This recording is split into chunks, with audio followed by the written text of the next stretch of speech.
we done came from the bottom. Mad that we up, but I don't hear him talking. Started with knowledge inside of my noggin. We took a dream and then we started blogging. Put my city on the map now. I'ma say how it is and I don't back down. On the road to 100K, we finna act out. We gon' show them that we not just in the background.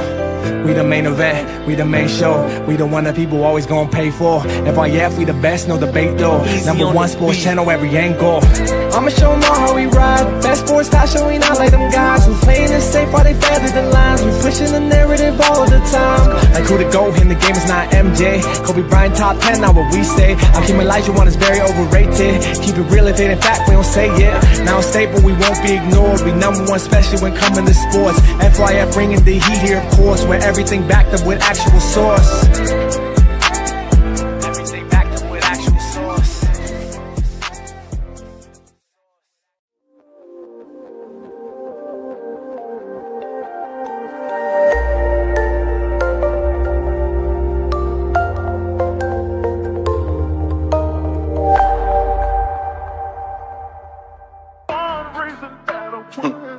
Hey, yeah, look.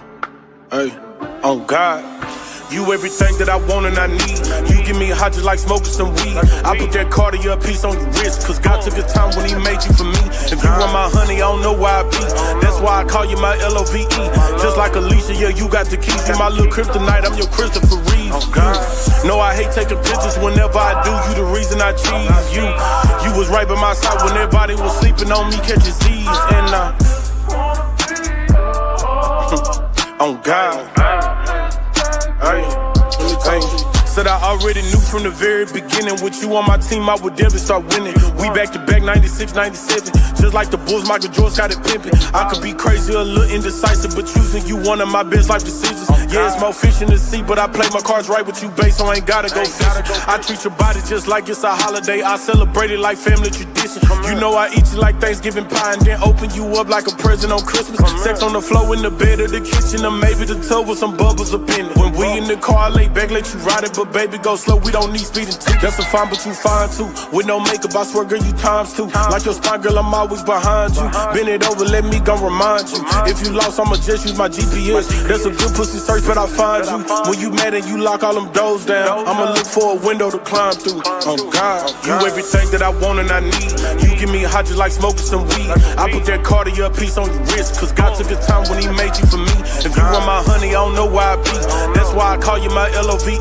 Just like Alicia, yeah, you got the keys. You my little kryptonite, I'm your Christopher Reeve. No, I hate taking pictures whenever I do. You the reason I cheese. You was right by my side when everybody was sleeping on me, catching Z's. And on God. Hey, let me talk to you.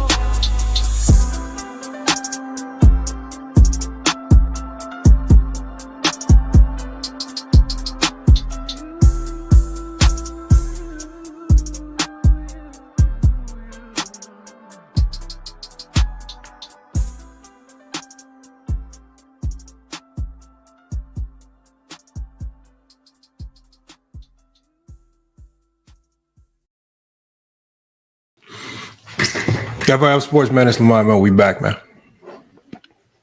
I got another show for you guys, man. Should be a good one today. And I'm going to tell you guys why I'm doing this show. Because I know a lot of you guys see the topic. I was watching Go James Kingdom Sunday morning show. And I watched, I believe it was Ishmael. I watched him come up on the panel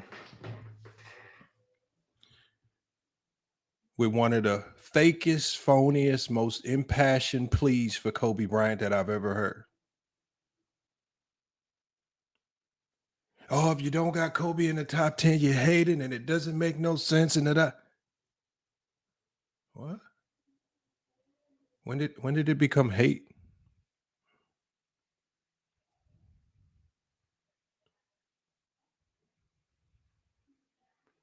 I didn't understand it. None of it's based out of logic.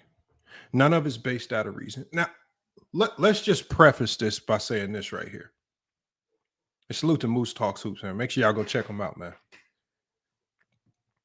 let's just preface this by saying this right here, because I think there's a staunch difference between the two that a lot of people don't know how to delineate.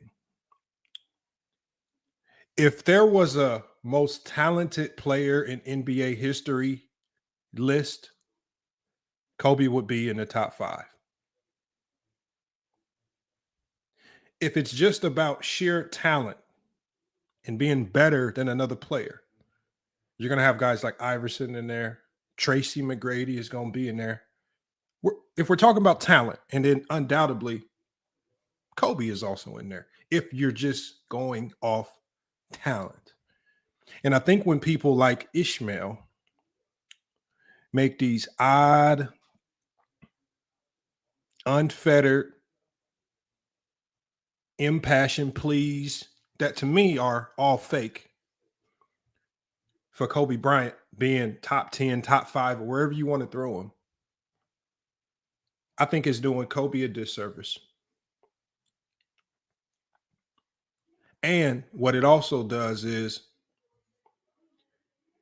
it's just like I've been saying over the last couple of weeks. Once you go down the road of delusion, you then have to also start siding with other stupid takes or other takes that don't typically make sense.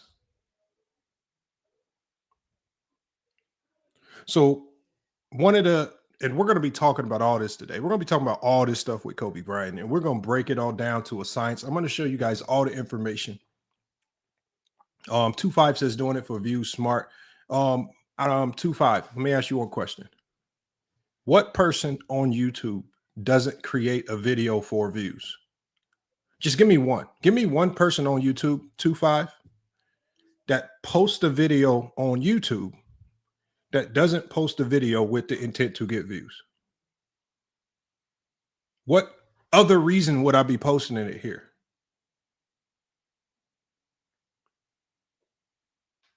We got Danny Mac already starting. Says Lamont's argument, you're stupid.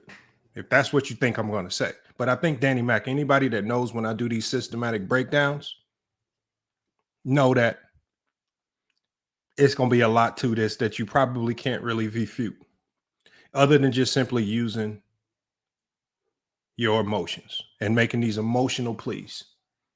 And I'm going to show you why everything revolved around Kobe Bryant and all of this narrative talk is all emotional pleas. Even from Shaquille O'Neal, where I'm going to show you guys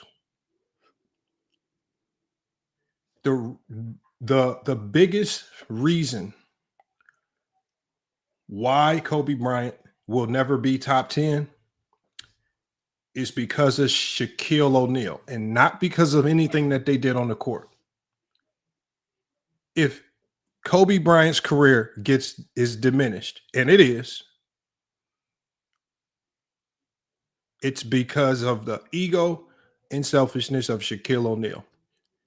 I know for a fact that Shaquille O'Neal knows this, which is one of the reasons why Shaquille O'Neal is now doing what many of you guys are doing, overinflating Kobe's value to make up for how he disrespected Kobe in the past and how he put Kobe in this odd predicament of where his legacy is now significantly stifled. And it has a cap on how high it can go if you use facts and data and typical measuring points that help us indicate who the top 10 players in NBA history are. If you don't use those barometers, obviously you can put Kobe anywhere. But when you use the typical barometers of stats, the analytics, the impact, things of that nature, he don't sniff the top 10. I'm going to show you guys why and how. Salute to Tiffany Ned in the chat as well. Salute to everybody that's pulling up. We're going to break it down. We got Helly. He says, Shaq says Kobe could have won finals MVP every year. He could have. What's the reality though, Helly? Could have, or did Shaq win all those finals MVPs when they played together? Steph Curry could have won finals MVP, but Andre Iguodala won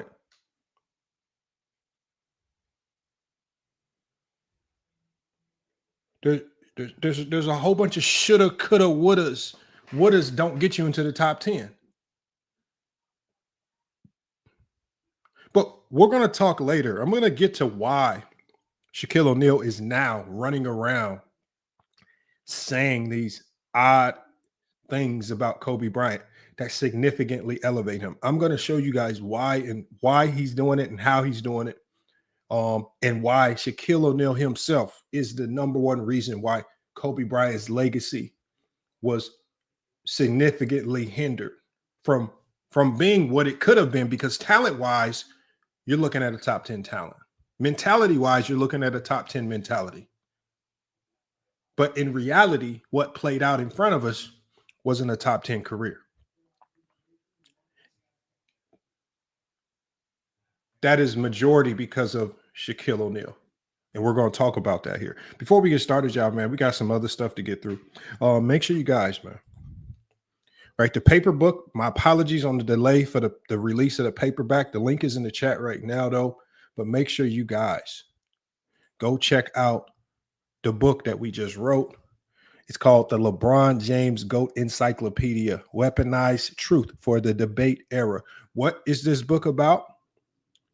This book is not about LeBron James because he failed, but because he succeeded too much to fit the script. The media built a myth around Jordan, and when LeBron broke that myth, they moved goalposts. That's why I created the LeBron James GOAT Encyclopedia, to end the lazy takes and give fans the receipts that they need, right?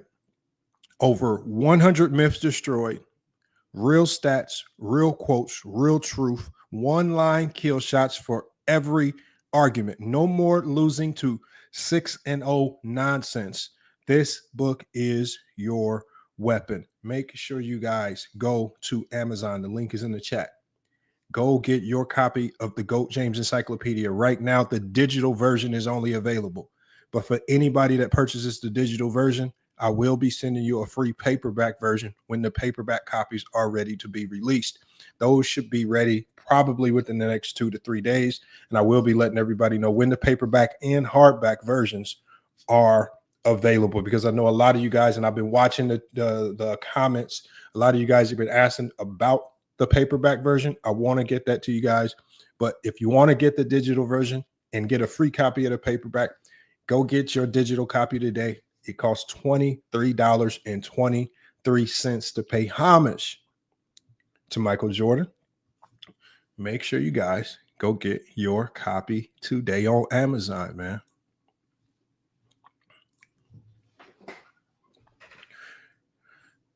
We had to talk about it. Hey, Jesus, salute, man. He says, got the book, man. Can't wait to read it. And salute to everybody, man. Everybody, man, who purchased the book, man. Historic first day of sales, man, for the book. And it's only going to get better, right? And if you get through the book, you see that I left a special gem at the end. So y'all know that that is not the end of it. It does not stop there. More is to come. We got T Perfect in the chat. More bad takes.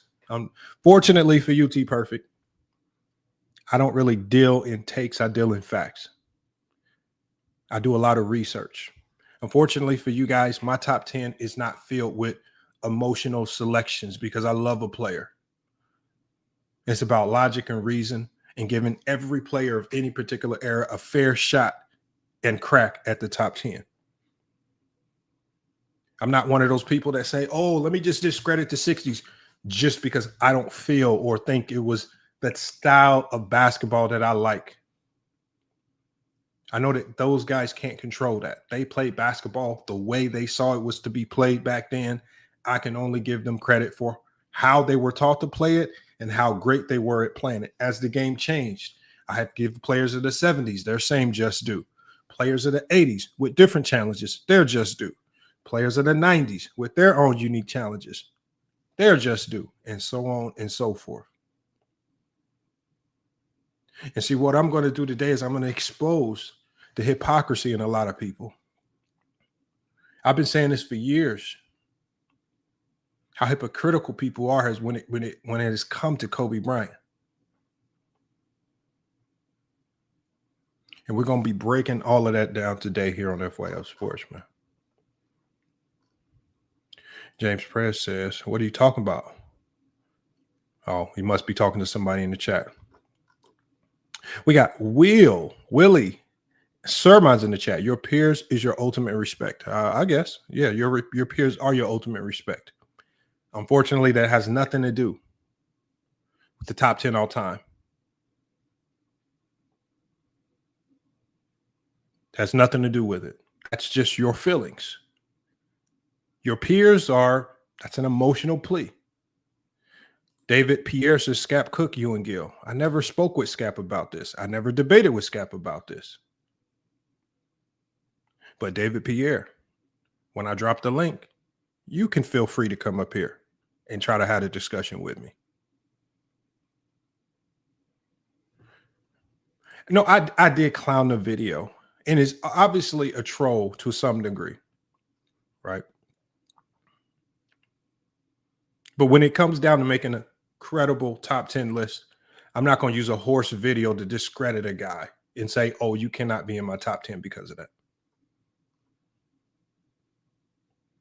Ishmael says, I know you strongly disagree, Ishmael. We were talking about your odd, deranged, emotional plea on GOAT James Kingdom show yesterday, where it just seemed like you were just putting on a show for Kobe. Because ultimately, in reality, there's nothing about his career that's top 10. At best, depending on who you have at 1 through 9, at best, maybe at the 10 spot. And I'm going to break down why today here on FYF Sports, but we're going to get through it all. All right. I'm just going to go ahead and start, man. John says, Lamont don't want Scap smoke. Scap doesn't have smoke. I've invited him over to speak with me directly about Kobe Bryant. He's respectfully declined. Again, Scap was only in it to come over here because it was Gilbert Arenas. And again, when you're moving up the ranks and you're chasing clout, I get it. Indulge in the conversation with Gil, but do not indulge in this conversation with FYF Sports. And I warned Scap Attack about that on the show. I said, Scap, we can have that conversation. But he respectfully declined.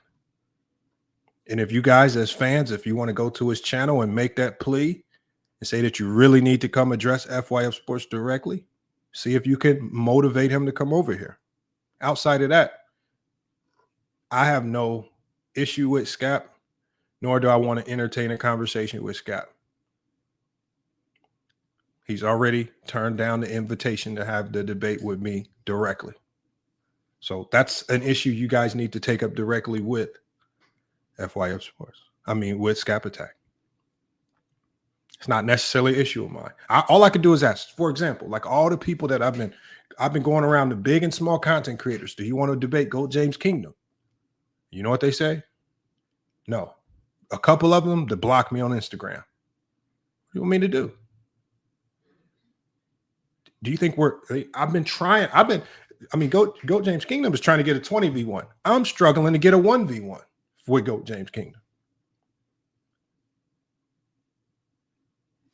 So we're going to talk about it here today on FYF Sports. So we're going to start today by playing a video.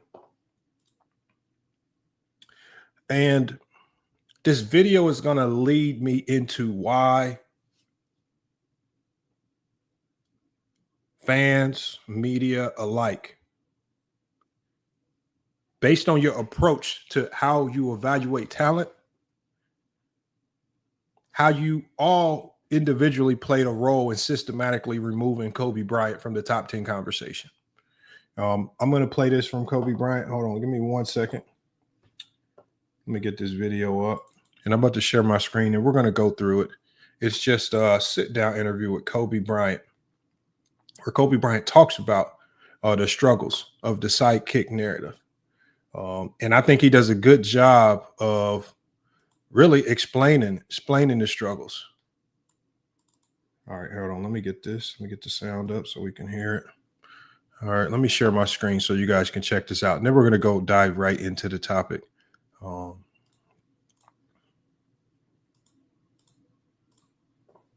right, here we go. Let me get this banner up here as well. Make sure you guys, that banner's on the chat, man. Salute to everybody that's listed as a top donor of the channel. If you want to support the channel, all you have to do is hit the super chat at the pin to the top of the comment section. You can send super chats if you want me to address any questions directly and immediately, or you can always hit the PayPal. The PayPal link will be sparingly placed throughout the chat throughout the evening. If you want to donate to the channel as well. Let me go ahead and get to this video. Let's hear what Kobe Bryant has to say. And I'm going to explain to you guys why I feel you guys, the fan bases, have played a significant role in Kobe with his resume as is, not having an opportunity to be considered top 10 all time. Let's listen to what Kobe Bryant has to say. So you win with Shaq. Shaq goes away. More important to win one now with Shaq. Hold on, y'all. Let me turn this volume up.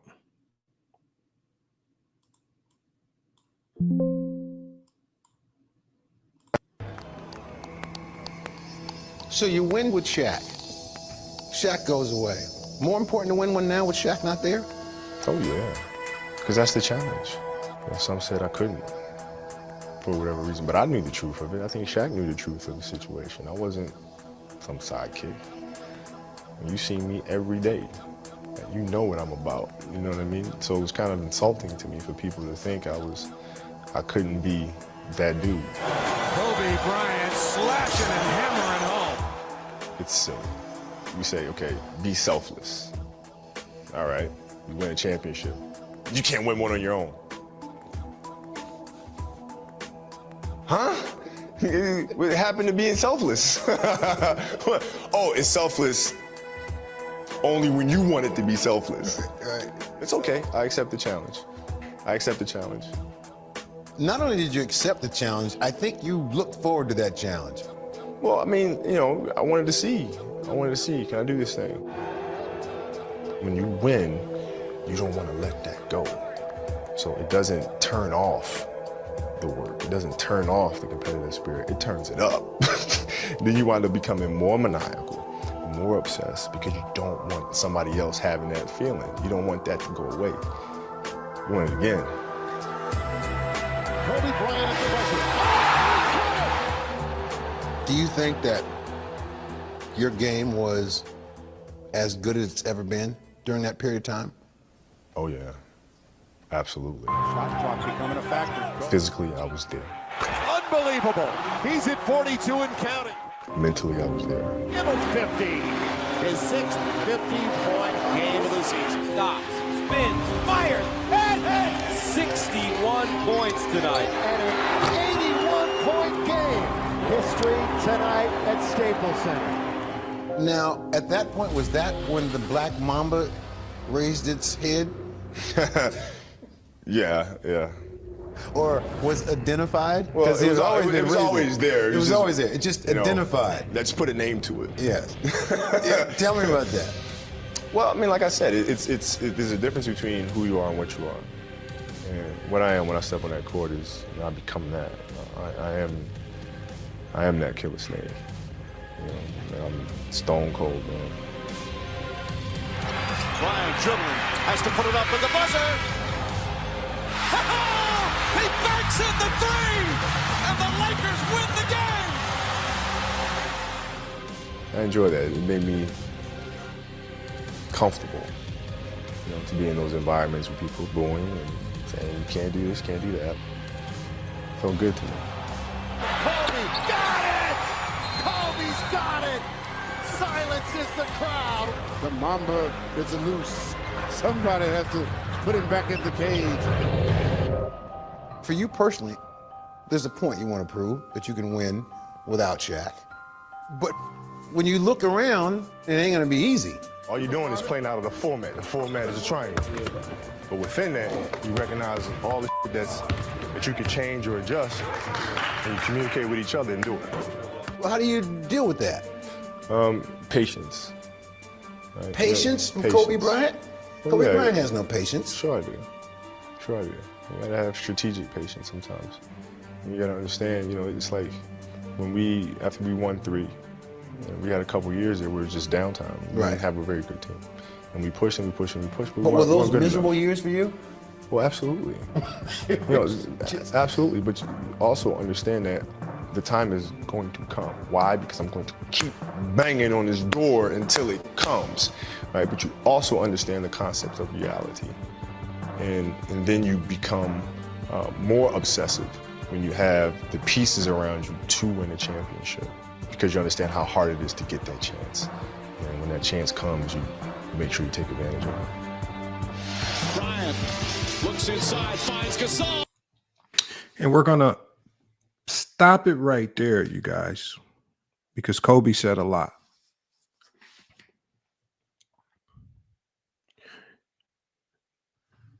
Kobe in this clip right here said multiple times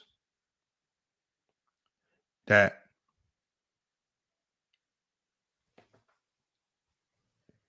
he was continuously questioned. You guys, the fans, the media, all you guys who pretend to say that Kobe is top 10, you guys, according to Kobe Bryant, question if he could be that guy without Shaquille O'Neal. You guys questioned it. The media questioned it.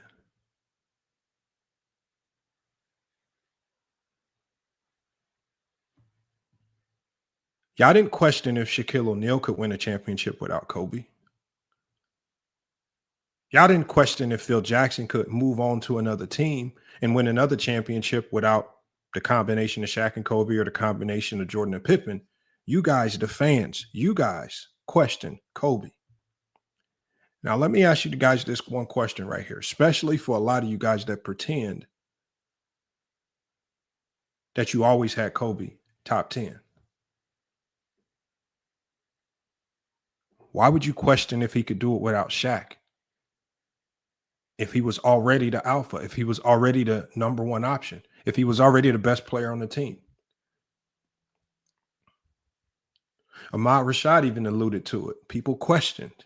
Fans questioned. Everyone questioned. What did Kobe say in the beginning of this? He says, I want it to be selfless. He says, first, it's about being selfless. It's about the team. But then as soon as he becomes selfless and he falls into his role, that ain't enough for you guys. That's not enough for you guys. You guys question his greatness because y'all knew playing behind Shaquille O'Neal, who was the alpha of that Laker team, it could easily be surmised that you could have replaced Kobe with a lot of guys and the Lakers would have still had similar success. There were articles about how if you replaced Kobe with Tracy McGrady, the success would have been the same. Phil Jackson, even himself, believed if you replaced Kobe. Because Phil Jackson was, before the breakup in 2004, Phil Jackson was the one that was pushing for the organization to trade Kobe for Sean Marion and Jason Kidd. So this all starts. And then if you listened in this video, and we'll run it back a few seconds, what did Kobe say? Ahmad Rashad asked him, he said, was it hard for you to sit behind Shaquille O'Neal? He said, yes, it was hard. If he was already number one, why would it be hard for him? If he was already the alpha, if you guys were already treating him and giving him the same credence as the number one options like we do of all time in NBA history, why would Kobe have this thirst and drive to show and prove that he can do it without Shaq? He had this thirst and he had this drive to want to show and prove that he can do it without Shaquille O'Neal because it was you guys, the fake Kobe fans, the fake Kobe fans that are now pretending that he's in the top 10. It was you guys. You were the ones that started all these questions, because you guys looked at him as a number 2 in the LA and y'all questioned if he could do it. Because remember, we go back, there were no conversations about if Shaq could do it without Kobe. The only conversations that were being had was if Kobe could do it. Just like y'all had questions of if Scottie Pippen could do it without Jordan.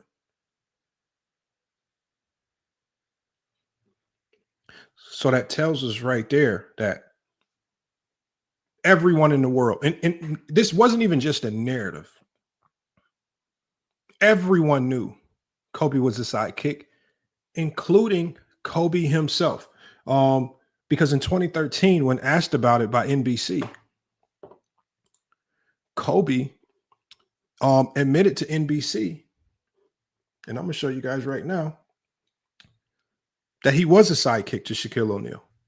And I'm going to talk to you guys a little bit in here in a second as to why I'm addressing the sidekick narrative and why the sidekick narrative is extremely important in this conversation, right? But first, we have to establish that not only was Kobe a sidekick, not only did Kobe know he was a sidekick, not only did Phil Jackson know he was a sidekick, but you guys knew he was a sidekick. And how is that indicative? Sean Ward says 1A is not a sidekick. 1A, well, Shaquille O'Neal was the 1A. We're going to get to that. And we're going to get to why. Right? And we're going to get to why you guys like to now try to coin new terms for the number 2 option. Just to try to paint a prettier picture for Kobe. But let me share my screen for you guys.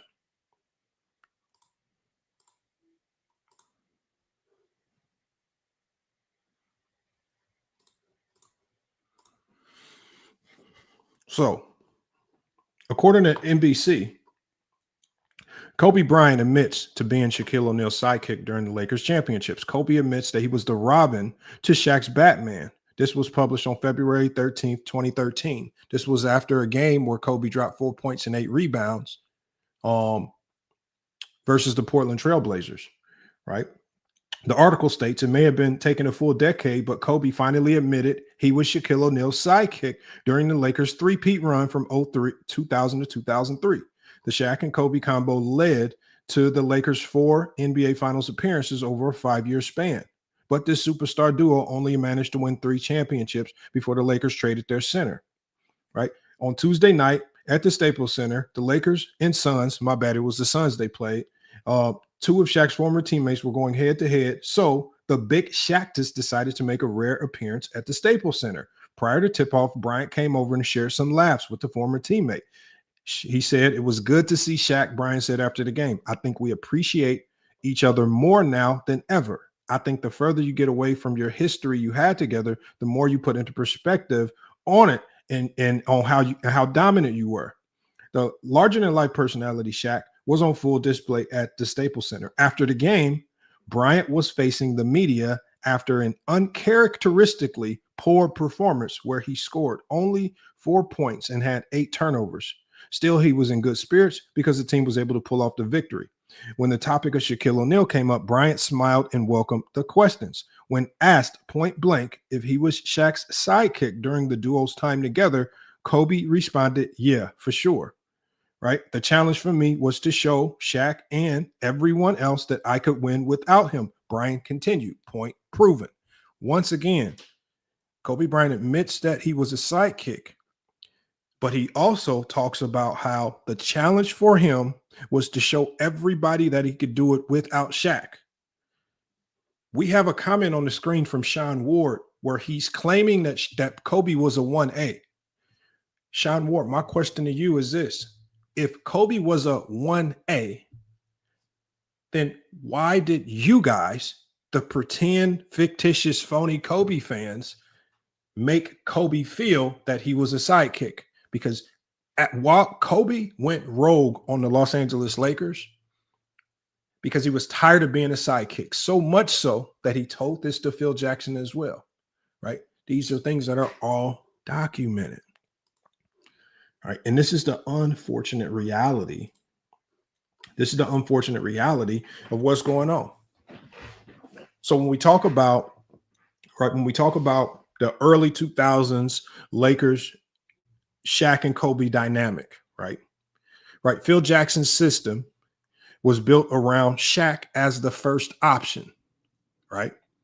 The triangle offense was structured and ran through Shaquille O'Neal in the post, which helped manage the on-court relationship between O'Neal and Bryant. Coaches like Tex Winters even showed Shaq film to prove Kobe was playing his role correctly within the system, right? In Phil Jackson's first year, Shaq won league MVP. The Lakers went 67-15.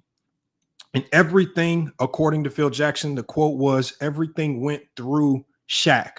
And this was underscoring Kobe Bryant was the clear second option, right? Kobe was the second option to Shaq being the number one option during the three-peat. O'Neal was unequivocally the focal point of that dynasty. He led the Lakers in scoring by a wide margin and was the finals MVP all three times, 2000 to 2002. When the offense shifted even slightly, Shaq voiced frustration, saying, when it was clear that everything went through me, we went 67-15. I don't know why anybody else would want to change that other than selfish reasons. In team meetings, Shaq even stated, I think Kobe is playing too selfishly for us to win, reflecting the team understanding that Bryant needed to defer to the big man for the Lakers to be their best. Jackson noted Kobe eventually learned to subside his game for the team, realizing that there's a different way to contribute that incorporates more of the team, right? So we talk about game plans that they did during this championship run, during these early stages. Game plans were all centralized and prioritized Shaq's dominance, with Kobe as what Phil Jackson called the counterpunch, right? But ultimately, what started to happen, y'all? The Lakers were having all the success in the world. The Lakers were winning championships. From the outside looking in, we would think everything is perfect in La La Land. But what ultimately happened? You got Kobe's rebellion in 2004. By 2004, tensions over roles peaked. Now, I want you guys to ask yourself, Kobe scoring all these points, right? Kobe is first team All-NBA. Why is Kobe still unsatisfied with his role? I mean, if you guys are making the contention, you fake Kobe fans, if you're making the contention that Kobe was the number one option or 1A or 1B option, why was Kobe so disgruntled in his role? Why in 2004, right, when tensions over roles peaked, facing the Pistons in the finals, the game plan called for heavy doses of Shaq in the paint, right? Detroit often defended him one-on-one. When the Lakers lost, many pointed to Kobe Bryant abandoning the formula. In Game 4, for instance, Shaq dominated with 36 points, 20 rebounds, while Kobe struggled with 20 points, 8 of 25 shooting. Throughout the series, Bryant averaged 22.6 points per game on an inefficient 38% shooting, whereas Shaq averaged more than 26 points per game on 60% shooting. Kobe's insistence on forcing offense against Detroit's scheme and Tayshaun Prince's defense backfired. Jackson lamented in his book that the Pistons simply ran their offense through whichever guard Bryant was not checking, exploiting Kobe's overextension. Lakers owner Jerry Buss privately noted the young man has finally hit the wall regarding Kobe's performance in that series. In the 2004 showcase, when Kobe tried to seize the alpha role, according to Phil Jackson, in his terms, it disrupted the team's balance and contributed to an upset loss. Phil Jackson himself said Kobe tried to seize the alpha role. And what does not mix? You cannot have two alphas. And when you try to have two alphas, Kobe at 2004, and I think we all saw it. I think it's close enough from the majority of us. We all remember that series. But we saw a butting of heads. And I think it was clear to the world that, just like Jerry Buss said, Kobe had hit the wall. Phil Jackson could no longer keep him reeled in as a number 2 option. As Kobe even said, and as I stated at the beginning of this, Kobe is a number 1 talent. Kobe has a number 1 mentality, but his role on that team needed to be number 2 for them to win. Again, this is not taking anything away from Kobe as an individual because we all knew where his talent was. But to win, Shaq was the number 1, and Shaq needed to be the number 1.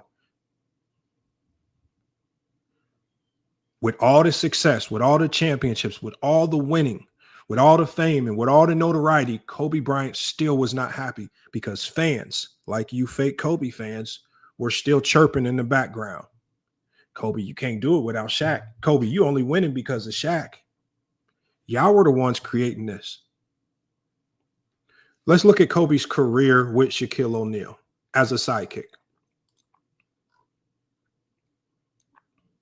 All right.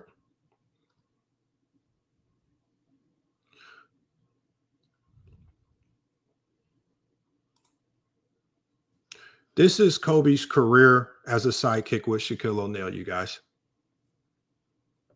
He didn't win any MVPs. He didn't win any finals MVPs. And this is from 96 to 2003, 2004. He made his first All-NBA third team in 1999. He was an All-Star that year. But when we talk about significant individual accolades, he was neither a league MVP nor a finals MVP.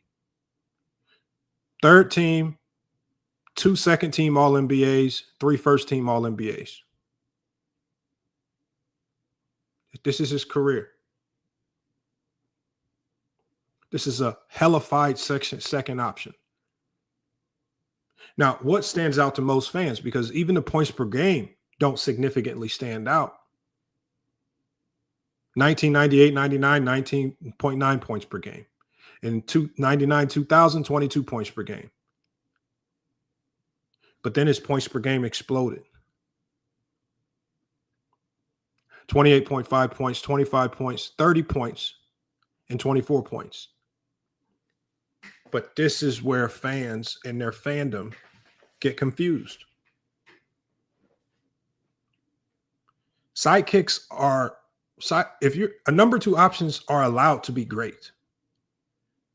Scottie Pippen was the greatest defensive player in the league as a number 2 option. Yet no one used Pippen's greatness on the defensive end to say he was a number 1 option over Jordan. And Kobe's greatness as a scorer was never significant enough to overshadow Shaquille O'Neal being the alpha during this particular time frame.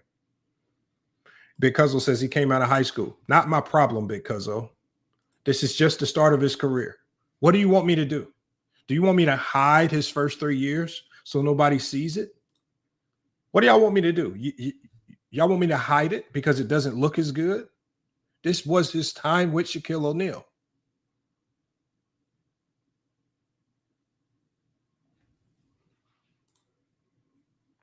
Right?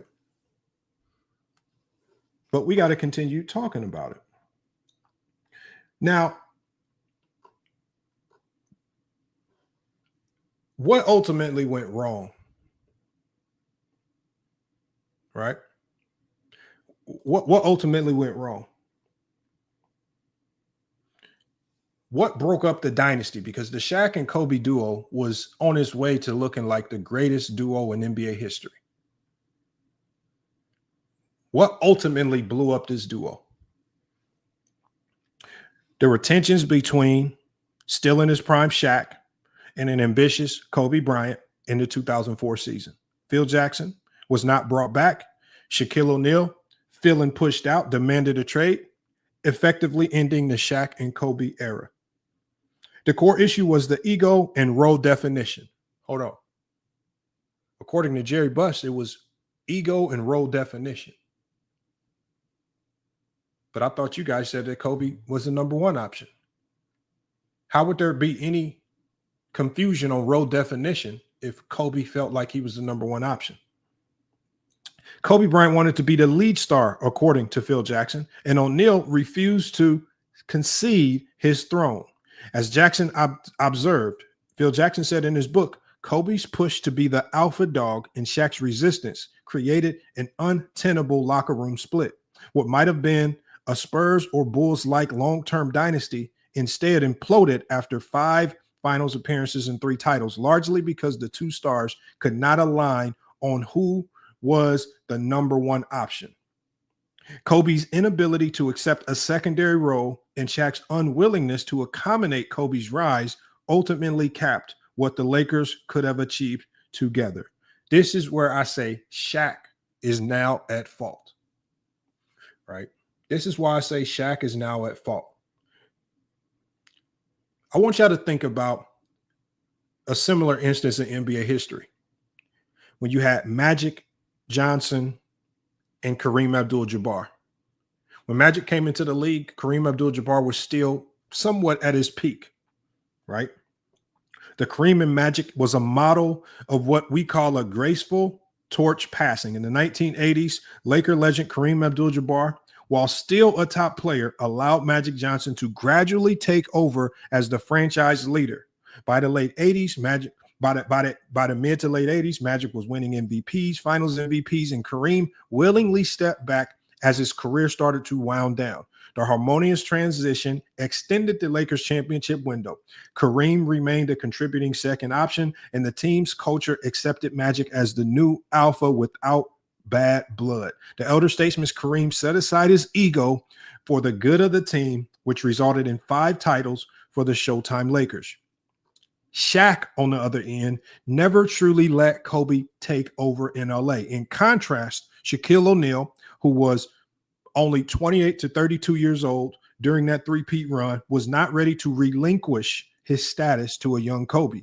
Even as Bryant's skills approached superstar level, remember, we're talking about skills, Shaq maintained "it's my team," according to the Los Angeles Times, and expected Kobe to fall in line. He showed little interest in being a supporting star the way Kareem had been for Magic. For example, during midseason of 2001, Shaq pointed to the Lakers' past success and scoffed at adjustments, implying that the only reason to change the pecking order would be selfish reasons because of Kobe.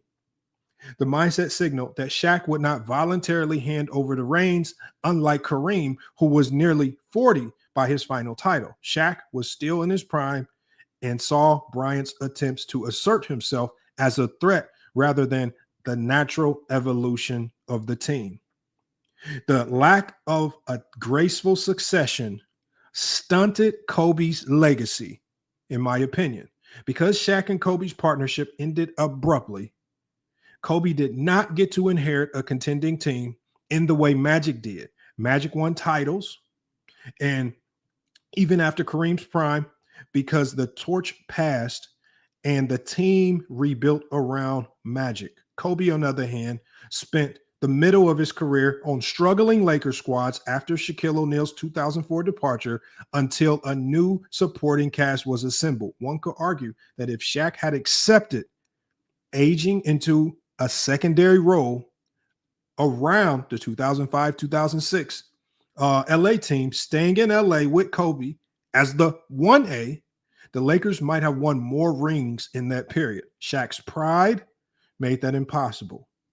Even years earlier, Laker personnel observed Shaq's irritation at any notion of Kobe being seen as the team's future leader. Shaq would famously remind everyone that there is no I in team. And when he told Kobe that, Kobe snapped back, said, "Yeah, but there's a M-E in that motherfucker." The infamous exchange, which Shaq himself recounted, encapsulates the power struggle. Kobe bristled at being held down. Shaq refused to be relegated to a sidekick like Kobe was. The end result was a dynasty cut short and Kobe having to build a second championship act from scratch later on. So when we summarize this, you guys, Shaq's decision protected his own legacy, but limited Kobe's early legacy by leaving Los Angeles and remaining the man, right? When he first got to Miami, where he won his 4th title as a co-star to Dwayne Wade, Shaq ensured he was never publicly viewed as second fiddle. But this also meant Kobe was robbed of a chance to lead a contending team until his 30s. Kareem's willingness to support Magic added to Kareem's legacy and certainly helped Magic's legacy as well. Shaq and Kobe's inability to replicate that dynamic both hurt both of them in respects. The Lakers likely left championships on the table, and Kobe's prime saw wasted years on lottery teams. In essence, Shaq's refusal to pass the torch in a timely manner forced an either or split that delayed Kobe's ascent to true franchise status, by extension, delayed his accumulation of top-tier accomplishments. How do we know? Because when we look at Kobe's resume post-Shaq, I want you to look at it. Take a look at it. They missed the playoffs in 04-05. They were a first-round exit in 05-06. They were another first-round exit in 06-07. Lost in the finals 07-08. Mind you, that's 3 years in Kobe's prime where he wasn't a league MVP. Right? Another 3 years where he just was an all-NBA player and an all-star, but he had no significant individual accolades that start to really elevate you in the conversations that we define as top 10 conversations. It wasn't until 07-08 where he got to the finals, but they lost. Right? 08-09. And mind you, look at, and I want y'all to look at how this ultimately evolved. Because Kobe fought so hard to be the alpha. But once he became the alpha, he immediately saw, I can't do this without a teammate, without a great teammate that's willing to defer and be an elite number 2. And that didn't happen until the Lakers made what some call one of the biggest finesse trades in NBA history in trading Kwame Brown and others for Paul Gasol, the young star for the Grizzlies, who was the unequivocal number 1 on that team, but coming to LA would need to defer behind Kobe to be the number 2 for LA to be great. And that's exactly what Paul Gasol did when he got to LA. He immediately deferred. There was no pushback. And ultimately, winning to a certain degree started. But this is Kobe's resume after Shaq. Only 1 MVP, 2 finals MVPs, obviously an all-star selection. Nobody's going to take that away from him.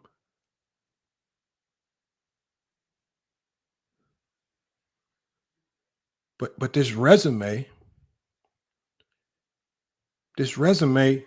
does not look any more impressive than the resumes of Hakeem Olajuwon, Dwayne Wade, Dirk Nowitzki, players like Kevin Durant. A lot of these guys are ranked 20 to 25 or 10 to 15. How do we know this? I want you guys to check this out, because I always talk to you guys about the biggest finesse in history. Let me show you guys something.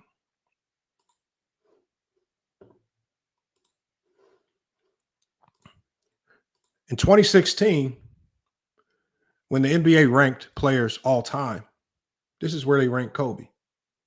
This is on ESPN.com. On ESPN.com, guess where in 2016, guess where they had Kobe ranked? They had him ranked behind Oscar Robertson at number 12. Let me ask you guys something.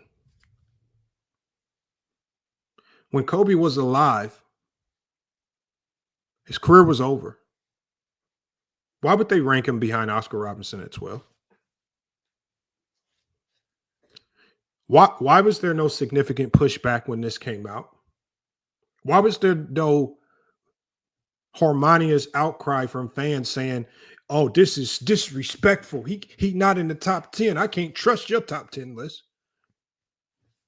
They put him at number 12 all time, where most people feel he belongs.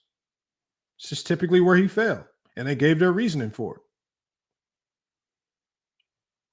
The Mamba, his nickname, career stats, the championships. They said Kobe fell right around the 10 to 15 range, right behind a player like Oscar Robinson, right behind those players. That's where they have Kobe, in the 11 to 15 range.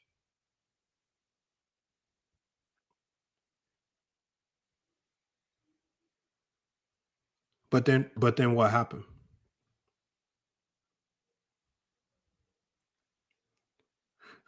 All the fans that spent time hating on him, all the fans that spent time doubting his greatness when he played behind Shaquille O'Neal as a second option, all the fans in the media that played a role in Kobe going rogue on the Laker team, forcing Shaquille O'Neal out, sabotaging what could have been the greatest dynasty in NBA history. Well, what happened was Kobe Bryant ended up tragically passing. And now all the people that spent all that time hating on him, doubting him, telling him what he couldn't do, throwing the Colorado situation in his face, now they have to go into ultra recovery mode to make up for all the slander they have been throwing at him, all the hate they've been throwing at him, all the times in the media they could have voted for him for league MVP but didn't vote for him for league MVP. So what did they choose to try to make up for it? Well, in 2020, all of a sudden, Kobe hasn't dribbled the basketball anymore. Kobe hasn't played any additional games. Kobe hasn't done anything to add to his legacy. But all of a sudden, he's able to go from 12 to number 9 all time, even over his teammate Shaquille O'Neal. Same voters, same minds, same media, the same fan vote that was used, because to tabulate this, they used the fan vote, they used the panelist vote, they used the GM vote, and they combined all three results. So how from 2016, they had Kobe outside of the top 10, but then in 2020, all of a sudden they insert him into the top 10, and Kobe never dribbled a basketball to bump himself up the list. How do you not hoop at all and you get bumped up?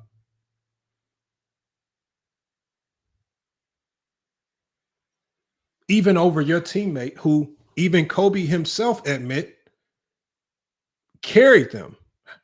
How do we know this? Well, because Kobe even said it himself. Kobe said it himself. Shaquille O'Neal, the Diesel.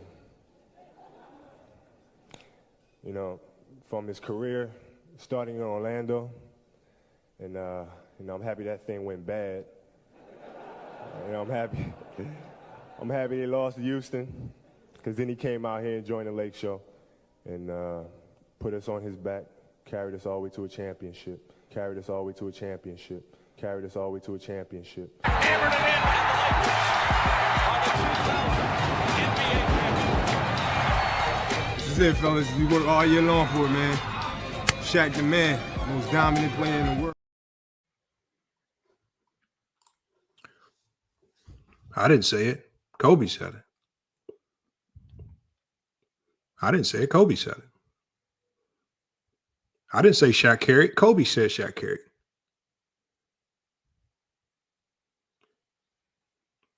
But the funniest thing about it is there's nothing wrong with being a number 2 option. Roles have to be defined for teams to win championships, y'all. Roles have to be defined. But a lot of you guys, what y'all did was y'all spent so much time trying to tear down the resume of a guy like Scottie Pippen. Because if you look at the two,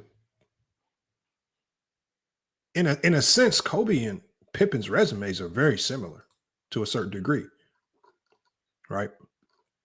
Kobe still ahead of Scottie Pippen, but the resumes are still have a lot of similarities to them. Let me show you guys real quick.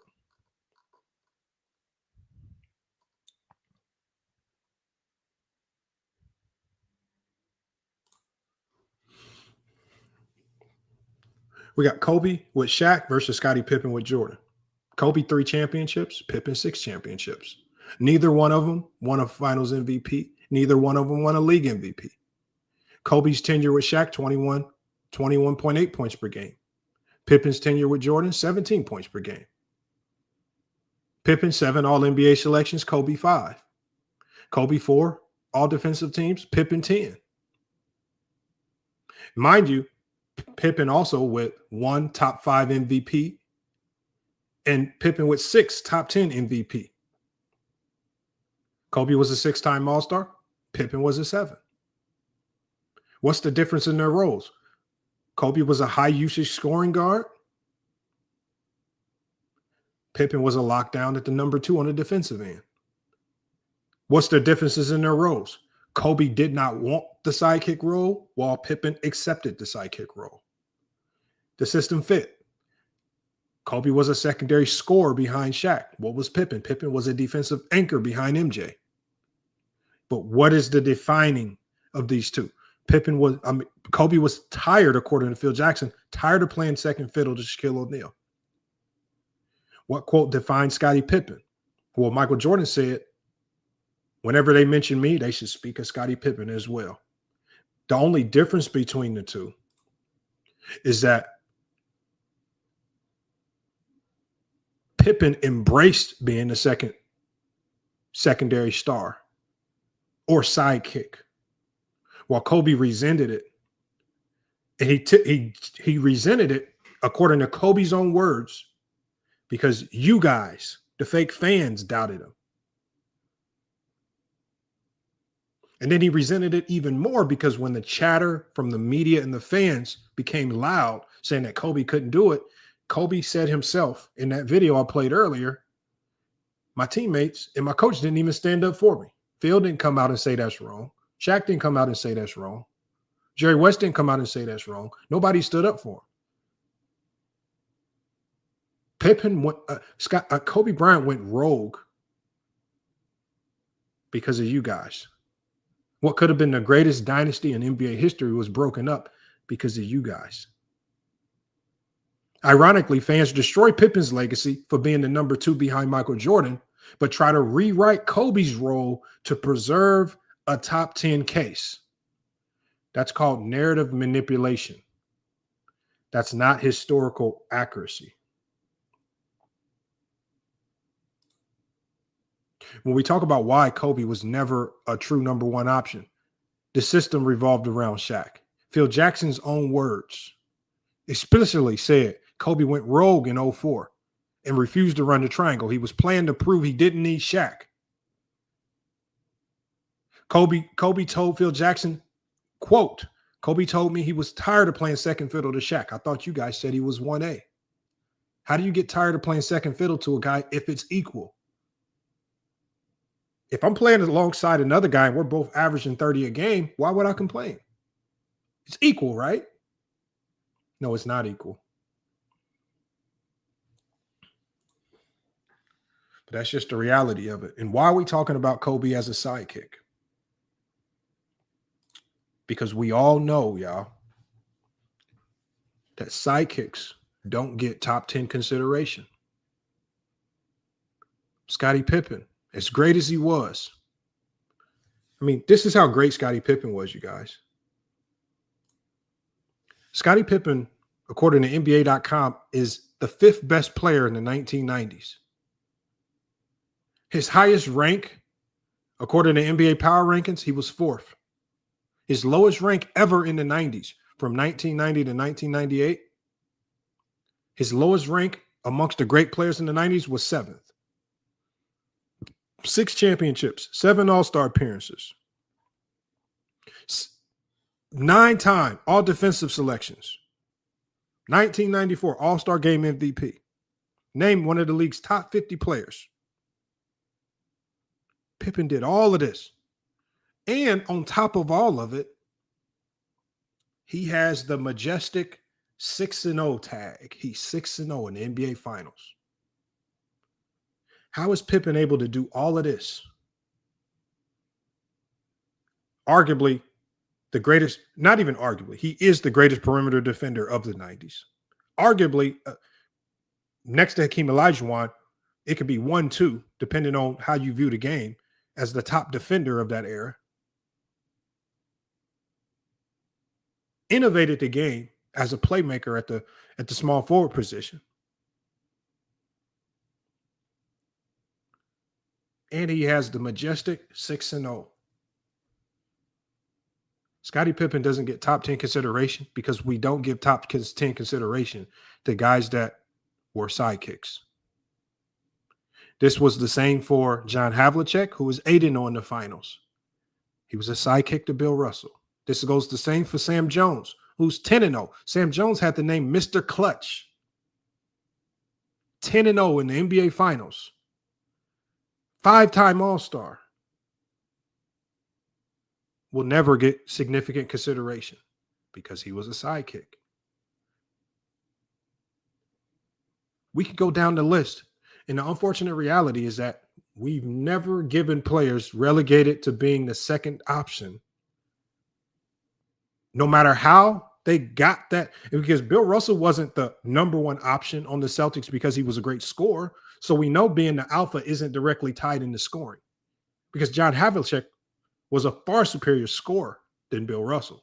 Sam Jones was a much better scorer than Bill Russell, but Bill Russell gets all of the credit and the top 10 consideration because he was the alpha on that team. And the unfortunate reality of it is that guys that are looked at as secondary options don't get that consideration. And so now we're at a conundrum because there are so many Kobe fans. And the Kobe fans are now the same Kobe fans that question if he could do it by himself, the same Kobe fans that broke up and helped become a part of breaking up one of the greatest dynasties in NBA history by questioning Kobe, saying he couldn't do it without Shaq. Those same fans now want to rewrite the narrative. So instead of just being honest, like Kobe said, right? Instead of, when we go here, instead of just being honest like Kobe himself, who admitted to NBC that he was a second option. Share my screen again.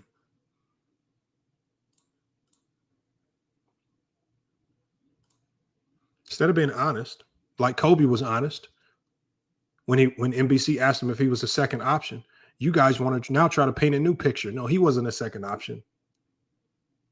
He was a 1A, 1B. He was a number one option.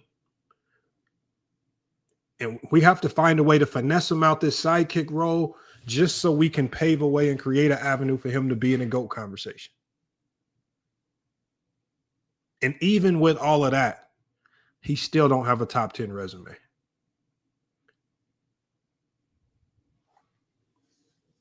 That's just the reality of it.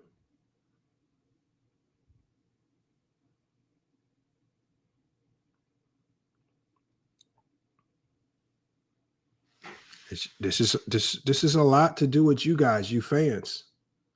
This has a lot to do with you guys. Pushing and propagating these narratives on players. Creating these odd talking points, putting them out there in the ether as if these players will never see them or hear them. Y'all played a role in Kobe's career and legacy getting significantly derailed. Y'all played a role in diminishing secondary stars like Scottie Pippen and John Havlicek and Kevin McHale. Y'all played a role in diminishing those guys. What you now can't do is you cannot now try to paint a new avenue of trying to say Kobe was now a 1A when Kobe himself admitted he was the Robin. When Kobe himself, y'all want to hear it again, said that Shaq carried them. Shaquille O'Neal, the Diesel. From his career, starting in Orlando, and I'm happy that thing went bad. You know, I'm happy.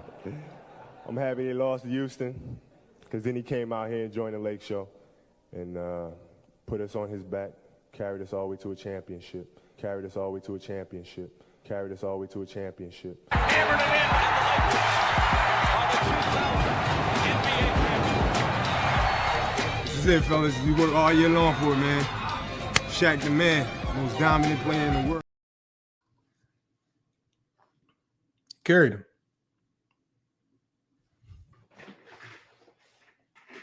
I'm sorry, but you cannot get top 10 consideration, just like Pippen can't get top 10 consideration, just like John Havlicek, who's 8-0 in the finals, who was a multi-time All-NBA player, multi-All-Defensive player, one of the best defensive players in the league, one of the best scorers in the league, has statistical totals that mirror that of Michael Jordan's. He can't get no top 10 consideration. He was a second option. This is the framework that we created for the top 10.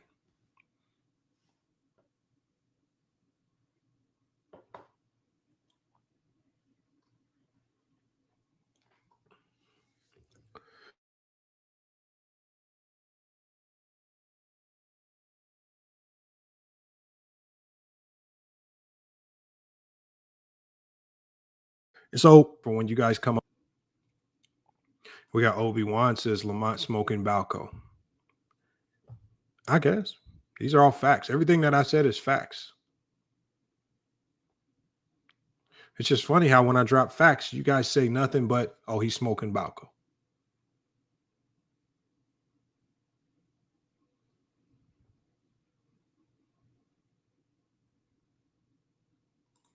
FBA. Nobody said Kobe did not play a role in them winning championships. It takes a team to win championships. How do we know this, FBA? How do we know this? Well, because Kobe himself proved it when Shaq left. This is what Kobe did after Shaq left. Kobe couldn't win as the number one option without significant help.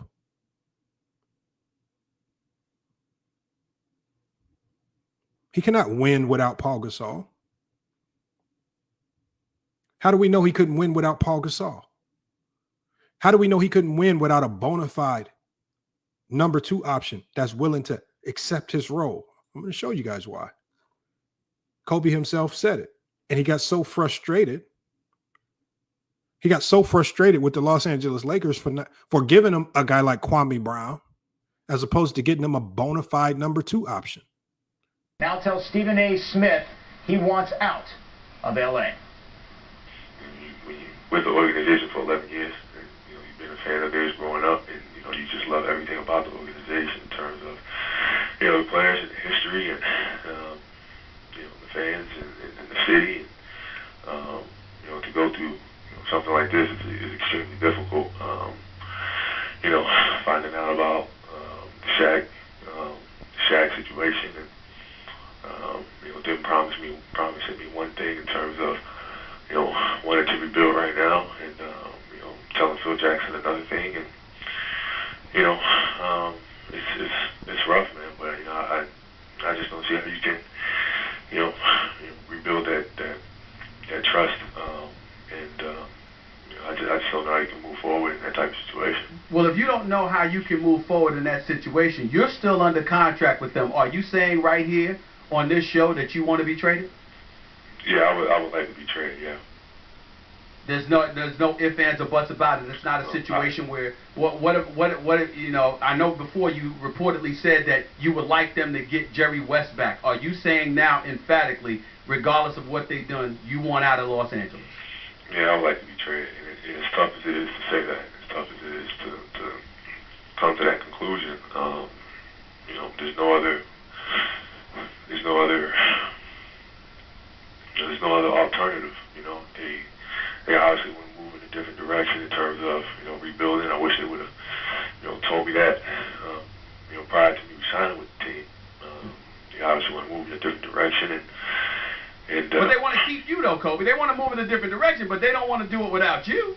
Well, you gotta be upfront about that, man. 3 years ago when I was resigning, they should have, told me that they wanted to rebuild and affected my decision. But don't tell me one thing and do another. Is there anything that the Los Angeles Lakers could do to make you change your mind and decide that you do not want to be traded? No. Nothing. No. What about their notion that you're locked in for at least the next 2 years before you can actually opt out, and there's really nothing that you can do about that? What do you say in response to people who say you're not going anywhere, you will stay in Los Angeles, and you will be playing for the Los Angeles Lakers next season? You know what? I just want them to do the right thing. Do the right thing, man. They know what they did. You know what I mean? They know the situation that they painted. You know what I mean? Do the right thing, man. Do the right thing. You was trying to rebuild. You told me something different. And I resigned because of what you promised me. There we have it right there. And see, for all of the people in the chat that are misinterpreting why I played that, not about loyalty and staying on one team, because you guys so desperately want to connect this to LeBron James and LeBron James going from team to team to team. It has nothing to do with switching teams. I played that because Kobe is the one that had a dynastic team with Shaquille O'Neal. Kobe is the one that forced Shaquille O'Neal out because he said he could do it on his own. And then when he gets to that lead dog spot, you have to now start dealing with lead dog problems. Like, I have to do a lot more than I've ever had to do because maybe the team ain't as perfect. When you trade Shaq, there is no equal trade that you can get. When you trade Shaq and you get a whole bunch of marginal pieces, what do you expect the team to do other than go into some type of temporary rebuild? You cannot, and this to me is what makes what Kobe's saying a bit hypocritical, because he is the one that forced Shaquille O'Neal out because he wanted to be the lead role. And the ownership, Jerry Buss, they knew that if they got rid of Shaquille O'Neal, they had to trade Kobe because it was Phil Jackson who was the one behind the scenes. He was pushing for them to keep Shaquille O'Neal and trade Kobe. Earlier that year in 2004, he was pushing the organization to trade Kobe for Jason Kidd and Sean Marion. Phil Jackson was all for having Shaq as the number one option. That's why Phil also had to go with Shaquille O'Neal. But what comes with being the number one dog? When you write your own checks and when you fight your way to the top, now you got lead dog problems. And when Kobe was pitted with those lead dog problems, what did he do? He wanted a trade and he wanted out. The organization went and pulled off one of the biggest finesse moves in NBA history to get Paul Gasol.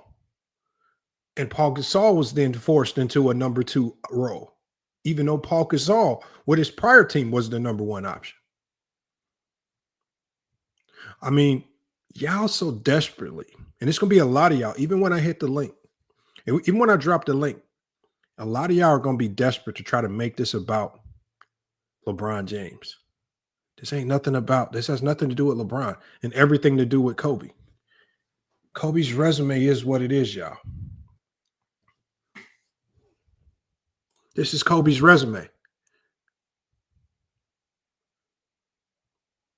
2 titles, 2 finals MVP, 1 league MVP, 7-time All-Star, 6-time All-Defensive, and 12 All-Star selections.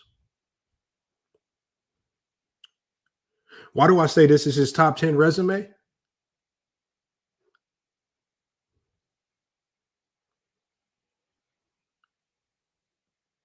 Because you guys have already proven systematically that what you do as a sidekick will not and cannot get you into the top 10 all time. This is Kobe Bryant's top 10 resume, essentially. Now, if you want to include what he did with Shaq, you can. You can try. This is what it looks like. If you feel like he did anything from 1996 to 2003, 2004 as an individual player that adds to it, the 7.6 per game as a rookie, not rookie of the year. 15 points per game in the second round exit in 97, 98. 31-19 record in a shortened season, 19.9 points per game. This happened. That's essentially 3 years wasted. And even when you look at the back end of his career, there's also more years wasted. 2015, 2016, injured, coming from the injury. From 2013 to 2014, 2013 to 2016, that's 3 years on your career. That's a total of 6 years that we've seen in Kobe's career. Wasted. That means the in-between years have to be supremely significant. And it could have been supremely significant had you not have forced Shaquille O'Neal out. But it also could have been significant if Shaquille O'Neal himself would have dropped his ego and did just like Kareem Abdul-Jabbar. This is one of the reasons why Kareem and Magic are able to coexist in a lot of top fives. Because Kareem had his time at the top. And because of the graceful transition, it allowed Magic to get his just due credit as the number one, because Kareem has spent a ton of years in Milwaukee and with LA as the number one already. Graceful transition, now Magic can go dominate. And so Magic then dominated as the one option. So there was a graceful transition. So this one, when I say that Shaquille O'Neal is partly the reason why Kobe Bryant will never get top 10 consideration, is because Shaquille O'Neal did not allow for that graceful transition of power. If Shaquille O'Neal basically says, you know what, because Shaquille O'Neal says it all the time now, man, Kobe, man, one of the most talented, man, Kobe, the best player in the league. Shaq, if you truly knew all of this, then why didn't you just fall into that secondary role and allow Kobe to be that? I mean, there are videos where Shaquille O'Neal is now all of a sudden saying, Kobe Bryant, man, just as good as Jordan, man. If you knew this, then why not take a back seat and let him go ahead and keep dominating so you can keep winning? Or Shaquille O'Neal, are you saying all of this now after the fact to make up for the disrespect? Are you now reflecting on what could have been, which what could have been was 6, 7, 8 championships. But because of ego, Kobe's ego and Shaquille O'Neal's ego combined, Shaq and Kobe both systematically derailed his legacy and killed a legacy that could have been top 10 and put his legacy at best 11 to 15. Those are the facts. There's nothing that supports anything other than that.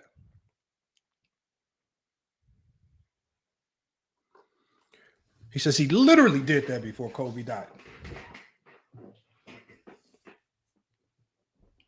King Road, did you not hear what I just said? I said, or did you look back in hindsight to see what you could have done? And now you're just speaking in hindsight because you knew that the decision you ultimately made had a significant impact, negative impact on Kobe's legacy. I don't care when Shaq said it. He still said it after the fact.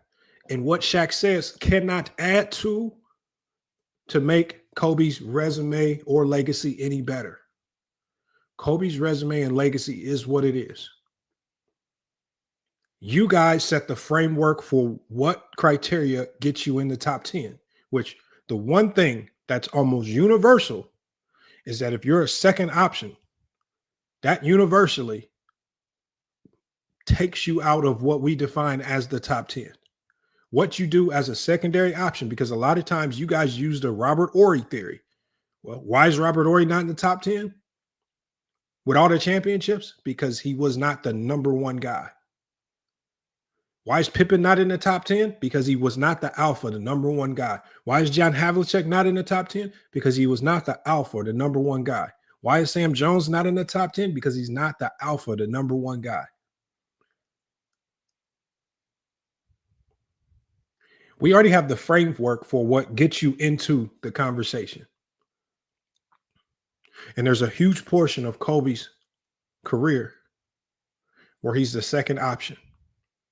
And then we have another portion of his career that's marred by injury at the end, some winning, a lot of rebuilding, but is it enough to crack the top 10?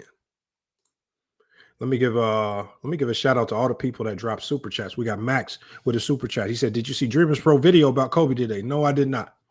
Dreamers Pro does not talk basketball, so it's hard for me to actually get through a Dreamers Pro video because he's not talking basketball. He's really looking for spicy TMZ level stories, and he will not talk the game.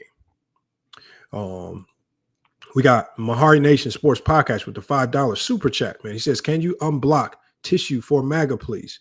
Hollywood Herm is blocking people for no reason." All right. So if Hollywood Herm is blocking people for no reason, we're going to go ahead and rectify that right now.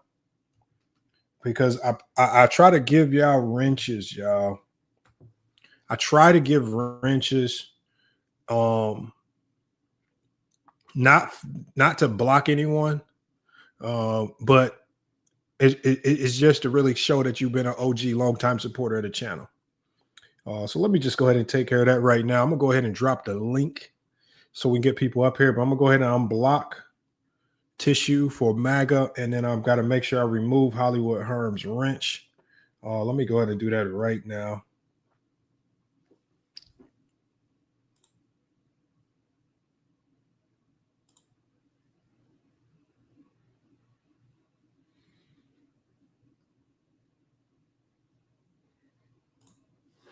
All right. And let's see who was blocked.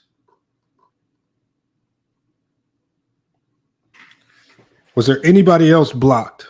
Is there anybody else blocked?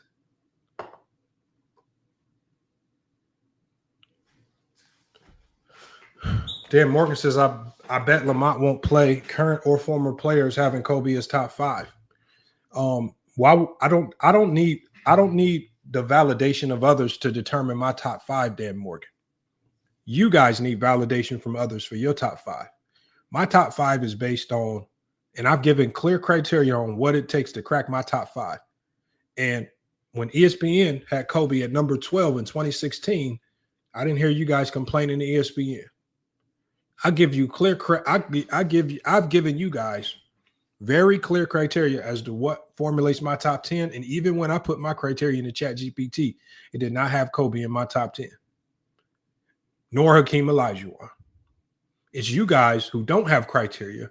Y'all just throw names together. Y'all have not thrown it through, and y'all just throw names together on an emotional basis because you like a guy or you like his shoes or something of that nature.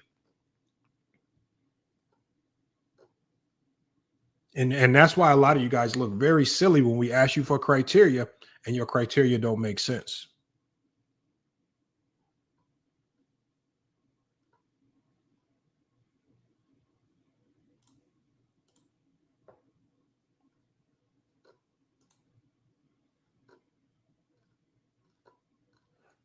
I'm just going to go ahead and drop the link. I'm still having trouble finding the people that are blocked because there's so many people on here.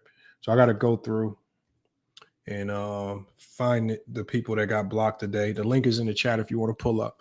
Like I say, there's a lot more information that I have. I haven't unleashed everything. But if you feel like Kobe is top 10, I want you to come up here and tell me who's he top 10 and who did you take out of your top 10 to put him over and why. So there's going to be a lot of you guys that take Bill Russell out. It's going to be a lot of you guys that put Kobe in and remove Kareem or Wilt or any one of the greats, right? If you're going to have Kobe in your top 3, you got to explain to me how he passed Kareem Abdul-Jabbar with 6 titles and 6 MVPs. How did he pass Bill Russell with 5 MVPs, greatest defensive player of all time? One of the greatest winners in NBA history. You got a lot of explaining to do when it comes to that. We got Ninja Spicoli. Who are you? There are plenty of outlets that have him top 10 or higher. First off, listen, you guys don't listen, Ninja Spicoli. I didn't say that there are plenty of outlets that don't have him. I said prior to his death, and I've already did a show on this. Prior to his death, I had pulled up like 25 to 30 different sites that ranked players, and Kobe was outside of the top 10. After his death, now everyone has him top 10. Almost everyone.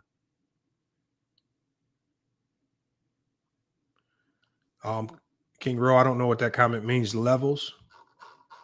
Maybe you can come up here and explain that. He says, I troll with timeouts. I will never block somebody.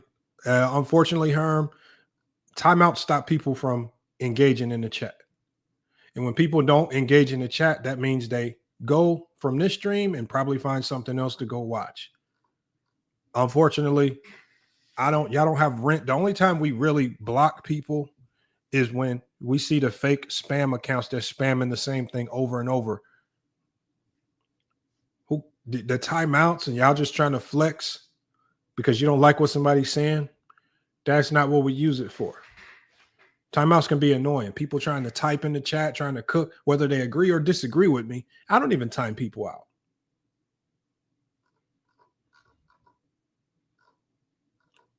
We got Tyson up here. Tyson says, keep cooking. All right, let me get this link in the chat, man. We're going to get people up here to cook. And we got to talk about it. Kobe Bryant. How did he get inserted into the top 10? Is Shaquille O'Neal single-handedly the reason why Kobe's legacy has taken a significant hit? Because when you put Kobe's legacy and resume next to the best of the best all time, it don't align correctly.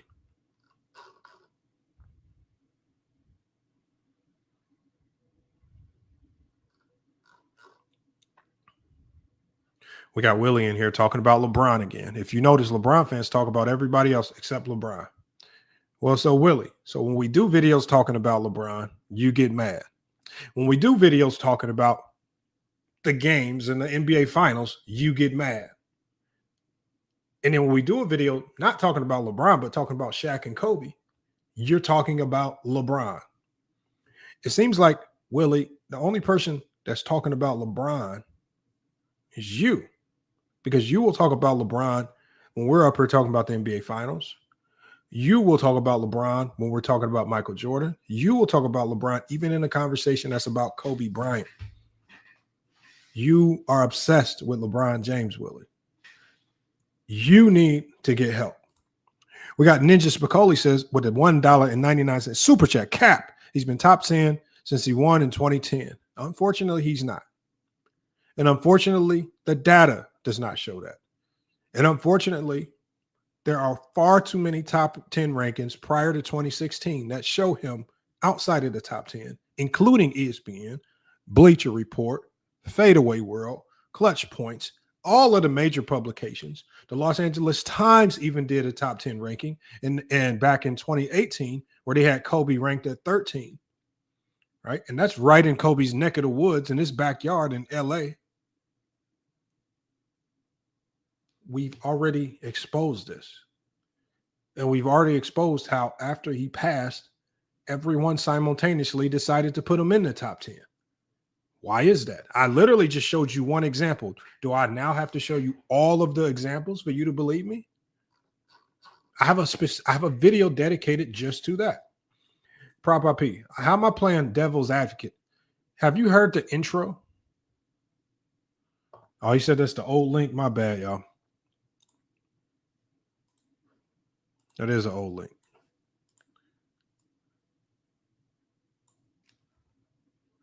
Here's the right link. My bad, y'all. Here's the right link. I sent the wrong link. My bad, y'all. The right one's in the chat now. Because they stopped hating. The problem, MRUM, is once you hate, there are things that you do to Kobe's legacy that you no longer undo. Once you hate on Kobe, and the media senses the hate, and the media gravitates to the fan hate, well, now you impact Kobe's MVPs. Now you impact things that trend towards his legacy. What's essential to being in the top 10? The MVPs, the finals MVPs. Is it fair? No. Because not everybody's afforded great teams to do a lot of winning, to win the MVPs and et cetera, et cetera. But when you have literally everything that you need to win, the organization, and that one element, you two cannot find a way to coexist. And instead of coexisting, and instead of being like Magic and Kareem, where there's a peaceful exchange of power, and Kareem can go from being the 1 to the number 2, you butt heads and you force Shaq out and put yourself into a complete rebuild. So now you have to waste 3 more years of your prime just trying to get the team back up and competitive as it was when Shaq was there.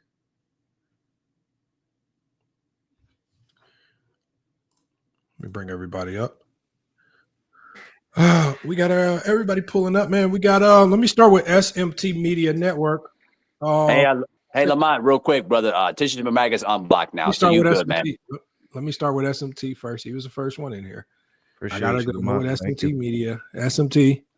Thank What's you, man. good? What Hey. are your thoughts, man? Hey, I appreciate your approach to this, man. I really do. I think a lot of people overlook Kareem. He was viewed as the best player of all time for a long time until someone else came along and, you know, won like him and got the MVPs like him and impacted the game like him. So, like, I agree with you. I think him just getting passed up and disrespected and slid over to the side, I think it's just a horrible injustice. And then you mentioned Hakeem. Hakeem's one of my favorite players of all time, and you mentioned him not belonging in the top 10. I think sometimes what ends up happening is people, they know what they saw. They saw a great player. They saw an immense basketball talent. But then you have to look at greatness as part of what they've achieved in their career, not just, you know, how great of a player they are in terms of basketball player. Like, I watched this guy play, Charles Barkley, an amazing basketball talent, one of the best I've ever seen, but he didn't have the greatness achievements, right, as a career. So we don't put him in, you know, the top 10s, the top 20s, those kind of conversations. So it's a collective, you know, you look at all the things, and sometimes some people value certain things more than others. So they start moving guys up higher than maybe you might have them. Right. So I always try to put Hakeem in my top 10 because I haven't really seen many guys play both sides of the ball with such high level, right? The defensive basketball IQ with the tenacity and blocking the shots, with the steals. And then offensively, I mean, you can teach people how to play basketball watching Hakeem film, right? You can literally teach bigs, this is how your feet need to move if you want to score, right? Here's how you need to finish on this side, that side. Here's the spin move. He's a walking video educational system. He's an education. He's a class, right? So I try to squeeze him in my top 10. People tell me he doesn't belong. So I just, you know, and what am I supposed to do with that? That's what I think. But Kobe, the only thing that I think hurts Kobe is during his career, didn't get the MVPs. And it's well documented. Steve Nash got 2 MVPs during Kobe's prime, and during Shaq's prime, Steve Nash got those 2 MVPs. Those MVPs may be not the greatest way to assign that award. They may have gone to other players, right? Shaq always talks about that. But after Kobe passed away, what ends up happening, these guys, when they retire or they pass away or something like that, now everything goes under the microscope. Now we look at Kobe and we're like, damn, that's a lot of all NBA defenses. He hit some incredible shots in some huge moments. He's got championships, and the 2 that he got without Shaq are more impactful to his career in a way because he did it without Shaq and he did it with just Pau Gasol. The rest of the guys, we look at just minimalist players, right? They have very small bit roles. Yeah, they do important things in important moments. Every team has those guys, but just Pau Gasol was what he had, and it was enough for him to win. I saw other guys with much more not win. So I think Kobe does deserve to be in the top 10 because it's one of those situations where you watched him play. He was a walking bucket. There was no way, like, he couldn't think of a way to score. He was a walking bucket, and defensively he was elite. So I think he does deserve that qualification or that criteria that you were discussing. So I wanted to speak to that, but I really do like your approach because I think there are some guys who got slid to the side that maybe shouldn't have been, and I think it's kind of disrespectful. Well, I think so. Let's start with Hakeem with what you said, and this is what I said at the beginning of the show. If we're talking about, if we're just saying, okay, I'm going to make a separate top 10 for the most talented players of all time. You had great footwork. You were so good. Your talent was so otherworldly. Okay, yeah. But the problem with that is if I start putting players into the top 10 for talent, that opens the door for all players with talent to enter the top 10. The Iversons, whose talent, it's like some people say pound for pound, the greatest player of all time, right? The Tracy McGrady's, all of the players with talent now have a case. Do people really say that about AI? Yes. And so what I'm saying is this, other than one NBA player that we had on the show that said Allen Iverson is the most overrated player in NBA history. But damn, that's neither here nor there. What I'm saying is I can't open the door for just talent. It's your career resume with the talent that needs to mirror and match. And when I look at Hakeem's talent, just like I said at the beginning of this, Kobe has the talent. Kobe has the mentality. The resume is what doesn't match. And the same with Hakeem. Talent, mentality, resume don't match. When we just similar to Kobe, when we look at Hakeem's career, there was a 6-year stretch where he lost, was upset in the first round, didn't even make the playoffs in 1992, significant losing. Total times in his career that they lost in the first round, I think it was a crazy amount, like 8-9 times. I'm with you with Hakeem, but tell me what the things are. I'm gonna go to Kobe next. Oh, okay. What I'm saying with people like when you just rely on talent and you use a very small sample size of their career to say this makes you top 10, I have to look at Hakeem's entire body of work. That's what makes you top 10. Right. For Kobe, people want us to look at such a small sample size of his career. Like you said with Kobe, the 2 championships, I don't weigh championships differently. A championship is equal to any other championships. You win them however you can win them. If you win it with what we define as more help, great. If you win, like for example, Jordan won all his championships with the best team in the league every time.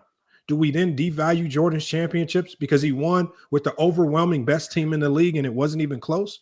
No, I think some championship runs just are more impressive. No, but what I'm saying is I think it's easier as opposed to trying to weigh championships, trying to say, oh, you did it with this many stars or this much help. And then what you ultimately end up doing is you, just like you did, and I don't know if you intentionally tried to do it, what you said Kobe only did it with Paul Gasol. But then that means you now have diminished the significant contributions of a guy like Andrew Bynum. Yes, he was injured, but he was an all-star, right? He at one point in time, he was averaging 18 and 12. You diminished the contributions of the 6th man of the year. Who was the 6th man of the year? One of the most versatile players in the league, and Lamar Odom. You diminished the contributions of a guy whose contributions don't necessarily show in the stats, and Derek Fisher.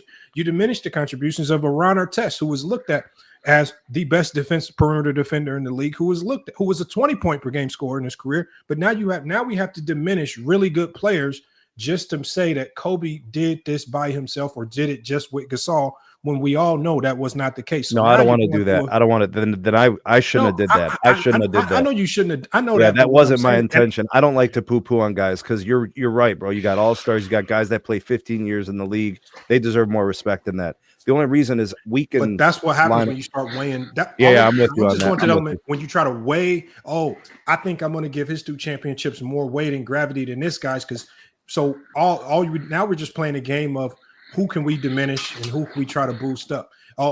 We can pretend that he didn't have this help, so we can boost him up. Otherwise, it's just a championship. Kobe but those top 10 conversations, Lamont, become nuanced, right? So you have to find things to help distinguish certain things.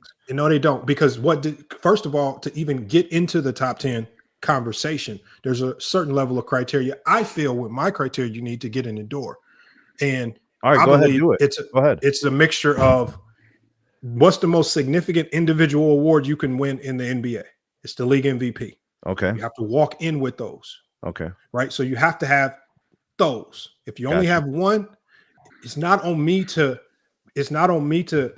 use my feelings and say, oh, you should have won more, so I'm going to put you in anyway. I can only judge you based off what you have or don't have. When another criteria that I use is dominance over your era. Another criteria that I use, statistical dominance. Another criteria I use is your overall impact of the game. For example, the way Shaquille O'Neal impacted the game, forced the zone back into the game, changed rules. A guy like Steph Curry that redefined defenses, changed the way the game is played universally, right? When I look at those, at least my criteria. But you don't rank my those. criteria has Kobe like at 11, right? My criteria has Kobe at 11, which Lamont, you got me, this like a checklist, or do you have their like yes, like a certain it's value? funny to me how I have Kobe at 11, which is still one of the greatest players to ever. Yeah, there's nothing wrong with that. That's good. And people actually have an issue with that. But no, I don't have an issue with it. But I think what I've seen is that my issue is this. Either give Kobe credit for his entire career, even as a sidekick with Shaquille O'Neal. Don't try to pretend as if the 2 championships alone without Shaq is enough to get him into the top 10, because it's not. No, it's not. I think his whole body of work. But the problem is people have created a narrative that you cannot be so as great if you're looked at as a second option. And I think a lot of, especially Jordan fans, have put a player like Scottie Pippen so far down in the dirt that now, and Scottie Pippen it's not even arguable. He is the greatest second option. Scottie is all-time great, man. But listen to what I'm saying. He's all as good as he was. He was top 5 in the 90s. Right. He's never in anybody's top 10 conversations, even with the 6-0, even as the best perimeter defender in the 90s, even as a top 5 player in the 90s, which some people say is the greatest era of all time. He did all of these things that were great.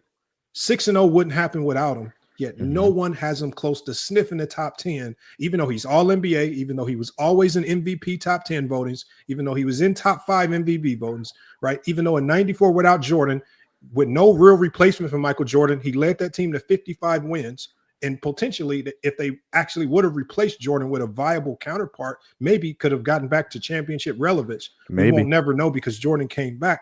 He did all of these great things, but because he was a sidekick, he will never get top 10 consideration. So if you want to put Kobe in the top 10, use this whole resume, including the portion of his career where he was a sidekick. But you also would have to then elevate other sidekicks who got slighted, like the John Havliceks, 8-0 in the finals, numbers and totals that mirrored that of Michael Jordan's. Elevate him. Scottie Pippen, 6-0 in the finals, numbers that show he was one of the greatest players in an entire decade of basketball, and Jordan's success would never have happened without him.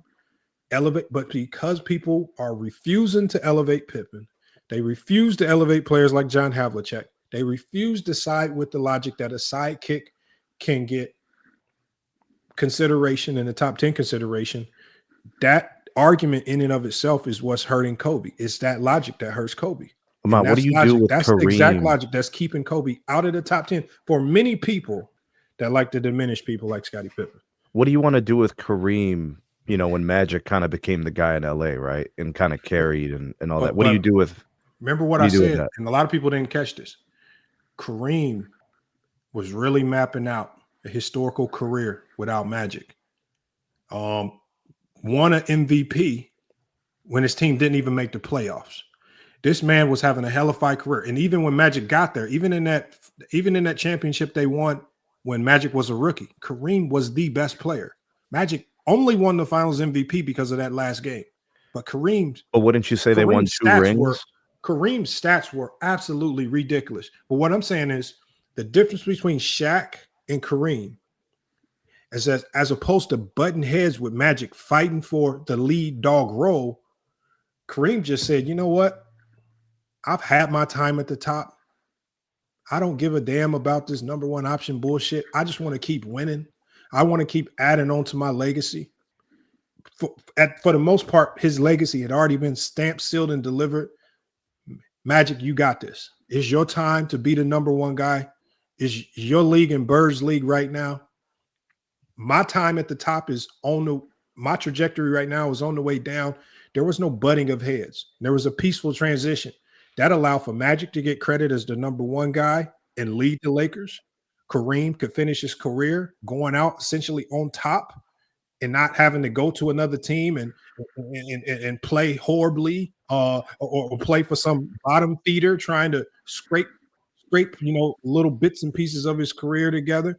They had a peaceful exchange of power. Kareem went out on top. Magic was able to get the number one spot, build out a resume as the number one guy, building off that rookie year championship.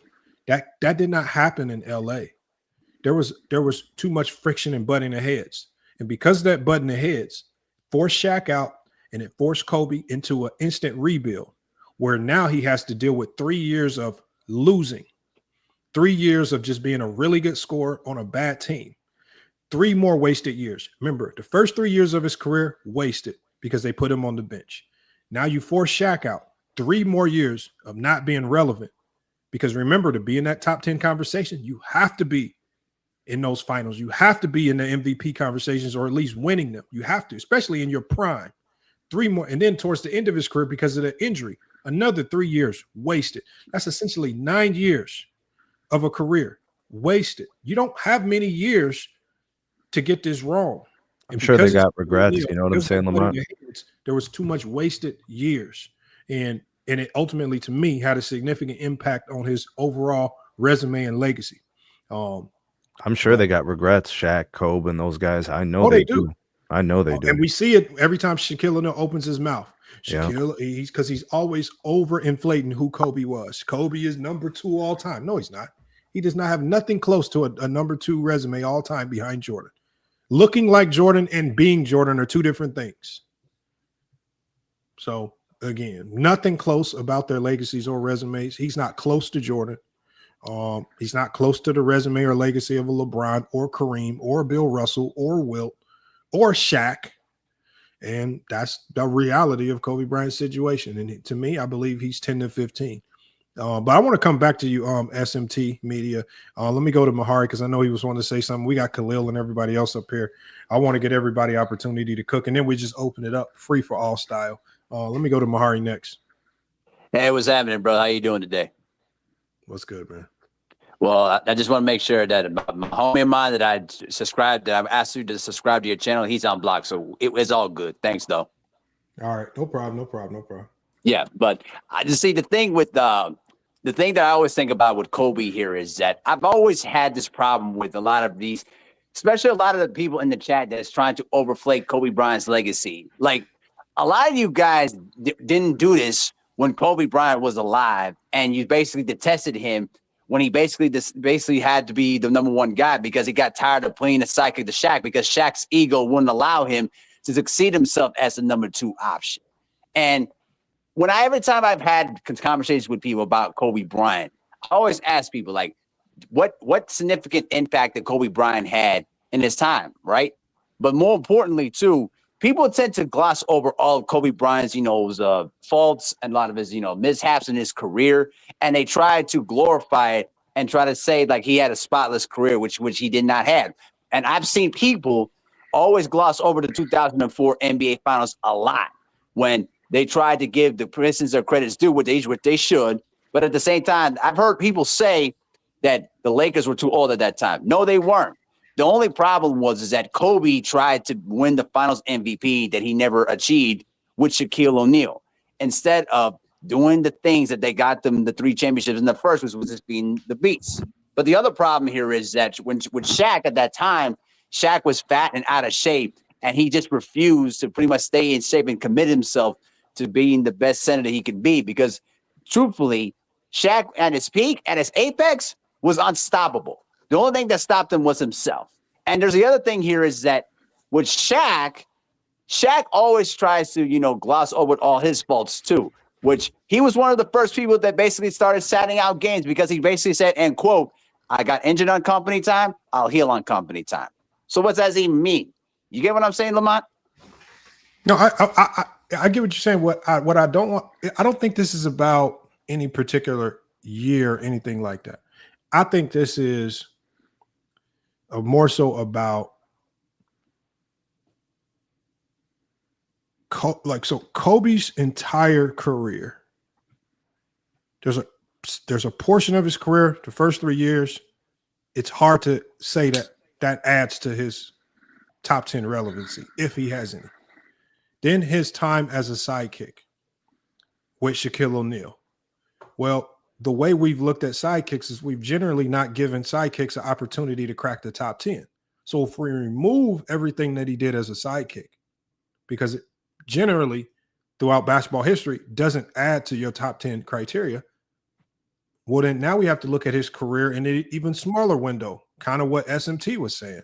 Now we have to look at the 2 championships. But I think even when we look at those 2 championships, just to elevate those 2 championships, we have to come up with some very, very crazy conclusions just to try to elevate them to make those 2 championships more valuable than what they actually are, when it ultimately is just 2 championships, just 2 championships. And yeah, but in between good, that, though. at the beginning of that time, you went through significant struggles because you forced Shaq out. And at the end of that time, you went through significant struggles because of the injury. And so now we have a very small window of your career where we can judge you as a potential top 10 player, all because people aren't willing to accept what you do as a number 2 option as a part of a top 10 resume. Because if we accept Kobe's, we have to accept Pippen's. If we accept Kobe's, we have to accept John Havlicek's and Sam Jones. But people aren't willing to do that because they want to push these narratives that Jordan did it by himself. They want to push the narrative that Kobe did it by himself. To push that narrative, you have to diminish the Pippins and other players like that. This is a dumbass video. I can't even count, man. All right, well, you can just add your talking points in when we get to you. Right. It's gonna take you forever, so I know. I'll take your time. That's fine, Herm. Just mute up if you don't I'm want ready to wait. to cook. I'm ready to cook. Hey, Right, so hey, Lamont, I'm already done. You can add some. You can let somebody else go ahead, King Shut Bro. your snitching ass up anyway. All right, your whole premise is faulty, and I'm gonna come with some facts. Number one, Kobe was a 3-time top MVP finish with Shaq on the team. Pippen was a 1-time, right? So if you want to use, because you're already using the Scottie Pippen, you can't give him no credit. So you got to, nobody gives Jordan all the credit. We all know that Jordan would not have won without Pippen. But 3 times Kobe was top 5 MVP with Shaq on the team. So it ain't like you could like that. To call that a sidekick is ridiculous. Number one, Kobe has 10 times in 11 years where he was top 5 MVP finish. Okay, so that throws the one MVP out the door. He's a 20-time All NBA first team offense plus defense. Not a lot of people can say that. So right there, that's his resume. When you say, and that's both with and without Shaq. He actually finished All NBA first team defense 3 times with Shaq. So you can't sidekicks don't do that necessarily.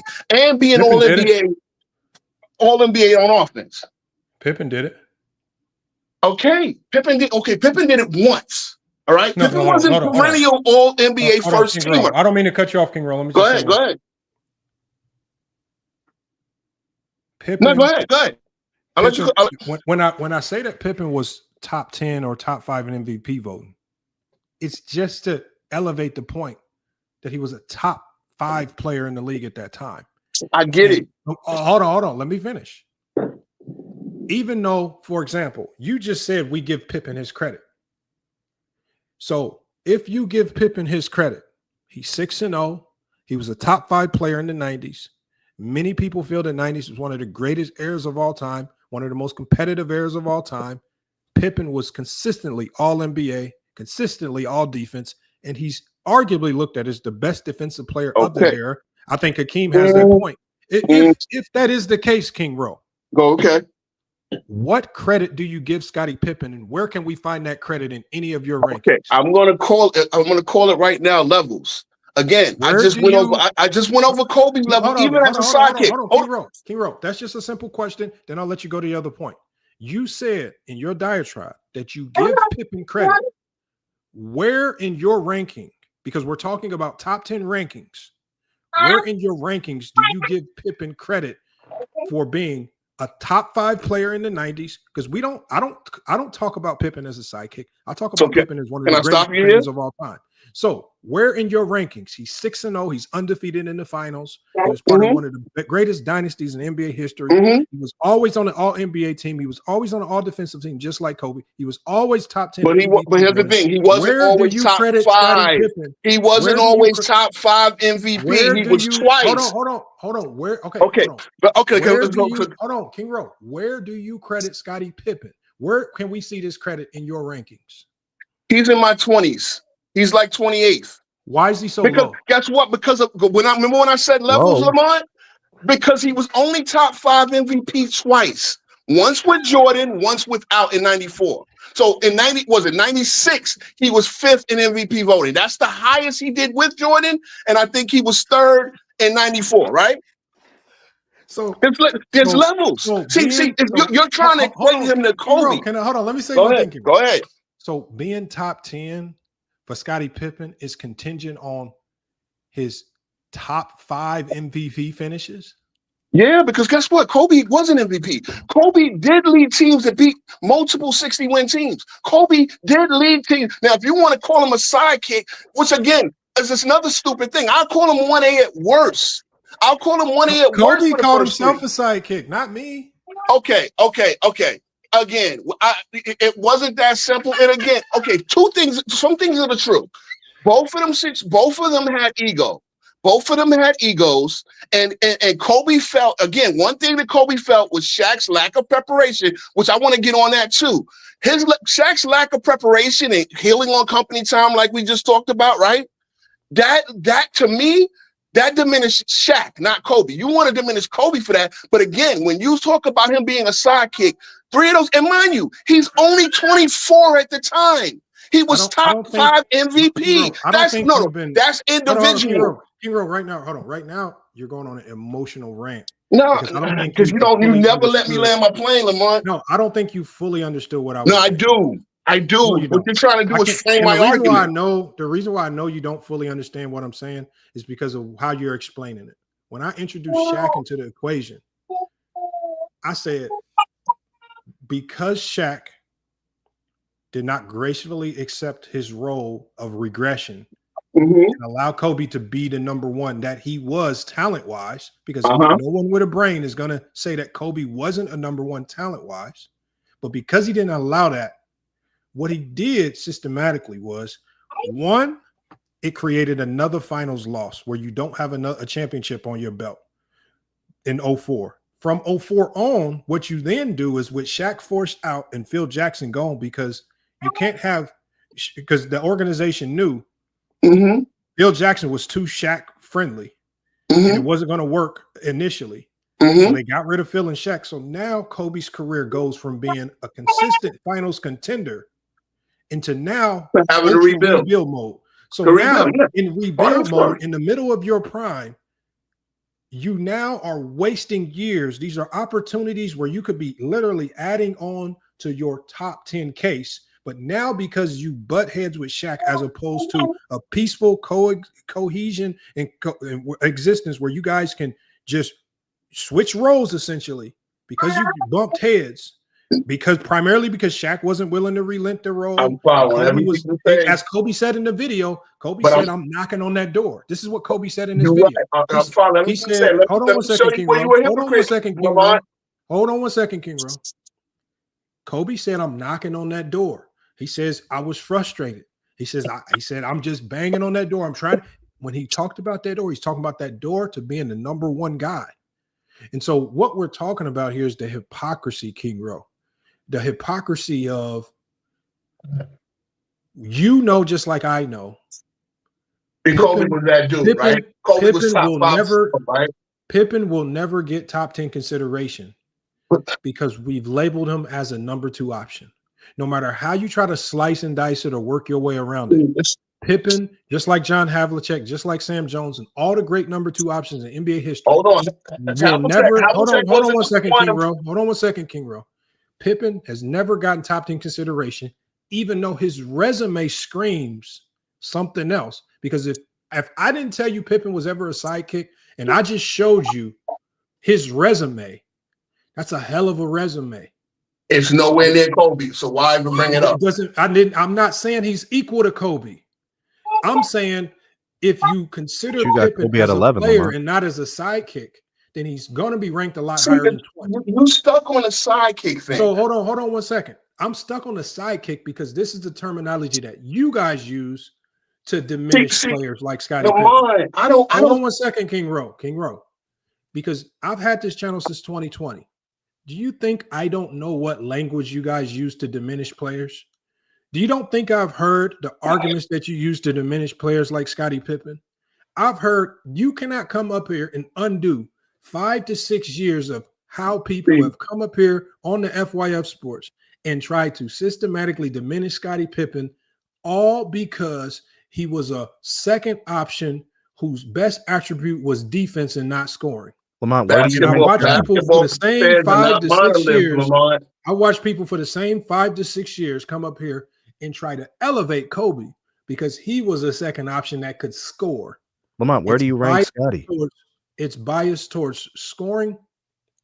It's biased towards scoring. It's biased towards second guys that are looked at as sidekicks.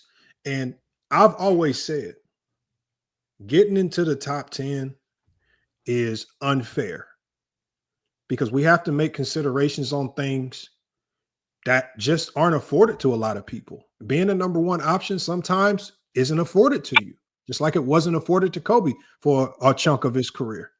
And being that number one guy and leading as the alpha matters in top 10 conversations, which is why no one has sidekicks in their top 10.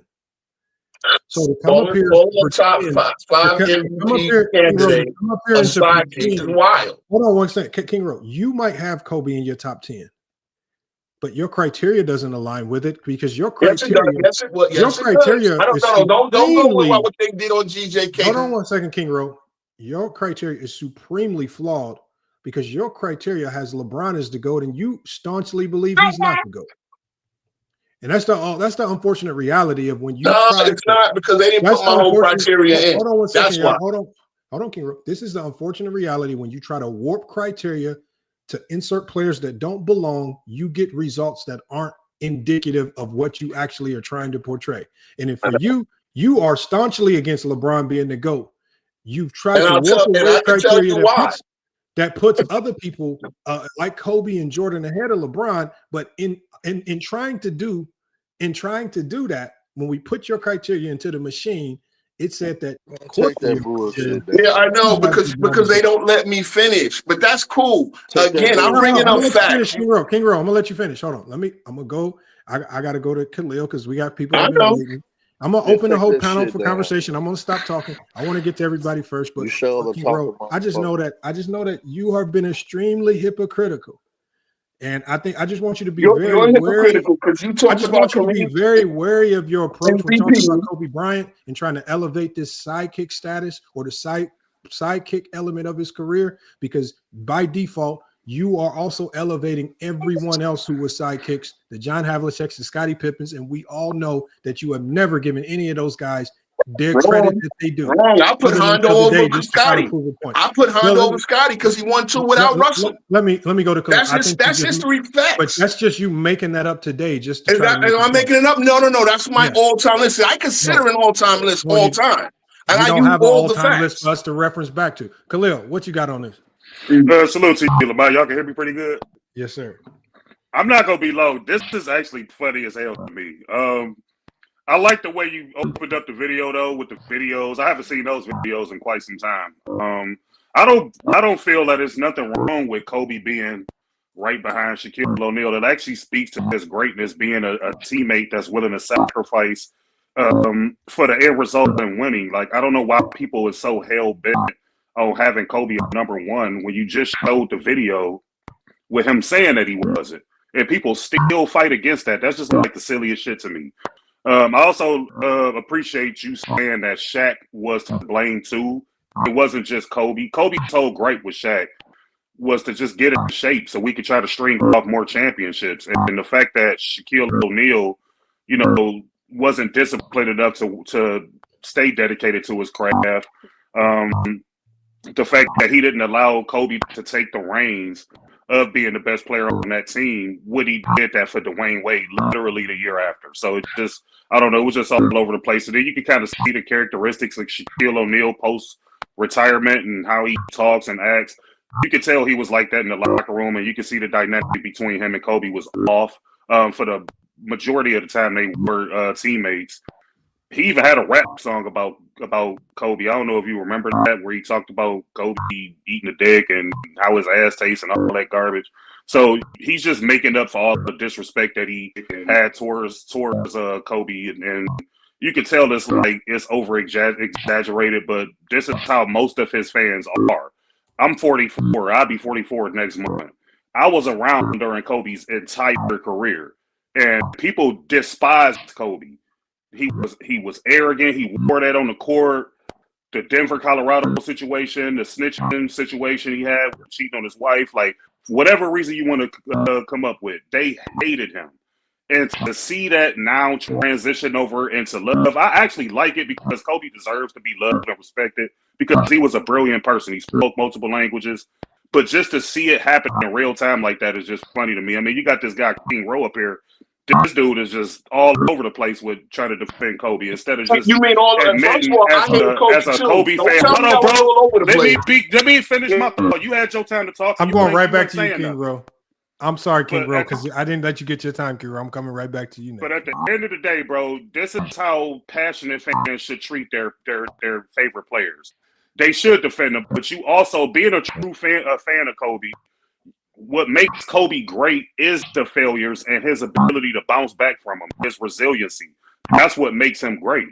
So when y'all try to cover up all of his flaws and mistakes, that don't look right. You just look over-obsessed and like a fanboy.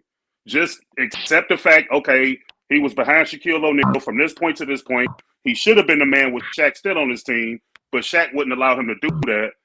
But then Kobe excelled and ended up winning more championships without Shaquille O'Neal.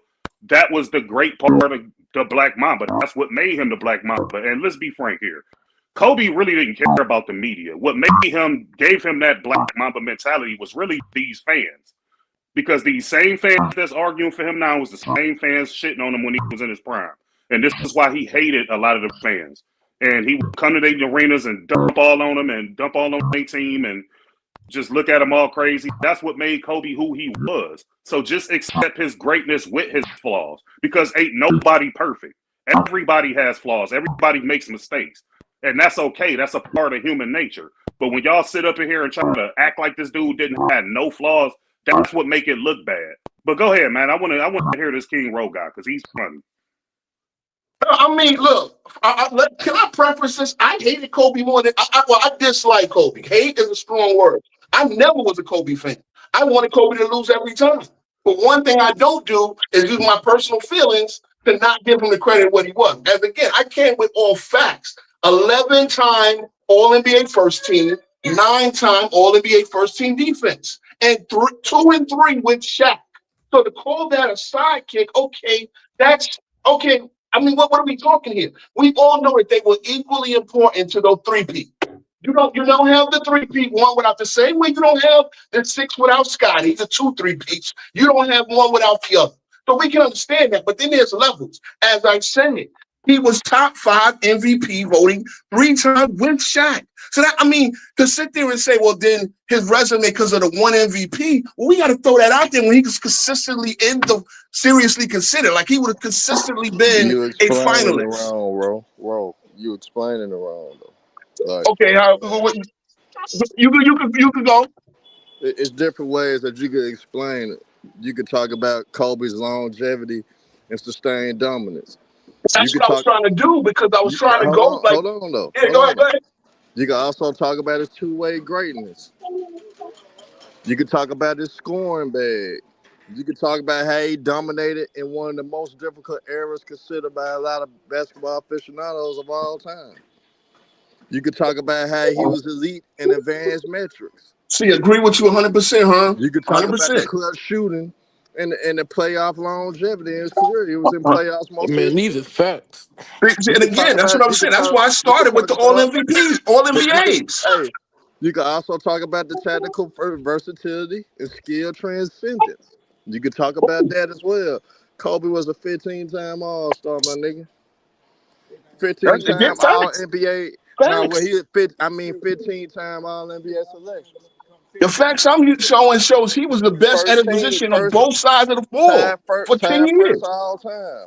He's 11-time first-team All-NBA. Yes.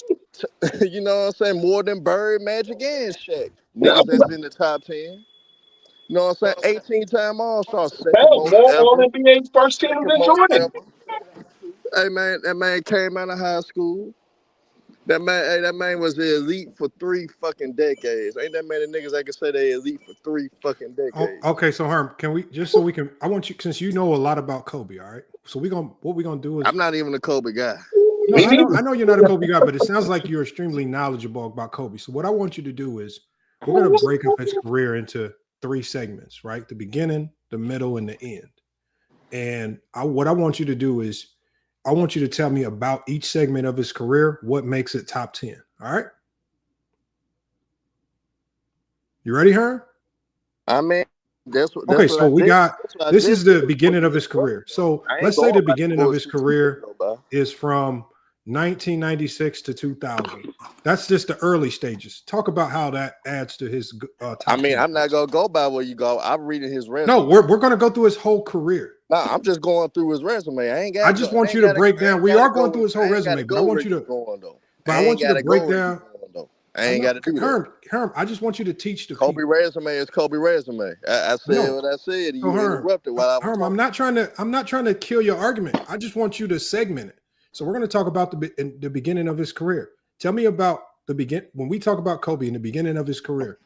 What element to the like, for example, Jordan to the beginning of his career was rookie of the year. I read his resume. So as Kobe started his, I ain't got to get into semantics. I ain't got to do that. It's not semantics. It's not semantics. I just want you to get that nigga resume is better than Shaq. His resume better than Magic. His resume better than Bird. So Herm, I'm not trying to prove you wrong or to say you wrong or nothing. I just want to segment it up. Nah, but you ain't got to segment nothing. He was an all-star at 19. If you don't want to do it, just say you don't want to do it. He was at 19 years old and an all-star. Okay, so hold on one second. King Rowe. Herm don't want to do it, so I want you to. I'll do it. We're gonna break Kobe's career up into 3 segments: beginning, middle, and the end.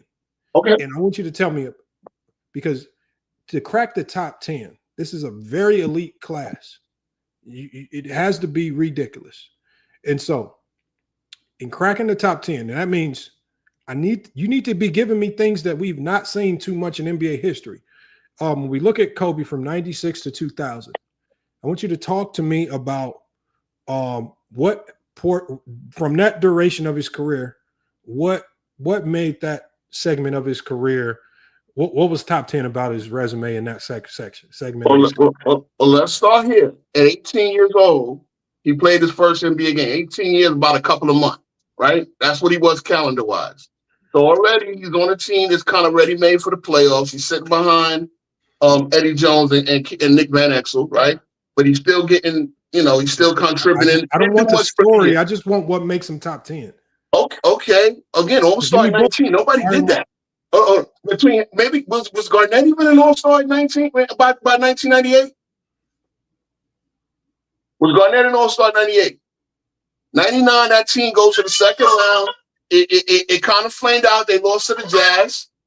All right. Wait, hold on. Go ahead. I don't want to go down memory lane of the playoff series. I want you to tell me, as I progress through each segment of his career, I want you to tell me about that segment of his career and what makes that particular segment of his career top 10 worthy. Again, you're talking about a person that's doing things that never been done before. Can you just say this first portion of his career, there's nothing that he did that makes him top 10? No, I'm not going to say that when he's the first All-Star at 19 years old.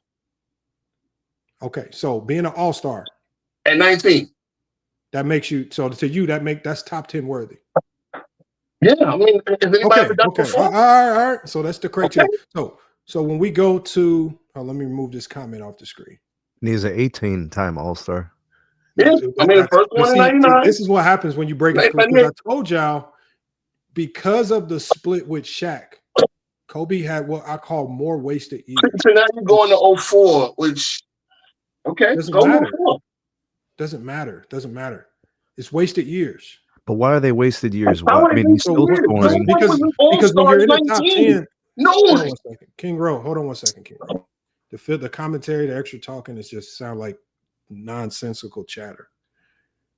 What I'm saying is this. It's a very select class. Like, for example, when Bill Russell first came into the league as a rookie, helping the Celtics win their first championship ever in history, and walking into the league with many critics saying he was the best defensive player in the league walking in. Okay. Right? He had a great team around him nonetheless, but we're talking about the individuality of a player. Bill Russell walked in and there was things said and that he said about him and things that he did that historically are just very, very hard to do. We saw people like Magic do it, but outside of that, it's just significantly difficult to do. As Bill Russell progressed to the middle of his career, what ultimately mapped out? He became the greatest winner of all time, right? He became the best defensive player in the league, and his impact on the game, he was changing the game, doing things they had never seen a 7-footer do, like lead to fast break. Absolutely changing the game. And this is all the while a player like Wilt Chamberlain is in the league. So to do things that we've never seen as a big man. Hold on. Okay, all right. Okay, to do things that we've never seen as a big man, while Wilt Chamberlain is in the league, is absolutely ridiculous to say. And then as he finishes his career, even towards the end of his career, he left the game well before his body failed him. They were begging him to stay. He played 15 and seasons. Not only did he continue winning, the man won as a player coach. Absolutely ridiculous. And so when we look at every segment of Bill Russell's career, and a reason why I use Bill Russell is because Bill Russell seemed to become the punching bag for many that want to bump him out the top 10 just to put people like Kobe in. But when we look at Bill Russell's career, no matter what you think about the style of play and how it looked optic-wise, he didn't have to be the leading scorer to be the alpha or the best player on his team.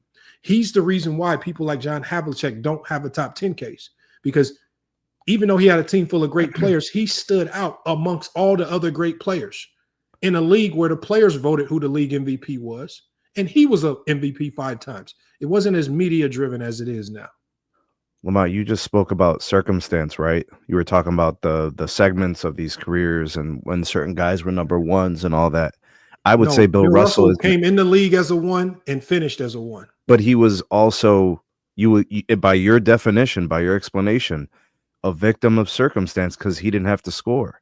He could score. I saw him score. No, hold on, bro. We watch film on this channel. Bill Russell, offensive bag was in the garbage can. Let's just not go there, man. Yeah, but he could score in transition. There was ways to score. We watch film on this channel. He was an ultimate Angel Reese. Let's not act like his offensive bag is why he's great. No, it's not. It's his defense. It's not. It's his defense and his ability to lead, his ability to win. And you can be the alpha without scoring. Scoring does not make you the number 1 option. I agree with that. I don't know, man. That's he shot. Half the game is scoring, and the other half is stopping the other guy from scoring. As a center, Bill Russell only shot like what, 47%? Okay, so if scoring makes you the number 1 option, then why don't we give all the credit to the guys who were scoring, like John Havlicek? No, it's not often that someone is the number 1 when Bill Russell was like when he's just the leading defender scorer on that team. What is it? There's a reason why when we looked at that team, we give Bill Russell the most credit, especially when we're looking at who to put in the top 10. Y'all don't give any credit to the Sam Jones. Y'all don't give any credit to the other Celtics who were all-time great, top 75 great. We only give top 10 credit to Bill Russell because he was the alpha. He was the number 1. When we look to Wilt in the Sixers, Wilt played with a whole bunch of all-stars, all-time great players. But we give credit, top 10 consideration to Wilt because he was the number 1 option. Let's stop pretending how many years top 10 is not reserved for guys who were the alphas on their team. How many years do you think? Because there's no other player outside of Kobe that has a significant chunk of their career as a second option that we want to thrust into the top 10 because they had team success. Lamar, how many years do you think Bill Russell was the best player in the NBA? He played Bill like Russell 15 was seasons. arguably the best player in the NBA for arguably his entire career. So you would go with basically it was the whole arguably time, his maybe? entire career. Okay. Because any year that you could say what was better, Russell was right there knocking on the door for his case. So are you fighting to single make a time. case for Bill in the top 10? I got He Bill is Russell in the top all the 10. time. You got him in the top Hell 10? yeah, Okay. he's in the top 10. Okay. I got Bill Russell 3 all time. For number people to 3. not have him in the top 10, bro, that's insane. If you do not have him in there, it's most insane. of the people I know won't put him in the top 10. Because they don't know basketball and they don't do their proper research. Of course, everybody on this panel was not alive when Bill Russell was playing. But you do have statistical analytics and video footage to back up what your claim is if you have him in the top 5. It's just hard for me to believe. Like, if you're going off resume, like if you're going off talent, like I say, there's 2 different types of top 10s. If you want to say your top 10 list all time is talent driven, I get it. But if it's legacy and career and resume driven, then how is Bill Russell not in there? Because a lot of people love to exclude Bill Russell because he is really killing that Jordan 6-0 logic. And that logic kind of goes into the garbage can. It is really hard to push and propagate that logic when Bill Russell's sitting right there. And the only way you can diminish Bill Russell is to say, oh, the league was trash. That's the problem, diminishing people, man. That's the problem, diminishing all-time greats. I don't never use 6-0. I don't never use 6-0. Man. You could also use historical impact, too. King Rowe acts like this live was meant to kill him. Like, he's always defending what he said. Yeah, but that's the thing. I get your debating narratives, but then we gotta defeat it together. Hey, bro, this is how I know you say a lot of these things because you get awful defensive of we not even talking about your takes. Well, put that resume back up from Kobe. Let me break down his career, man. I defend the truth, bro. You in I line, defend man. the We got truth. Anime Maga. We got Goat James Kingdom. We got Khalil just gave his take. Hold on, let me. Mac Def, what up? We got Alpo. Let me go to Goat James Kingdom, and I'm gonna go to Alpo and Anime next. I see you up here frying niggas, Khalil. Oh no, man! I'm not frying nobody. I just find it funny, bro. I mean, Kobe's career. I Goat got James a top Kingdom, 10. you with us? He in my top 10, but you know. Hey Johnny, you with us? Hey Johnny's on mute. So let me go to Alpo. Alpo, you on mute, man. You gotta take yourself off mute. All right, we got people trying to get in. If Alpo's not ready, then I'm here. I'm here, Lamont. Who is that? I'm only here to make sure George don't show up. So. Oh, Alpo, you here? Okay, my bad. Go ahead. Go ahead, Alpo. Well, I'm back. I never thought Kobe was the GOAT. Well, I got him at like 8, 9 on my list. Oh man. Why? So, Why? Why? Yes. Because people that got greater resumes than him accomplished more than him in the NBA. So, yeah, that's why. That's his take. Who watching the stories in the background, bro? What is that? How that's do you my feel PS5. about Alpo? How do you feel about the Sidekick issue?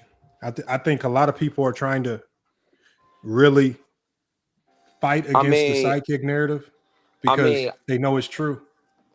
It is true because Shaq won 3 Finals MVPs, 1 regular season MVP, and was a runner-up for a Defensive Player of the Year. How can't Kobe be the sidekick? And he won a scoring title. And a scoring title. Yeah, That's just those 4 accolades will put you in the top 10. That's a top 10 resume. You know what hurts Shaq? And I think Shaq is obviously one of the greatest players I've ever seen play.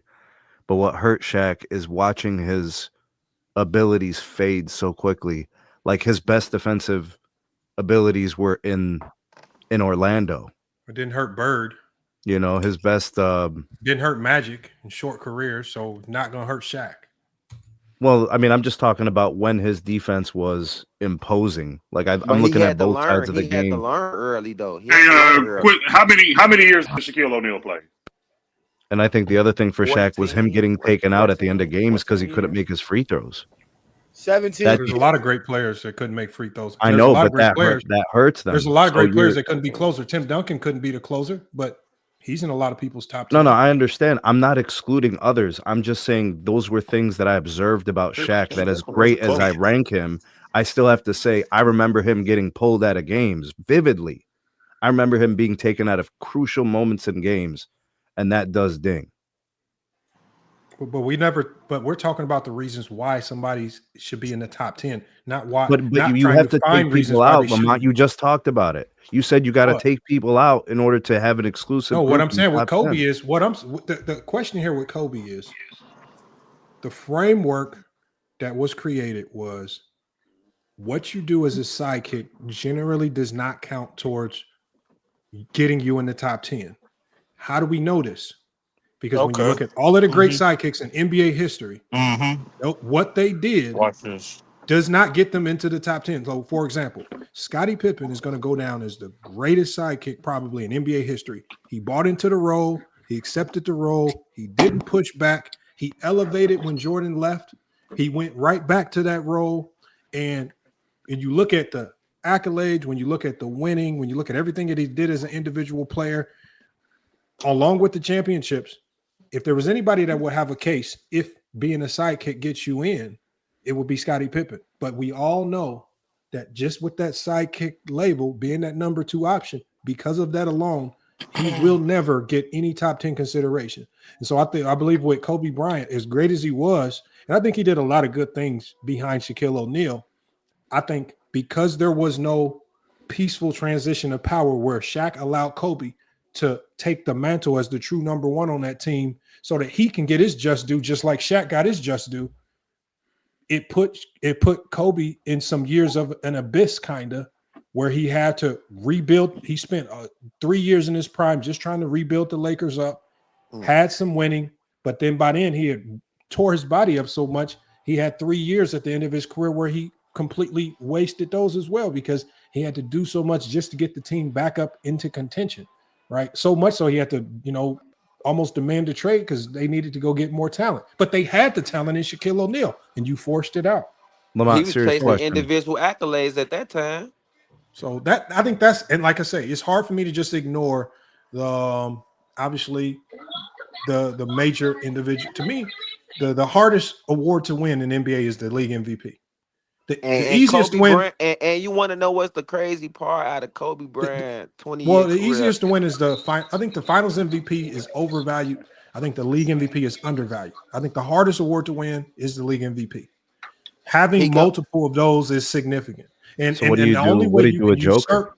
And the only way you can usurp winning multiple of those is if your game was so transcendent that it completely reshaped and changed the way we see the game of basketball, kind of like Shaquille O'Neal. What you mean? What we do with Jokic? Jokic still playing. Jokic still adding on. Hold on, SMT. That's what I'm saying. SMT. What we do with Jokic is we look at his career, we look at the MVPs, and we weigh it properly because he's on a trajectory to be top 10 all time, and it's not even close. And he's still adding on. And he's still adding on. Just so because the thing is, MVPs? what we happen now is just because you don't like Nikola Jokic like you like Kobe, you can't now devalue the league. I don't like Nikola Jokic just because he passed up Kobe in MVP. He wasn't saying that to you. He was saying it as an example. Oh, okay. No, the example is we just talked about this on another show.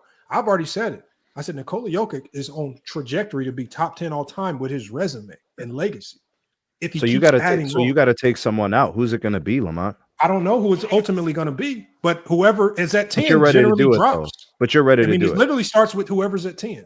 But you're ready to do it, it's though. It's easy to say who's going to drop, because as soon as somebody enters the top 10, it's generally who's at number 10 that drops. So what's it going to take? So what's it going to I mean, take? it's not that difficult. So what's I don't have I'm to pick a random name in my top 10. If No, somebody I don't need you to top pick 10, a name. But what I do want, I guess what I want to ask you. Hey, Sturdy's backstage, Lamont. Bring him in. So what I do want to ask you is, what's it going to take? what I always Because say, he has y'all, one I said chip. it's going to be I said there's going to come a time where the Magics, the Birds, and a lot of the guys that are maybe teetering along 7, 8, 9, it's going to come a time these new players are going to start, the players that we grew up watching are going to start retiring.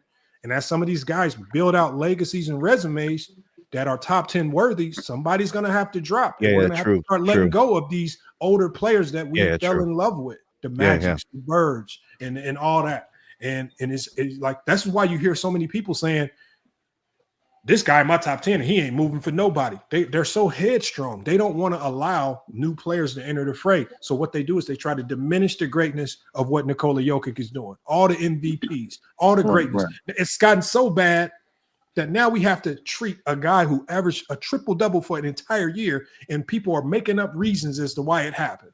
No, I was asking a serious question. Like, what exactly do you think has to happen for him to get into the top 10? He has 3 MVPs. Yes, just continue doing what he's doing. He don't winning championships, winning MVPs, being great. It takes great. Why? But what? Like, does he need one more chip? Does he need 2 more chips? Does he need 2 more MVPs? What does he need? He just has to winning accolades. He's going to amass accolades.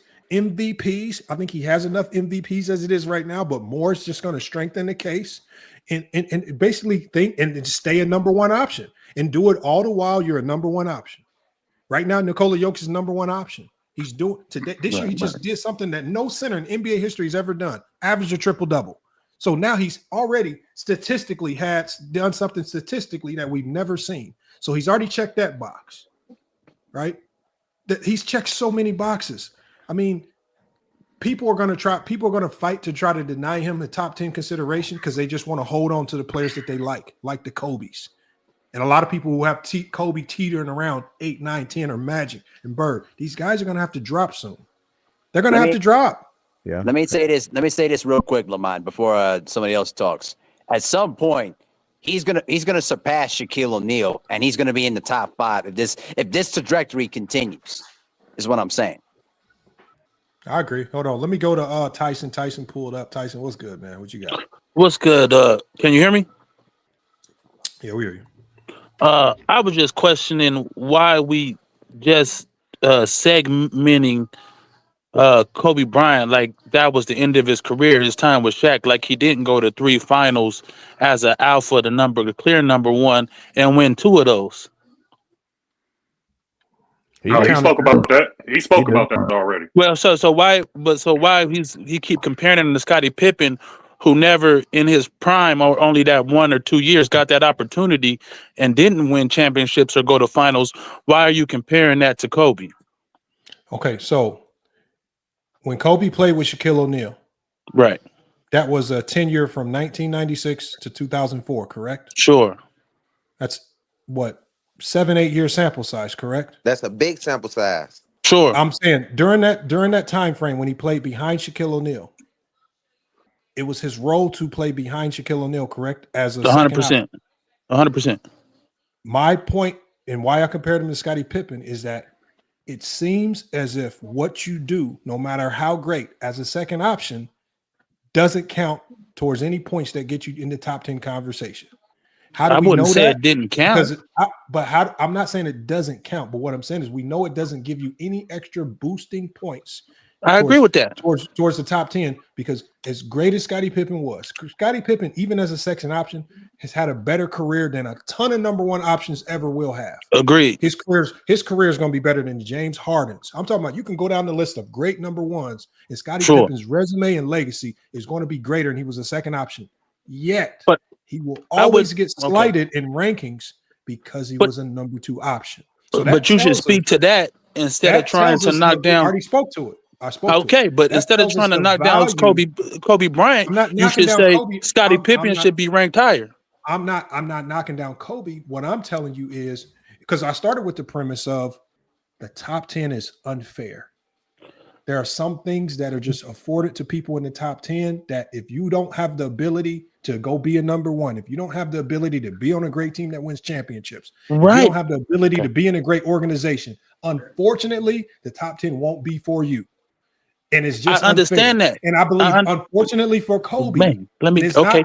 I wouldn't Can even I say it's respond Kobe's when you? fault, but Kobe being a number 2 for 7 to 8 years of his career is what will hurt. I don't think that's fair though, because we seen him as a number 1 option. That's the difference. That's the But I difference don't think between he a lot did of these enough as a number. number 1 Hold on. option that That's gets him into the top 10. Huh? To me, he did not do enough as a number 1 option to crack See, the top that's 10. what you want to do, You and want I me to don't show think you what he I don't did? think that's fair. I don't think that's fair. Okay, so We how is want this to. not fair? Look at the screen. Can I finish? Look at the screen. I cannot finish. This is what he did as a number 1 option. What did he do? He It's on the has. screen. Now, I I want you can't to even look see at that, this. brother. But anyway, Okay, I know what he hold on. did. I don't need the screen to show me. Okay, so what did he do?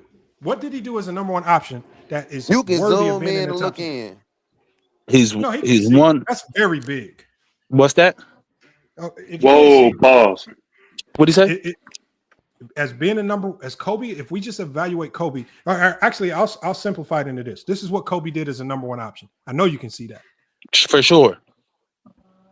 Is that But worthy of being again, we don't do where we that's your just resume? exclude what he did with Shaq.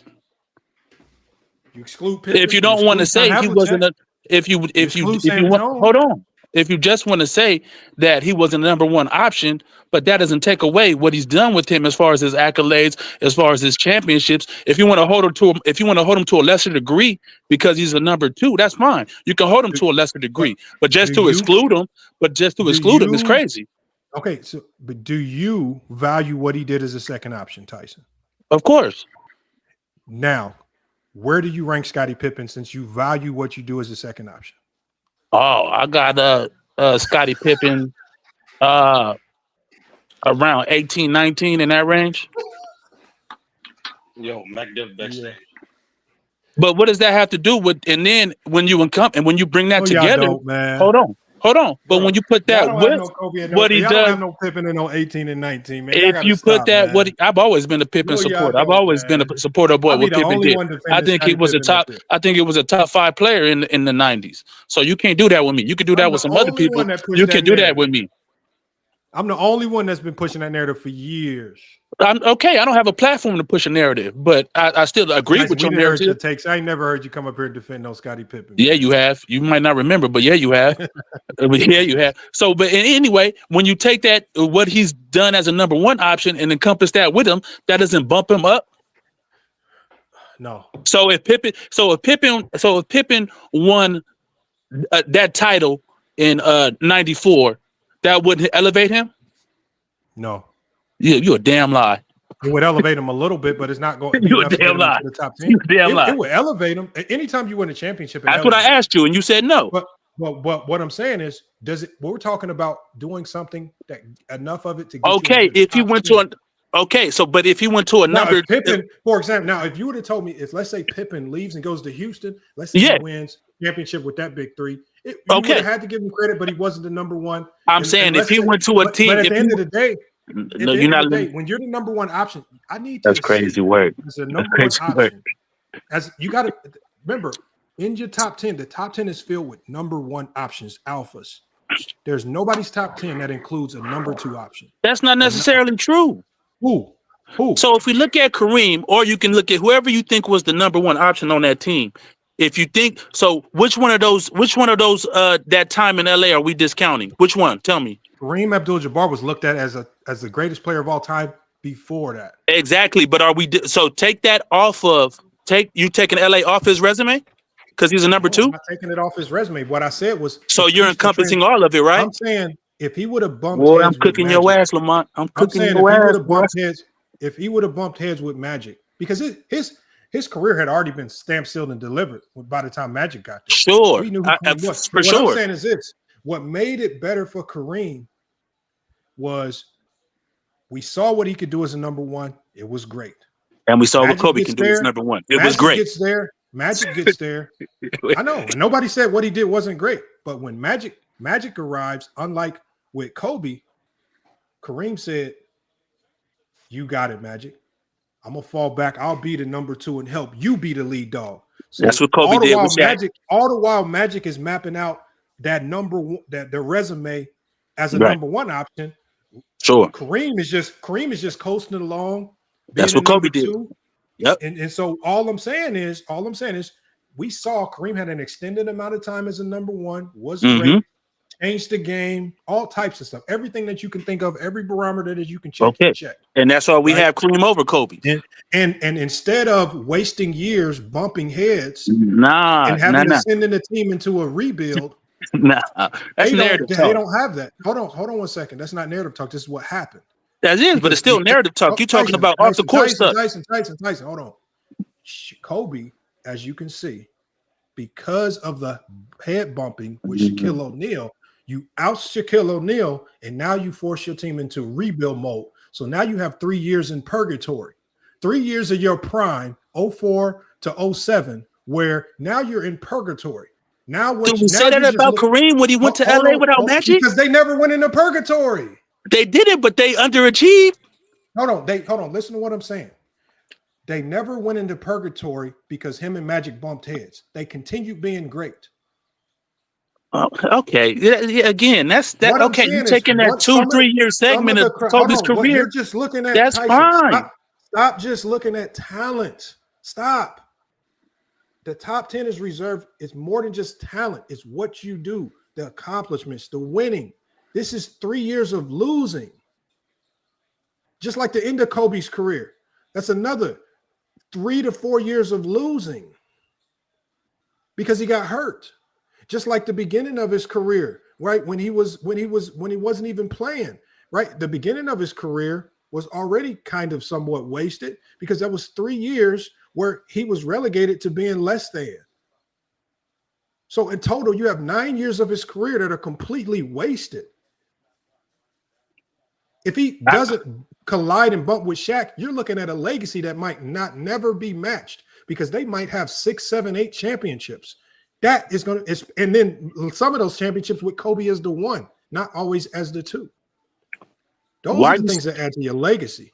Why are you saying 9 years are wasted? One more time, please. Okay, so 96, 97, and 98. Right. 18-year-old kid. First year in the league, he set the bench. Right. Second year in the league, was a fan favorite, got voted as an all-star, averaging 15 points per game. Shouldn't have been all-star. Agreed. Go ahead. Third year in the league, team was still obviously the league was going through a lockout. So he still only averaged 19 points a game. He's still a role player. He's still a secondary option. He's still trying to find his way in the league. That's 3 years where he's still trying to learn his way. Most players in the top 10 don't have any struggles walking in. So when we go to most come in 18, but go ahead. Now we're going to go to when he bumped heads with Shaquille O'Neal and he ousted Shaquille O'Neal. So you have 04 to 07. They 34 and 38 missed the playoffs. 45 and 37 lost in the first round. 42 and 40 lost in the first round. Another 3 years in your prime where instead of winning and competing for finals, because you push Shaq out the door, now you have 3 years in your prime where you're not even competing and you have to fight just for the organization to go get you some help. Where Shaq could have been the number 2 if he would have fell into that number 2. Accolades were amassed. So here's another 3 years. Accolades were amassed. Go ahead. 9 years worth, so I'm telling you where the 9 years worth. Yeah, but I'm saying I was just adding a tidbit that still accolades were amassed over those 3 seasons. Then you have 2013 to 2016, where he averaged 13 points per game, 22 and 17. These 3 years do nothing towards his top 10 argument. I agree. So that's 9 years that do absolutely nothing to your top 10 argument. I will push back on the 3 when he wasn't competing, but he was still amassing. They were not competing. They were 27 and 55, 21 and 61, and 17 and 65. They were not competing on his way out. No, I'm talking about those years they were 34 and 48. They were 34 and 48 and 04. I understand that. He was still amassing accolades, though. They weren't necessarily wasted years. They were struggle years, but they weren't wasted years, in my opinion. Did he get a league MVP? That's not the end-all, be-all for having a good year. No, for being in the GOAT conversation. Lamar, you To Come on, separate Lamont. yourself, you Come need the on. You got to MVP. win the MVP to have a good year and No, and have that count towards your we're GOAT not debate. talking about Tyson. We're not talking about just being good. Kobe We're got talking about Kobe top top 10 those of 10. all time. Kobe No, those top are great 10. years. The scoring title, those count towards accolades. Come on, bro. Okay, so Defensive player, again, defensive first what is teams. okay? So I I don't know don't think he what is deserved your them defensive first teams, hold but on, he hold on, still hold on. got them. Too many people talking. Tyson, it just sounds like y'all are trying to make the argument that Kobe was good. We all know that Kobe was good. I can't Right? hear Who the because hell got Somebody got some drafted? background noise. Hold on, I think it's Herm. Herm got some background noise. This is not an argument as this is nobody. I've already started off saying talent-wise, Kobe is a top 5 talent in NBA history. I'm not saying that. I'm saying the Resume wise, I don't think he has a top 10 resume in NBA history. I don't think he has a better resume than Kareem, Will, I agree. Bill Russell. I agree. I don't think he has a better resume than Shaquille O'Neal. Right? I don't think he has a better resume than LeBron. I don't think he has a better resume Jordan. than Magic or Bird. I don't think he has a better resume than Tim Duncan. So when we go down the list of players that I feel like have a better resume than Kobe Bryant, I think a lot of the years where Kobe Bryant could have added some of those impactful either individual or team accolades, he had wasted years. If he still had Shaq in 0405, let's say he doesn't get the MVP, but they might have a championship, which adds to your legacy, and he might be the number one option. 0506, let's say he doesn't get the MVP. They might have a championship with Shaquille O'Neal there if he buys into that role as a second option. And there's not wasted years where you actually are not adding anything of significant value to your overall top 10 resume. That's all I'm saying. And I think that Shaq bumping heads with Kobe, not accepting that secondary role, caused Kobe to waste more years. That's hypothetical. You don't know what they would have did if Shaq would have stayed there, bro. We don't know. Okay, so do you believe they would have been 34 and 48 had Shaq stayed? We don't. This is wild. That's what I'm saying. He's going off a hypothetical. Hold on. This is not a hypothetical. How can you ignore? How can you? Okay, I'm not ignoring nothing. I think anybody with a brain knows that if they still have Shaq in 0405, they don't go 34 and 48. We agree on that. We agree on that. What are you talking about? We agree on that. But But you're probably getting to the NBA final. Right. But he still don't win the MVP. He still don't necessarily win a championship. And got to the finals with D Wade and won. You think But he wasn't winning with Kobe? he still doesn't win an MVP. He still doesn't win he still doesn't necessarily win a championship. So you saying those are wasted years? No, hold on. There's multiple ways to add to your legacy. Now, through the first team all NBAs. What are you talking about? You saying the sidekick years don't count? Listen to what I'm saying. Did the first team all NBAs help? Yes.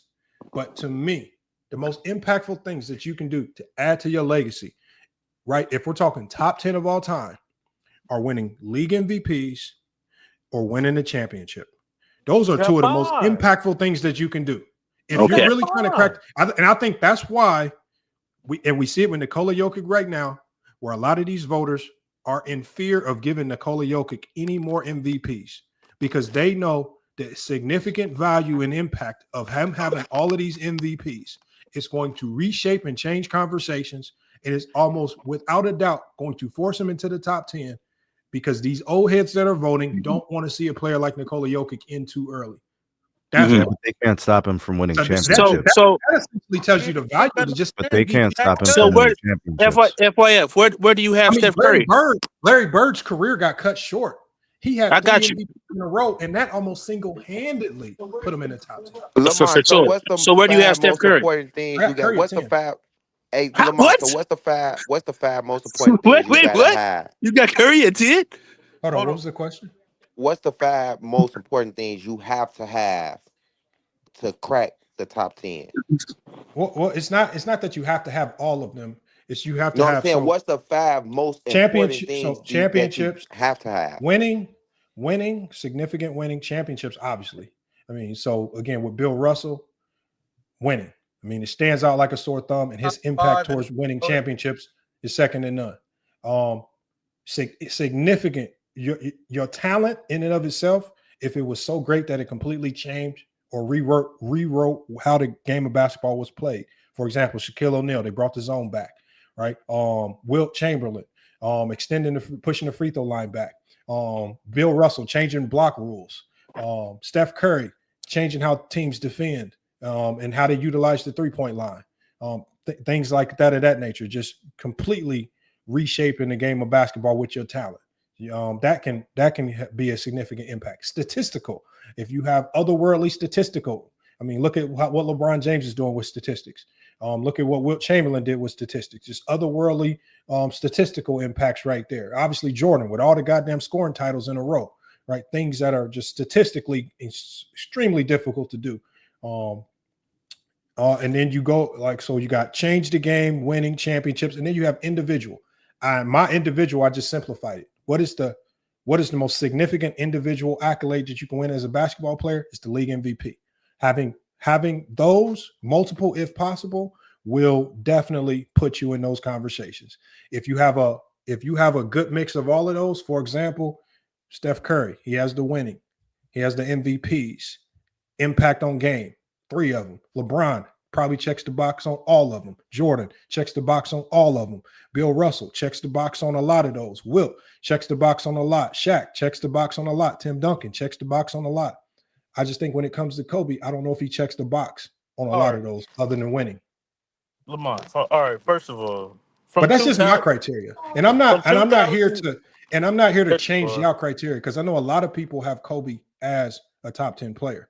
But if you do have him as a top 10 player, I just want to know what criteria that you have, because I've already put my criteria in the Chat GPT, and it does not have Kobe in top 10 or Hakeem, just like my top 10 doesn't have. If you ask that same question in Chat GPT next week, you'll get a different answer. What Chat GPT does is it shows your bias. What it does is it shows if you're trying to finesse if you're trying to finesse criteria that puts people in, or if your criteria is flawed and there's like, for example, but it'll give you a different answer next week, Lamont. King Rowe is completely against LeBron being the GOAT, but his criteria has LeBron as the GOAT. Chat GPT will give you a new answer each week. Hold on. Kobe Bryant's resume is a top 10 resume by your criteria. To you. No, by your hold on. All NBA teams, all NBA teams, all time. Macbeth, when did you hear me say me? When did I say anything about all NBA teams? Let me finish. It's part of his resume. No. Macbeth, what did I say? I said the most significant individual accolade that you can win. I know that all top 10 players are going to have a ton of all first team. Anybody in the top 1 through 20 is going to have a whole bunch of first teams, second teams, all NBAs, all defensives. They all have those. What is the award that separates you from the fray? To me, it's the league MVP. I believe the league MVP is the hardest award to win. Not finals MVP, not all of these, not all-star selections. It's league MVP is the most difficult award to win. So this is why I didn't say all NBA teams. If you want to use all NBA teams as your criteria, it's a subjective award. Okay, so that's your criteria, but that's not my criteria. Listen to what I'm saying. So stick to my criteria. MVPs is your criteria. Macbeth, if you're gonna judge my criteria, don't talk about all NBA teams, because that's not my criteria. That's not what I said. That's not what I said about all NBA teams. If an award is being, why are you talking about them then? That's not my criteria. If your criteria is MVP, which is the hardest award to get, that award. Bro, I don't think you listen. Listen, bro. You said the MVP. Stop it, LeBron. You said because you know you got to get cooked. The MVP. What is my? Hold on. Macbeth, just first tell me my criteria. Let's see if you can even repeat it. All of it. You said MVP. You just got done talking about MVP. Tell me all of my criteria. Are you gonna let me speak? If you're gonna talk about my criteria, at least repeat it to me. You said MVP. We talking about that one first. We're going off that first. No, tell me all of my criteria. Go ahead, Lamont. I mean, criteria is very easy. MVPs are very easy to judge. How many do you have? What else is your criteria? Championship? Okay. So when we go to MVPs, how many does Kobe have? He has 1. Okay, so it's not very difficult to ascertain that. Okay. What I'm saying, not rocket science, nigga. What I'm saying about the MVP award is that is the most voted and hardest award to get, but it's a voted award every year. I don't care about that. I don't care about the nuances every behind year it. You can say somebody. Every year you can say somebody else. I don't care about the nuances behind how you get it. If you don't have it, now that's hold on. Unfortunate. Championships is a part of your criteria. Among players in the top 10, he's top 5 in that. Macbeth. I don't care about how you get the MVPs. I don't care if 4 frogs voted for you. That's what I'm saying, bro. You keep on cutting me off. Macbeth, I don't care about how you win championships as long as you have them. I don't care about how you impact the game as long as you Why are you impact it. talking about Shaq? I don't care about how you win the MVPs as long as you have them. This is what we have with Nikola Jokic. People are crying about his MVPs because they say, oh, the game has changed and the game is so soft because they're trying to put a narrative on his MVPs to diminish them. I'm not going to diminish Nikola Jokic's MVPs because people want to say, oh, the game has changed and he doesn't play the big or he doesn't defend. Y'all trying to put all these little nuances on MVP. You either have them motherfuckers or you don't. You either have championships or you don't. So at the end of the day, to me, for my criteria, MacDuff, the only box that Kobe has checked is winning. And that's just not enough boxes. I'm sorry. So why do you have Scottie Pippen so high with no MVPs? No. Hold on. If you Hold don't on. care Where do about I have how Scottie niggas- Pippen ranked? Stop it, bro. If you don't care about how niggas And I'm talking get about the top 10, then Tyson. why I do don't you have care Scottie about Pippen in Kobe my top 10. and Shaq? Okay, I'm just saying you got them high. There's some people with I don't have them MVPs. in my top 10. We're only talking about the top 10. It's a very prestigious selection. Oh, I thought If you rankings was don't care about universal. championships, then why you don't care Magic's in about your Shaq top and 10, Kobe? right? Magic's in your top 10, right? Magic's in your top 10? Answer the question. If you don't care about how you get championships, then why did you go on a whole tirade about Kobe being a second option to Shaq? If you don't care how you get championships, why would you go on a tangent about Kobe being a second option to Shaq? If you don't care how we get championships. And if that's the case, name another number 2 everything option that you that do, averages 28 points per game. all of these considerations, MacDuff, start with you being the number one option. And I'm starting from the premise, MacDuff. I'm starting from the premise, MacDuff, that I understand that, and it's unfair because how many times do I have to go back to saying, I understand that this is unfair. And when you get to the top 10, you have to get so nuanced that it sometimes will be unfair to others.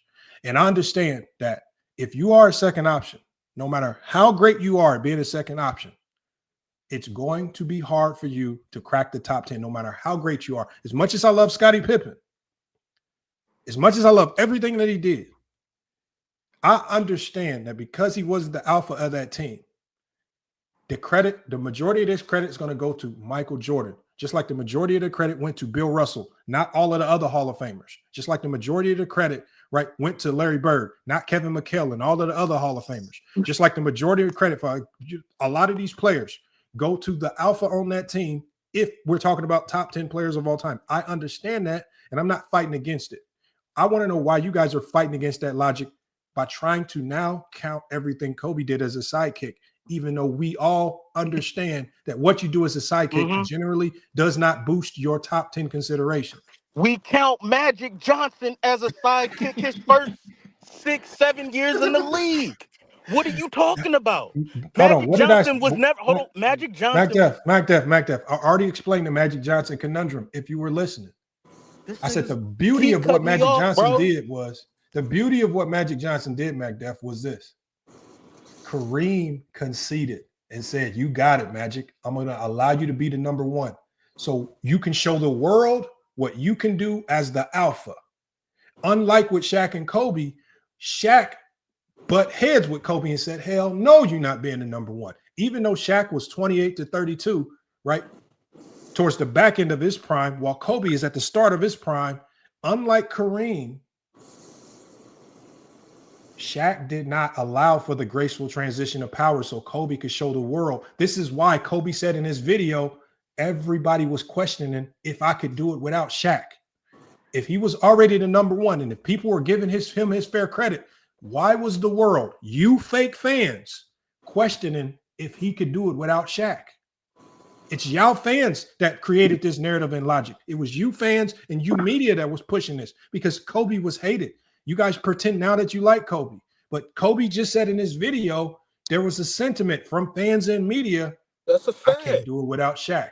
If that's where did it come from, am I just making that up? No, that's a whole fact. Niggas did question Kobe, but the reason we didn't question Magic is because why did y'all question him? Hold on. The reason we didn't question Magic is because he had Kareem, because he had Worthy, because he had Michael Cooper. Kobe got smushed Parker and Kwame because he Brown. put Shaquille O'Neal out. Hold on. So time out. So if Magic won the championship, he won 2 championships as a number 1 option back to back, 87 and 88. He had Kareem, Worthy, and Michael Cooper in that squad. Kobe won back to back as a champion, 3 finals appearances, back to back championships. How many MVPs Pau does Magic Gasol, got? hold on, with Pau Gasol as How the many number 1 MVPs option. does Magic got? Magic got 3 MVPs as a number 1 option. 2. Hold on. Okay. Hold on. Did Magic 2 change the game at the point guard spot? No. First of all, no, he did. And you already have a video. Saying Magic Johnson wasn't the best player in '87, and he was never the best player in the league. Hold on. You got a video my like that, criteria. Lamont. MVP. Nah, you got a impact on the video, game, Lamont, that winning. says Magic Johnson was never the best player in the '80s. Hold You got on. 87 How Jordan many better than MVPs Magic. does Magic You have? be lying. You be How lying. many MVPs does Magic have? He got. How many? Hey, y'all. I'm gonna ask the panel. How many MVPs does Magic have? Very simple. Bro, you be getting cooked, bro. He got 3. So Lamont, that's what I was going to ask you. So the difference between Kobe and Magic is that Magic didn't force Kareem out. He waited his turn when Kobe did. No, it's not that. What I'm saying is this. When Kobe and Shaq butted heads, what it did was it created what I call a purgatory period for Kobe, where he was essentially just a really good player in the league, but he was not doing anything in the league that typically adds to your top 10 case. And for me, the 2 things that you can do that add significant value to your top 10 case are winning league MVPs and winning championships. Because that's according to your criteria. Because that team went into purgatory, because Shaq and Kobe could not figure it out, because Shaq, 1, didn't want to relent and become the number 2. He was out of shape, but he still wanted to be the 1. And because Kobe was because Kobe understood early on, I will never get my fair credit if I'm always stuck as a number 2. This is why Kobe always, in almost every interview that we see, he always talked about not getting his credit. People always questioning if he could do it without Shaq, because everyone in the world knew Shaq was the alpha. So they questioned Kobe. We don't think you can do it without Shaq. And so this is always sitting on Kobe. Kobe's always inches, just like Jerry West said, and just like Kobe said in that interview. I'm knocking on that door. And then Jerry Buss ultimately said in 2004, we hit a wall. And once we hit that impasse, there was no looking back. It was Kobe's turn, and we had to get Shaq the hell up out of here. In turn, that created 3 years of purgatory in Kobe's prime, where 1, he could not win MVPs. 2, he cannot win championships. 3 years wasted. Because to me, 2 of the most significant things that you can add to your resume, he was not able to attain. And he had 3 years of wasted time trying to attain that. He almost got it in that next year, but they lost in the finals. And then they ultimately got the back-to-back, which is what adds to his legacy. But it's not my fault. Like that's why I say, what did I say in this? I said I blame Shaq, because if Shaquille O'Neal, it's not Shaq's fault, bro. That's why I disagree. Well, with that said, Lamont, with that said, y'all on your own, Kobe fans. Continue, Lamont. I got a quick question. I got a quick question. You say, as a number 2, we don't count do you what players have done? Okay, and that's fine. But how many players did it Kobe's way? How many players went from a number 2 to a star like Kobe and a superstar of the league like that? No one. Not too many instances that we've seen. So we putting the criteria on Kobe that's really never been seen. So to me, that's kind of you kind of reverse engineering it and saying, well, we never did this, but we never seen a situation like Kobe's where a player has as a number 2 won 3 championships, and then hold on, let me finish, and then went on their own. Question very easily. Huh? The answer he went to Tyson, 3 straight finals on his own. Hold on. Right. I can only answer one person. Shaq couldn't even do that. Tyson, the easy answer is this. How many? We've seen throughout, the one thing that we have seen throughout NBA history, Tyson, is some great 2 options. Kevin McHale, all-time great. Scottie Pippen, all-time great. I would argue Kawhi Leonard maybe kind of fit that a little bit, but go ahead. Now, my next question is, as great as we've seen number 2 options be, how many of them are able to come close to cracking the top 10? Magic. But none of them did what Kobe did. What do you mean, Magic? That's what I'm saying, because none of them did what Kobe did. None of them did what Kobe did. James Harden didn't do it. That's my Hold whole on, James. point, James, Lamar. hold on. James Harden wasn't a clear number two and became a superstar. I want you He to. didn't What I win want you to do championships. now- He didn't win Hold on, championships. No, that's not what you said. That's Tyson, exactly you what I said. said. Hold on, Tyson. I want you to answer this one question. Yeah. Because Stop muting what me, I've nigga. what I I've ain't told gonna y'all is y'all set the framework by again, which I They own know it, and y'all. I You agree. set the I frame. agree that this is one of the most unfair elements of the top 10. But as a sidekick, it's hard to put significant value on what you do as a sidekick towards your top 10 consideration. Now, that's my criteria. What I'm Now, about what to I'm say. saying for you is, all I'm saying, Tyson, for you is, if you do value what But Kobe did as a nobody's sidekick, did what Kobe's hold on, done. listen. I'm not saying. Listen That's to what a I'm saying. No lie. sidekick Hold did on what one Kobe second, did. y'all. Hold on one second. Why do we Lie. gotta? Hold on. If I'm saying is this, if you do value what Kobe did as a sidekick, Mm-hmm. if you do truly value it, and you're not looking at it as a sidekick, and you're just truly looking at him as a basketball player, then where do you rank all of the greatest sidekicks in NBA history But with that's not elite the point. resumes? Again, Lamont. Let me And you're a let me hypocrite if you can't just answer let me that get this question. off. Just let me get You're real just quick. a hypocrite, and you're Give just me trying to make it give about me Kobe 30 seconds. because you cannot give to one that you don't give to them all. No, but that's not true though, because we've That is seen true. players. You cannot do Can that. can I get it off? If we've seen And second if your options. criteria meets that, you got to explain it to me. Oh, I'm going to explain it to you. So we've seen second options in their role be amazing, and we say, oh, they weren't the alpha. But when you look back and see all of those players go to their own teams or whatever and not get it done, it's like, okay, they're a great second option. As an alpha, they're not that guy. So that proves to us that they're not. That proves of us that they don't belong in those categories, like a Scottie Pippen. Even though it was later on in his career, blah blah blah. If he would have won those championships after Kevin he left, Durant. we would have said, oh man, Scottie Pippen was really that motherfucker, man, and he deserves all that acclaim and all that No stuff that we way. give him. No So when way. Kobe goes and That's why does, KD ain't in your top 10. hold on, bro. When Kobe goes and does that by himself, it proves that what we thought about, it validates what we thought about Kobe and him as a number two, a great number two. But we always felt he could be an What's his alpha, and resume then he showed as a number improved. one? So that's why What's he's elevated. What's his resume as a number one? You already brung it up, bro. We don't have to go over that again.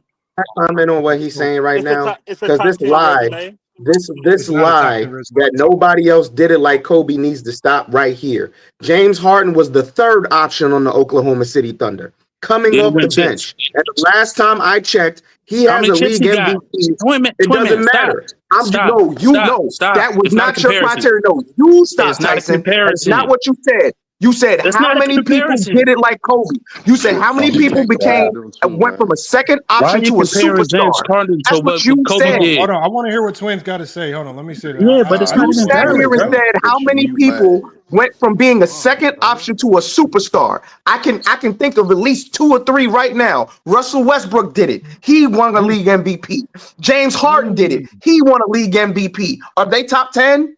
Now all of a sudden the They ain't criteria is did winning what Kobe chips. did either. Stop it, bro. Stop it. Damn. Again, Kobe does not have a top 10 resume. And like That's Lamont a said, lie. a sidekick has never been able to get in the top 10. Y'all trying to make an exception for Kobe, and it's just stop it. Just All stop. those players, and my response to that is all those players did is prove they were great talents, but they couldn't win as a number one. And Kobe won as a number one. He Kobe went to won as a 3 number straight one with a finals great as a number team. one. He That went to 3 Oh, straight All finals. those Kobe players went by prove himself, but did he That have is a a great fact. team? great So did talents. Harden make it to All 3 those straight players finals If as a prove Kobe that number they went were by one? great himself, but did he talents have a Did great Russ and they team? make it couldn't win at the number one. Did Russ make it nobody to 3 So won straight by far, Does finals? Russ himself. have a league MVP? Nah, Did so Russ go much from that so a role player, a number who's 2, you want to to a speak to superstar in the MVP? league? Yes Shit, or Shaq no? only got one so MVP. Shaq only Did got one Russell MVP. answer All my right, come on, question? Herm. Did Herm, I'm gonna Russell come to you next Westbrook time, go but I from a cannot hear second you. option to a Let superstar Twin in the ask league? Tyson the question. Did Kawhi Leonard go from Jesus from a Christ. role player to a superstar in the league with a league MVP and chips? No, Hold on. he ain't Let got no Tyson league answer. MVP. Let Tyson answer. and Please let Tyson answer. of course, and I said that all those players were prove. My answer was that they were great talents, but they couldn't lead a team to a championship. Kawhi got a chip. Who? Kawhi. He did it with the Raptors. And Kawhi, if he remained healthy, Is he top 10? it would be considered a top, maybe, and this is hypothetical, but if he stayed healthy, he could be considered a top 10 player. Absolutely not. Even if he stayed healthy, he would have never been a top 10 player, and y'all know it. We agree. Hold on, Tyson. We don't agree. Tyson, hold on. So he did give some 3 really good, you said what other player has went from being a sidekick, the second option, right, to being superstar, and James Harden is. Hold on. Well, Harden, okay. Hold on 1 second, Tyson. Yeah, I'm trying to twist my. Okay, go ahead. No, I'm not. No, hold on. You asked the question. You posed this question, and Twin called it.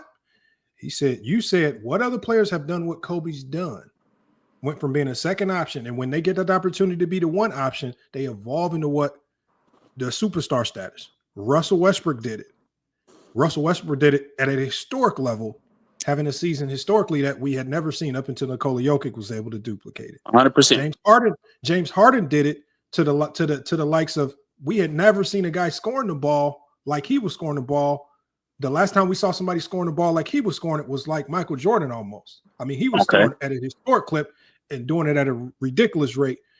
And so what you're saying is, when we look at this, hold on, when we look at this, hold on 1 second, y'all. Hold on 1 second. When we look at this right here, what you want to do is, first of all, what you want to do is you want to say they didn't. When you talk about, you want to only hold over their head the fact that they didn't win a championship. Hold on. We can see, hold on 1 second, Tyson.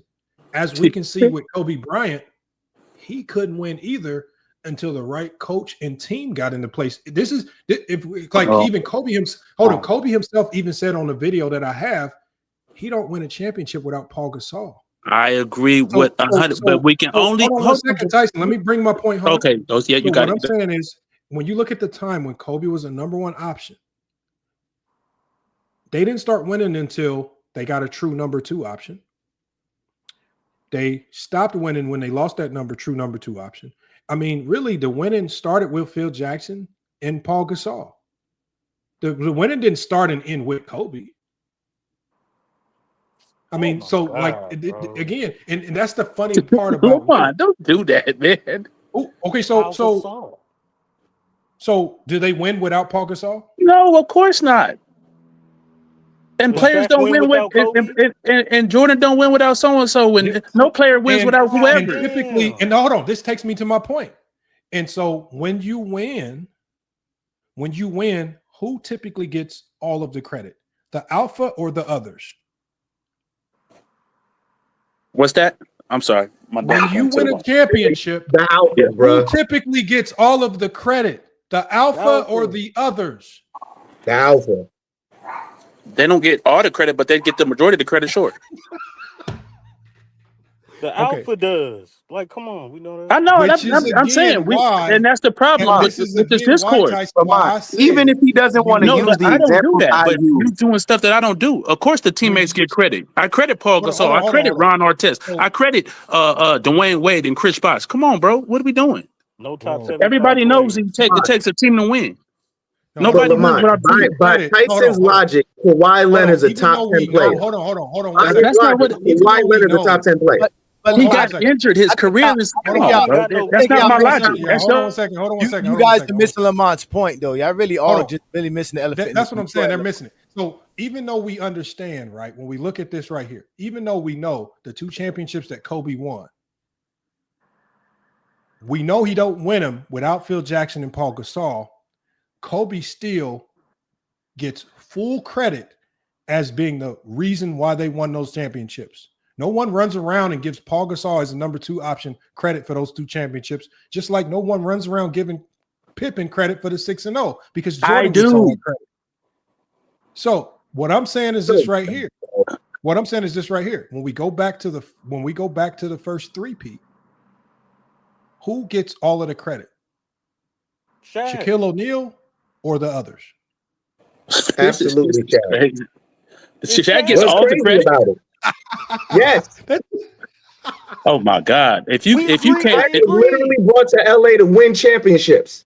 You guys are That's just the unfortunate this is reality of it. ridiculous. I'm sorry. Shaq was brought from Orlando to win championships in LA, period. 100%, of course. And he didn't do that until Kobe There to had be his the rise. out, not Kobe Bryant. What? So this so lie how many that number Kobe one somehow options won back? morphed Twin into man, do a you really feel 1A like that, bro? is bullshit. Twin man, do you really feel like that? Yes, that's You don't exactly give how I feel. you don't Anybody give at the time knows you don't give Shaq was Jamal. brought from Hold on, Orlando twin man. to I run the understand that. Lakers, Everybody to be agreed. the Everybody alpha agreed. on the Lakers. You don't have to Period. repeat that. Everybody agreed, bro. But you don't give Jamal credit when Denver Nuggets won a championship? No, I don't give Nikola who? Jokic I don't gets give who all the credit. credit. Huh? And legacy wise, top Jokic 10 gets all the credit because we're not talking about No, credit. We're of course talking about not. Top legacy. 10 credit because he's not a top 10 No, we're player. talking about But Kobe went on to legacy. prove. Oh, that's Legacy. the whole point. Tyson. So did Kawhi, by your logic, Tyson, did Kawhi Leonard go on to prove, winning with the Raptors, that he's a top 10 player? Basically, No, Lamont because he from doesn't have enough. Because his 2000 career is Let marred God by jump in, injury, y'all. twin man. Let me let go. Just like Kobe Bryant, right? Isn't Kobe Bryant marred with He injury? won two and went to a Hold on 1 third second. final. What are you talking Hold on 1 about? second. Kawhi Hold on ain't 1 got second. no I'm asking you, did Kobe Bryant get injured as well? Stop trying to use the injuries. Hold on. You're Because you want to put stuff in here a vacuum, bro. You want to put stuff in a vacuum. It's Go not- ahead. Go ahead, hey Johnny. Go ahead, hey Johnny. Again, what you guys are missing is that what Lamont is trying to explain to you is that 2008 Kobe to 2011 Kobe is not enough to be a top 10 player. He's not giving Kobe credit for being a sidekick for Shaq the same way you guys don't give anybody else when you invented the whole term. Don't say you guys. Say them. Don't. Listen, you guys All right, have cool. to because Go ahead. Keep going. we're not boxers, we're not Mhm. golfers, Watch this. we're basketball fans. We all take one for the team. If you're a Kobe guy and you have the nerve to put Kobe in the top 10 or in the top 5, and then have the nerve to talk about players like Scottie Pippen and Havlicek and all these other guys in a weird way, that is what Lamont's saying. If you take 2008 to 2011, those 4 years of real prime Kobe, that's not enough to put him in the top 10 because before that, he was the sidekick so bad that he forced a sabotage for the team. He cared more about stats than winning. Okay. Okay, that's fine. But again, you're right. Hold on. Answer me this. Let's just look at Kobe from 05 to when he retired. Now, how many number one? Hold on. Let's just look at. Forget about Shaq and the 3 rings. He doesn't have 3 rings with Shaq. He doesn't have a career with Shaq. He's 05 to 2013. Now, how many? Now, from that space? How That's many still a number small one sample options? size. Hold on. Let him answer his How question. many number one options? How many number one options went to 3 straight finals and won back-to-back championships while leading the league in playoff points, leading the league 2 scoring titles, and a league MVP, all NBA, and all defensive first teams? He did all that from 05 to when he retired as a number one option. All NBA first team, all defensive first team, league MVP, scoring titles, 3 straight trips to the finals, and back-to-back How many championships. MVPs, Mac? Hold on. Now name the number How many one MVPs, option. Mac? Lamont, he asked me, Lamont, I can answer that. Name Okay. That just don't fit all that stuff. I can answer. Wait. Everything that you just stated, the only thing that matters to Lamont and what Lamont's talking about today happened between 2008 and 2011. Between 2005 and 2007, Kobe didn't accomplish nothing to Lamont's He won 2 straight scoring titles. That's not enough to put you in the top all 10. NBA and all NBA first team. That's this not idea, this top 10. This idea that we want to exclude stuff because it doesn't fit what you guys want as number one. It's ridiculous, bro. It's ridiculous. Oh wait, It's listen. ridiculous. I don't agree with Lamont doing what he does, but I understand why he's doing what he's doing. You guys can't get mad at him because the people who have Kobe in the top 10 and the top 5 do the same exact things. Well, I don't, so I'm not going to. I'm not going to tell you don't argue with Lamont. Y'all can have fun. I'm enjoying this. Trust me. I'm eating popcorn. Hey Johnny. The funniest part about it is what they want to do is these be the same people, hey Johnny. You still didn't you answer deal my with question. this all the time. The funniest part about this is I did everything that you stated that Lamont cares about happened between 2008 and 2011, and it's still not enough. Okay, well, what I'm saying is this right here. Everybody's 4-year career. Hold on, Mac Def. The funniest part about it is that nobody's going to be top 10.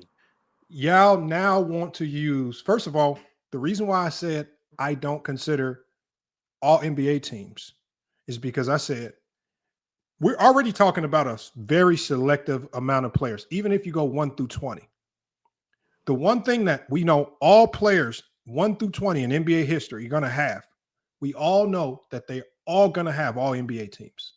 So, and we all know that there are varying degrees of how many you have. For example, Larry Bird's all NBA teams are going to look different from Kobe's because of longevity.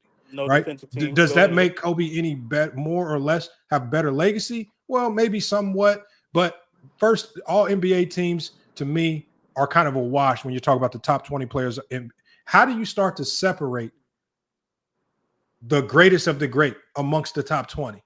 I think when I look at the league MVP, and I don't think anybody can deny this, it is the hardest individual award as a player that you can win in basketball. And it takes a lot of talent. It takes a little bit of winning. I mean, it's really hard to win them because one, they've changed. They always change up. They always change up how you can win them. Sometimes it's best player on the best team. Sometimes it's the best player. Sometimes it's a historical season. So the criteria for winning an MVP, because there's no one way to win it. It always changes. It's hard to accumulate. So my separator, when I throw 20 of the top players in NBA history into a bundle, well, how can I start thinning this list out? Yeah. Well, MVPs to me is one of the easiest way to thin that list out.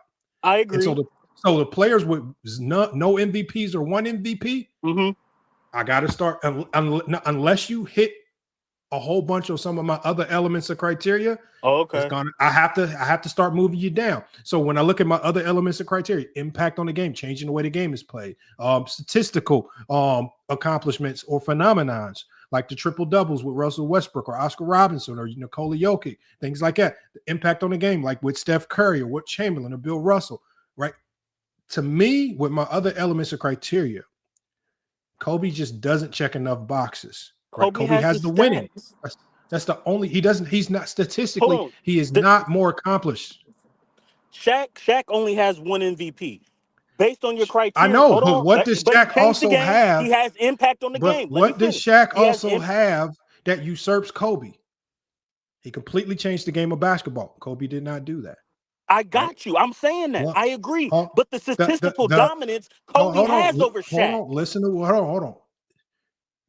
Most dominant player, looked at the most dominant player in NBA history. Kobe don't have that. So he changed the game, most dominant over the course of his period of dominance, right? He was the alpha on his team. How do I start taking this away from Shaq? And for Shaq, I have Shaq towards the bottom. You still got him top 10. He has the impact over Kobe, but he doesn't have the statistical. He doesn't have none of the statistical dominance over Kobe Bryant. Shaq does not have that. It's not about beating Kobe out. It's about doing something historically great and it beating out everybody else. Mac Def. It's his criteria, bro. So if he goes, hold on, let's just do this. You know what I'm saying? Like we can argue till you blue in the face. We can argue till you blue in the face. He's lying. Hold on, Mac Def. Do nothing great. Hold on, Mac Def. I want to do a test. Mac Def, what's your criteria? Championships. Okay, hold on. Let's type it in. You can go ahead, type it in. Okay, hold on. The fuck? Always gotta but have what did Kobe do historically? Hold on, y'all. He averaged 35 points per game while being first team. Mac Def, what's your criteria? Championships and what else? And hold on, and he scored 600 points in three what straight is your playoff criteria, series. Mac Def? Nobody ever did that. Championships. Okay, what else? Peak. Okay, you got to define peak a little bit better. 5 year peak. 5 year stretch of great play. 5 year peak. What else? Playoff performance. Okay. Stats and accolades.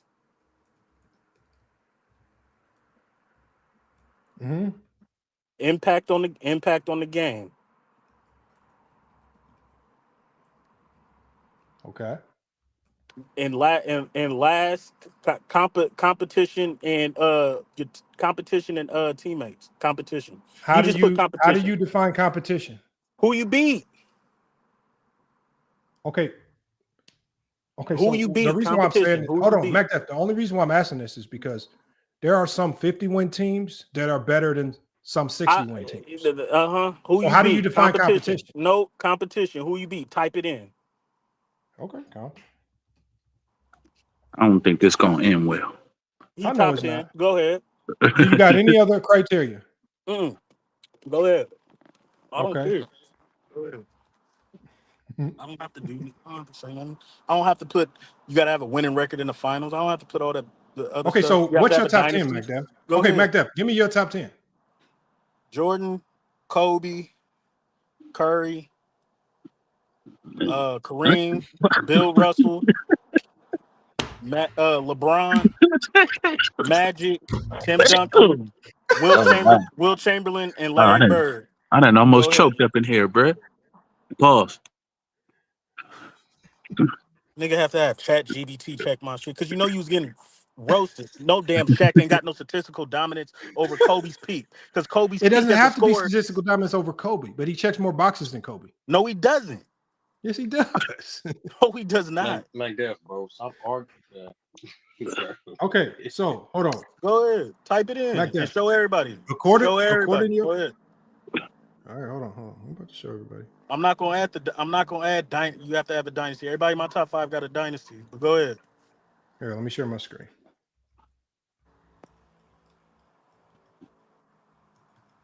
Magic got all these MVP. Nigga had a video saying Magic was never the best player in the league, but all of a sudden now his MVPs count towards his criteria to get Kobe out the top 10. Yeah, but how I Y'all Hold on, MacDef. The easy answer to that is this. and No put matter the top how 10 up there. hold on, MacDef, because it's a very easy answer to that. No matter how I feel personally or emotionally about what a player did in a specific year, what I cannot take away is an accolade that they achieved. So if I, for example, I don't really care for Hakeem Olajuwon, I will never be able to take away his 2 championships, his MVPs, his defensive greatness, or Finals some of the MVPs. that people argue that put him close to the top 10 or in the top 10. The thing is, just once you attain it, I might be able to cry about it or be upset about it because talking about Magic not being the best player is just an emotional plea. But at the end of the day, he got the MVPs, and I can't take those away, no matter how I emotionally feel about it. So So at award the end that's of the voted. day, what do you want me better to do than with you. I Magic? got You you. want me to pretend as if the MVPs don't exist? I want you to understand that he was a number 1 option not until 87. So he only had 5 years of being a number 1 option. Go ahead. Put the All right, criteria up there so everybody can see. all right. We count all the Magic stuff from his career from 80 to 86 You don't when he count was the Magic number stuff. 2.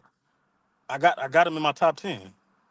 All right, so MacDef, LeBron, your number Jordan, one player of all in my top time. 10. Your number Go one ahead. player of all time. Your number one Yeah. player of all time is LeBron James. LeBron top 10. Go ahead. Keep going. Jordan top 10. Jordan. Keep going. Kareem, I had top 10. Magic, I had top 10. Keep going. Tim Duncan, I had top 10. Yeah, Steph Curry, yeah, had him top 10. Keep going, nigga. Shaquille, had him. No, I don't got Shaquille in the top 10. Kobe, top 10. There you go. Larry Bird and Hakeem. How you gonna have Will Chamberlain and Bill Russell out the top 10? That's wild. That's you. That's you. Championships matter. No, you have him in the top 10. This is just your Well, criteria. that's the only thing. They got Hakeem. This for Chat GPT. That's Chat GPT. Will Chamberlain and Bill Russell outside the top 10 is crazy. But go ahead. Y'all got it. Chat GPT got it. So no Wilt, no Bill. No Wilt and Bill Russell. And Bill Russell, I said stats. Why don't you have and Will and Bill accolades. Russell in your top 10? I don't know. Stats and accolades. Stats and accolades is number 1. Bill Russell got the Well, you said competition. I think the competition put performance. them out. No, I think competition put them out. Because you said competition. We'll let that Hakeem play better competition. Yeah. But did you say competition? If you say competition, I said competition and who you competition is biased, but that takes out Will and Bill. If you want to say that, cool then. I mean, it's true. I mean, that's why I said you got to explain what competition is. You said Will no. beat Bill Russell and Will. But beat hold on, Kareem, y'all didn't I tell him to explain what competition means? I'm not tripping off what Chat he's just gonna had. kick your 60s players I'm not out. tripping off what Chat had, but look at what Kobe. Look the play of where Kobe was at. That's what we were talking about. And people that say Steph Curry ain't top 10, yeah, Thank you. So I have Curry in my top 10. I don't care.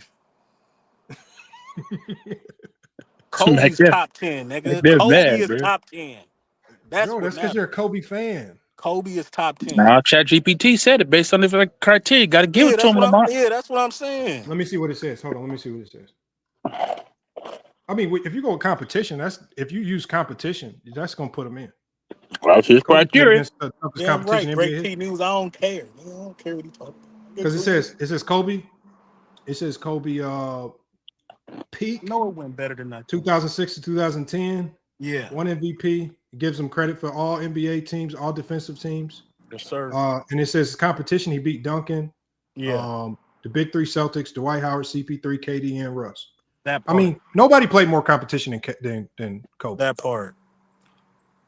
Mm-hmm. Mm-hmm. But also when you incorporate competition, what you do is by default you bump out Wilt and Bill. Well, based so now on you got significant flaws. That's based on Chat GPT. That's cool. I don't know. Based on competition. Bro. We all know the level of competition in the 60s was not up to par. I disagree. I disagree. You want me to ask it why it didn't put in Wilt or Bill? No, but it had Kobe top 10 and it had Curry top 10. I could care less about why it didn't. Why don't you care? Hold on. Why don't you care about? Hold on. And Will why don't you care about as far the other as people? How come you don't care about the other because players the main option was to see where Kobe was based on my criteria, nigga. That's why. I could care less about everybody else. It was about Kobe. The stream is about Kobe. Why So Kobe ain't top 10? Why Kobe ain't top 10? Now. I mean, my criteria had Kobe out. So that's cool. That's your bump criteria. I know.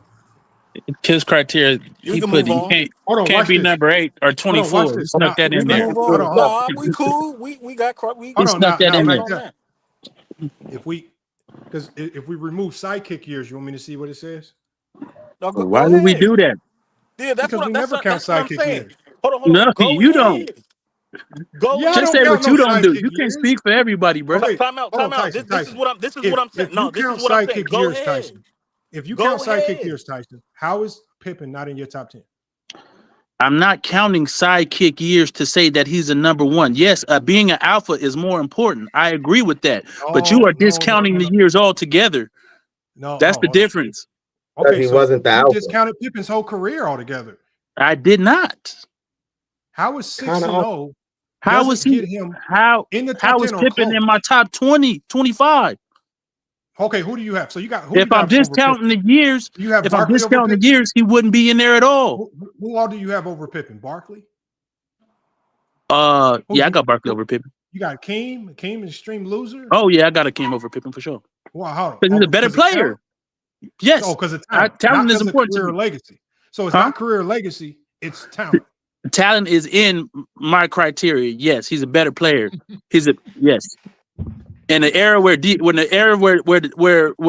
3-point shot wasn't as prominent and getting to the basket was at a premium, Hakeem's rim protection, his defense weighs very high to me. Barkley over Pippen?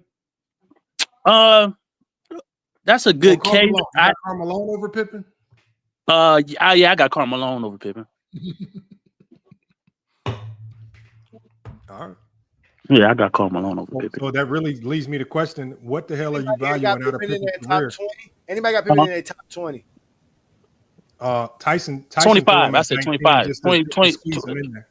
top about in the 25 range. Yeah. How was the guy that's 6-0 with all of the accolades Pippen has top 25? Yeah, that's crazy. Hey Johnny, GJK got Pippen top 20? Yes. Yeah, he right in the top 20 range. Yeah. So you got Pippen over Dwayne Wade is crazy. No. He accomplished more than Dwayne Wade, yes. Hell, Pippen, I don't have Pippen's him over legacy. Dwayne Wade. Pippen accomplished way more than D Wade. Y'all are wilding, bro. Y'all got it. D Wade's just a better player. That's different from legacy and resume. Right, but I count that though. Yeah, like if you were better, first of all, you gotta have a resume. Okay, so that means Pippen and Wade Iverson got a should be resume. everybody's top 10. It's about talent. No, he doesn't, because he don't have everything else. You have to put it all together, bruh. That's what y'all want to do. Y'all want to separate every little thing. Wait. What can Dwayne Wade do that Scottie Pippen cannot? Thank you. Lead a championship team as the number one option. Score And at be- the elite level. and That's score not a and have a skill. great That's scoring not a volume. skill. That's Scoring not a volume. skill. That's not a Scoring skill or a volume. talent. Score. Scoring Score. You didn't say volume. skill. You Based just on asked what? what he Based on did. what? What Volume on what? Dewey If that Based Dwayne Patrick Wade, on wait, didn't wait. do. averaging If 34 points Dwayne in the Wade, wait. finals. If Based on Dwayne having Wade a takes, scoring title. if Dwayne Wade takes 13 shots, he said by volume. So if we give Dwayne Wade Scottie Pippen's volume of 13 shots, is he a great scorer still? Why didn't hypothetically. hold No, on, time out. he said Hold on, by hold on. volume. We gotta go by volume. Yes, That's Scottie time Pippen's out. I'm volume. answering the question. I'm answering the question. Yes. The nigga averaged 22 points as a second option to With LeBron. 13 He shots per averaged game. 30 points. He averaged At 30 13 points in the with playoff series. He averaged 30 at points in the 13 playoff shots series as the per number game. 2 option in 2011 At versus the 13 Celtics. shots per game, Got sir. got LeBron over the hump. Yeah. Was it 13 Yeah. shots per game, sir? Was it He's 13? better, and he's still better. And he's still better Mac, than Pippen as a Mac, scorer, as a number 2 option.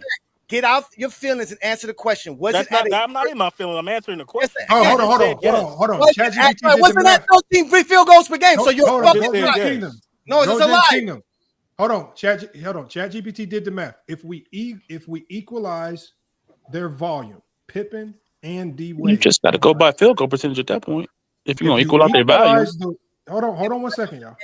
If you even the volume, right? If you normalize volume, D Wade is averaging 21 points per game, and Pippen is averaging 20.8. So still more in this That's hypothetical. normalized to exactly the same. So 21 but that's points per not game. the point. That's not the point. Yeah, you That's gotta. what he just said. I'm just answering a hypothetical. question about volume. Right, but a better score than that's a weird hypothetical because No, That's even not- even Let's take. That's not a let's take hypothetical. away That's his a fact. Let's take away his number 1 option not a and make fact. him no, a but number the 2 reason option. why Same as Dwayne Pippen, Wade is still great averages because he more can get points. to his shot better than Pippen, Based on what? based on his skill level So and what we seen, what we watched. what skill level does Dwayne Wade possess to get to his shot that Scottie Pippen does not possess? Better. Hold on. Better Better handles. footwork, better technique. Better handles. bro. Better Can handles. get to the basket. Bro, Can don't get to answer the that basket. question, bro. Bro, don't answer that question. Like, He's Better way bro, more look skilled how than he answered. Pippen. Look how he answered. Look how he asked that question. Like, bro, y'all gotta pay attention, my nigga. Man, Like, bro, ain't nobody tripping. What? He got know in better his heart footwork. Dwayne Wade's a better scorer than no, Pippen. He know that y'all shit. answer. No, listen. Y'all answer the question as if what does D Wade does better. That's not what Johnny's question. Y'all gotta pay attention to what these niggas are asking you, or just don't answer the question. That's simple. He did. He asked him. He said, "What does he do better?" No, he did not say what he do better. That's why I keep telling you. What did he say? What does he possess? I mean, what does he He's about to say it possess? again. He's about to say it again. Can Scottie pivot with his left foot? What? Can Scottie pivot with his left foot? What? That's a dumb question. Yeah, I'm not gonna answer that. Yeah, you're right. You're right. They asking dumb questions. That's not a dumb question. That's not a dumb question. Again, can Scottie Pippen pivot with his right foot? Pretty sure he can. Yeah. Can Scottie Pippen dribble with his left hand? Pretty sure he can. Yeah. Can Scottie Pippen dribble with his right hand? Yep. Pretty sure he can. Can Scottie Pippen cross over from right to left? Yeah, he can. Pretty sure he Keep can. going. Keep going. No, watch it. Keep going. Can Scottie Pippen dribble from left to right crossover? Yeah. Yes. Can Scottie Pippen pull up going right? Yeah. Can Scottie Pippen pull up going left? Mm-hmm. Can Scottie post up? Yeah. Yeah.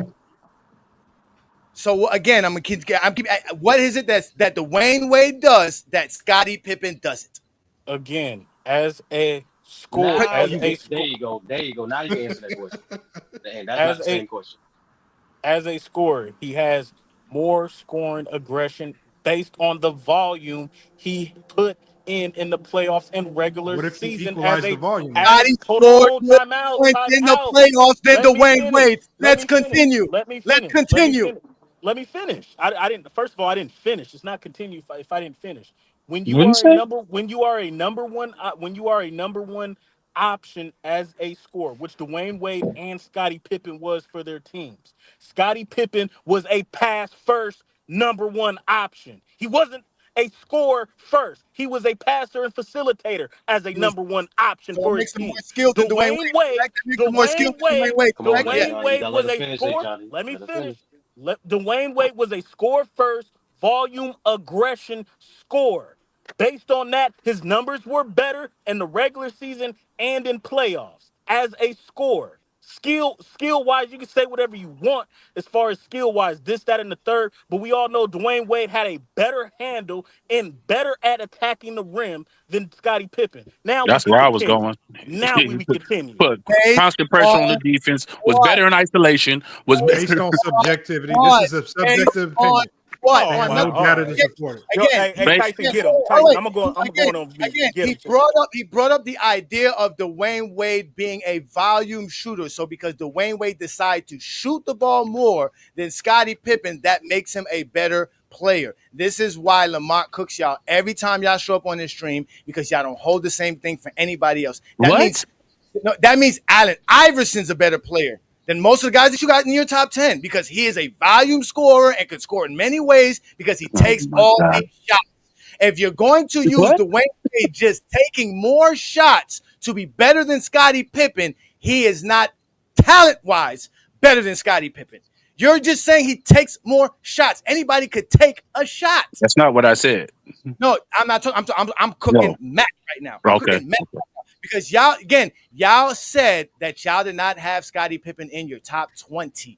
His resume says he's top 20. His skill set says he's top 20. His legacy says he's top 20. And the way you talk about Kobe, like he said, he should be top 10, because just like Kobe, it wasn't Scottie Pippen's fault he got drafted to a team with Michael Jordan and had to play a second fiddle role for a good portion of his prime career. Just like Kobe got drafted to a team with Shaquille O'Neal and had to waste prime years being behind fiddling with Shaquille O'Neal. At least Scottie Pippen didn't run Michael Jordan out of town. Michael Jordan was ready to do that before Scottie Pippen showed up. In reality, Michael Jordan shouldn't even be in Lamont's top 10, because Jordan didn't do shit without Scottie Pippen. Not an MVP, not a championship, not nothing. So we can easily say that he was second fiddle to Scottie Pippen, because when you go look at all their championship runs, it was Scottie Pippen who had the most rebounds, who had the most assists, who had the most steals, who had the most blocks. He was the one doing everything else, while Jordan was just a volume shooter taking a bunch of shots.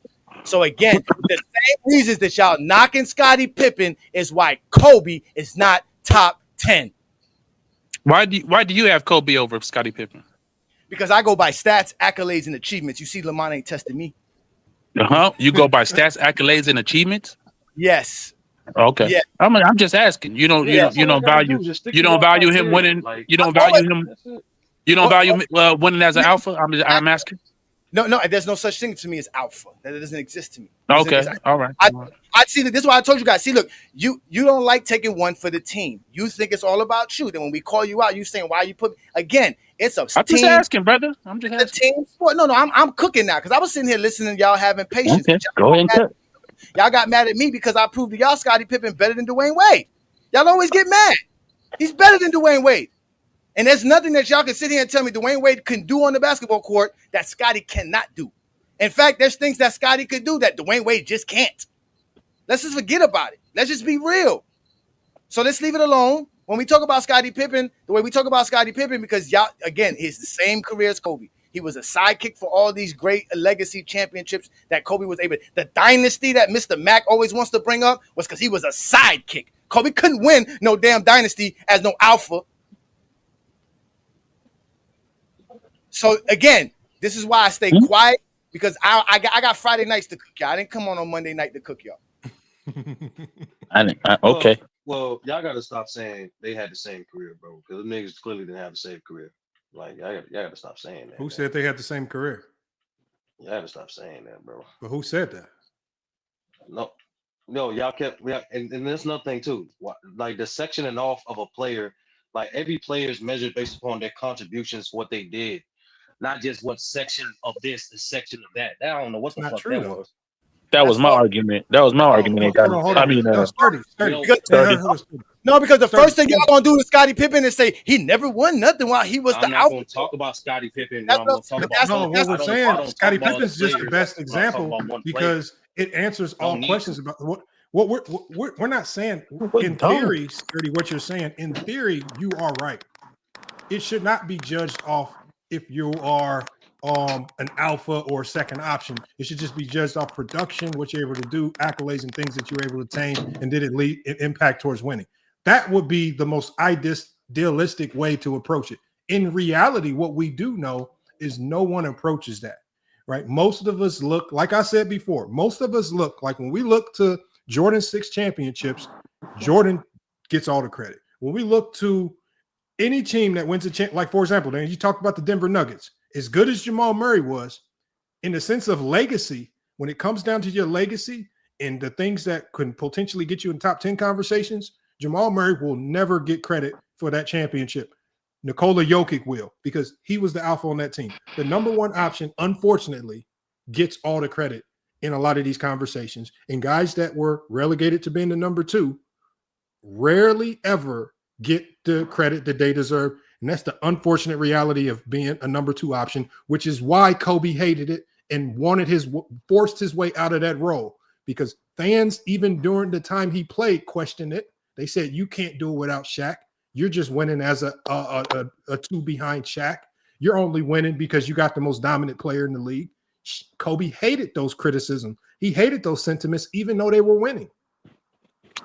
And he Where you got Kyrie Irving? Where you got a Kyrie Irving who did the same thing? Hold on, Tyson. I'm just going off real Kobe's quick, words. Lamont. I'm just going off Kobe's words. Kobe's own words. Kobe said, if anybody should be mad, Lamont, if anybody should be mad at your this mic is sidekick super shit, low. We can barely hear you. No, I'm saying Lamont, if anybody should be mad at this sidekick shit, it's Scottie Pippen, bro. It's Scottie Pippen. And it's people like Mikhail. It's those people should be mad. Kobe shouldn't be mad. Again, I have Kobe 11th. Kobe is the gatekeeper for my top 10. That is an honor spot for Kobe Bryant. Period. At the end of the day, no sidekick is in the top 10. And if you're going to put a sidekick in the top 10, Kobe Bryant is not going to be anywhere near the first person I'm thinking of putting in the top 10. You have Magic in your top 10, bro. No. It's a sidekick. Magic was not drafted to the Lakers to be a sidekick. He was actually drafted to be a successor to Kareem. Unlike Kobe Bryant. But hold on. Go ahead, Sturdy. Lace him. This is a lot. Even if the bullshit narrative, people give that credit to those players when they contribute based on their contributions towards winning. That's why numerous testimonies, but coaches, GMs, players, the stats show that even when Kobe was a sidekick, he was still contributing at a high rate, being the second option behind Shaquille O'Neal. Players get judged based on. Hold on, Lamont. What credit did he Hold on, my nigga. I just want to finish my tape. I just want to know who gave him credit. Yeah, I just want to finish my tape. Kareem won league MVP, Magic. So players always have to get judged by their contribution. That's how that simplistic ass narrative even gets started in the first place, because the quote unquote alpha contributes the most.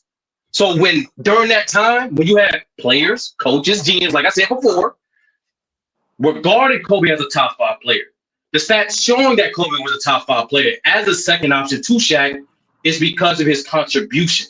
And honestly, I said this on your platform, GJ Clapp platform, and any platform I've been on, that it's not a detriment that Kobe was a second option to Shaq. It's actually a testament to his greatness and an indicator of his versatility as a player. Because the circumstance he was in, he was able to contribute to a championship as the second option and as a first option. And most importantly, it ain't just the championships. It ain't just those 5 years that people restrict him to. It's his overall contribution. That man got 13 years of prime in the NBA.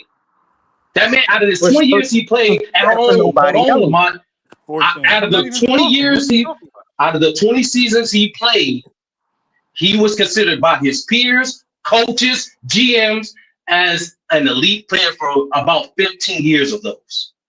It ain't just 5 years. And so in some of those seasons, that 13 years I'm referring to, Lamont, is not wasted years, because that man was still performing at a high clip. Even though his team was not winning, and you even said to your own platform, I don't expect no fucking team to win when they have Kwame Brown as they starting center. So even but despite that, he's still, like most all-time great players that have their top 10, that have seasons where they have all-time great performances and their team don't win. They have seasons where, hold on. No, hold on, bro. I gotta stop you because I'm just trying to figure out why we're doing this for Kobe. We don't do this for nobody else. No. Once again, hold on, man, you have. Hold on. I'm just telling you to hold on because the only reason I got to stop Sturdy is because he's going down a road of things I just did not say. I didn't say you said that. I'm just giving my take. Hold on 1 second. I know you can finish your take. You can finish your take here in a second. When we're talking about the things, the elements that allow players to crack the top 10, I'm not talking about just being good. I'm talking about the things that we know, because I've even said, winning championships, it's kind of a must-have. You kind of got to have them if you want to crack the top 10. Is that fair? Because all players aren't afforded equal opportunity to win championships because of their organizations. It's not fair, but it's just kind of a must-have. I mean, Sturdy, you might be the only person. Lamar, how many times you going to repeat your criteria, bro? Can I finish? Hold on, Sturdy. You might be the only person you might be the only person in the world that believes Hakeem Olajuwon is still top 10 without his 2 championships. It's not Hakeem. Because you want to judge him on just talent, or guess, or whatever. We all know that those championships, as much as we don't like to use them, are an entry into the top 10 if you have enough of them, especially if you combine that with MVPs. MVPs and championships combined get super lethal. Then you really start finding your way into top 10 conversations. That's a fact. So that's why Steph Curry got himself in those conversations. This is why Hakeem himself has himself in those conversations. And a lot of people who are in these conversations is because of the mix of MVPs and championships. And the more of each that you have, the stronger your case. And so with Magic, as much as people want to say he was the second option, he still has the 3 MVPs, right? And he still has multiple championships as the number 1 option, right? And as a rookie, I mean, from start to finish, his career was just filled with crazy things of achievement that we've never seen.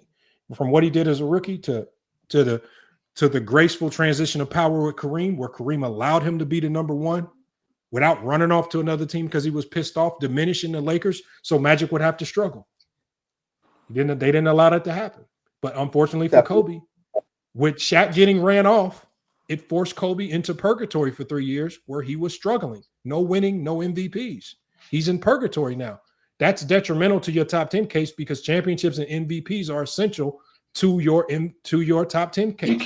You keep reminding us of your limited criteria, Lamar, and I'm not trying to argue your criteria. Hold on. Everybody up here,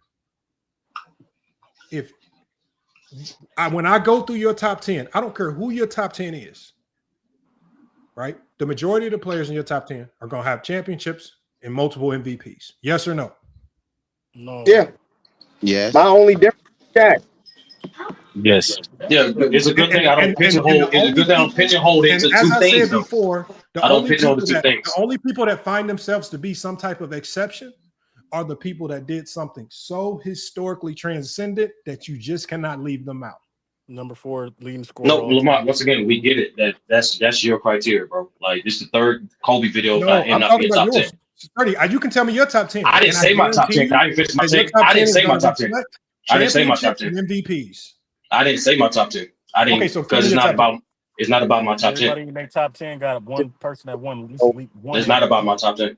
No, well, it seems like everybody in their top 10 has one emotional selection. No, Twin Man. It's this simple, bro. Players get judged on what they do. We're trying to change how we always done it. No, Twin Man. I didn't interrupt you, bro. Twin Man, I didn't interrupt you, bro. It's this simple. Players has always got judged based off their production, how long they did it, how long they was great. That's facts. Yes, it is. So, okay, hold on. If that's true, Sturdy, where do you rank Scottie Pippen? I don't know.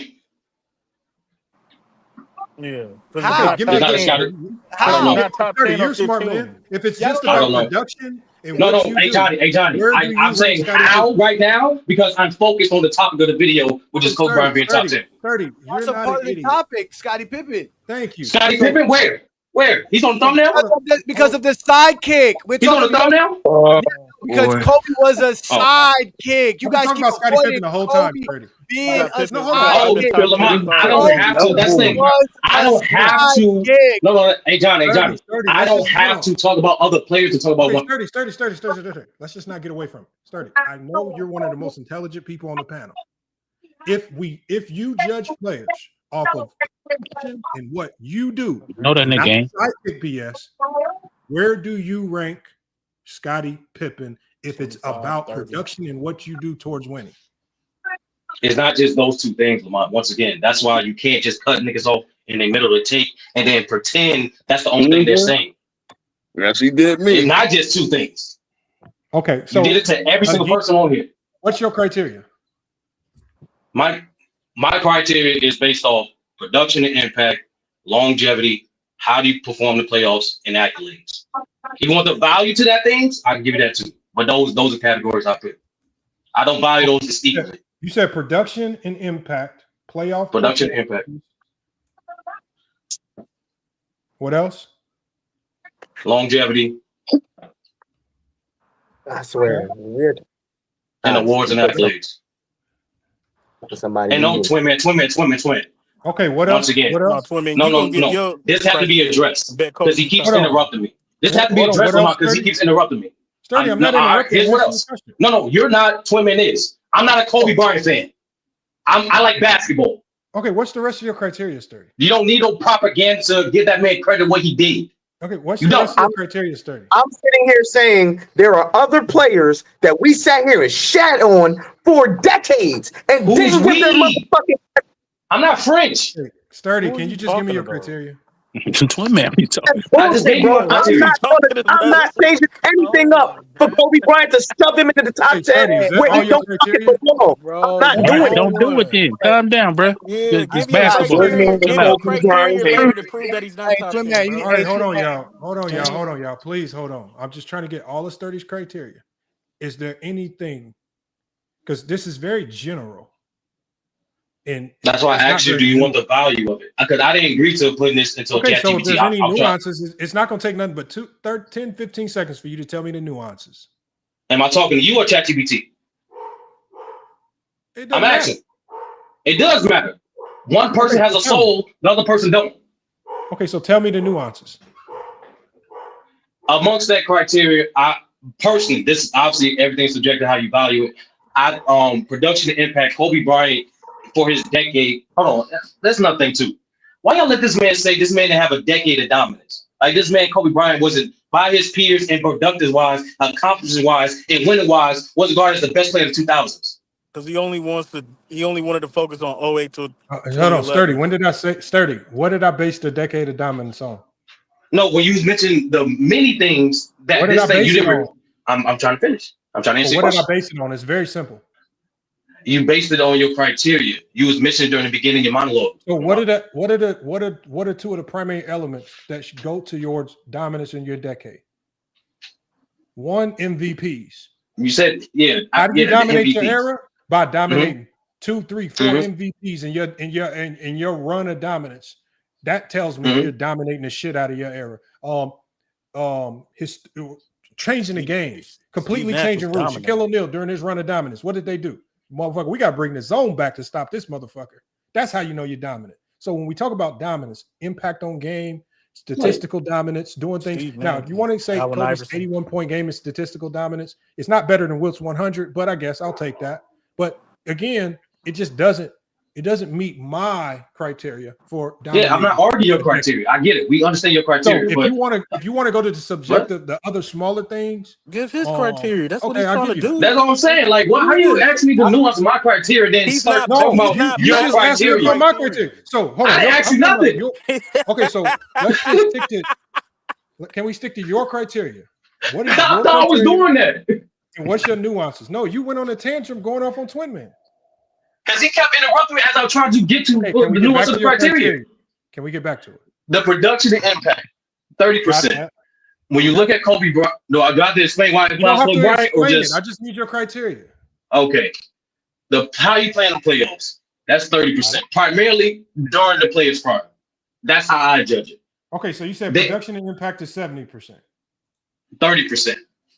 Okay, so production and impact is 30%. Okay. Longevity is playoffs, 30%. Okay, 30%. Longevity is what?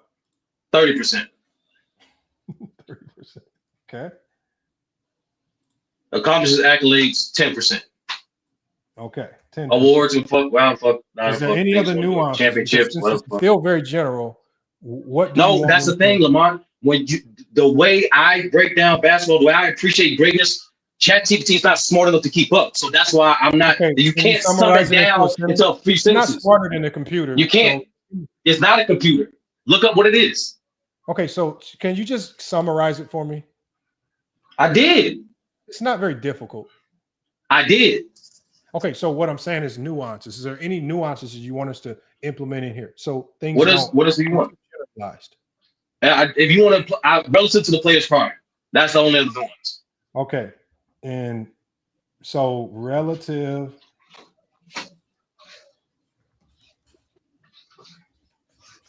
Player's prime. That's all you want me to say? Yeah, he said yeah. What?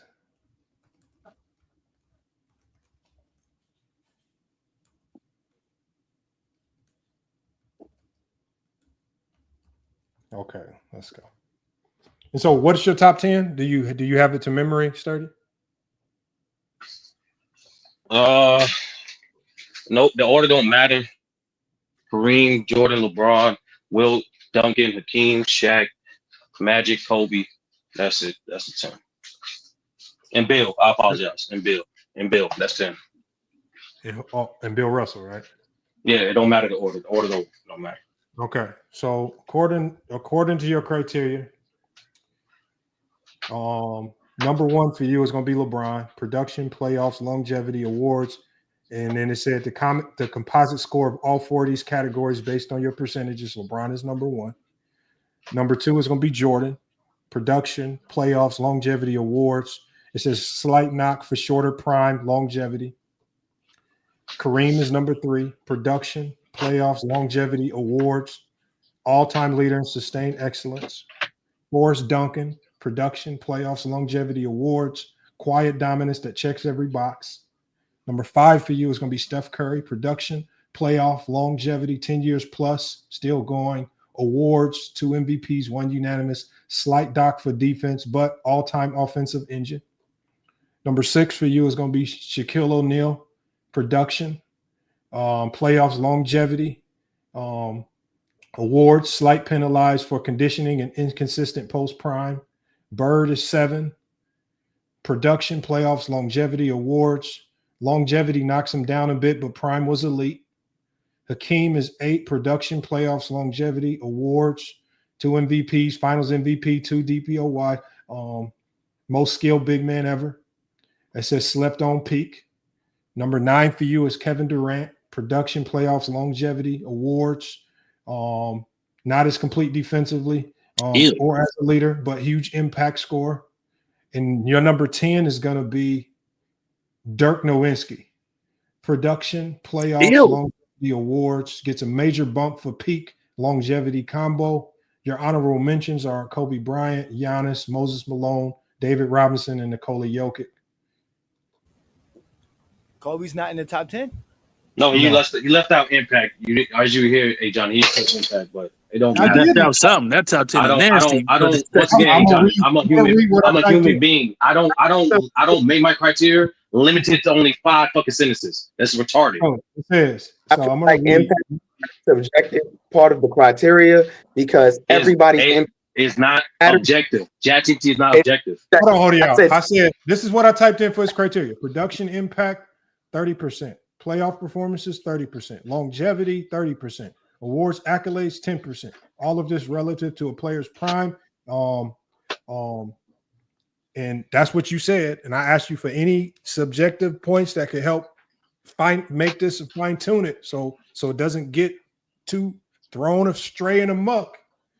And once again, you listen to that part. You listen to the part I said I didn't want to participate in. It said weighted breakdown. It said 30% production impact, stats, efficiency, usage, gravity, two-way ability. Playoff performances, clutch, the ability to carry, finals dominance, longevity, years as elite, games played, sustained excellence. Awards, accolades, MVPs, DPOYs, all NBAs, etc. 10%. It said, and this is what it gave me. It gave me Bron, Jordan, Kareem, Tim, Steph, Shaq, Bird, Hakeem, Durant, and Dirk. Yeah, I heard what it gave you the first time. I don't know who does this shit, but I don't. That's why I didn't want to participate in talking to an app. It's just a non-biased. I ain't gonna lie, Sturdy. Chat GPT be saying some smarter shit than those Zesty Jeffries. And we should But unfortunately, Johnny, once again, we're not talking about Zesty Jeffries. We're talking about Kobe Bryant. Unfortunately, the sidekick talk is Zesty Jeffrey talk. Y'all keep avoiding the elephant in the room. Yeah, right? but I'm not. But that's the thing. I don't speak for other men. I speak for myself. And you heard in my take, I refer to Kobe Bryant as a second option. I refer to Kobe Bryant as a versatile player. I refer to his greatness. You don't have to mention. I said this, Johnny, because you don't have to demonstrate everybody. You don't have to mention no other player. You don't have to mention no other narrative to describe the greatness of a player. You don't. Again, you know this better than anybody as the #1 debater here on FYF. That's why it's FYF, man. Fuck your feelings. Mark doesn't care how you feel, your opinion. He gave y'all the criteria. He laid it out. He said, and he talked about this because, again, of all the scap attack nonsense and all these Kobe Bryant fans who refused to accept that Kobe was a sidekick. Lamar accepted the role. He said, you know what? Since y'all want to call people sidekicks and y'all want to punish people for being sidekicks, well, guess what? Kobe falls in that criteria. And it's not Kobe's fault, but that's what he's saying. That's all he's saying right now. Yeah, I know, but like that's the thing. That's the assumption part of it. The thing is, sports, everyone don't have the same definition for the same terms. So a sidekick is not the same for everybody, Johnny. You notice that this, you notice the reaction? You notice the reaction? NBA.com said it's a sidekick. No, I'm not in the article. I'm not in the article of what a reporter read on NBA.com. Kobe said he's by Shaq. I'm not. No, that's not. Once again, look what I said, Johnny. There's terms and definitions of sports that everyone don't have a uniform definition for. And sidekick is one of those things. It is. Same reason why people don't have the same definition. Same reason why people don't have the same definition for dynasty. Same reason why people they don't. Like, even though we understand an idea what it is, it don't have the same threshold for everybody. Are you saying we don't know what a sidekick is? Please let me comment on this real quick. Once again. He said it's vague. He's trying to make it seem like it's vague. It's innocuous. Everyone don't have the same definition of it. That's what I'm saying. That is not true. It's like dynasty. Everyone don't have the same definition for a dynasty. Sturdy. It seems like this topic, all of a sudden, sidekick has a different definition. No, I'm sorry. Twin man. You're not listening to my take. I don't know what it is. I'm listening to your take. I don't agree with your take. I'm not excusing or trying to defend this weird sidekick bullshit. I once again acknowledge who Kobe Bryant was as a player, with and without Shaq. I agree 100% with what you just said. He was an elite player with and without Shaq, period. Terms and sidekick can mean a different thing to different people. No, a sidekick is a sidekick. And for some strange reason, we're trying to twist it for Kobe Bryant what a sidekick was. Once again, no one's saying we. He was the second best player to Shaq, but he's still an elite player. He was still a top 5 player, even second behind Shaq. Period. Whether niggas accept the term sidekick or not, that's what happened. We're looking at the Kobe fans are looking at the production. I don't care. Hold on. I have one question. Or Rodman, I don't care. He was an elite player. That's the point. I have one question for you. I'm gonna be quiet. I have one question for I'm gonna be quiet, and I'm gonna be quiet. In NBA talk, ever has a sidekick ever been in the top 10, or ever been considered for the top 10? Yes or no? To answer your I'm gonna answer the question the way I need to answer the question. Players, like I said before, players get judged in the top 10 based on their overall contribution. So when numerous people on this platform keep bringing up other players like Magic, like Oscar, who's also in conversation with top 10 at one point, and Kareem, who contributed more than Scottie Pippen? They taking their overall contribution. They don't just segment their careers who contributed towards winning championships more than Scottie Pippen? To answer your question, twin man. As a sidekick, who contributed more than Scottie Pippen? It's not just well, you can argue. Well, I won't say Hondo, but I mean, if we That's remove not the the term point. sidekick, where do we rank Scottie Pippen? 6-0, one of the greatest I told players you, of all I don't time, one know. of the best defenders of all I got him time, top 20. one I of the got most him top I don't versatile know. players of all time. 25. I don't know. I got him top 25. I just think this is easy. No, it's Crazy. not. It's simple. We No, got him it's not top. I crazy. think Scotty. You I look think at what Scottie players Pippen is a top contribute in 10 their role. Lamar, That man still can I ask was a you elite player as a second Lamar, option. Lamar, can I ask Sorry. you? Can I ask you a The- Chat the- GPT some, please? Can I ask you a Chat GPT some? Ask them I'll how. ask- Ask them how many players in NBA history have at least 7 All NBA selections, 10 All Defensive selections. Hold on, let me go to a new one right here. Let me go to a new. Yeah, go to a new one so we don't get muddled how up. many? Yeah, how many NBA players in NBA history, right? Yeah. Have 7 All NBA selections,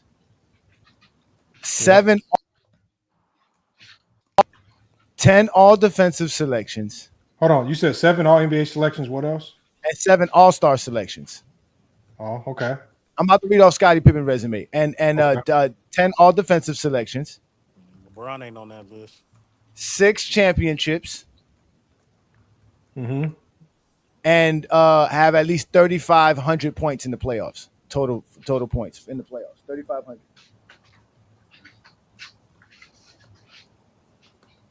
Okay, that's it. That's it. All right, let's see. It says only one player in NBA history. It says that player Scottie Pippen. So player. basically, Scottie Pippen's resume is one of a kind, unique production in NBA history, and you Do said that he's for top. anybody. No, it's not. Shut up. You can do that for No, you can't. No, you can't. Okay, Mac Jeff, who else can you do it for? He's saying every all-time great has something that they have. That's what he's saying. But you don't That's what consider Mac Jeff you don't Ain't you don't nobody else consider gonna have Scottie who Pippen's else in resume that, who except else? for Scottie fucking Pippen. No, again, nobody's gonna Scottie have get top- 6 championships. This whole he has to get 6 championships. You have to get 10 Oh all my defensive God, selections. bro. That's the point. There's not too many guys who have funny. that. That's what you feel. You can't do that with Stephen Curry. And it comes. You can't do that with Stephen Curry. All right, type in Chat GPT. How many niggas got a unanimous league MVP? Like, yes, you. That's one category, nigga. Like you said, no, he said one That's his category. resume. That's That's on his one resume. That's category. what he did. One category. How many That's niggas it. got 4,000 3-pointers? Nobody. That's on his resume. That's why Steph Curry's You top can do that 10. with anybody. But hey, Johnny, But watch this, bro. he did it all like, while being an alpha. If Steph Curry was doing everything that he did as a sidekick, he would not be not considered in the top 10. Hey Johnny, He, you can do the same. he got three. Hey, He got 3 years as a sidekick to KD. What are you But hold talking on. about? I thought he was. Hold on, I hold thought on. KD was the best player. Like Dev, you falling for the shit again, bro. I thought hey, KD Johnny, was bro. the best player. You falling for the shit again, bro. That was Steph Curry. No, hey Johnny, is No, I'm this just saying like what I can do people the same say. thing for I know Kobe? I Like feel. if I ask Chat, hold on, hey, hold on. If I ask Chat GPT, hey, how many NBA players in NBA history have at least 5 championships, at least 15 All NBA selections, at least 15 All Defensive selections, and has at least 3,000 points in the playoffs, some shit like that. It's like you can do that. The point is, it's gonna end up saying Tim Kobe. Duncan and Kobe. Let's continue. Okay. What else did they say? You said that all mid, You all said- okay, bet. Okay. And 19 All Stars. That's okay. The 18 All Stars, you got them there. That's it. That would only be Kobe. That's my point, bro. Like you get every all-time great, No, you can cookie cutter it to that point. Again, but No, you said All Stars. You said All Stars. Hold on, sturdy. Y'all are comparing Scottie Pippen to that Kobe did. That's why y'all fraudulent. Y'all hypocrite. No, Johnny, listen what I'm saying. Hey, Johnny, listen what I'm saying. Hold on, sturdy. Hold on 1 second. Hold on.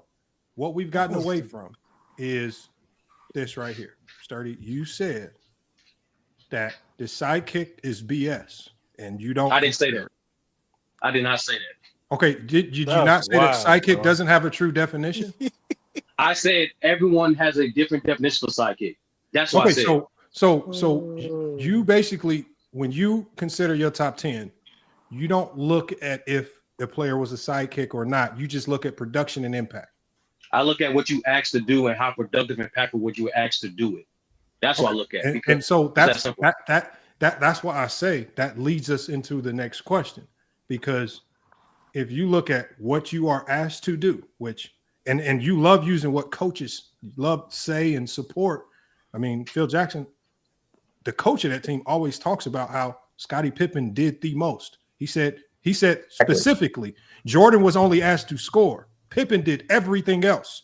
So if you talk about production and impact based on, again, using, you love to use what other coaches say based on that logic, Phil Jackson would lend more credibility towards Pippen doing far more than Jordan.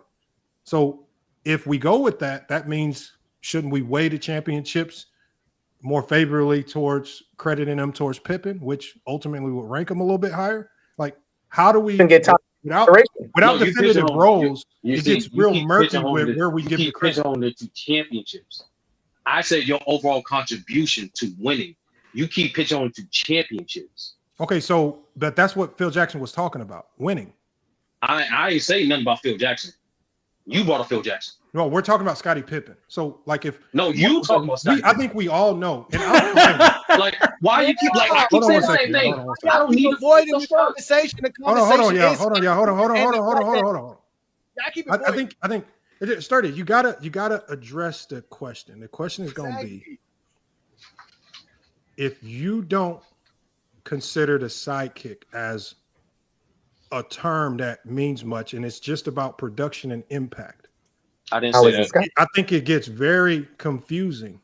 No, I did not say that. Hold on. What you just said, I did not say. Okay, so what are your sentiments about the sidekick that we are not understanding? I simply said, and how do you consider it? I said, what is your what is your definition? I said everyone has a different definition of a sidekick. Okay, what's your definition of a sidekick? Okay, so fuck that fourth thing. So my definition of sidekick is the second best player on your team. Point blank simple. Okay, I think that's what I think generally. Hold on, everybody on the panel, isn't that probably the general definition of a sidekick? Exactly. That's everybody's definition of a sidekick. Yeah, that's not everyone's definition. Does anybody here? Anybody in the chat? Hold on. Does anybody disagree with what Sturdy said? Can I finish? Can I finish? I just want to finish. So go ahead and finish this. We can be disingenuous because you can. I'm not being disingenuous. No. I'm explaining something. You can literally just rewind the fucking stream when you have multiple people come up here and say they didn't think Kobe Bryant was a fucking sidekick. That's proof alone. That's literally proof of me saying everyone don't think sidekick's the same shit. It's because they changed it for Kobe. That's what the whole point of the show is. No, once again. You missed my whole point, Johnny. That's literally my point. Everyone don't have the same definition of sidekick. That's proof. That's the point of the show. The point of the show is that Kobe has no doubt. Sidekick? No, Lamar did a sidekick. No, Lamar did a sidekick stream. That's not the title of the stream. I can read.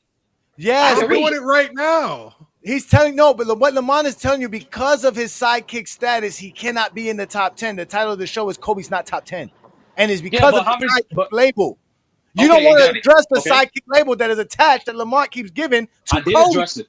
Okay, so with him having that status, if you're going to still give him all of his production, then why can't Scottie get the same praise for all of his production, longevity, and all the other stuff? Because he had two. Well, he don't have the same longevity as Kobe, so we can stretch that. He played 17 years. He has a lot of longevity. He don't have the same longevity as Kobe. That's a fact. That's not the base. He has that. He has it. He don't have the same. Kobe has longer longevity. That's facts.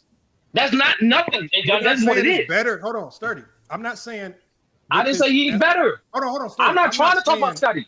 Sturdy. I'm not saying that Pippen will be better than Kobe. I'm saying if we remove the sidekick tag, it will bump Scottie way up from where people have him. I'm not saying not only will it bump Kobe up, but it should bump Scottie way up. It should bump John Havlicek way up. It should bump all the sidekicks like Kevin McHale way up. The problem is everybody likes to bump Kobe with the removing the sidekick narrative, but they don't want to bump Scottie or Kevin McHale or John Havlicek or Sam Jones or any of the great sidekicks in NBA history. They only bump Kobe, but leave all the other sidekicks in the dirt. But why you keeping it? But why you That's taking the hold on? facts. But why you That is taking out? facts. But hold on, but Lamont, you're being disingenuous from like you're I'm not only being saying that's literally happens I'm every literally day. about to say it. I'm literally about to say it right now. You're because you're keeping it surface level, then talk about the nuance or even what the fuck, even why the niggas were considered sidekicks in the first place. We all know all players don't not actually do the same shit. We all know these players. You're not even considered in a the sidekick because you're a number 2 option. No, it's called once I'm It's very what I'm simple. explaining. No, what I'm explaining, Lamont, You're only a sidekick because you're a number 2 option. You said it. You're the second Once best again, player. You said it, well, Sturdy. I'm in the middle of it. I'm in the It's middle. not very complicated. Hey Johnny, I'm yeah. It's not rocket That's why science. You're a number it's 2 not option. is not. I'm trying to finish. I'm trying to finish. I'm trying to answer your question. I'm trying to answer your fucking question. See, better finish, So Lamont. I gotta hear it. is not because we all know even for second options, guys aren't in the second options for the same duration. Even in the same guys who are considered second options, they're not asked to do the same shit. That's what the fuck I'm saying. But what we do, regardless, whether the second option, first option, third option, we look at what the fuck they're contributing. And the reason why you niggas keep harping on this fucking fact is, and what I forgot what the brother named, and y'all just completely dismissed what this man said. Even despite with Shaq and without Shaq, Kobe Bryant was considered a top 5 player longer than Pippen, if you want to fucking mention Pippen again. But he was considered a top 5 player for a decade, with or without Shaq. That's because of his contribution, whether he was a second or first option. We agree he was still elite player. We agree there. No. I'm not saying. Scotty was top 5 for the whole 90s. I'm letting you know. With or without the Bulls. He was top 5 in the 90s. So no, we agree to disagree. I know, but like, we agree to disagree. No, it's right I'm here. not His trying to power talk- ranking, he once again, never dropped below 7th in the 90s. Once again, Johnny, I don't He have never to dropped mention below the 7th I don't have player to in the mention a 90s. player to talk about one player, the greatest of one player. I don't. It makes no To sense. compare Pippen and Kobe. You the one who don't want to. You don't want to limit. You don't want to limit conversation. It don't make no sense. No, hey Johnny, it literally makes no sense to mention a different player from a different decade when I'm talking about a player in his greatness. Makes no Now, hold on. sense. I've been using Pippen as the example since You just don't want to admit it, Sturdy. I'm sorry, No, bro. you did, Lamont. Hold on. I don't have. Let's You do asked me this. Since when you y'all- asked me why I have Kobe Bryant in the top 10. I'm letting you know I don't have to mention Scottie Pippen at all to explain why Kobe Bryant in the top 10. That's what we're trying to do. That's what we're trying to do. I'm saying is, if you're a side, hold on, y'all. Hold on, Mac Def. Hold on, twin. What I'm saying is this: the things that you want to give to Kobe to explain to us why he's top 10, you have to use the years where he was a sidekick. That's a fact. And look, I'm not opposed to that logic. I love the fact that if you're using what Kobe did as a sidekick to put him into the top 10, I'm 1,000% for that. I'm 1,000% for anyone that's willing to look at what a player does, irregardless of 1 option, 2 option, 3 option, and you're just judging what you do and how you impact towards winning. I'm 1,000% for that. But what I'm saying is, and where I find that people get a little bit hypocritical, is that if you do that with Kobe, you have to do that with everyone else. You cannot just, and that's what I find in this conversation with sidekicks, is that people love to just do it for Kobe. But then conversely, when we talk about the greatest sidekick probably in NBA history, Scottie Pippen, it's never done for Scottie Pippen. And that's where I say it gets a bit hypocritical, because I love that you use everything Kobe did with Shaquille O'Neal as what boosted him into the top 10. But by default, nobody uses what Pippen did alongside Michael Jordan to boost him anywhere close to the top 10. Because if Kobe is, like Shaq said, if Kobe's top 5, because I gotta ignore. I don't know where y'all have Kobe. I don't know where you honestly have Kobe. But if you boost Kobe into the top 10, fucking players, by default, that should give Pippen a boost right behind him. No, it don't, because no, it don't. Kobe to- Hold on, compare Mac Kobe Def. to Pippen. Hold on, Mac Def. Hold on. That's all you got to do. Mac Def. Once again. No, it's you not don't. about comparing Kobe and Pippen. Because it's not. No, you don't. Because once again, if you guys keep ignoring it, Kobe Bryant, on top of some of the limited similarities that you show and display during the stream, he has other things above Pippen that makes him greater, like you already acknowledged. So I don't know. I never said Pippen was greater than Pippen. I'm not saying that Pippen's greater than Kobe. No, a guy who, unfortunately, due circumstance, he was a second option longer than Kobe Bryant. That's why majority of people consider him the greatest sidekick because his duration was part of it too. I'm not making the argument that Pippen's greater than Kobe. That's what I'm saying. I'm not trying to make an argument for Pippen at all. Kobe a bump up into the top 10 for him for his sidekick years. Then by default, you have to give Pippen a bump up from wherever you normally have. Fucking Kobe averaging 28 as a sidekick. Once again, That's Lamar, why. I look Ain't nobody else doing that. Hold on. Mac Def, wasn't Pippen the best defensive player in the NBA as a sidekick? When? In the 90s. Scottie Pippen wasn't one of the best defenders in the 90s? No, he said Time out. Hold on. No. He said, was he the best defender in the No. Very specific. Hold on. I'm going to be very specific in my language. He was one of the best. I'm going to be very specific in my language. Hold on, y'all.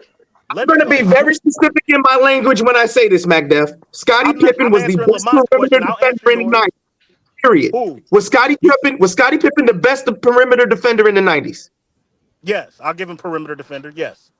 So it was the best perimeter defender in the 90s. You got to leave nuance. I'm going to keep going. Hold on. Let me finish this.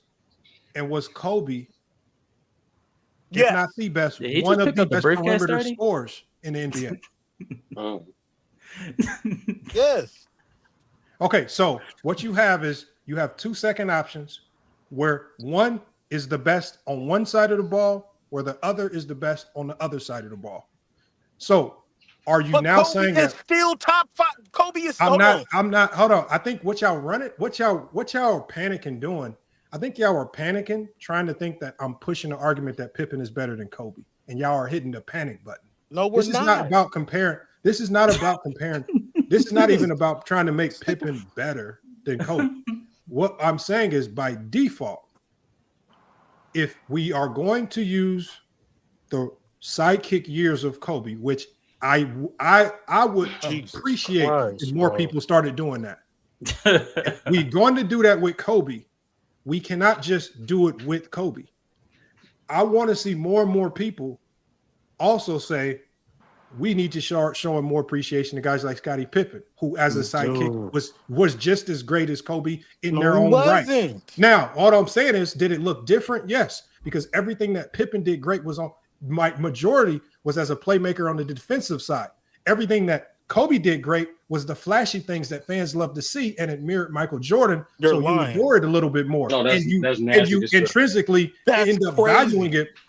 How is it crazy? And you end up trying to hold on, Magda. Let him finish. I'll answer it next. And you end up valuing what Kobe did more because it's scoring, and we know that. We know how fans feel about scoring. Okay. We know that fans don't. Scoring. The Lakers didn't need scoring.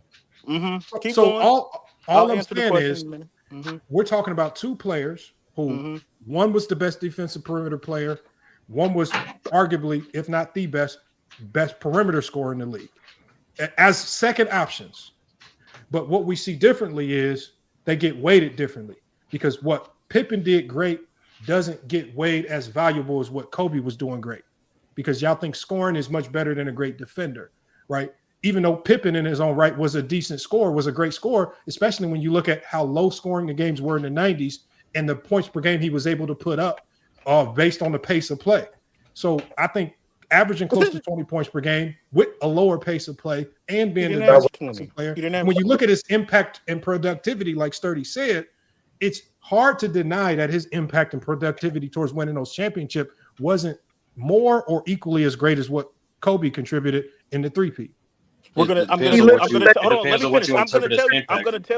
tell you why. As Scottie Pippen, hold on. Scottie, that shit don't count, man. Go ahead, twin man. Go ahead. What kind of briefcase he got? No, not because it's bothering me because y'all are literally trying to overlook what they're saying. If you're gonna sit here and try to give Kobe Bryant and try to literally twist this shit to fit some bullshit narrative, how isn't Scottie Pippen, who in my opinion made fucking Jordan's legacy? Jordan wasn't doing shit until Scottie Pippen fucking got there, losing in the playoffs, losing in the regular season. That's not 100% true either. Let me get him. Hold on. We got a new person. Your opinions. Nobody opinion. Nobody cares about your opinion. Stop coming here talking about in my opinion. Stop saying that shit. Yeah, Just I don't know really he about care. to get. Let me go. Hold on, Mac. Let me go to casual, and I'm coming right back to you, Mac. Nah, I finish what I was. there's only Let one me finish question what I I was got. saying, bro. Hold Let me on. finish what I was. My I only literally question is, hey, on so every like Twin Man, sidekick in is this your NBA starter history. pack Man, you gotta hold briefcase? on. You gotta let. No, I hold don't on. know Don't what do it's- that. Don't do that. What's your No. question? I literally want to know, Twin Man, is this the starter pack briefcase that you brought to the stream today, or like, is it like plastic? Do you got like a backpack? Like, what you bringing? What you bringing? Nah, what I'm bringing. Hold on. I'm bringing. That's the save over today. What I'm not going to do is. Hold on, y'all. I'm trying to get the joke. What's the joke? Let me. Every single What's time your- that you, what's every your single take on the time that, topic? every single time that you making a statement, he I mean, just like, because people he doesn't agree. even believe. No, it's not about agree. It's not even about agreement. It's not. What's your it's not- take? Do you have a take? Oh, my take is this whole stream is bullshit. But that's just me. Yeah, that's my. Okay, that's so my what's take. your take on the bullshit topic? Kobe Bryant very clearly has a case to be top 10. He even has a case to be top 5, and to literally just hang your What's hat your on the fact criteria that that puts him top 5? impact. How long were you able to play at a high level? Longevity. What did that look like? How long were you able to sustain that level of excellence? Were you able to transfer that level of excellence into the postseason? Not skill, but how impactful you were at the game of basketball. And it's I don't know also if that- relative to your era. So what's your top 5? My Or top top 5 10? is my top 10 is LeBron James, Michael Jordan, Tim Duncan, Kareem Abdul-Jabbar, Hakeem, Kobe Bryant, Shaquille O'Neal, Magic Johnson, Stephen Curry, Bill Russell. And so you don't consider accolades significantly, I'm assuming. No, I don't give a Okay, shit about that's that. fine then. Like I said, again, if you don't consider resume and accolades, of course, you can easily throw Kobe in there. And I said that at the beginning of the stream. Oh no, I'm just talking about the title. Yeah, I'm talking about the title. No, I'm saying because from what I've seen, when you look at most top 10 lists, whether it's on websites or what, most people incorporate your resume accolades. And if of course, I said at the beginning of the stream, if we remove accolades, there is no question that Kobe's top 5 because talent alone. So again, if your criteria removes accolades, I'm not going to argue with you if you got Kobe top 5. But if you do include accolades, then you're going to get a little bit dicey because the accolades is what kind of really throws Kobe a little bit. It can get dicey. And it's not Kobe's fault. It's due to timing. It's due to the Colorado. It's due to a lot of stuff he couldn't control. But that's the unfairness of the top 10 sometimes. And I don't think he don't have a. I'd say I don't think he has a case for top 5 if we include accolades and achievements and all this stuff, because I think that that's very clearly top 5 players: LeBron, Michael Jordan, Tim Duncan, Kareem Abdul-Jabbar, Magic, Shaquille O'Neal, Hakeem. Take your pick. He's not making top 5. I just think if you take away accolades, I think you introduce a lot of players in there who have talent. Like who? Well, I think if you're just going off talent alone, I mean, I love using Allen Iverson. Like pound for pound, it's hard to find a player that's more talented than him walking in the door. All right. I mean, if you just talk about talent, Kevin Durant arguably might be one of the most talented players in NBA history all time walking in the door. Top 10, I mean, just you know what? In terms of talent, though, nice. a person like Stephen Curry gets knocked out of the door, though. In terms of talent, and we're talking about like overall talent. Curry gets knocked out? What talent? I think Curry. Hell I think no. Curry. You think Curry's a top 15 talent? So you think what? You think Curry? You think Curry is going to Curry is going to make the top 10 over a Kevin Garnett? No, Curry is one of the most talented players in NBA history.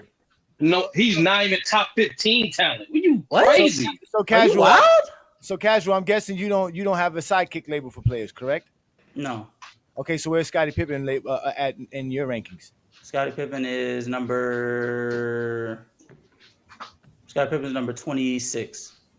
Top 25, top 30. Right out the 25. Oh my God! Thank you. You know, 28. Hey Johnny. Can I say this, please? Hey Johnny, can I say this? I guarantee you that your criteria casual does not have him 26. I just want to make this clear. Hey Johnny, got him less. I just want to make this clear. I can share my screen. I just want to make this clear. I quite literally have him 26 right behind Dwayne. I know you already have him ranked, but there's a lot of people. There's a lot of people that don't. It doesn't fit with your criteria. That's the hypocrisy. He don't. That Lamont is bringing up on today's show, which is why you think it's bullshit, because you got a bunch of hypocrisy in your criteria. What is hypocritical 26 about? When you talk about longevity, impact, all the stuff that you mentioned, Scottie Pippen should be higher than 26. Scottie Pippen only played 11 seasons. compared to Scottie Pippen played 17 seasons. He played, He's you talking about his know, prime. in terms He's his talking about his prime. That's more than Dwayne Wade's prime. That's more than Dwayne Wade's prime. And he's in front of Dwayne 11 Wade. years of prime is a lot. He got I don't know how many players got 11 years of prime, bro. I don't know how many players you got that got 11 years of prime basketball. Like y'all really bugging. Oh, Barkley, Malone. Hold on, wait, hold on, wait a minute. Let's go down the list, guys. Barkley does not have Julius Erving, Barkley does not have Kevin Garnett, Dirk Nowitzki, Jerry West. I don't know, Moses Malone. 11 years, 11 years. Hey, Johnny, I'm telling you, majority of the players that people consider top 25 all time, that's the one common thing they got. The niggas got a decade of dominance. Our number one option. Scottie Pippen has a decade of dominance. Stop taking away Scottie Pippen's dominance. I didn't say That's he my did it. problem. I The didn't say nigga he got did a it. 10 No one said he did it. No one said he did it. No one said he did it. No one said he did it. No one said he did it. No one said he did it. Sturdy, don't you raise your voice. Don't you raise your voice. Dominant player. Yeah, you no one said he was not a dominant let player. him crash out. Hey, Johnny, Let him crash out. you can win some. Okay. Hey, Johnny. Yeah. You can win some money right now, easily. You can win your money back if you can provide proof of me saying I don't win money, Scottie baby. Pippen was I not expose dominant. niggas' soul so that they go home and look into the mirror. I'm asking you a simple question. For the 10 years during 1990 to 1999, who the fuck had a better year than fucking Scottie Pippen? You ain't gonna find 25 guys. You said a better year? A better year? A better 1 stretch, year? run, 1 year? better 1 era, year? everything, era. Better Over 25. You're not going to find 25 guys who had a better 10-year stretch than Scottie Pippen. If you once again, hey Johnny, There's 10 in the 90s. it depends on what you. Once again, hey Johnny. Name the 25 players in the 90s who had a better decade than Scottie Pippen. I didn't say that. I did not say that. All time. No, fuck that. All time. I didn't say that. All time. Once again, All hey Johnny. time. I'm trying to answer your question. It depends on what you value. For a nigga like me, you already know this shit. Championships are team accomplishment. Let's go to I get the boost. FYF. I get the boost. I get the boost. FYF. I get the boost. What Casual said. We already proved your criteria is hypocritical. Again, every last one of y'all criteria is hypocritical when you don't have Scottie Pippen in your top 20. That's facts. I didn't give you my record by Johnny. That's not facts. That's what you think. Sturdy, don't yell. Don't yell, Sturdy. Don't yell. I never gave you my ranking for Scottie Pippen. I never gave you my ranking for Scottie Pippen. Don't yell, Sturdy. So how is it hypocritical? Everybody got their popcorn in the chat. Yeah, it's about to go down. I tried, McDuff. I tried. It's a simple This question. shit is crazy, bro. I'm ready. I'll answer. Go ahead. Go ahead. I'm ready to answer your question. Go ahead. How is it hypocritical towards Scottie Pippen when I didn't even tell you my ranking for Scottie Pippen? That's why. Because you can't even tell me. You can't even say it. You don't have any. No. You asked me to answer, nigga. I'm going to answer. You can't even equate Scottie Pippen's greatness. You know why, nigga? Because you don't know it. Why you don't know it? Because he was the sidekick for 20 years of your life. You don't know Scottie Pippen's greatness. That's why you don't have him in your top 20. And he's greater than anybody in your top 20, and he should be there. So once again, hey Johnny, since you didn't clearly listen to my answer, and you can rewind it, hey Johnny, because this is recorded, right? You said I don't know. You said I don't know. Just tell us where you rank Scottie Pippen. That was not my only answer, hey Johnny. So that's the point. You only took a certain part. That's the problem with you niggas. Okay, I so said where I do don't you know, rank Pippen? and I don't need to mention Scottie Pippen to talk about the greatness of Kobe Bryant. But where do you rank That's Scottie a Pippen? fact, Joe. David Robinson was better than Pippen. That's correct. That's my full answer. So with that being said, Sturdy, you should sit back and learn and stop inserting your takes, your feelings, your opinions. Because Lamont wants to address people who want to talk about Scottie Pippen. If you don't want to talk about Scottie Pippen, you don't want to be a part of today's stream. No. I literally said I don't want to talk about Scottie Pippen. He kept You gotta tell me twice. It's recorded. It's recorded, Johnny. What are you talking about? You niggas love to be in your own space and control the narrative. It's Lamont's show. He told you niggas talk about Scottie. You don't want to do that. I don't understand why y'all are pressing this shit. Because you was listening, right? You said you was listening. You was here. No, you said you was here. You said you was listeing because you heard the whole time. I didn't say nothing. So as I told Twin Man, as I told other people that tried to cut me off, at least let me answer, because it's courtesy to at least answer the fucking topic of the video before you get to anything else. That's what I tried to do. We'll put you on the big screen, Sturdy. That's what I tried to do.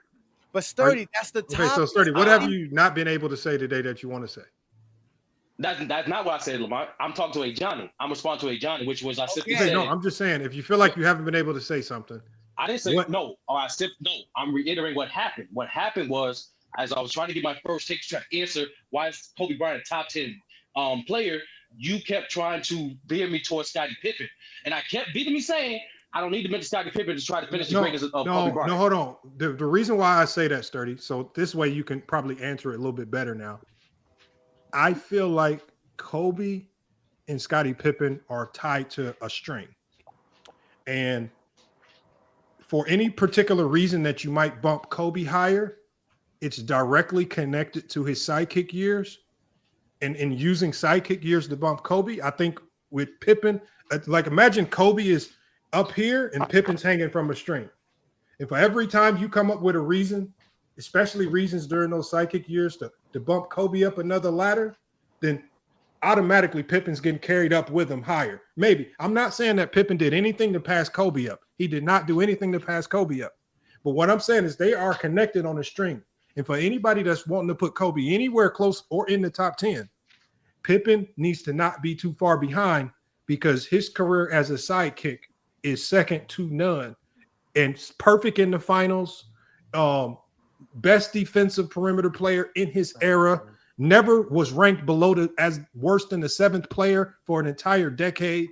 I'm talking about this man has his career outdoes most number 1 options ever in NBA history. But because he's been relegated to a number 2, so again, I love the fact, Sturdy, that you removed the sidekick label and you're willing to open up Kobe's entire career as why you want to put him in the top 10. He's still, whether you like it or not, connected on a string to Scottie Pippen because they were both elite sidekicks. This is why in 2016, when the NBA.com did the Mount Rushmore of sidekicks, who were the 2 biggest faces on there? Pippen and Kobe. So again, like we cannot pretend that they're not connected in a certain way. All I'm saying is if you bump Kobe up higher, Scottie Pippen needs to be going right up the same trajectory with him. And we cannot, like you said, his production and impact toward winning, you will not find any players with more production and impact towards winning 6 championships than a Scottie Pippen. The man was literally asked to do everything for the Chicago Bulls. Score, rebound, defend, pass, everything on the back. Most great players aren't asked to do as much as a Scottie Pippen.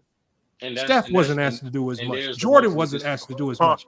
Pippen was asked to do literally everything on the basketball. No, I'm saying that's the multiple disconnect. And so all I'm saying is by your own criteria, this is why we're curious, where is Scottie ranked? Because if you are using the sidekick years for Kobe to bump him up, I would love to hear you say that you also have Pippen 14, 13, 12, 15, 16, as opposed to the safe play like 25. He's 25, 20, 25, keeping 30, him low in the dungeon. around 20, between 20, 15. between Keeping 20 him and low in the 30. dungeon. 20, Why top was Scottie 20 and Pippen 30. Why was Scottie Pippen But I would love to use Kobe's sidekick years to send him up to the top. No, I'm asking why would Scottie Pippen be like 14, 15? I don't understand it. Crazy. He was one of the best players of the decade. 6 championships. 6 championships. Because when here's what y'all missing. They're just greater players than Scottie Pippen. So depending on, I don't know what your criteria is, but your criteria is like there's just better, just like there's greater players than Kobe Bryant. So hold on, Sturdy. According to your criteria, Sturdy. Hold on, Sturdy. According to your criteria, you said 30%. You said, I'm gonna give you your own criteria. You said 30% production impact. Is this Chat GPT again, bro? I'm not doing it. No, I'm just going off. No, I'm not even looking at Chat GPT. I'm just going off your criteria, and we're going to apply it to Scottie Pippen manually. If we go production impact, you said 30% production and impact. Now we're just going to use our brains and think about Scottie Pippen's production and impact towards winning, not winning championships, but just winning in general. We can think about his production and impact with the Blazers and how he almost single-handedly helped that team get somewhere where they hadn't been in years. We can think about his production and impact with the Chicago Bulls, who the Chicago Bulls were without him, and then when they got him, and then what he did in his prime. Even we think about his production and impact when Jordan retired unceremoniously, and they didn't even have a viable replacement for him. What was he able to do? We can think about all of that. So you said production and impact. Then your second criteria after production Relative and to the impact, player's prime. you said Relative to the playoff player's prime. performances. When we look at Scottie Pippen in playoff performances, where How Johnny dare has you. done a beautiful job of showing us some of Scottie Pippen's greatest playoff performances. When 3 Jordan games. shot 3 of 18, how Pippen was able to show up time and time Nigga again. showed We 3 all know the games. story about how Pippen, when Jordan was getting barbecued by Magic Johnson, how Pippen's defense in moments was able to stifle Magic, even though the Lakers were hurt. But we saw how they had to put him on Mark Jackson of the Indiana Pacers to disrupt that Pacer offense. So we know his defensive and offensive impact in the playoffs is second to none. We have a multitude of examples as a testament to his playoff impact. I forgot what your other criteria was, but I'm sure it's all synonymous with Scottie Pippen because your criteria is almost directly synonymous with everything Scottie Pippen did great. It's one of the reasons why we want to know where you rank Scottie Pippen. No, that's the thing. I don't understand with the standpoint of like, he's an all-time great player. He's going to have the longevity. He's going to have the playoff success. He's going to have some of the production accolades. He's an all-time great player. But when we rank, it's not a discussion if he's an all-time great player. When we rank players, we compare them to those categories that he's in. That's why I said, for me, relative to prime, to me, championship is a team accomplishment. To me, when I talk about impact towards winning, I'm not just referring to, I mean, when I'm not impact towards winning, what are the good things that you do to help your team win? And what are the bad things that hurt your team from winning during your prime? Scottie Pippen. I feel like impact on winning. I didn't say, once again, my statement that I just said, Lamont, is not me That makes saying it Scottie worse. Pippen did not do it. That gives Scottie Pippen even more bullets. No, once again, I did not say he did not have these things. You keep responding as if I said that. I don't know why. No. I'm saying the way you're describing it now just gives Pippen even more ammo to fight with. No, if you think that's top 15 to you, that's to you. But no, I can't ignore niggas that's greater than him despite not having as many championships, like a KG, like a Malone, none of that shit. Because some of the other categories, they have more than him. That's why I'm confused when y'all keep trying to push. So production and impact towards winning. Hold on. Your production and impact towards winning. How was Karl Malone better than Scottie Pippen? Thank you. How was KG better? Player? How KG? I'm not. Bro. Impact towards better winning. offensive player. Impact towards winning. Impact towards winning. Impact towards winning. Impact towards winning. I'm not answering that question. I'm not talking talent. I'm talking impact towards winning. I got Pippen over Karl Malone and Barkley though. That's me. Pippen over Karl Malone and Barkley. This is why people don't want to debate you with Lamont, because they can't answer simple questions. But I mean, it's a simple question that any basketball fan should answer. I'm going by what you just said, bro. Hey, You ain't being interrogated, Sturdy. You're not being interrogated. It's very simple. Scottie Pippen's career, from your metrics, it's an all-time from max metrics, from casuals metrics, everything that y'all said from y'all criteria. Impact towards winning is greater than Malone. I gave you 6 sentences. Do you I don't have Malone in my top 20. Do you agree? Again, your criteria was all messed up, so we already know that. Listen, Kobe's top 10. Agree, that's what happened. Do you agree that with your criteria, Sturdy, that Scottie Pippen is a top 20 player? He might be. I don't know. I'll be honest No, with you. I'm telling you with what you just explained to us and what Lamont has been describing with your criteria, you're describing Scottie Pippen's career as a top 20 player all time, my friend. Once again, Johnny, the reason I said I do not know because I have to one, I didn't get that far in my top 20 greatest of all time. I have to extend it. Number 2, I have to still compare my criteria to the other players that's as great as all-time great players. Once again, I'm not saying you don't have these things. I keep saying that you guys don't address it. Some other players have more than those things than him. They don't. Like who? Championships. Pippen got like over Dr. J. He ain't better than no Dr. J. That's why I don't get why this shit is connected. Like Kobe Bryant. Despite them but when you say specific things, I'm not answering questions. Try to answer your question. Despite this, because they say that he's on the string. Despite Kobe Bryant and Scottie Pippen spent a good chunk of their years as second best player on their team, Kobe still has more longevity than him. And no, Johnny, my fault, Lamont. It wasn't just because he looked like Michael Jordan. No, it's because he was an elite scorer. I think either second or best playmaker on that team with Shaq. and the best perimeter defender on that team. So we got to stop pretending like Kobe and Jordan are just some one-way gunners. They're versatile players as well. That's what I said in the beginning. So no, I don't think they're on the string because most importantly, Twin Man, the way I rate you, the way I interpret greatness, majority of the bulk of these greatness, they're done in their prime. Majority of it. I'm not saying all of it, majority of it. And so simply put, Kobe probably prime was longer. And so during the duration of his prime, he was a number 2 on the Lakers for about what? 6 years? 6, 7 years? Not his rookie year. What? 6 years? Man, just say 8 years. And then Pippen was what? 10? Pippen was what? 10 years with Jordan. 10 years? So why the hell why say they're on the string, but they even have the same duration?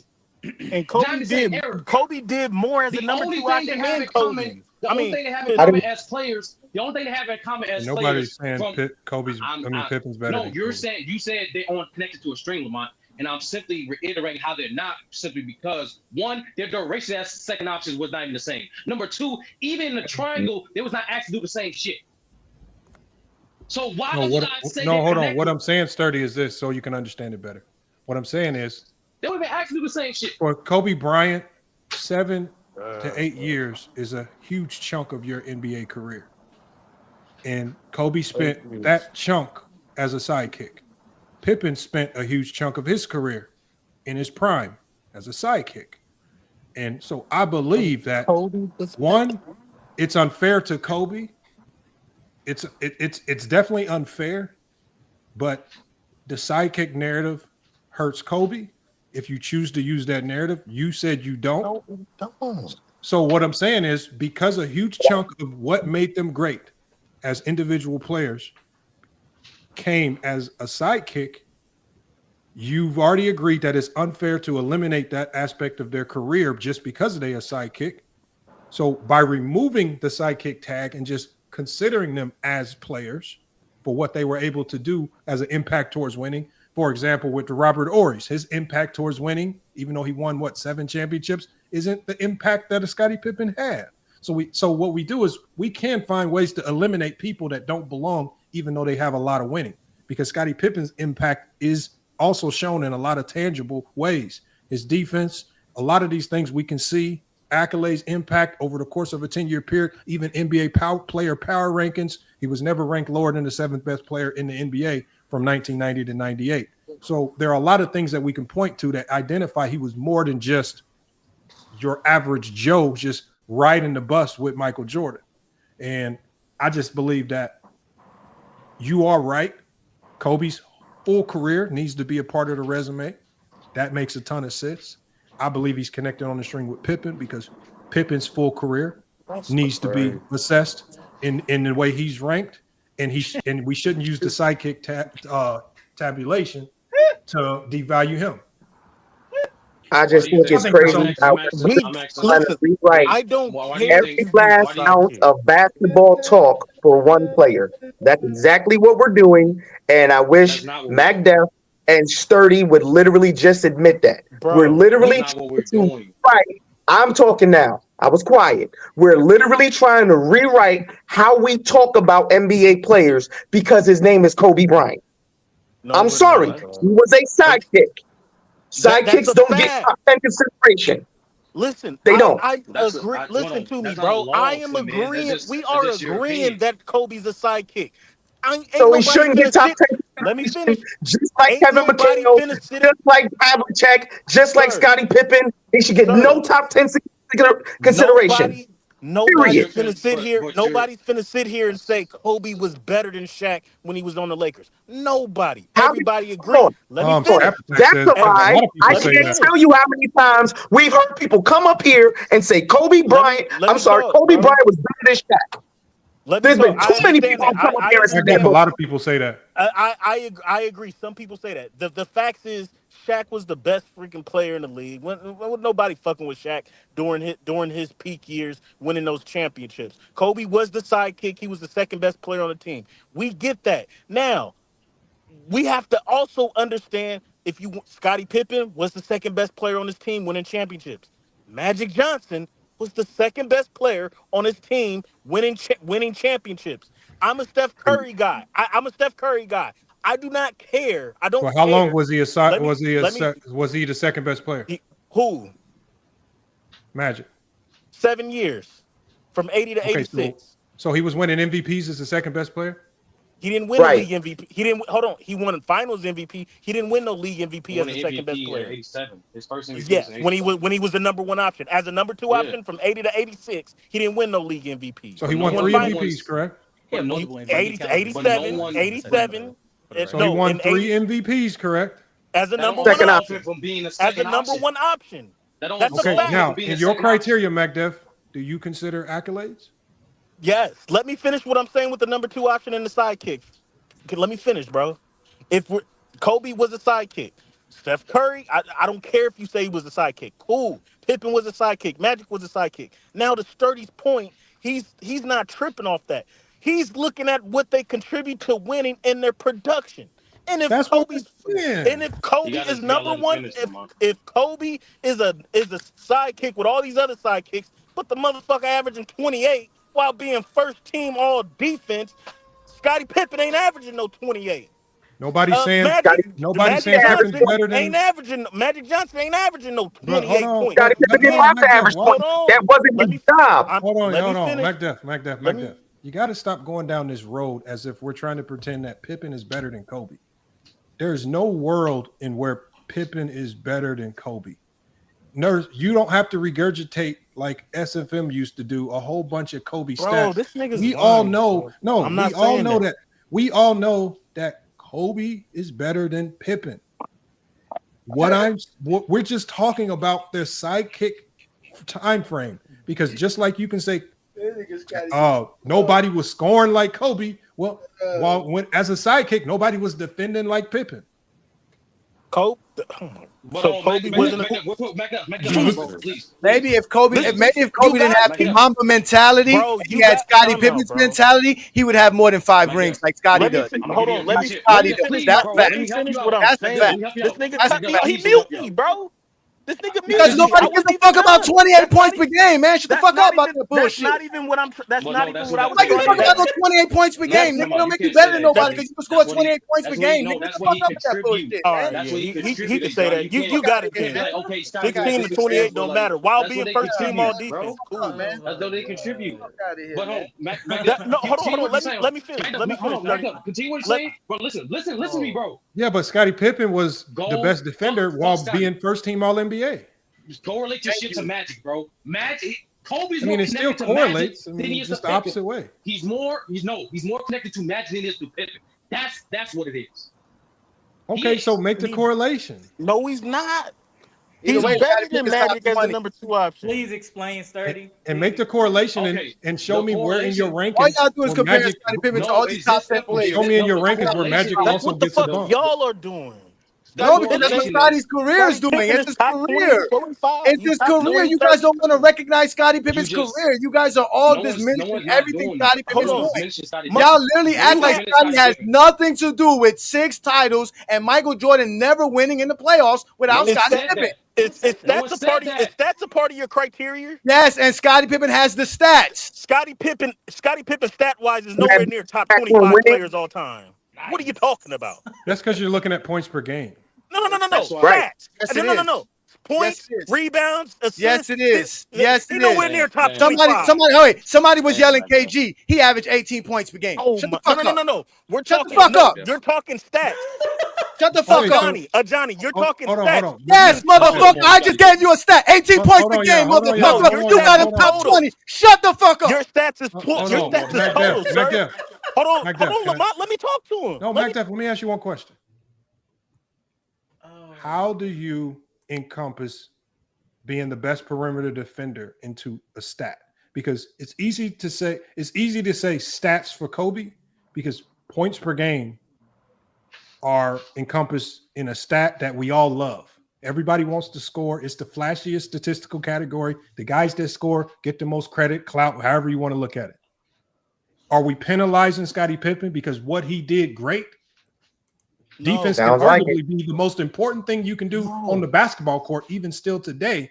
But because it's not fully encompassed in any real stat, steals away. why are we not? Why then are we penalizing Pippen because what he did great isn't Nobody's found in the penalizing stat. him. Nobody is penalizing. No, hold on. You are penalizing him, McDuff, because you just said this nigga's hold let me on. answer the question. Hold on. Go Let me ahead. finish what I'm saying. Hold on, y'all. You're penalizing Pippen because you just said his stats don't match Kobe's, but what Pippen did great can't necessarily be found in any particular stat unless you really dive into some messy analytics work and even get tricky there. Because defense isn't measured in stat. Like when you look at how impactful he was I defensively. love how long this question is. Hold on. Matt Def, I'm asking you this in honesty because you ran to stats. When you measure Scottie Pippen in just stats, is it a fair assessment, being that his greatness did not lie in stats? That's a fact. His greatness didn't lie in stats. The reason I said stats is because of Johnny's freaking criteria is stats, and stats is totals. And Scottie Pippen, as a stat guy, is nowhere near top 20, top 25 in stats. Now, the reason we all have Scottie Pippen as high as we do is because of his impact, versatility, and his impact on defense and winning championships. That's why we have him as high as we have him. Now, you can value it how you want to value it.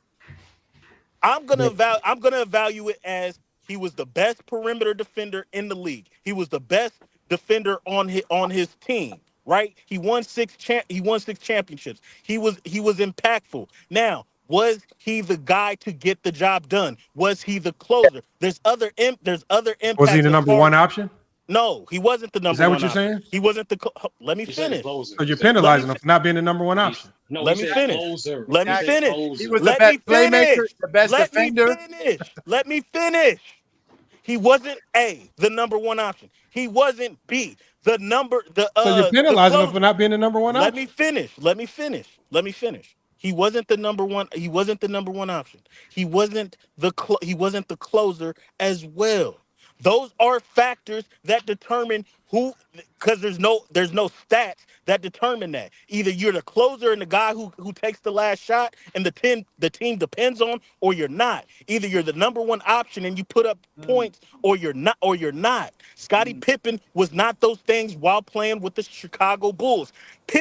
Kobe as a number two option was the closer for his team. Hold on. Oh, That's MacDuff, a fact. by that logic, MacDuff, was Bill Russell a number two option there since he wasn't the closer or the best scorer?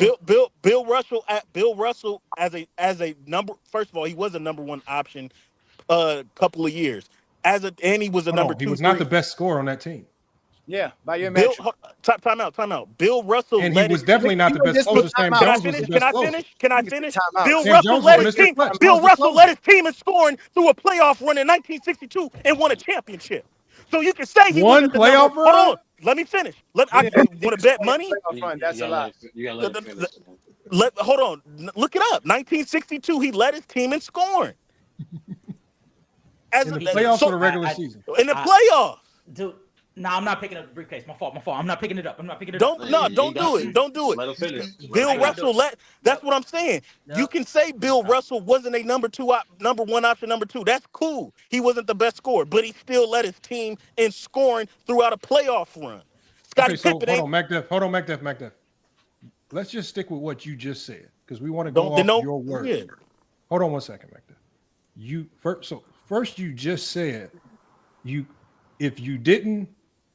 if you weren't the team's leading scorer, or if you weren't the guy that's closing games, taking the last shot, right? You said Pippen wasn't that guy because of that.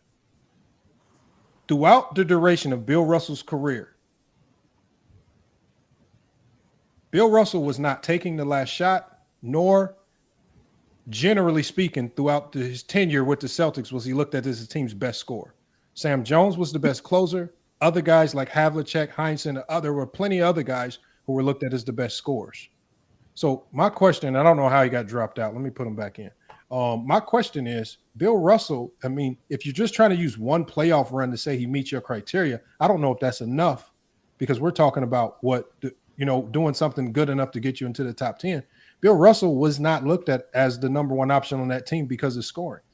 He was looked at as the alpha on that team because everything ran through him. He was the engine of the offense. He was the engine of the defense. And he didn't have to do all the scoring. Don't harp on Bill Russell, bro. Just don't harp on Bill Russell. Please don't. Please No, don't. I'm not finna harp on Bill Russell as a scorer, but what I said is a fact, and Scottie Pippen ain't never done that. So Neither did Bill my Russell. point. Hold on, my point is, bro, as a number two option, just between Kobe and Pippen, right? Just as a number two, as a number two option. Defending Scottie Pippen was a top 5 defender, number 1 perimeter defender. Kobe defending, top 5 perimeter defender, a top 10 defender in the league. Yeah, That's but not we a all hard. agree Kobe was better. Let me finish. This is not about comparing Kobe and Pippen as players. He's comparing their responsibilities and their impact as number 2s. That's what he's doing right now. Kobe did not have the responsibility to score for the Lakers. That's what he wanted to do. Let's move on. Let's go. Continue. That's not true at all. That is true because they told Kobe you're fucking up the team. This is true, and I'm gonna show you why that's true. Can I finish? That was one Can I season. finish? Like, what the fuck? No, Can I finish? Hold on. Phil Jackson. Hold on, y'all. I didn't get to show y'all this. It got so bad. Like there was a point in time where Phil Jackson literally had to go to Kobe and say, "Look, we know that you're on this 40-point per game streak, but it's taken away from the essence of what we do best." They did a whole article on this. This was back. And they talked about this, how Phil Jackson had to go to Kobe and say, "Look, we love your scoring, but that's not what we need." Mm-hmm. And so what A. Johnny is saying, in a sense, is kind of true there, because Phil Jackson has multiple. Even in his book, he talked about this. How and even Jerry Buss talked about this. This is why he said in 2004, shit hit the fan for Kobe. He said once we hit that wall with Kobe, there was no going back because Kobe wanted to be that guy, and being that guy for Kobe was through scoring, right? And he could not accept the fact that people were doubting what he could do without Shaq, because Shaq was the alpha, getting the majority of the credit, while people were running around doubting Kobe's greatness. This is where the doubts came from. Like at this time, nobody was doubting if Shaq could win without Kobe, because Shaq was the alpha. Just like when Jordan was the alpha, nobody was doubting if Jordan could win without Pippen. They were just always doubting Scottie Pippen. No one doubts the alpha. They always doubt. And all the way, and when Phil Jackson told Kobe this, you know what Kobe's response was? How can I be considered the greatest player of all time if I don't score? That's a fact. Okay, so with that being a fact, stop sitting here saying Kobe's responsibility, obligations, or whatever he had to carry for the Lakers was scoring, because they didn't want that from him. They want him to be the second option. I didn't say nothing about carry. I did say carry. Listen, he was a second option. You said responsibility and scoring. Kobe's responsibility wasn't to score. They didn't need Kobe to score 25, 30 points per game to win. That is true. That is what I was true. Going to say. They had to handcuff him. They had to handcuff him. Hold on. Because they didn't need him to do bad shots and shoot the ball, because he wanted to score 25 points. I'm not all over the place. You're not letting me. Lamont just proved it to do that. Handcuffed him. Listen, this was the beef. Kobe was handcuffed from the beginning, and he got tired of being told, move the ball. That's what we just said. The ball. That's what I just said, man. Okay, Move hold the on, ball. Wait. Let me Stop finish my fucking sentence, shooting. motherfucker. Hold on, can't bro. finish. All you doing is lying. We just said that. Yo, chill the fuck out and let somebody complete a sentence, bro. You've been chilling and talking Let him for a finish. minute. Let him finish it, Johnny. All you doing is proving Hey, my Johnny, point. let him I gotta finish. yell Let for him you to finish. hear Let me him the finish. second time. The first time you should have heard me. I have to say the second. Okay, man. Stop being so fucking pregnant, man, and shut the fuck up long enough to hear somebody complete a That's why sentence. I told you, bitch ass niggas. You gonna start calling me a Shut your emotional ass up, bro. Listen to what I said. Kobe was not responsible to take shots. You just said that he had to pass. Stupid motherfucker. You got a goddamn vocabulary problem. Shut the fuck up and listen. Brother. Don't yell. Don't you yell. Don't you yell, then shut the fuck up, bro. God damn.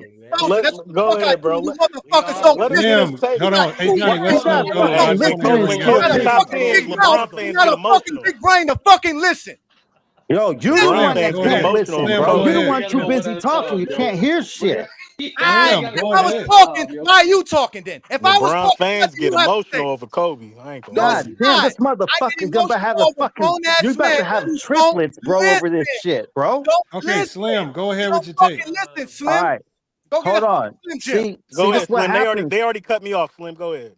They're going to cut everybody off because they're too emotional to have a real conversation. Okay, They don't know Slim, how to can you shut the just get to fuck your up. talking point? Come on, let's All right, go. all right. This is the point, bro. Kobe, the reason the beef started, bro, is because they were trying to suppress him. Okay, so he was when you mentioned that 40-point streak, Lamont, Shaq was injured during that whole streak, bro. For like 8 of those 9 games, he was injured and out. And the reason Kobe went off is because Shaq wasn't there swallowing up the ball. So Kobe, when Shaq came back, that's when Phil came and said, "Hey, we're losing the big fella, man. We need you to rein it back." And Kobe was 1 game away from breaking Mike's record for 40-point streak. Yeah, And I know. We and get he that. ended Let's up get to your point. he ended up giving in the field to try to show those guys because they've been beefing the whole fucking year, the whole previous year. They were fighting with Kobe to say, "Yo, we need you to dial it back," because every time he scored a 40-point game, when he dropped 54 points in 3 quarters against Memphis, when he had blew up games like that, bro, after the win. They talk about Kobe needs to learn how to share the ball. Kobe needs to learn how to pass the ball. Stop taking over games. That's verbally on record by Phil Jackson, bro, in the press conference after a blowout win. That just goes. Hold on, Slim. Hold on. I got you right there. But I think you're more in agreement with A. Johnny because A. Johnny is literally saying the same thing. No, but I'm not using it to diminish his Slim. greatness, Let me finish, bro. Slim. I'm going to let you go, Slim. A. Johnny is just saying that Laker team with Shaq as the #1 option, they needed Kobe to do less scoring and other things. For example, according to Tex Winters, this is a quote from Tex Winters. Tex Winters said, and I quote, "We don't need 30 or 40 from Kobe.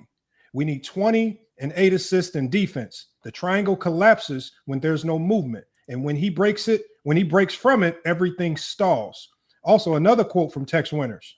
He says, "When Kobe plays within the triangle, he's brilliant. But when he goes solo mode, trying to score 30, it hurts Shaq and the system." Also, we have quotes from Phil Jackson.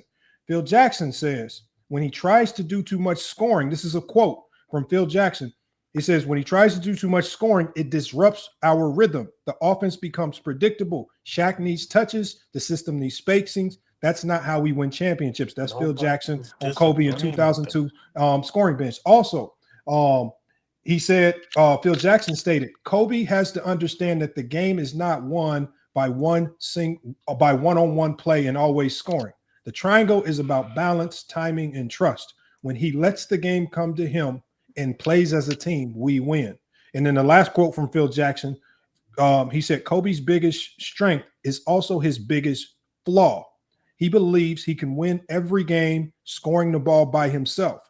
But this team was built around ball movement and Shaquille O'Neal. Kobe is supposed to finish the game, not dominate it from tip-off." So when we look at what coaches were saying, bro, hold on, Slim, and hold on, and I know you want to say something, MacDuff. When we look at what the head coach and the assistant coach were both saying, and I think Slim, I don't know why you even arguing with A. Johnny, because y'all agree on the same thing. He's basically saying, and this team, this Laker team for the first three-peat wasn't built around needing Kobe to score 30. It was built around Kobe kind of playing more like Scottie Pippen, to be honest.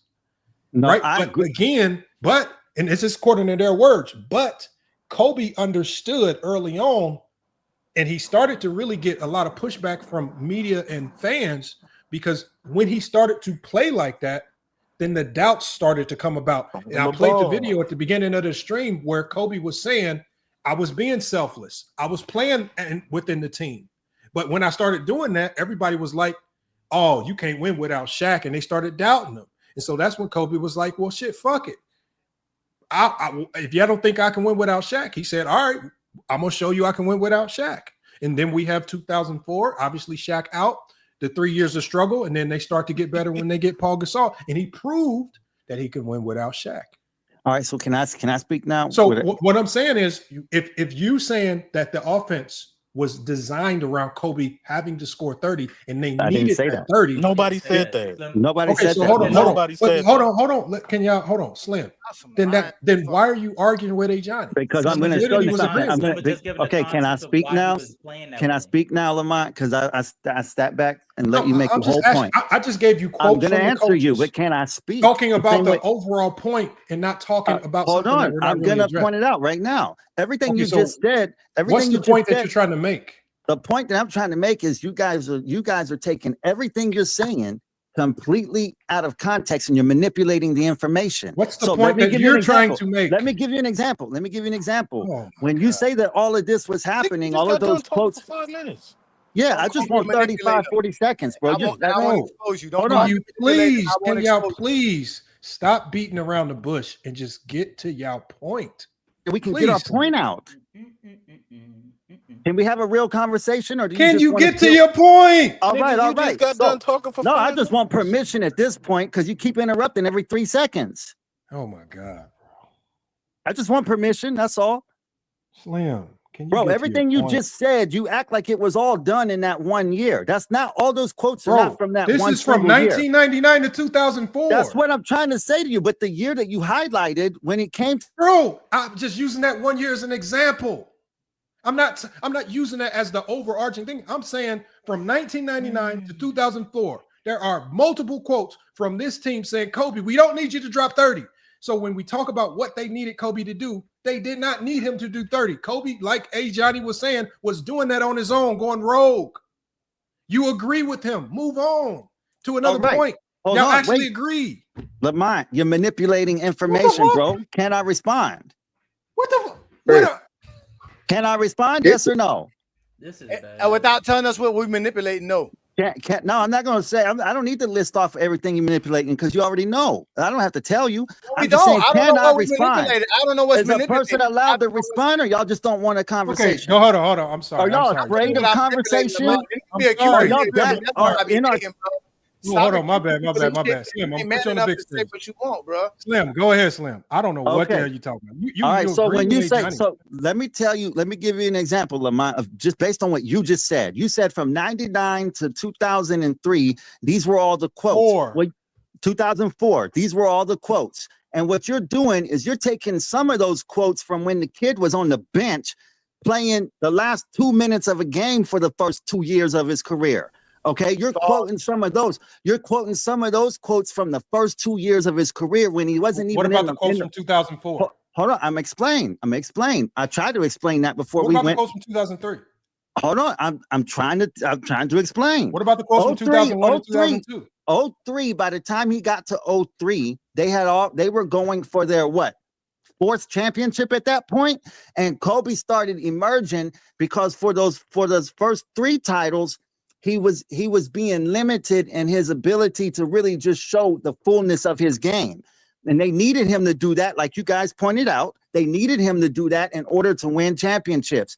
But Kobe, after 6 years or however long it had been at that point, was like, no, I'm not holding my game back no more because Shaq's coming in out of shape. Shaq ain't taking shit serious. Shaq ain't taking his injury serious. And Kobe's like, I show up to work every fucking day, bro. And you're not going to handcuff my game anymore because I put in too much work. He said, I put my work in and I don't cheat the game, bro. And you're not going to handcuff me. I'm not going to hold my game back no more. That's what that season was about, bro. Slim, nobody disagrees with that. Okay, so when you say that, when you go to say that he was a second option, no, Kobe, they wanted him to be a second option, but he was like, hell no, I'm not nobody's second option. And that's what we've been saying the whole show. Hold on, bro. I know. Let me get to let me finalize the point, though, bro. Let me finalize the point. Lamont, he's trying to make it seem like he's trying to praise it. That's what he's trying to do. No, Go ahead, Lamont, let me just say that was a 3-year battle. That's what led up to their split. Because in his free agency, what battle? You said he accepted it. What battle? He accepted it. What battle? He didn't accept that shit. He wasn't cool with that. Well, you just said he did for the. This is what you just said. No, I said that's what they told him that they needed from him. Okay, so that means so that means Mac lied when they tried to give him the responsibilities of being a 28-point game scorer. That's not what they needed. No, they didn't give him. Hold on, Slim. Hold on 1 second, Slim. You go back and watch the video I played at the beginning of the stream. Kobe agreed to it. Kobe said, in the beginning, I said, cool, I'll be selfless. Kobe was rocking with it, and it was winning. Kobe himself in the video, and I'll play the video again if you want to see it for yourself.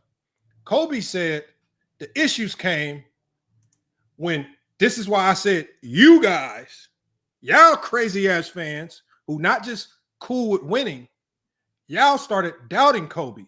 And Kobe said, then sentiments start coming out saying, oh, Kobe can't win without Shaq.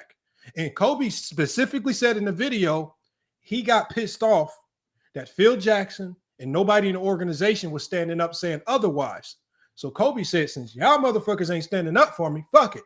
I'm about to show y'all I can go out there and be the lead dog by hook or crook. And that's when the 2004 said, this is what I could play the video again for you. He was cool with it to start. So we cannot say he wasn't cool with it because he said, I was selfless. He said it in the video. He says, I was rocking with it. But he said, y'all, he said the fans, the media was saying I couldn't do something. That's not what it was because he's on record. Lamont, he's hold on record. I can play the video again. Shaq. Hold on, Slim. If you don't believe me, I can just play the video again. It's on video. But Lamont, Kobe's talking. But Lamont, that's what they do. Lamont, he's on record with Shaq. They disrupt he's the conversation. On record talking to Shaq, saying it when you said it. Lamont, do you want me to play the video, Slim? Hold on, wait, before you play the video, hold on, before Lamont, the whole point of this conversation, why we got Slim up here to try to challenge this conversation, was the fact that Max said that Kobe had to score the 28 points per game to be the guy in the top 10 because that impacted the 3 championships. He wants to ignore Scottie Pippen's 20 points per game for the 6 championships because he believes Scottie Pippen cannot score more than 20 points per game and did not have the responsibility to do such. That was the conversation. The Lakers still would have won 3 championships with Kobe averaging 20 points per game. In fact, if Kobe did play his true position that he was supposed to play, the Lakers would have won more than 3 championships. No, that's not true, bro. The same way the Chicago Bulls won the 6 championships because Scottie. And if that's not true, Slim, why did they lose versus Detroit? They lost versus Detroit because, first of all, Kobe had a bad series. That's one. And Shaq, so we can go with what you say. Shaq had a bad. Kobe had a bad series on the perimeter. Shaq had a bad series in the paint. And when your 2 dogs both go down like that, compared to where they were playing at the previous championship runs, you can't win like that, bro. Because both of them had a bad series. Both of them. Really, the whole team. But when your team loses like that, it's on your 2 main players. Have a bad series. You said Shaq had a bad series? Yeah, as far as the impact. We're not talking about stats. We're talking about what Shaq was averaging 27 and 10 on 60% shooting. Yeah, but that's not compared to what he was doing. That's why I said compared to what he was doing. How can he in do the same thing when Kobe is chucking up a ton of shots? Kobe's taking up a bunch of shots. God damn, guys, y'all can't let nobody get a sentence out, man. Okay, hold on, Slim. Because we don't want to miss your lives. No, you're asking a question and then you're interrupting the answer. Okay, Slim, this is just basic math, right? If you cannot ask Shaq to do the exact same thing, averaging like the 35 and 15 in a playoff series, if Kobe by default chooses to go rogue and instead of giving the ball to Shaquille O'Neal more, because Detroit, as Phil Jackson said, was guarding him one-on-one, allowing him to dominate that matchup, Kobe chose to chuck up more shots at a less efficient rate, passing up Shaquille O'Neal. How is Shaq supposed to do the same exact thing when the person that's supposed to be facilitating to him is not doing his job? Nobody's saying that Kobe wasn't at fault. I didn't say Kobe wasn't at fault. I'm saying compared to the level that they were both playing at in the previous championships, neither one of them matched that level, and that's why they lost. How can Shaq's job is primarily just like any big, because I even talked about this with Anthony Davis. Bigs are heavily reliant on guards to facilitate and make sure they get the ball consistently. If Kobe, as a guard who had the ball a lot with high usage, chooses to go rogue to prove to the world that he can be the alpha number 1 and is chucking up all these shots at low efficiency, how can Shaquille O'Neal continue to give you the 35 and 15 or whatever he was giving you in all the other playoff series when they were highly successful and he was the finals MVP? What was his shooting percentage for that series? 63%. 63. Okay, so are you? Okay, so and so are you saying that he took less shots than the previous championships? Yes. Okay, Yeah. what was the difference? What was I don't know the numbers like that. So what was the difference? Shaq was Okay, taking hold on. 16 shots per game in this final series. He was not taking 16 shots per game versus the Indiana Pacers, the Philadelphia 76ers, and the New Jersey Nets. Yeah, I agree then. Well, shit. Well, that y'all made Okay, the so point on here's that. the numbers right here. Versus the Nets in 2002. Versus the Nets in 2002, Slim. For the entire series, LeBron, he just Shaq agreed with averaged. y'all, bro. Hold on 1 second. No, but that don't disvalue. Slim, hold on 1 second. For the Nets in 2002, and Shaq averaged 36 and 12 in the NBA Finals. He shot 60% from the field. He took 106 field goals. When you go to 2003, when you go to the next year, Shaquille O'Neal averages versus the Pistons 26.6 and 10.8 rebounds. And he only, for the entire series, takes 87 shots. He was 55 of 87. Shaq was highly efficient. Shaq was doing exactly what he always did. The only difference is he was taking less shots. And those less shots stemmed directly from Kobe Bryant attempting to take more shots. As Phil Jackson said, he went rogue. Okay, so now what was the rogue, difference? As Tex Winters said, the offense stalled.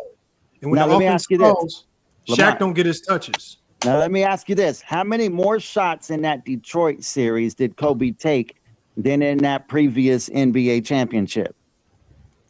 All right, let me go. Let me find Kobe's. In 2003. In 2004 against Detroit, they lost to the Spurs. They lost to the Spurs in the semifinals. All right, so yeah, in 2002. Yeah, so in 2002. It was like 29 and 2004, he took 113 shots per game, so that's roughly like 26 shots, 27 shots per game. No, I'm sorry. They swept them, right? Shaq took 84. No, it'll tell you how many shots he averaged. That's 22. I'm sorry, 22 shots per game. I'm sorry, 21 or 22 shots per game. And in 2004, Yeah, they swept them, right? But what was his average number of shots in 20? What was the 2002 stats? And 2002, it was 80. It was 84 shots that Shaq took. It was 70 that Kobe took. No, I'm saying the average number of shots per game in 2002. How many did Kobe take that year? 17 shots per game. 17 shots per game. 17 shots per game.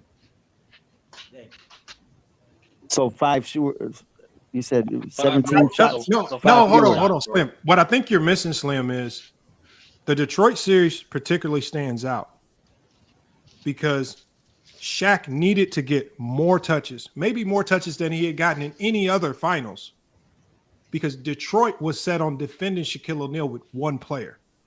And it was why the Lakers were so desperately, and Phil Jackson talks about it in his book, they were so desperately trying to get Kobe to give the ball to Shaq because they were only guarding him with one player. What's the one thing you couldn't do with Shaq at that time? I don't care if he was out of shape or not.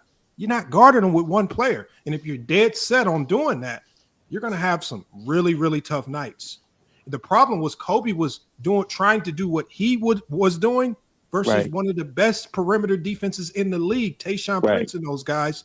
And it was just not. So, again, they weren't playing to their strength, which the triangle was designed to operate out of the post through Shaquille O'Neal. It would have been the perfect recipe to destroy the Pistons. And the Lakers that year leading into that finals was so bad.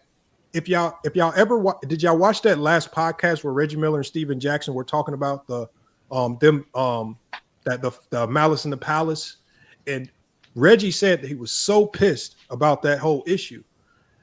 He talked about how he says we knew whoever came out the East was going to beat the Lakers because Kobe was so erratic and dysfunctional. He had went rogue so much that teams in the East, he said both of them knew that whoever got to the finals that year was going to win. That's how dysfunctional Kobe had made that team. I want y'all to go look that up. And that was crazy that Reggie Miller even said that.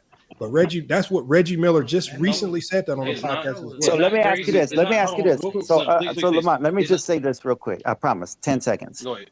Bro, I can admit that if those were the discrepancies of the numbers, yeah, that could be a direct impact from Kobe shooting more than previous titles. But also, you got to admit, when you look back at that finals, that they targeted Shaq on the defensive end because they knew he was out of shape that year. And there was plenty of pick and rolls. There was plenty of targeting on him between Chauncey Billups and the other perimeter players because they attacked him on that defensive end, and he gave up a lot of points in the paint in that series as well. So that's what I mean, where it's not just one person's fault that they it's not either one of their faults completely. It's just that one of them was a liability on the defensive end in that particular series, right, which was Shaq, and the other one was hurting the offense. And when you got both of those things working together, bro. Slim, can I ask you one question? Yeah. Where'd you get that information from that they were targeting Shaq? So you don't think Chauncey Billups and Rip Hamilton had a big impact on that series? I'm just asking you. I'm just I'm asking. basing Where did you get that information from? Look, I'm basing that on what I saw. I'm not basing that on those stats. I'm basing that. Okay, I was watching the games, bro. You gonna bring up Mac again, Lamont? You gonna leave Mac Deaf in the background, or you gonna? Oh, my bad. I didn't skip back there. My bad. I got so many So you're things up. gonna My bad, man. Hold on. Slim, the only reason why I said Chauncey wasn't eating him up on the pick and roll. Hey, look, I apologize to you, Mac. You were right. Bill Russell did lead in the 62 playoffs. You were right. Slim. The only reason why I question that is because when I hear facts that I'm not 100% on, I always go look it up. Okay, well, go look up how many pick and rolls. Hold on, Slim. Let me just tell you the results of the research. All right. It says, no, the Pistons did not target Shaq defensively in the 2004 finals.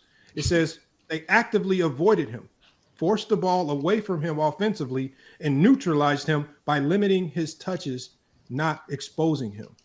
Further breakdown of this, it says they fronted, at least offensively, as far as neutralizing him, they fronted the post, doubled after the catch, not before, denied post-entry passes, right? But then when they talk about on the offensive end for the Pistons, it specifically says that they use ball movement, weak side cuts, screen actions away from Shaquille O'Neal with unselfish ball movement to beat the Lakers. It says they literally actively avoided Shaquille O'Neal, not targeting him. That's why I asked you, where did you get that information from? I'm just trying to get more information. That's all. Well, what I just spoke was just based on what I remember from watching the game, bro. That's what stood out to me was that you had Chauncey Billups and Rip Hamilton pick and roll throughout that whole series, bro. And I'm not basing that on, I don't just Google stats because I actually watched the games, bro. I actually watched the fucking TV. So, and that's what stood out on the defensive end to me. Now, I could be wrong statistically, but that's what stood out on the screen. And then when we're looking at the offensive end, like I said, I can admit if Kobe was taking more shots, but we got to also remember that Karl Malone got injured in that series. And we got to also remember that Gary Payton was an older player that wasn't as effective in that series as well. And so Kobe had to take more shots to try to keep them in games because they were playing from behind. So Can I give you something else? Go ahead. So I specifically looked into that as well. And it says the pick and roll was a problem for Shaquille O'Neal, but it says not in the finals. Okay. It talks about specifically the Detroit Pistons. It says they did not use pick and roll to beat Shaquille O'Neal. It says Detroit's offense was mid-post isos, rip-off curls, sheet in the mid-range, pin downs in motion, ball movement in open threes, where if they were contested, they would facilitate to the mid-range. It says Shaq wasn't the target. Gary Payton was the target. Do you remember wrong? Do I remember what?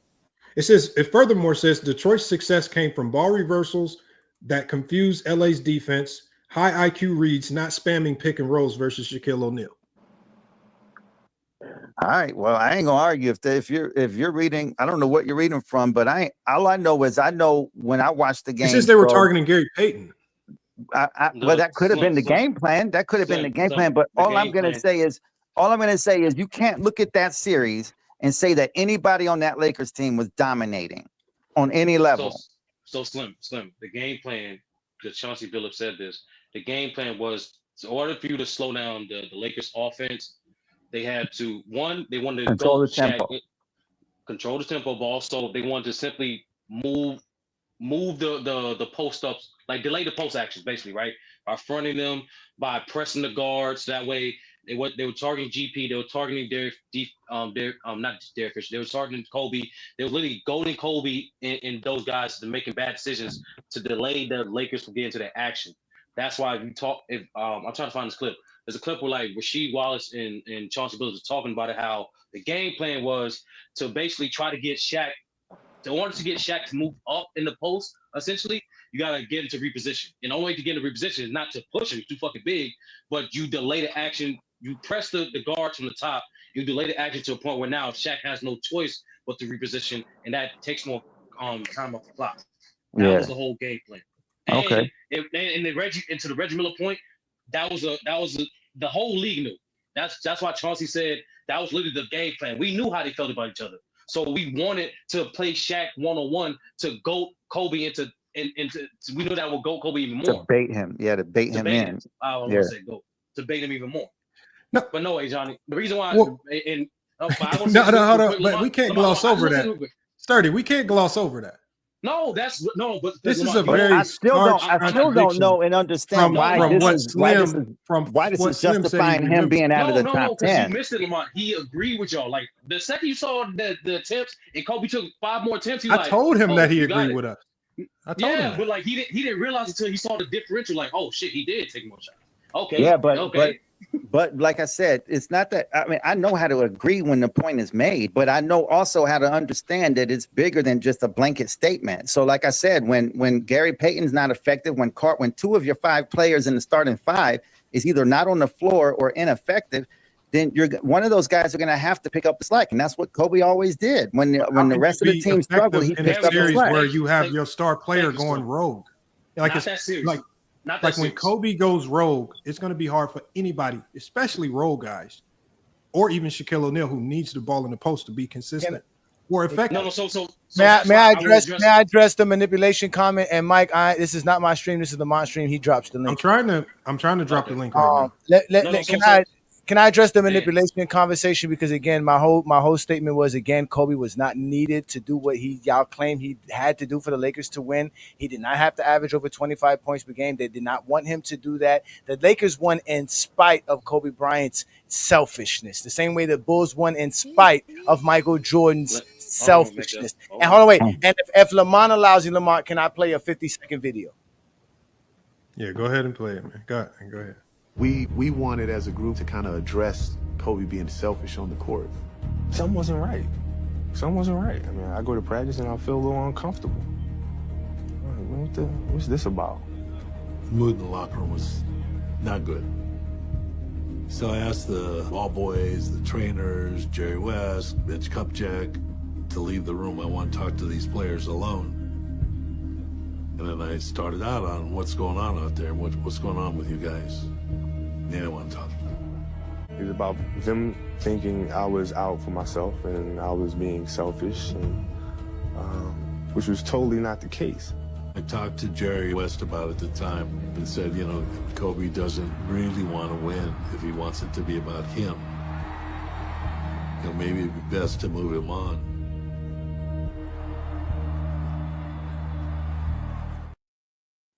Damn. Now, that was during the three-peat run. Okay? And Kobe Bryant.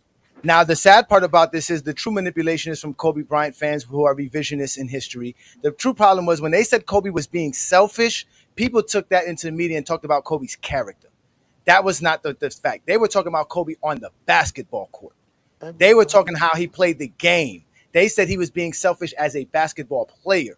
People in the media took that and said Kobe was just being selfish in general because Kobe didn't communicate with the media too well. So that was why you get the manipulation of Kobe Bryant, and that y'all trying to use and say that me and Lamont are manipulating. We know the facts. As far as basketball-wise, within the white lines, Kobe Bryant was not only the second option on the Lakers during that span, he refused to play the second option role, and he actually was able to win championships despite it. So with the argument, again, it's not that Kobe's not top 10. What Lamont is saying is that if you're going to use sidekick roles for players like a Scottie Pippen and not acknowledge his impact, production, and everything that he did to win the 6 championships, you have to do the same thing for Kobe and the 3 championships. If you do remove the sidekick label from players. That means you can put Kobe in your top 10, and that means Scottie should be bumped up. Out of everybody here, I'm the only one who has Kobe in the top 10 and Scottie Pippen in the top 20.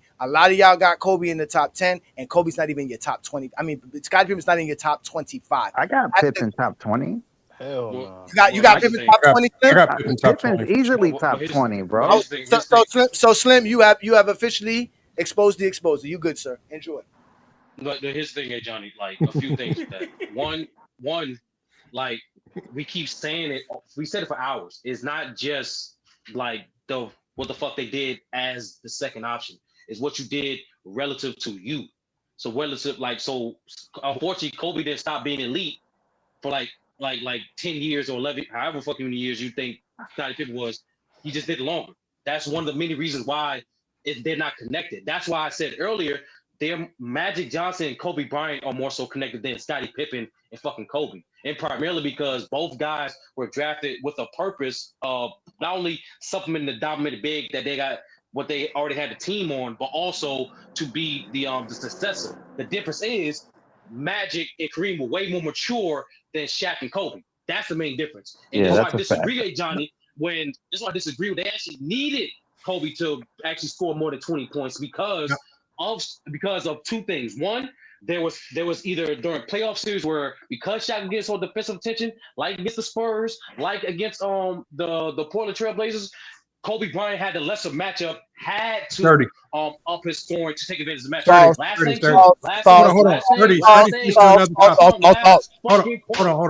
Let me get to 30. You switch topics. I want to get to that first topic before you go back to the Kobe thing, because I don't want to get too far from it, and I forget my question.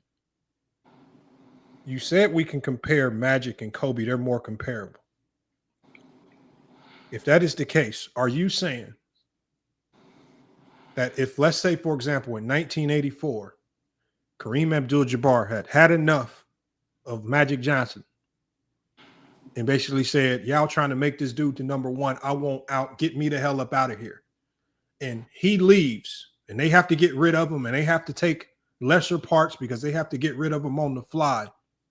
And from 84, 85, 86, and however many years it takes for you to bounce back and recover due to the loss of Kareem, are you saying that would not impact Magic's legacy?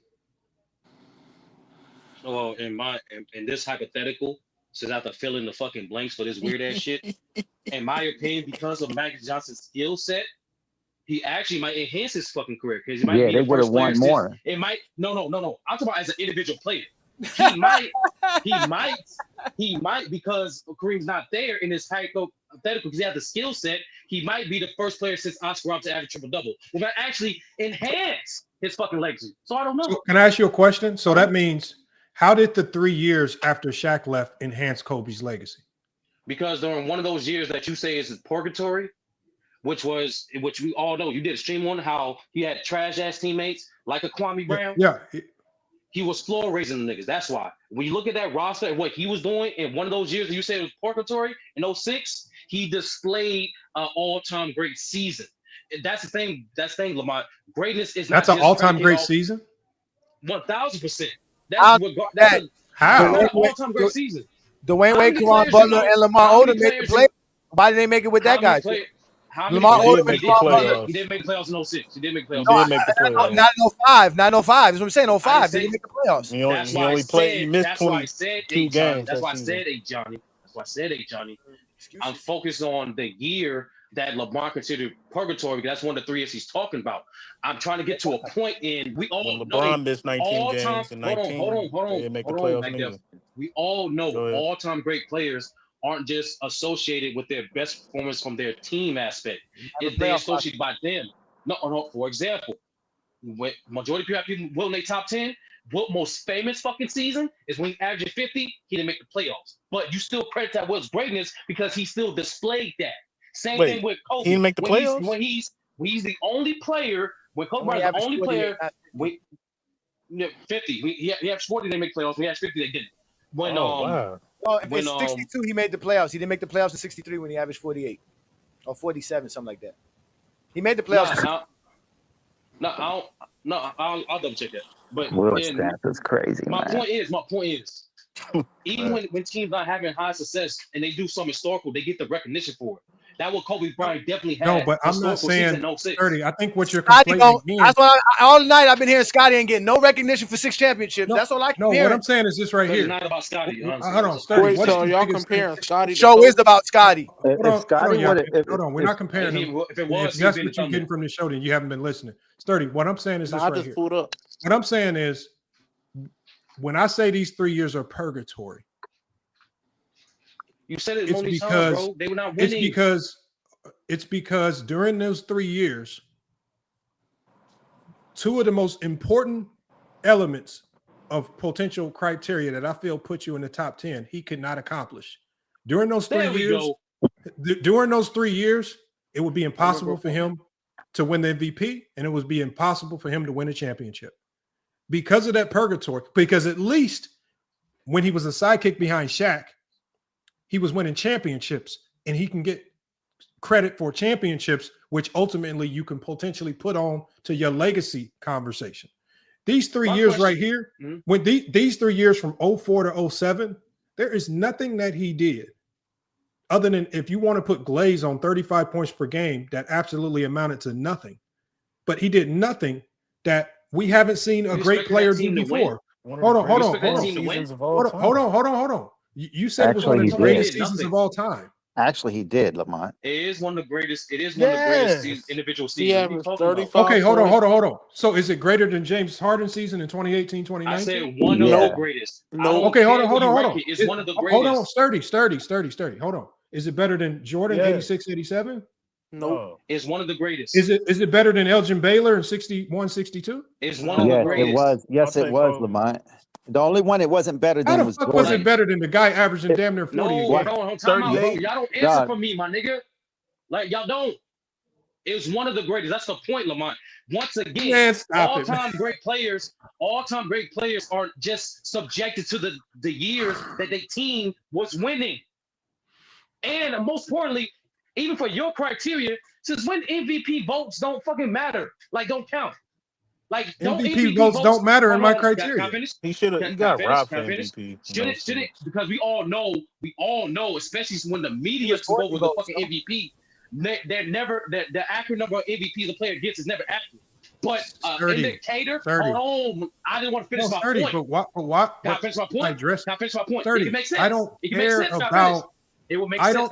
I don't care about your emotional ploy as to how these awards were given out. It's not emotional. I'm trying to finish. I only care about if you have it or you don't. I only care about if you have championships or you don't. I only care about if you changed the game with your talent and skills or you didn't. I don't care about what coulda, shoulda, woulda been.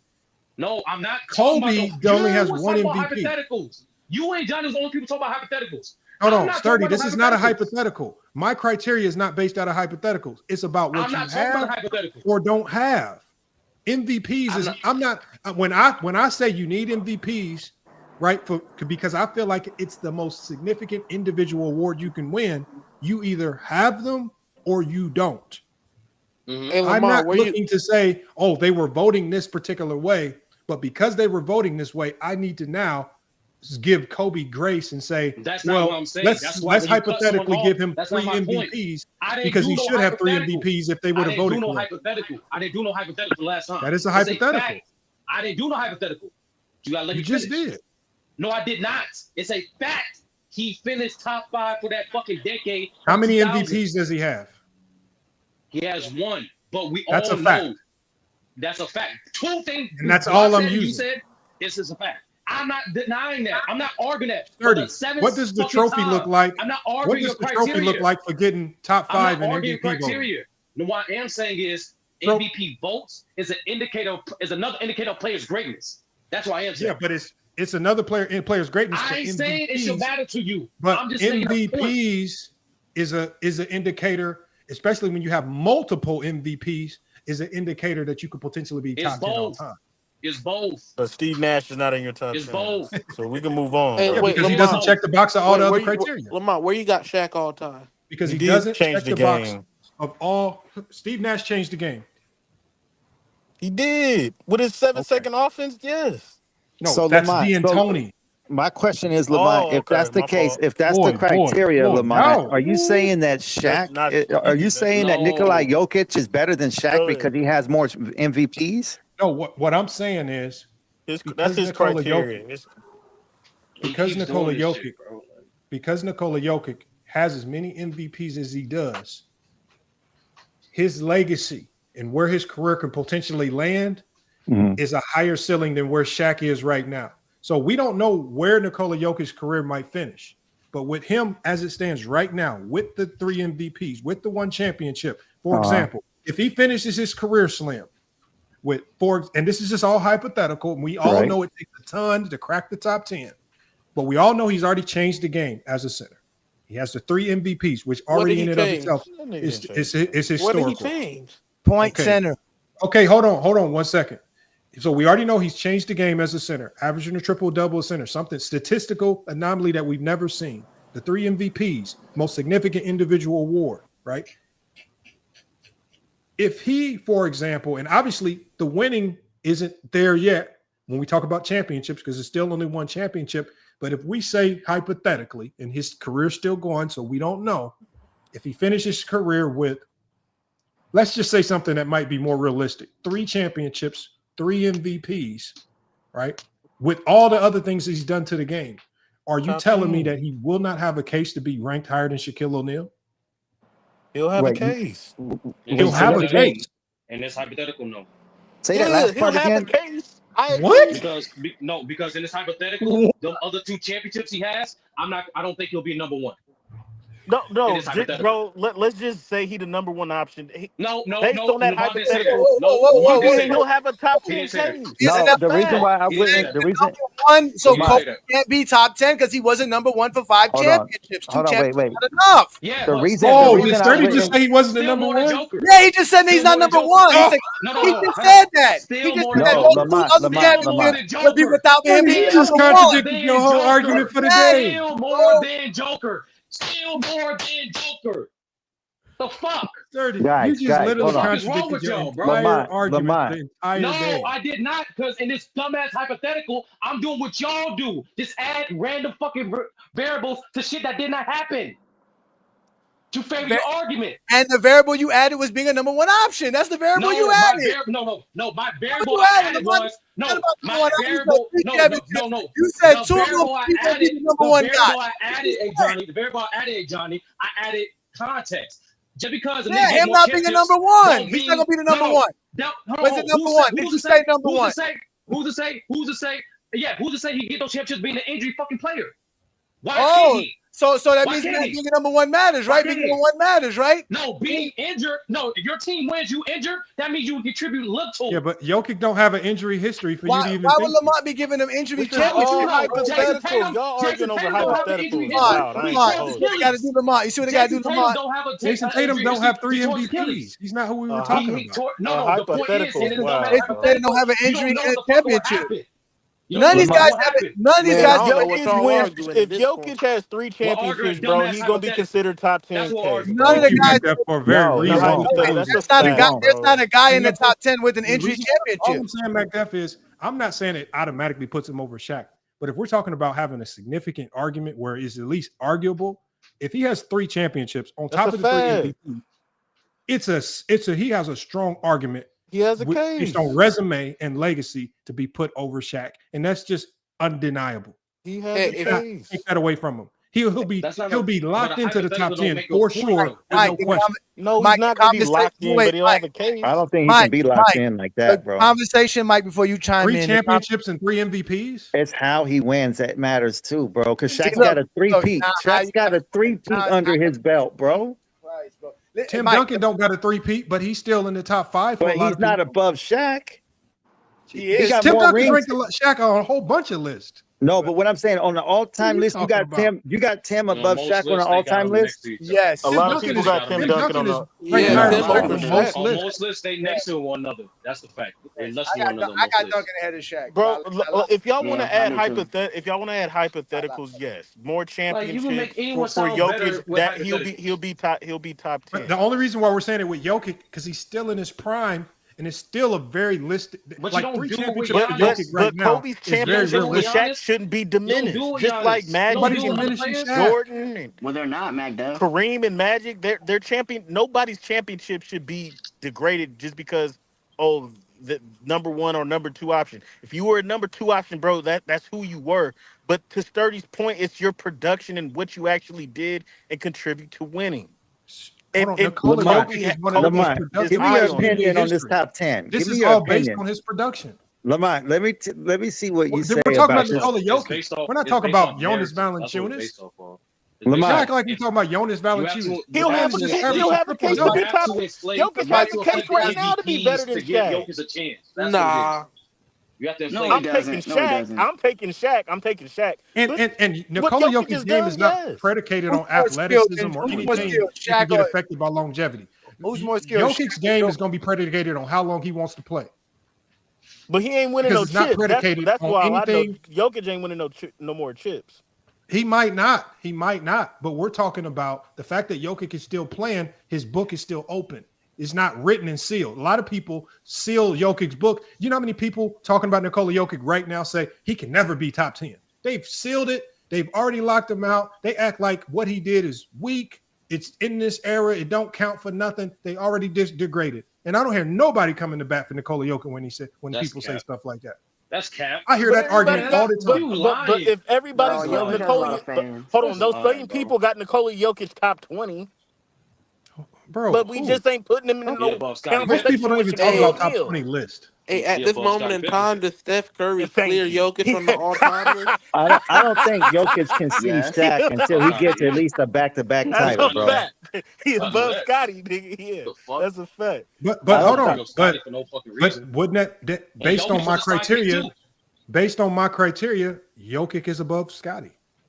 And Jokic was a We sidekick agree. too. Hold on. I just did a show the other day where I said Jokic damn near is starting to enter to that territory where we're starting to have to consider top 10 already. He's top He's 15. top I got him 15 right I got now. him 15, If you 16. want So what I'm Yeah, saying he's is, 15 yeah, right you now. I'm not saying I've already Scotty can no longer Hold on. play. Scottie Wait.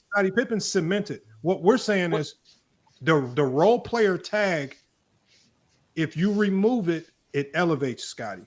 If No, you it keep don't. the role player tag in play, it keeps Scotty diminished. He ain't got I no don't league care. MVP. I don't care Wait, what Jack, you wait, do, wait. but we all know that if you diminish the role player tag, it by default diminishes Kobe.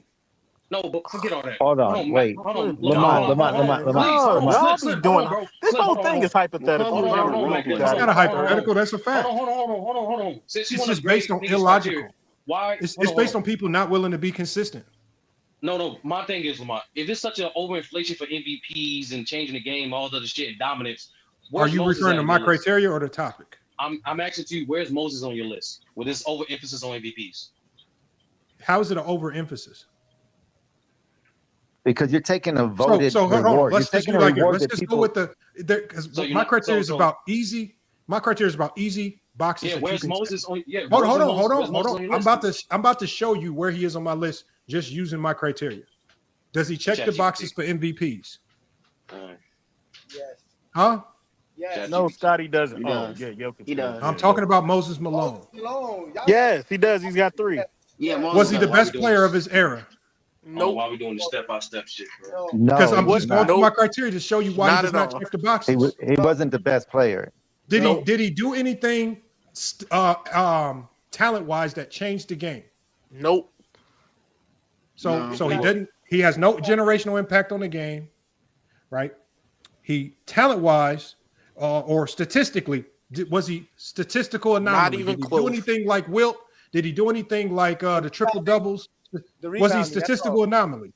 Yeah, He's one of rebounding. the greatest rebounders of all time. Yeah, But you rebounding. don't Was talk he? about rebounding. Was he? Oh no! Either you are or you're not. When we're talking about the best of all time, you saying either He is are the or you're greatest. not. He's Hold on, the wait, greatest Lamont. offensive rebounder of all time. Hold on, wait. He's the greatest No, offensive rebounder of no, all time. stop He that. didn't Stop play his that. whole 30, career. stop it. Listen, Lamont. If we're not counting Bill Russell and Wilt Chamberlain, yes, Moses Malone is definitely No, that. but the unfortunate reality is we Uh-huh. are.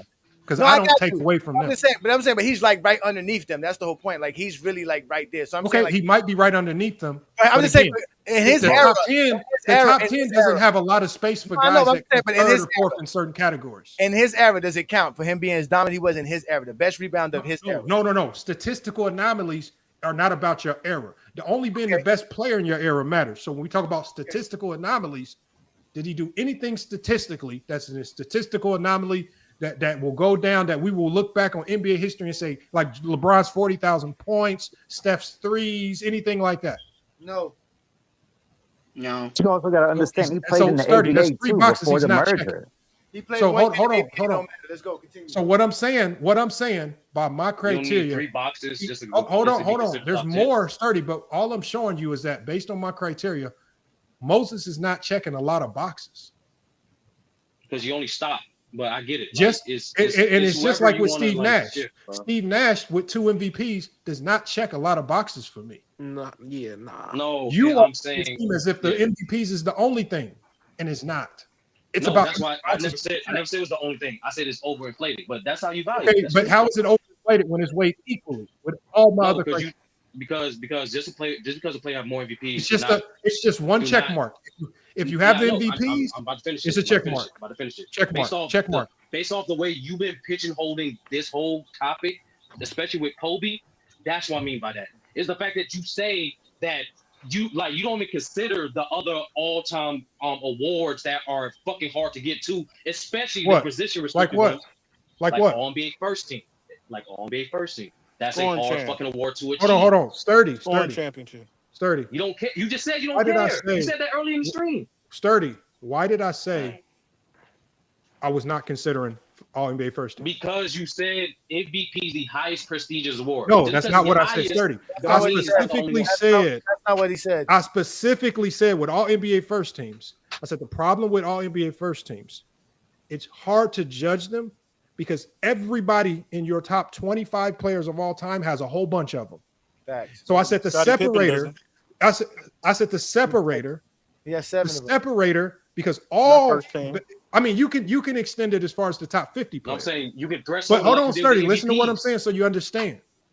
I said the separator, when I have a whole bunch of really good players, where all of them have a lot of first teams, second teams, third team, however you want to surmise it. The separator is the MVPs. Because out of this great group of players, is not going to be a lot of these players with a whole bunch of MVPs.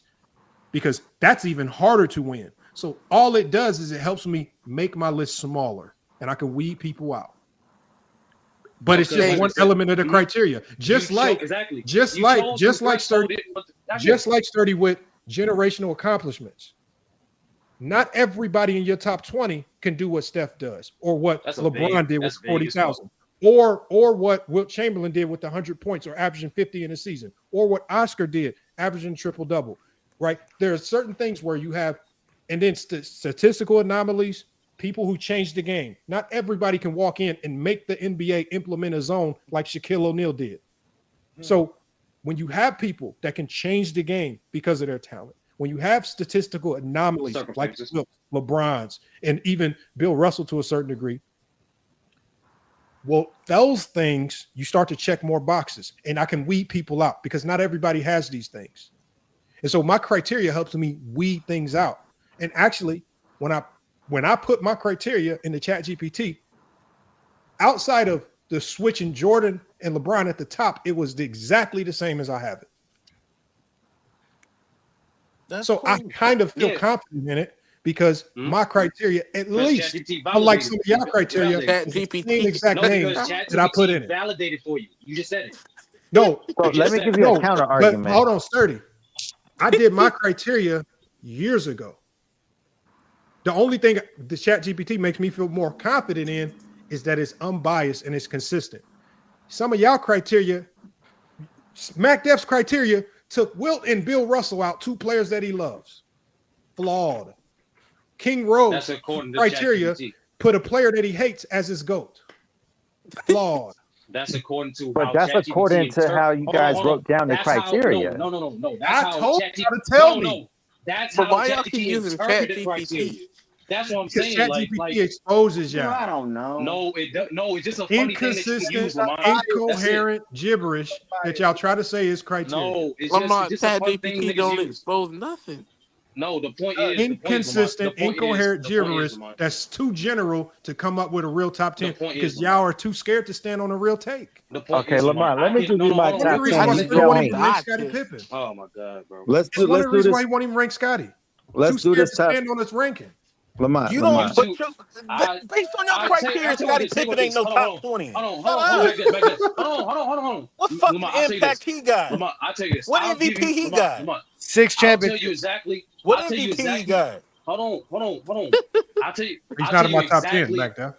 I'll tell you He exactly ain't, where. I'll tell you he ain't exactly in where your I rank top Scottie 20 Pippen. either. As soon as you send me the rest of my money, I Hold give on, I you no sent you point. your money. No, you didn't send me all my money. No, you did not. Yes, I did. Damn. You want Lamont? Don't make me show you the proof to these people, bro.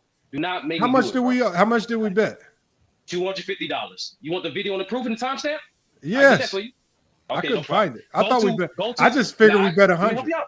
No, I got you. Go to the Stephen A. Stream if you want. I can drop Hold the link for it on. right now. Well, sturdy. My only question is, how come you didn't text it to me? I did. That's why I asked you No, you yesterday. Did didn't. you see a text message? Lamont, I don't don't have no make me text do from this, you, bro. man. Lamont, don't make me do this, bro. Okay, so sturdy. I'm online. Sturdy. If I had it wrong, all you do is call or text me. Nick, Lamont, I can send you a screenshot right now of me texting you, bro. There's dates on it. Man, you a shady nigga, bro. I ain't Sturdy. gonna hold you, bro. You was a I don't have shady any text from you, bro.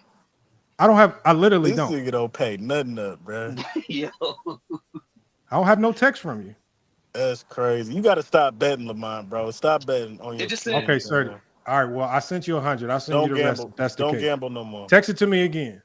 Lamont, do you got eye test in your criteria? Where my Hell no. $859 then, nigga? What you mean? Hey, wait. So wait, I'll is send you Jokic $1 over tomorrow, KD, Mac. Lamont? Yeah. This nigga here, bro. Let me get Hold my on, money Mac. too. Man. Mike. What'd you say? Is Jokic over KD right now? Mike. Where does Jokic rank in your criteria? What is your criteria? Oh, Mike? I don't got a deep enough list to get to Jokic. Where's your criteria? What is your criteria? Man, the eye test, accolades, winning. Like, you sound drunk half the time. How the hell your eye test gonna be worth a damn, man? Man, This is like Slim. When Slim talking about his eye test, talking about Shaq was getting burned up in the pick and roll. We do the research. This motherfucker would never get put in no pick and rolls. Oh, Why is it? Hold on, Lamont. I just How is your eye why test is it- credible when as soon as Slim used this eye test from a 2004 game, damn near 20 years ago, and when we look it up to research, all of it was wrong. His entire eye But test is Lamont, your whole criteria is based off of Chat GPT and No, it's not. MVPs. So That's your Mike, whole criteria. Chat Mike, GPT. what's your criteria? So Mike, what's your criteria? I just told you the eye test, winning, accolades, all that. Okay, so Mike, who's your top 10? That's 3. Man, Jordan, LeBron, Kareem, Shaq, Tim Duncan, Kobe, Steph, Magic, Bird. I think that's 10 right there. And your criteria is eye test. How much Magic and Bird did you watch?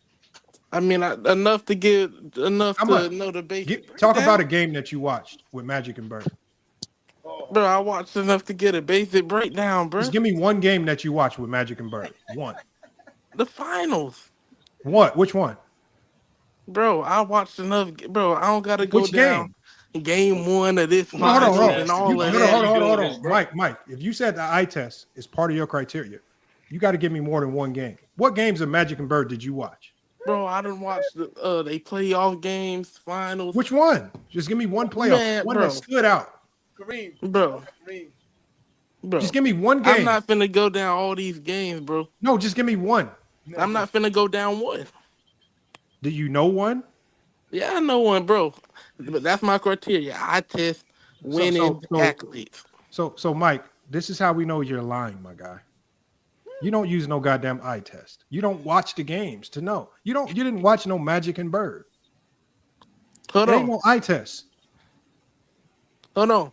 I have watched the games, and then But you forgot I still have winning and accolades, so that still pushes him over the top. Man, come on, Mike, man. I don't know where you guys come up with this nonsense, man. It's like y'all Bro, criteria. my criteria is better. Bro, your criteria Your criteria is MVP. is in the That's garbage it. can. Your Mike, criteria is MVP. Mike, tell me one Magic Johnson game. One. Bro, Just it's plenty one. of them. One. Okay. It's Tell me plenty of one. them. For example, a lot of us remember the 91 finals, right? Some of us can remember how the Lakers stole a game in the 91 finals, even Right, though that's one everybody of was many. injured. So let me ask you, what game that Magic played and when you went back and watched stood Bro, out to I'm you where not you going said, because then when I say where a you game, you're said gonna this say guy? he only had this and that So game. for example, Man, Ajani just man. did some research on was it Moses Malone you were telling me about? I forgot who you were telling me about, Ajani. But it was an older player that you were telling me about. I think it was Wilt. And you were talking about his moves and how skilled he was offensively. Yeah, that was Will. That was Will. Yeah. So the way Mike, he went come back on, and the way he can probably recall the game that he was watching, I'm asking you, Mike, which game of Bird or Wilt did you watch where they did something or they had a game where you said, God damn, that's one of the Mike, this greatest a players of But all layup, how time. does this This a how does layup, this bro. relate to my to what I This said? a layup, It was bro. Bob Pettit. Mike, this a layup, bro. It was Bob He, Pettit. It was Mike, he's Bob giving Pettit. you a That's layup, what it bro. was. He's Okay, giving you a okay. layup, bro. Bob It Pettit Take is I better know than it's a Scottie layup. Pippen. I'm How not can I answering get it, how can bro. it be a layup when he don't know I got no Bob Pettit game ahead of Scottie that Magic Pippen. or I know Bird the ever games. played I'm just ever in not history? answering the question. Okay, so just give me one. Mike. Bro, he's not going. He's not going to do it. Because Damn, move the he fuck don't know. Hold on. on. Y'all think I'm just gonna let him get out the fire just like that, Mike? Give me one Man, game. you might as well move on, bro. No, Mike. You on the I big already gave you screen. the list. I already gave Mike, you the criteria. That's the end you of it. said eye test.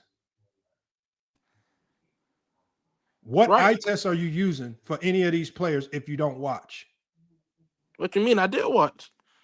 Who? Well, okay, so what Magic and Bird game did you ever watch? The finals, the playoffs. Which finals? Bruh. Man, move on, bro.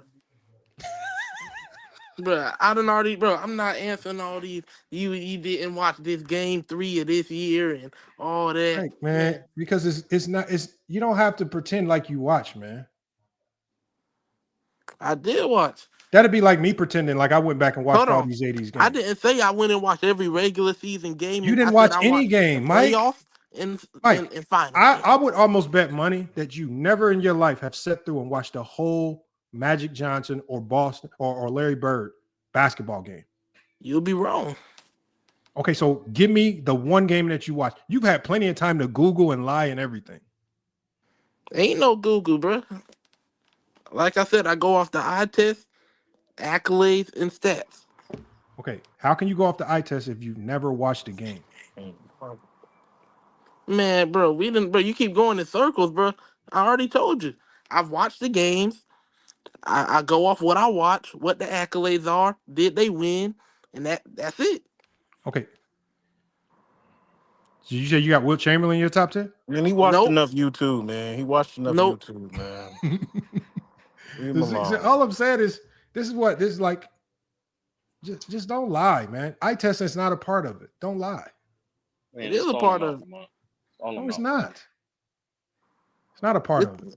It is a eye part test of is it. the most flawed way to rank players. I would say this. Out of the criteria that we put up there, there's so much stuff that goes into ranking these players that we can't put all into Chat GPT. Shit's not hard.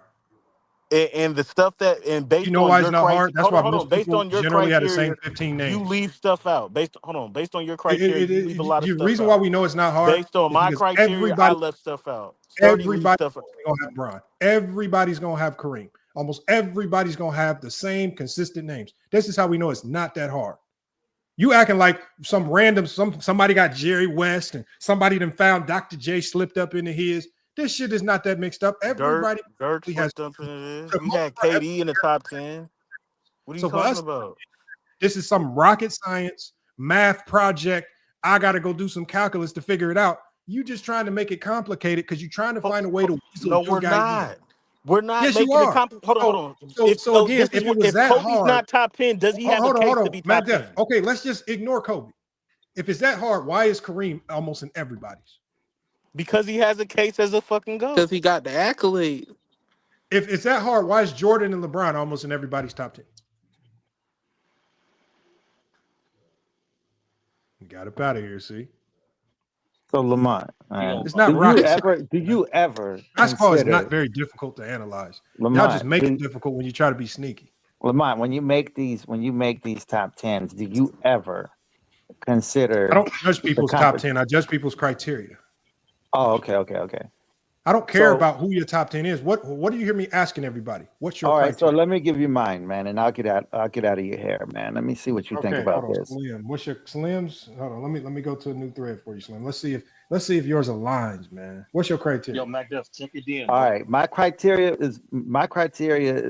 I have a few things, but the number one thing for me is nobody can enter my top 10 unless everybody has seen you in the finals, right? Like you have to have been in the finals more than everybody else in history. So guys like LeBron, guys hold like on. Bill, Restate that again. That's a very weird one, right? you cannot be in the top 10 unless you've been in the finals the most. So guys like Bron, Michael, Kobe, Tim, Bill Russell, these guys all have like crazy amounts of Okay. What's your appearances to the second finals. criteria? So NBA Finals appearances is this is not in order, but this is one of the criteria. How many times have you been to the finals? How many times have you won? What's your win percentage in the finals? Right. So those are the main three things related to the finals.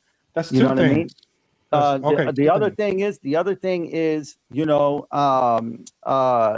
what's your competition look like? So in the finals, you know what I mean? What's your level of competition that you're going through to get to the finals, and what's your level of competition that you're going through in the finals? And so that all plays a role. And then it's a matter of all of the stats and the accolades, because to me it's the legacy. It's your legacy. How strong is your legacy? And I feel like that's built on the finals. But then after the legacy conversation, what's your stats look like? Scoring, rebounding, and then all NBAs, all NBA defenses, all those different things.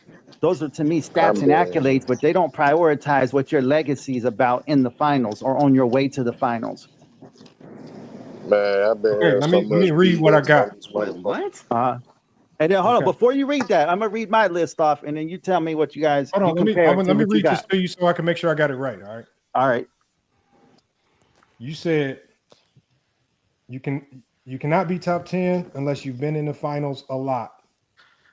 Wait, but No, the most. I said the most. Okay, that's what I said. Hold on. Yeah. It says right here. It says you cannot be top 10 unless you've been in the finals the most. I literally have the most. Yeah. 2, you got to win championships. You got to win the most. Yeah. Okay, hold on. So you got to win the most, right? Well, not the most, but I'm just saying. No, I'm just saying. You got to win. You got to win, bro. That's what I said. That's what I said. Yeah. Okay. 3, what your competition is in the finals and what your competition is to get to the finals. Yeah. You said finals. You said stats and accolades, but then you said stats and accolades are not prioritized. No, he said. No, I'm just saying this is not in no order. This is just the things that I look at when I think about greatness. About stats and accolades, you said they're not prioritized over winning. Yeah, they don't supersede the finals appearances or the number of rings that you have. This dude finna have John Havlicek in the top 10. Nah, he ain't gonna be in there. Oh, And Okay. then, So and then is there MVP, any other thing? You gotta have at least an MVP. You gotta have at least an MVP. Okay, you have to have at least one MVP. Okay.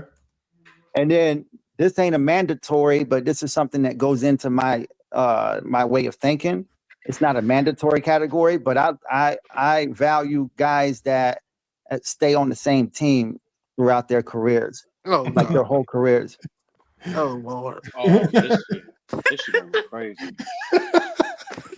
No, but it's not a mandatory category. I'm just throwing that out there. I'm just throwing that out there. Don't do this. Okay. Don't do this. Hold on. Tell me your top 10. My top 10. This is my top 10. I got Michael. I got Magic. Oh God. Michael, Magic. I got Michael, Magic. I got Bill Russell. Oh Lord. I got Kobe, Bron.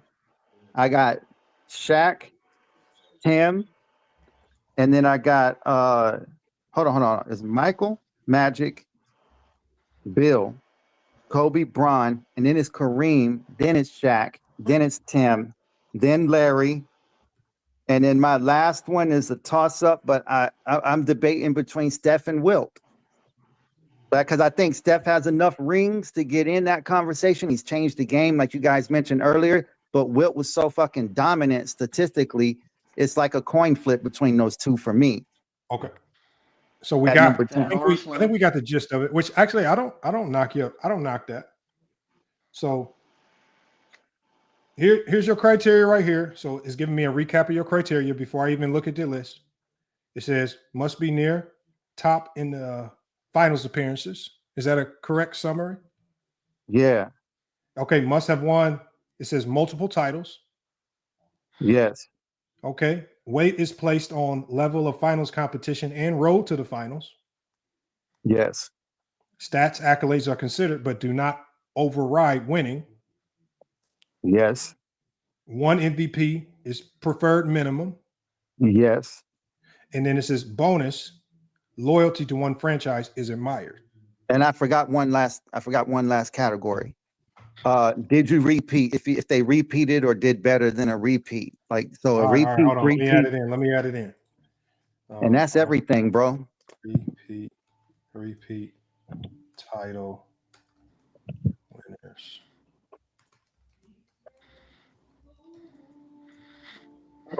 Yeah, Sam Jones. Let's see what we get. Thorough criteria. All right, so it's going to break down the criteria again. Okay, so it says Slim's top, and I would share my screen, y'all, but I'm downloading a whole bunch of stuff, so I'm gonna hold on. So it says Slim's top 10 NBA players. Number one for Slim, according to your criteria, is Bill Russell. Yep. All right. 12 finals appearances, 11 titles, 5 MVPs, loyalty, right? Faced Wilt, West, Baylor. Says why he fits, greatest winner in NBA history, anchored to Celtics dynasty, led both ends. Number two for you is LeBron James. 10 finals appearances, 4 titles, 4 MVPs, split but long tenure with Cleveland and LA. Says competition, Warriors dynasty, Spurs dynasty, OKC and the Celtics. Said why he fits. He led teams to the finals more than anyone outside of Russell, beat historically great teams, high impact on every finals run. Number three for you, and I didn't see this one coming, is Magic Johnson. 9 finals appearances, 5 titles, 3 MVPs, all-time Laker, Celtics, Pistons, and Sixers. He all beat. Why he fits, 1980 finals king, transforms the game, beat Dr. J and Isaiah as well. Number 4 is going to be Kareem. 5 is Tim Duncan. 6 is wild. We got John Havlicek, the first John Havlicek sighting. Lifelong Celtic. Beat Wilt, beat West, beat Frazier. Two-way versatility, finals mainstay, key in both Russell and post-Russell eras. 8 titles, 8 finals appearances, 8-0. Number 7 for Slim is Sam Jones. 9 finals appearances, 10 titles, but they have a star by Sam Jones because he has no MVPs. But he says he's a lifelong Celtic. In place of him, they have Larry Bird, 5 finals appearances, 3 titles, 3 MVPs. They got Steph Curry next. And then you round out your list with Shaquille O'Neal. Multiple teams, but dominant with the Lakers, Comp, Duncan, Iverson, Reggie, and the Pistons teams. And then your runner-up to make the top 10 was Hakeem Olajuwon. And it says the people who just missed the list were Hakeem, KD, Giannis, and Wilt. No Mike and Kobe? So there's no Mike and Kobe in there at all. Bro, I'm just telling you what to Stop, list. Lamont. It's the Stop one, it, bro. Come on. Listen, that one franchise. You want me to share it? I can share the screen. Hold on. Well, you're gonna have to add a category in there that just says Chat GPT is lead your flawed. team. Yeah, GPT. That just shows how bogus that is. It ain't accurate. Okay, Yeah, hold on. Listen, or adjust the criteria. Bro, this is your to star criteria, players. man. Lamar, you need to come do away on, with bro. that Chat It's GPT. That's Slim, crazy, bro. I've heard a lot of Slim. people's criteria on FYF. I've heard a lot of top 10s. I've never heard Sam Jones. I've never heard John Havlicek. And Yeah, they ain't in there. and I've never seen somebody not have Mike in there. It's your criteria. It is not Chat That's No, crazy, it's, bro. No, it's the way you phrase your Slim, the way you phrase your criteria. It took it literal. So It took it literal, so it's obvious that we're talking about star players. Literally, you guys don't talk literally. You guys talk. Jesus Christ. No. So Y'all Lamont, need to do that do away over. with that Chat GPT. No one speaks. Lamont, do every that single over day. and just add star player. Led your team to the finals. No, that's The the number English one language option. It's not built that way. It's not built to be 100% literal. Yeah, just okay. So Lamont, just Okay, add hold a on. number one option. Slim. It gave a reason why it didn't put Jordan in. You want me to hear? You want to hear it? What did it say? It says Jordan, 6 finals appearances. It says this is far below guys like LeBron, Man, Magic, this is crazy. Russell, Stop, man. Kareem. Hold on. Can I read it? Listen. It says this is far below guys like LeBron, Magic, Russell, Kareem, Sam Jones, Havlicek. Sam And it Jones. also says even Steph Curry matches him. It says, Slim, you cannot be in the top 10 unless you've been in the finals the most. 6 is elite, but not the most. Okay, well then rephrase it to just see. That's what I mean. It's making you say exact. No, Slim, they warned your ass before I Nah, hit man. They said Slim. They said Slim. This is gonna be messed up. Mike was even saying it. This y'all about to be messed up. Yeah. Hey, all right. So just put all in you gotta chat why do is Kobe's not update top 10. Just Put in update the chat list. why Kobe's not top 10. Okay, hold on. Why is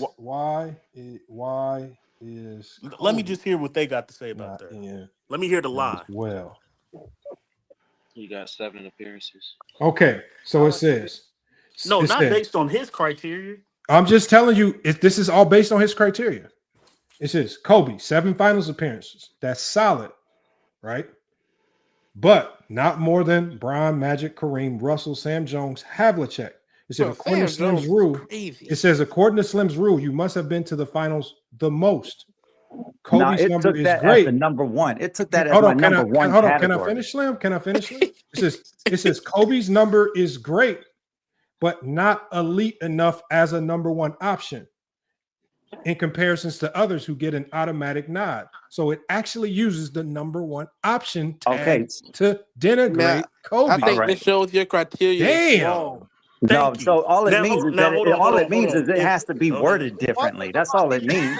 No, it doesn't. No, it doesn't. No, all it It means just is proved our point. no. Oh, right hold on. there. It has more. takes in It the has number more one for option and Kobe, number y'all. 2 option. Hold on. It has Your more. criteria is Hold flawed. on, y'all. It has more. Let me read it.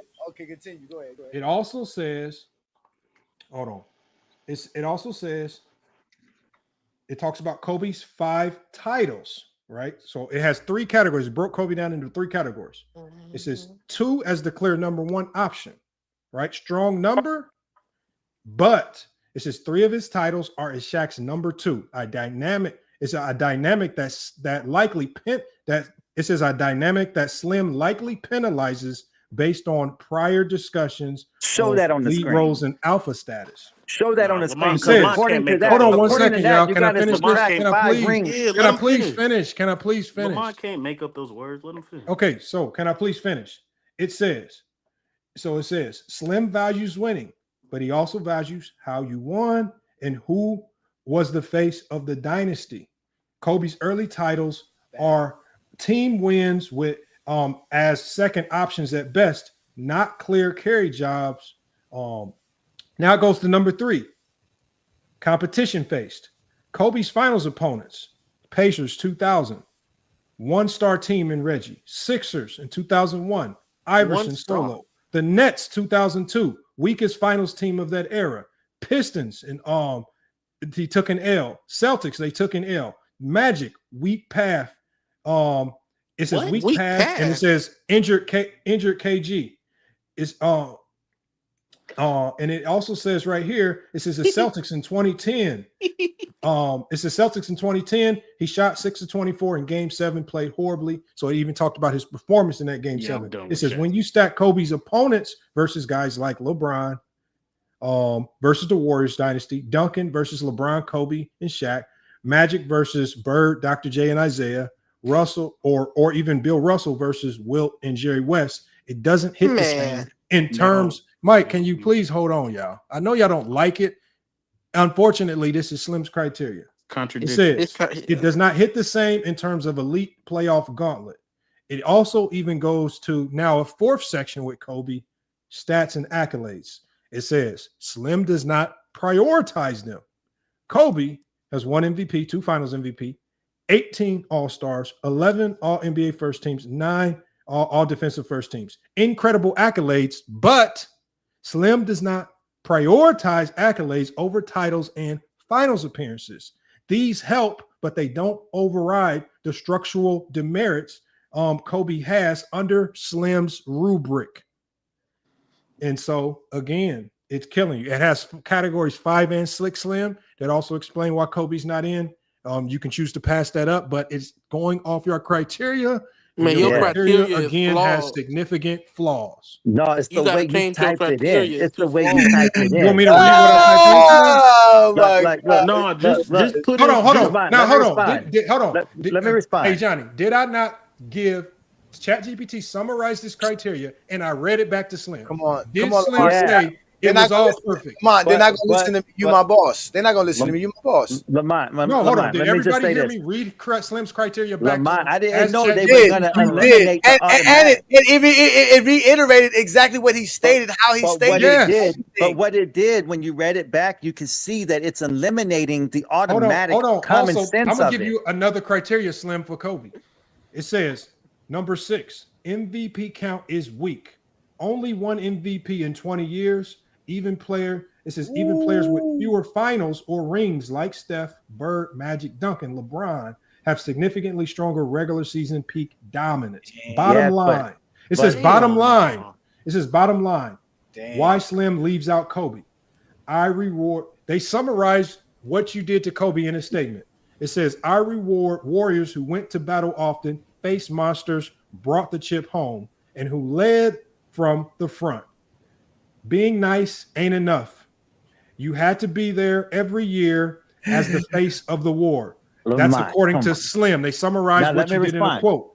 It says Kobe did not go to the finals as much as the elite, did not win as the number 1 guy enough times, faced less daunting finals competition, had 1 MVP that he got later in his career, was Shaq's number 2 during the dynasty's peak. Now, this Lamont, is why how come when I he's not typed in how come when I typed in my Chat GPT, it says something different? Because you probably finessed it. No, you finessed it. That's what I'm trying to say. You finessed it, bro. You changed the criteria. No. By the way, you guys got to understand is that for one, you're using the generic brand of Chat GPT. Lamont's not. He's using the advanced version. He's paying for that. It has access to information that you're not going to have on yours. Secondly, his algorithm is also predicated on all the conversations he's had on this particular brand. So that means you're not the only person to convey to Chat GPT how you see basketball. It has taken all of our information. All of us here that you see here, it's got all of our information. It knows us very well. So let me. Okay, I get you. I respect that. I understand that. No, it's non-biased. See, it doesn't have common sense because common sense is not really common. So now, all right, good. I understand that. It now. does ask the question. It says, "Do you want to remix this?" No, I only want to add. It says to right here. It says at the bottom. It says, "Do you want to remix the list where finals dominance as a co-star counts a little bit more, or MVPs and stats matter more?" And then we can see where Kobe and Jordan land. No. It's just literally giving you an out. It's giving you an out, Slim, to fix this bullshit. Hold on, though, bro. Let me it's giving you a way to fix it. Let me just add 2 categories and it'll fix it because I didn't know that Chat GPT was this all you have to do is fix what is recommended. It still won't have Kobe. It won't have Kobe in the top 10 because once you put that in let me word it so it can't trick out, man. Let me just word it. Top 10. Okay, so we want to word it exactly so it puts Kobe and Jordan in where you want them, right? No, I'm not going to do that. I'm just saying. We're not going to go with your sense. unedited, unabated criteria. No, we got to now go with reworded, refixed criteria that manipulates them in. No, what I'm saying is, Lamont, we all know Lamont, we all know the automatics. Come on, bro. The automatic is you know that leading your team to a No, I don't know what championship automatics. You didn't have Jordan all or right. Kobe in your top 10. So all you have to do is Bro, you add a didn't have Jordan in category. your top 10. Add a category that says best player on a championship team, and Hey, that's it. Johnny. It'll eliminate Hey, all Johnny, the is other this bullshit. the first time Kobe's ever still that not somebody gonna has be put there. a criteria up that excludes Jordan? Is this like Yes. literally a first See, time? that's what I'm saying. I just told you that The before. first one. I told This you is that the first before you one. said it. You was like every criteria gonna have Jordan. I was like, and we just seen one. I told you everybody. Yeah, was but gonna that's flip but They that. but warned that you, Slim. Hold on. Everybody up here warned you before I hit enter said, Slim, this is about to be trash. yeah, but I've Slim, never used don't Chat do that. GPT. I don't know the algorithm of Chat GPTs, man. I don't use Chat It showed GPT. that your Chat is criteria just is chat Now, I is wonder why code. It everybody just was shows. warning you It just before I hit shows enter. that when Then.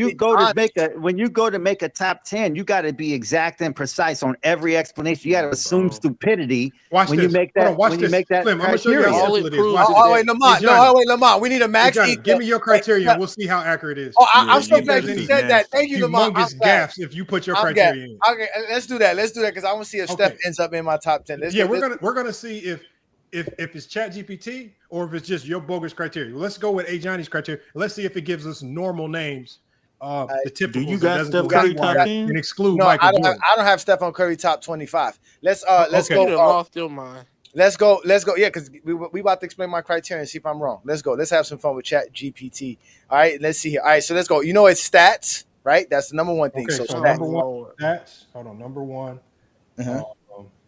stats. Okay. All right, and when we talking about stats, we're talking about career totals and career averages.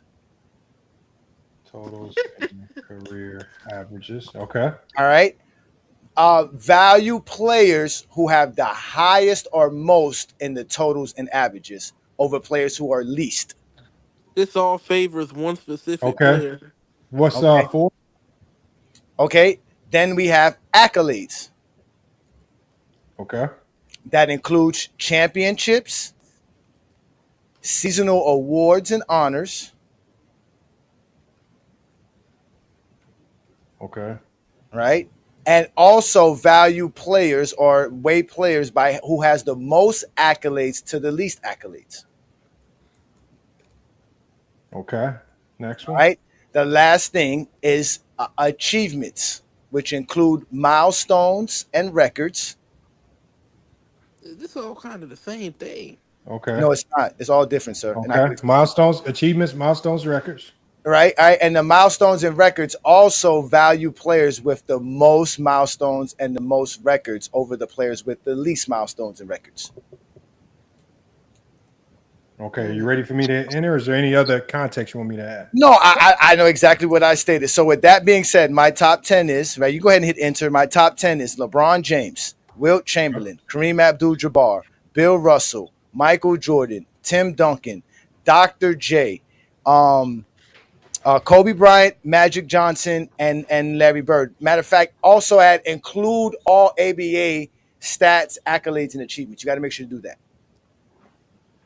You hold on. What was that last thing you said? You have to include all ABA stats, accolades, and achievements. So they're not going to count Dr. J yet. Include. Oh, they did just add that too. Okay, and make sure that they're doing this for the whole annals of NBA history since 1947, 48 season. So for the whole 76 years. All 76 years of basketball history. All I heard was stats and accolades the whole Okay, time. so hold on. It's going to summarize it first. All right. And hold on, before it summarizes, let me summarize it for Mike. Again, no, it doesn't. Your stats is your production, is your actual impact, what you actually do on the basketball court. Your accolades are your honors and awards that recognize your production and impact on the floor. Your milestones and records are your longevity, your ability to hold records and it broke it down. But that's how I break it down. So there's 3 separate categories, and these 3 separate categories are predicated on your stat. Everything that a player does is predicated on their stats. So I'm going to read it back to you. We're going to make sure it's accurate. Go ahead. Stats, raw numbers matter. Points, rebounds, assists, career totals and averages, longevity plus peak both count. Value the players who led in totals and per game averages. 4 accolades, titles, MVPs, DPOYs, all NBAs, all stars. Number 5, achievements, milestones, and records. Who has the most to make up a GOAT level resume? Number 6, ABA stats count. Players like Dr. J, Artis Gilmore get full credit. Number 7, entire 76-year history considered from Mikan to Nikola Jokic. It says the GOAT James Kingdom, top 10 all time. Number 1, it has LeBron James. Number 2, Kareem Abdul-Jabbar. Number 3, Wilt Chamberlain. Number 4, Bill Russell. Number 5, Michael Jordan. Number 6, Tim Duncan. Number 7, Magic Johnson. 8 might be a little bit surprising here. Oscar Robertson. Ooh, okay. 9 gets even nastier. Okay. Karl Malone. Oh no, that's disgusting. And number 10, that's Dr. diabolical. J. Oh, no Kobe? No Kobe? No Larry Bird? No Bird. No Kobe. No Bird. But that makes sense with Oscar who at because he number said 10? the Karl stats and Malone and then who? accolades. No, Not really, no. It had Dr. J at number 10. Oh, you know what? I forgot to add Lamont to make sure we put the playoffs in there too as well. Damn. I think incorporated playoffs. I mean, that's just a natural Sure. part of the No, game. but the playoffs is what hurts. Oscar, The playoffs is what hurts Oscar. The playoffs is what hurt Oscars when you really go to his totals in the playoffs because he didn't really have too many playoff games. For one, didn't have too many playoff rounds when he did play, but he didn't really go too far. But so that's what really hurt him. That's why he's like 14th on my list for real. When I did all the numbers, but that's close. Like they got all the way up to number 6, correct? Because that's what I was looking at. Is that your top 5 exactly? No, except for Wilt and Kareem. They just switched Wilt and Kareem. I got Wilt second because of the achievements and milestones. The Wilt's achievements and milestones are crazy. Now, Mike, how come this didn't randomly leave Michael Jordan out like or Slim? How come this didn't randomly leave Michael Jordan out like your criteria did? Because you guys, this probably ain't the first time you've Chat GPT'd it. No, this is my first time. This is my first time. Wait, this is my first time giving Lamont. I've been wanting to do this for a very long time. This is my first time giving Lamont my criteria to see what my top 10 is. And I was scared because I thought Stephen Curry would make it, but he didn't even have Stephen Curry. So, again, this is my first time. You want me to see what the honorable mention was? Yeah, what are the honorable mentions? What are the honorable mentions? Hold on. Who are the... I got to light up for that one. Shout out to Chat GPT. And Max Eat the Slim for his nonsense. Ooh, this is a number 11 for you. Change your number criteria. 11 for you. Yeah, I definitely got to change mine. This is surprising. Okay. But I guess it makes sense. Because of the accolades and milestones actually are a lot more than I thought. Okay. Kevin Garnett. Wow. Kevin Garnett got a lot of milestones. No, he does. He got a lot. He does. He's up there. He's up there as well. Yeah. 12 is Dirk. Oh, I got those guys back to back. Yeah. 13 is Shaq. Oh, Shaq is 12th. Below Dirk? Wow. 14 is Hakeem. Oh, and then wow. 15 is Moses Malone. Wow. And then we don't get to Steph Curry until 16. And you don't even want to see 17. Is it Scotty? No. Does Scotty reach top 20? No? No, I don't even want to say it. It's so crazy. What, Giannis? Oh, Kuzi? This is so crazy. I have to share my screen. Because remember, I'm doing everybody. I don't hate on nobody. So if I show y'all 17, y'all don't think I'm lying if I say it. So I gotta share my screen to show you. It better not be Mike in. Is it Isaiah? Dennis Rodman? Can't be Mike. Bro, I don't even think y'all will be able to guess this one. Robert Ory? Oh, well, that's probably like Al Greer or something. Right? So look, I said, who is the honorable mentions? Yeah. AG. Dirk. Oh my gosh. Kobe. Shaq. No Kobe. They haven't said Kobe yet. No. Hakeem. Oh my gosh. Wicked. Moses Malone and Steph. Okay. That's wicked. This is about to get nasty, man. Oh, let's see. Don't tell me Tom Gola. Draymond Green, get the hell out of here. The fuck It's probably do away with Chat GPT. That's how you know it's bogus, bro. No, go look at let's look at do away with Chat GPT. let's look at what they're saying. Okay, they're saying his stats, right? They're including he says right here. Elite advanced metrics. So when you go to stats, it says he has elite advanced metrics, which are stats. Which are true. Which is true. He does have elite career totals, low raw stats, but he was the key cog in 4 titles. High accolades that he achieved in getting the DPOY. Facts. So he has the DPOY, 4-time champion, 4-time All-Star, 8-time All-Defensive. It says milestones. What they're giving him in milestones is also analytic. He's high in win shares, elite playoff impact metrics. It says not a GOAT scorer, but a sneaky contender based on full resume if defense and impact are weighted heavier. Now, see, the thing is, I do not use any advanced metrics. But I can see why they did it with the advanced metrics, though. See, I don't argue that. See what I'm saying? But go ahead. Who's 18? Let me see. Does it go any further? That's I it. think it stops. Okay, that's it. Wow. So they said Draymond Green. 18, let me see 18 to 25. Let me see 18 to 25. Okay. And then when it's done, I'll give you guys Draymond over Kobe. I'll give you my 18 to 25. Oh, Kevin Durant. Damn, baby. Y'all don't know what the hell Chris y'all Paul. talking about, man. Y'all need to shut this shit That down. invalidates Alvin. Oh, Dwayne Wade over Pippen. There you go, Mac. Bob Pettit. Rick Barry. Clyde Drexler. George. What happened to Kobe? What happened to Kobe? Hold on, let me see. What the criteria? Like that's just the way. That's what I'm saying. Nah, there's no way Kobe has to be here with the accolades and achievements. There's no way. It says great follow-up. It says why Kobe falls outside the top 25. Career averages lower than elite peers. Where? That's 25 points per game. Where they getting that from? I'm just telling you what it says. It says solid, but doesn't crack the top 10 in points per game or efficiency. Top 25. Herm, can I read this, please? It says You been these are running your solid. motherfucking mouth, man. Shit, I'm just reading the screen.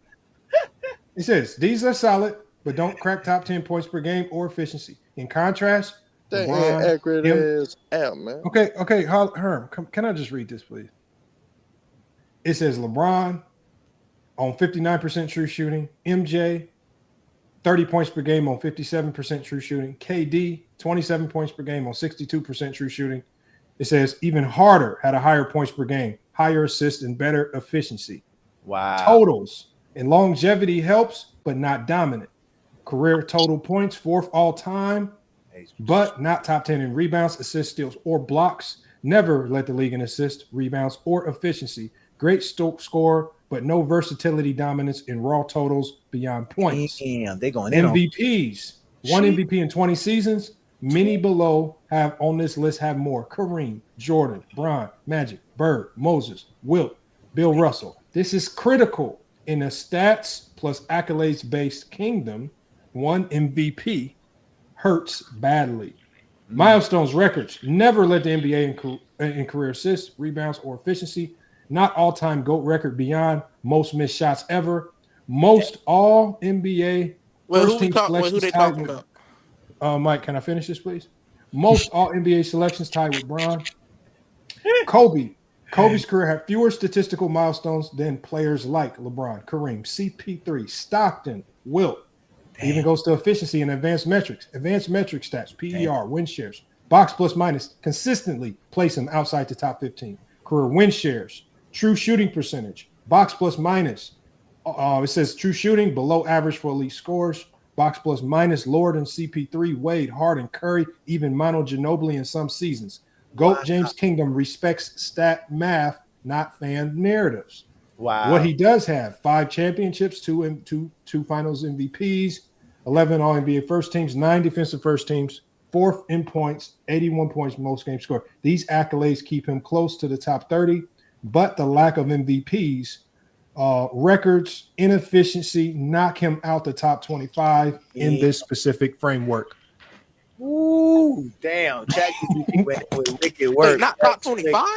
He's so not basically you top can make any list you want based on whatever criteria you choose. No, they explained it. Again, they are using things that I don't use. I don't use defensive metrics. I don't knock Kobe for supposed to be his inefficiency and things of that nature. But they do that because these are all the things y'all hear about. When I hear the 1 MVP in 20 years, that's similar to 4 championships in 22 years. So again, these are all the narratives that people state, and that's why they say mine is more predicated on the actual players' production and not You just see the chart here? I like this chart right here. So it says totals. I like your structure. I just don't know why you don't have rings on the list says as a totals right criteria. here. It is on there. That's accolades, sir. Hold on. It says totals, strong for Kobe. Averages, good, but not elite. Accolades, 1 MVP hurts. milestones, records, few historic records, efficiency, and advanced metrics below top tier. Yeah, because Kobe's like for me, iconic moments, work ethics, clutch narrative don't rank high when compared to top players with more awards, better averages, and more records. Damn. Yeah, I think for me, but Kobe's the accolades, right? I would include the fact that he has the 15 All NBAs, the 12 All Defense selections, that's 18 All Stars. Those things matter to me as well. With all this, but again, no, I know, it does count it, but that's what you doesn't need. No, I know they counted. But I remember, go James Keenum. Remember what I said before. I said the problem with all NBAs is that you get convoluted with a whole bunch of players who have them. Like the top 25 players in NBA history, the top 30 players in NBA history, they all have all NBAs and all defensives. Yeah. And the problem with that is it's too many people got that. So to start thinning these lists out, you got to start going to take it one step above all NBA, which is league MVP. And then that thins it out for Kobe. And then when you go to milestones, that thins it out even more for Kobe. When you go to efficiency and advanced metric, that really thins it out for Kobe. And so I know they use it out. But like again, to end off my top 25 from what they were saying here, I got Hakeem 11, Shaq's 12, Jerry West is 13th, Oscar Robertson's 14th, Karl Malone is 15th, Bob Pettit is 16th, Hundo is 17th, Scottie Pippen's 18th. 19th is KG, 20th is Moses Malone, 21 is Dirk Nowitzki, 20th is David Robinson. I'm sorry, 21st is David Robinson. 22nd is Dirk Nowitzki, 23rd is CP3, then 24th is Baylor, and then 25th is Stockton. I mean, that's a respectable list. I don't have to agree with the list, but I can see where he comes to that and how he comes to that list. Slim, I don't see how you came to a list without Jordan, though. No. See, well, no, he read his Slim, list. I'm Slim, saying you just lost all credibility. No, I read you my list, bro, but I didn't know. No, Slim, you don't got like Jordan, that, bro. Slim. No. Nah, I got Jordan up there, bro. Oh, come on, bro. You can't just put him in, but your criteria don't have Jordan in. Nah. I just know my criteria now has to be more detailed than what I articulated. Hold on. I gave you ample opportunity. I said you don't be general. I said you got to get thorough. Yeah, I didn't know it was that thorough like that, bro. That shit's like exact. No, yes. So basically. So Lamont, basically what Chat GPT just did with my criteria was basically take yours and mine's together. It basically took what I wanted, but then made sure and graded it the way you got it weighed out. So that's how it was. So that's why I graded Kobe so low. Like that's crazy though. That's crazy. Kobe's not in the top 25. That was wild. All I heard from this is that eye test is most important. Oh my! Hold on, watch this. Hold on, watch this, Mike. Give me your eye test from the Pacers Thunder game. Game 2. From game 2? Yeah. Man, what went wrong for the Pacers? OKC was stopping their transition game better than what they did in game 1. Indiana couldn't get out in transition. They were struggling in the half court. Guys like Lou Dort on Halliburton couldn't really get nothing going. And they just smothered the Pacers, bro. That's your eye test?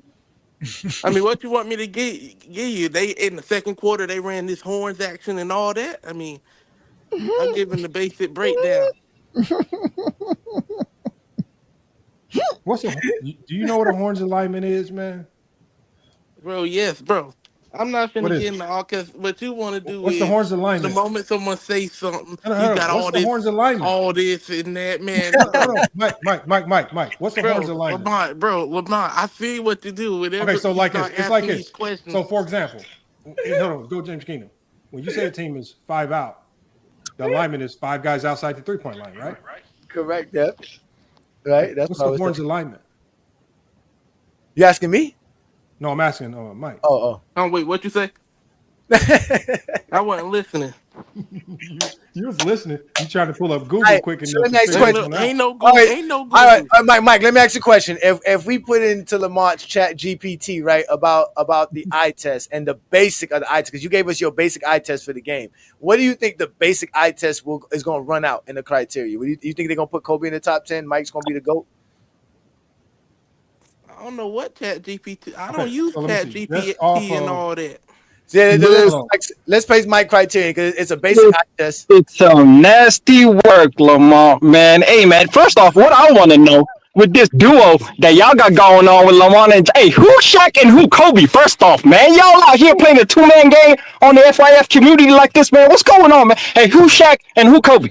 First off, Johnny, what's up, man? You the sidekick. I know that. That's I'll be the second option. I'll be the second option, man. Me? Nah, you ain't the second option. You ain't the second option. Don't do that, Lamar. You already know where you at. Johnny running that pick and roll. Throw the lob and shut your ass up, man. Look, when I come through, you can't touch me like you do my guy Mike over here. Look, no. The two-man press that y'all doing out here looking like OKC on these youngins is crazy, bro.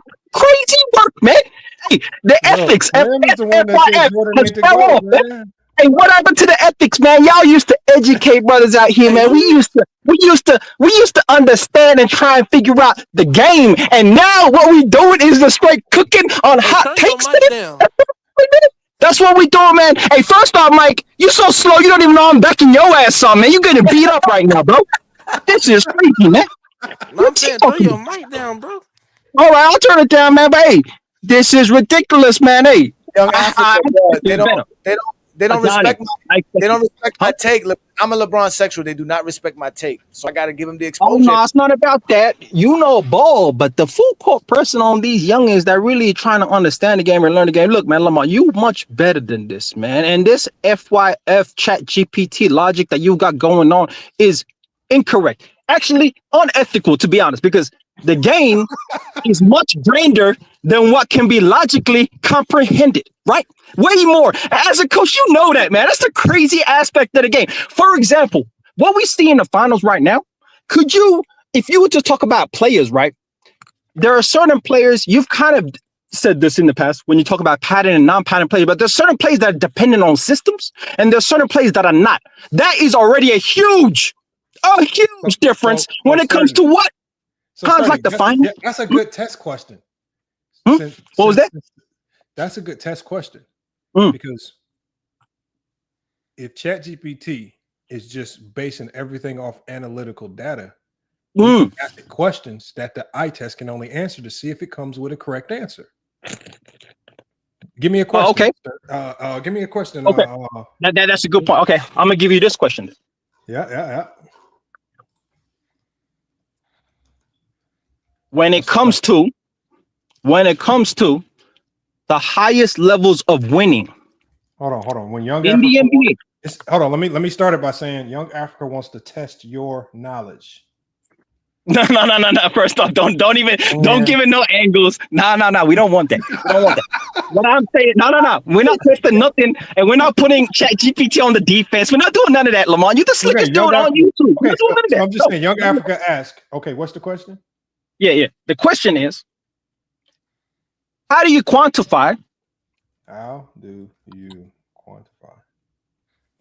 Okay. Will. Effort. Energy.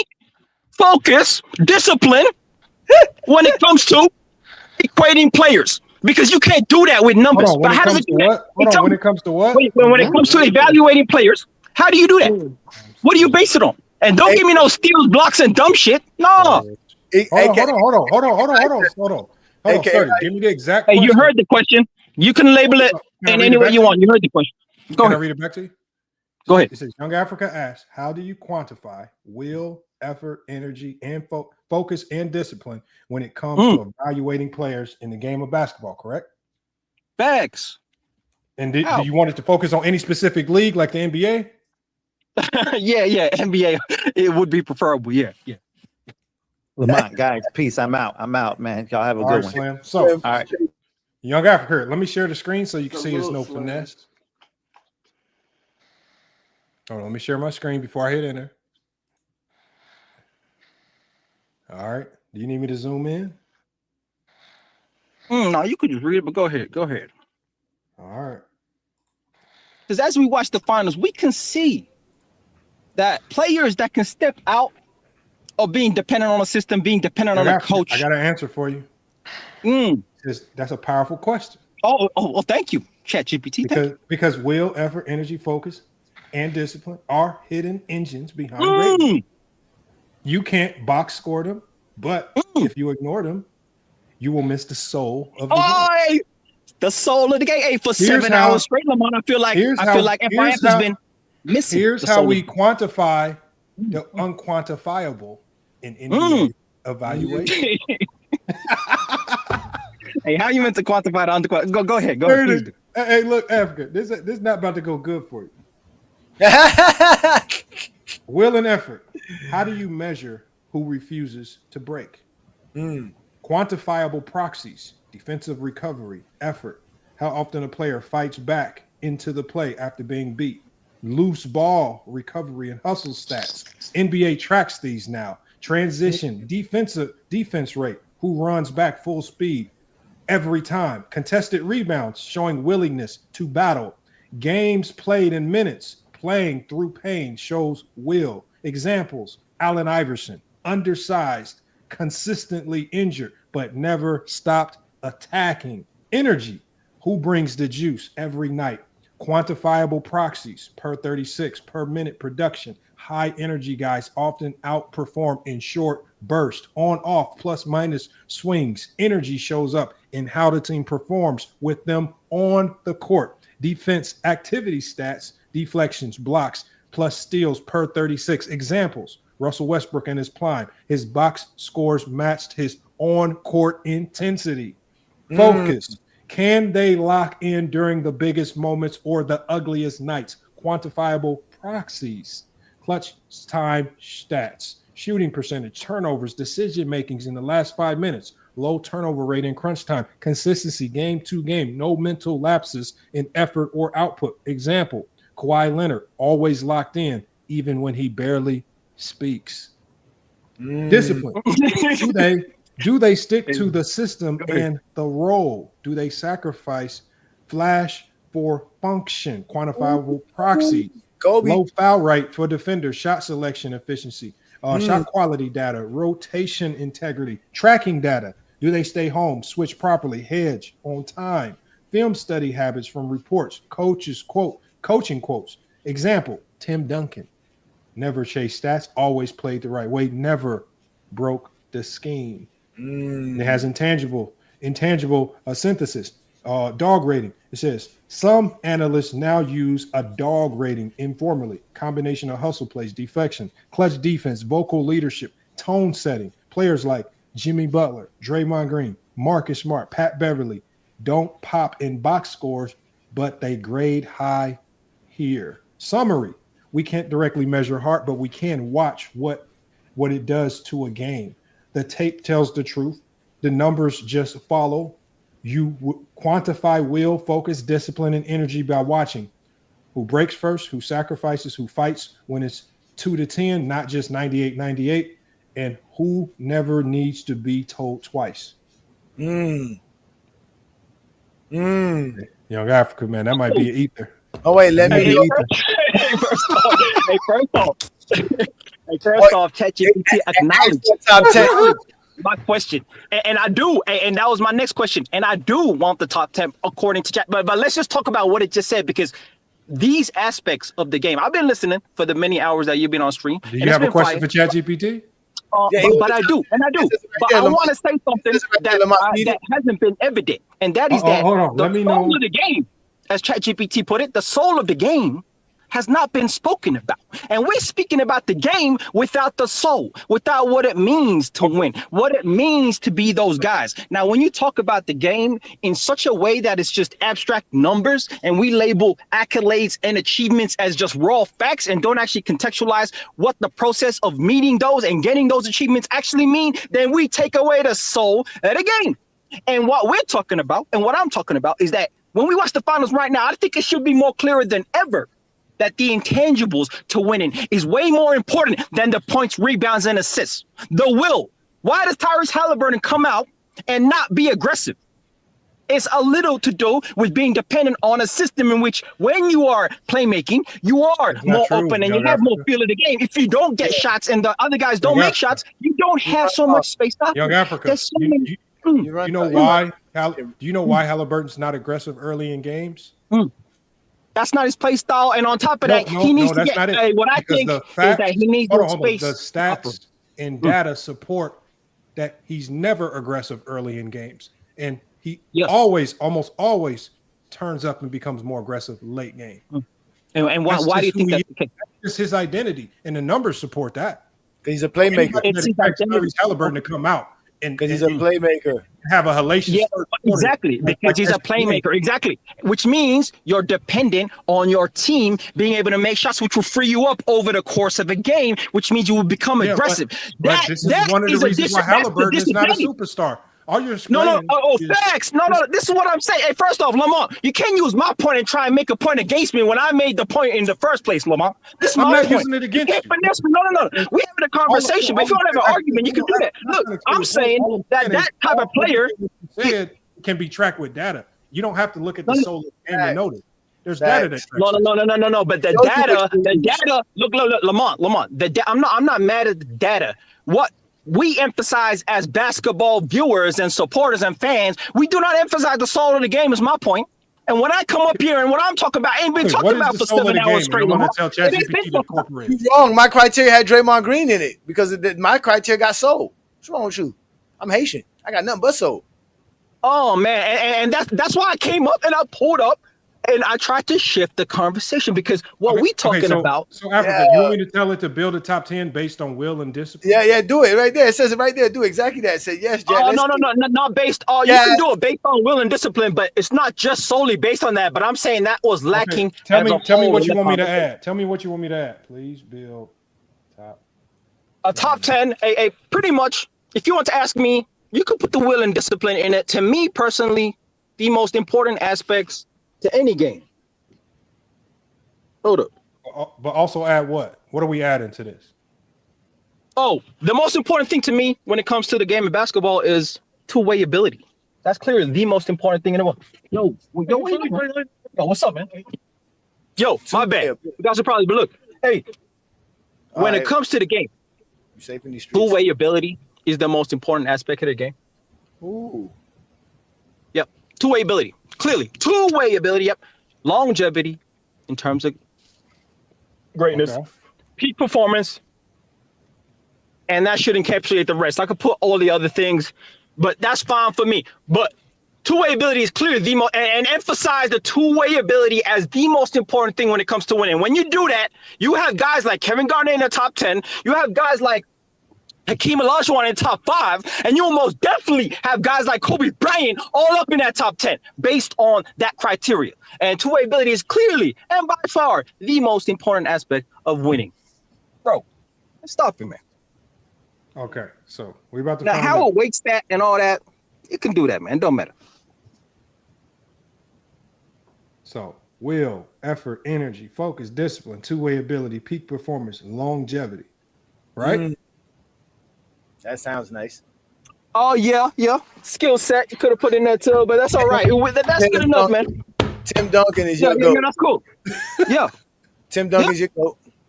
Where discipline meets dog and talent meets heart. Ooh. Tim Duncan.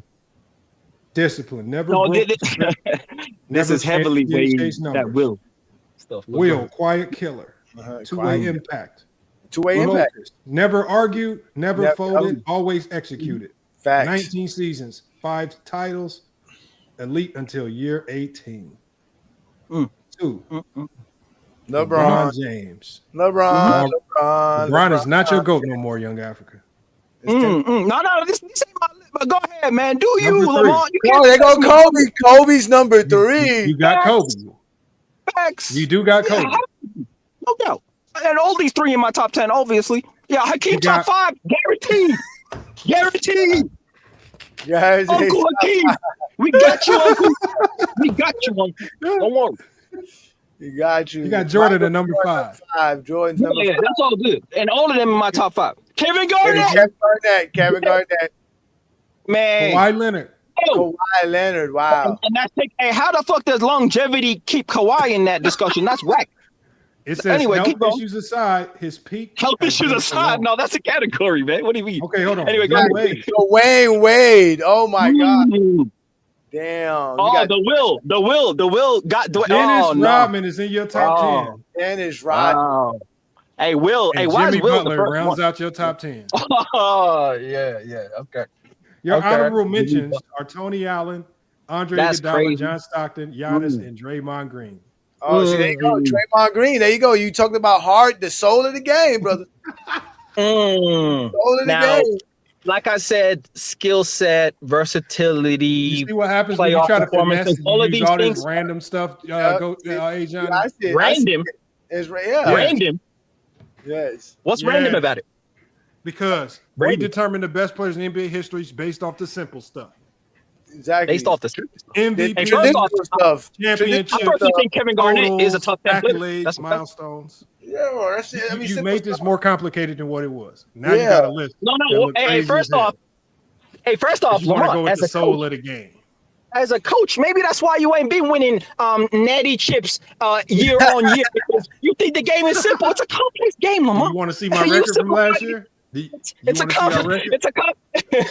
Hey, if And you I didn't get it done, apparently it don't matter. Apparently it's about the chips and it's about the MVPs. It don't matter, bro. Your legacy looking weak out here, Lamar. What you doing, man? What you doing, man?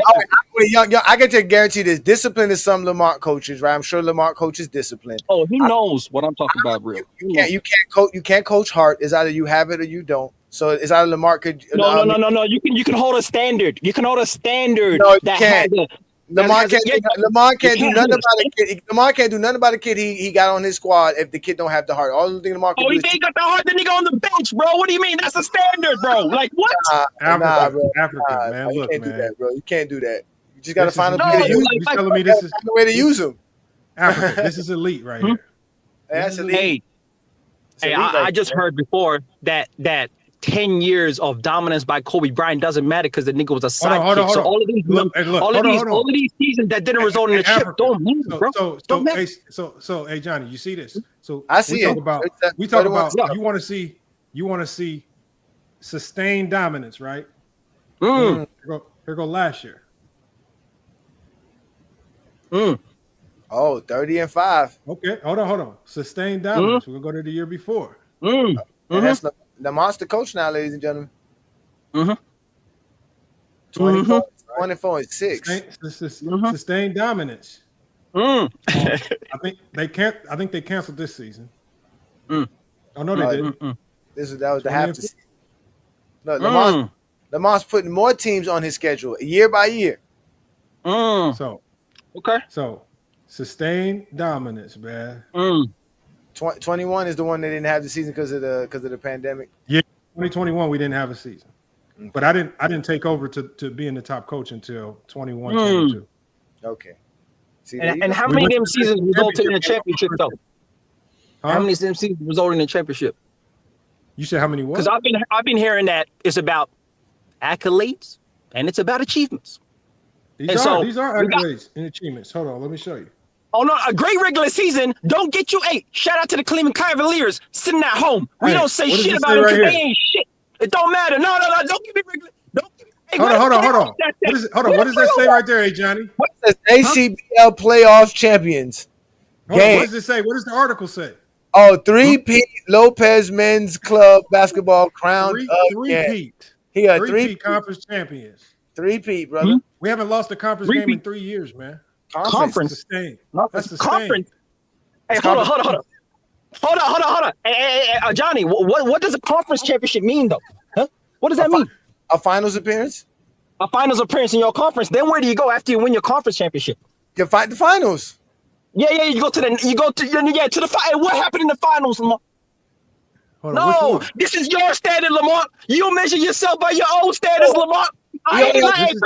Johnny, you can't even. Hey, hold on, Johnny, you can't even help Lamar right now. When I pull up, hey, shout out to my guy Hollywood Herm. When I pull up, I press everybody, and you can't get away. You gotta use your own logic on your own career, Lamar. So when it comes to coaches and your own conference and your own national whatever competition, when you rank up, man, it comes to the finals right here. Look.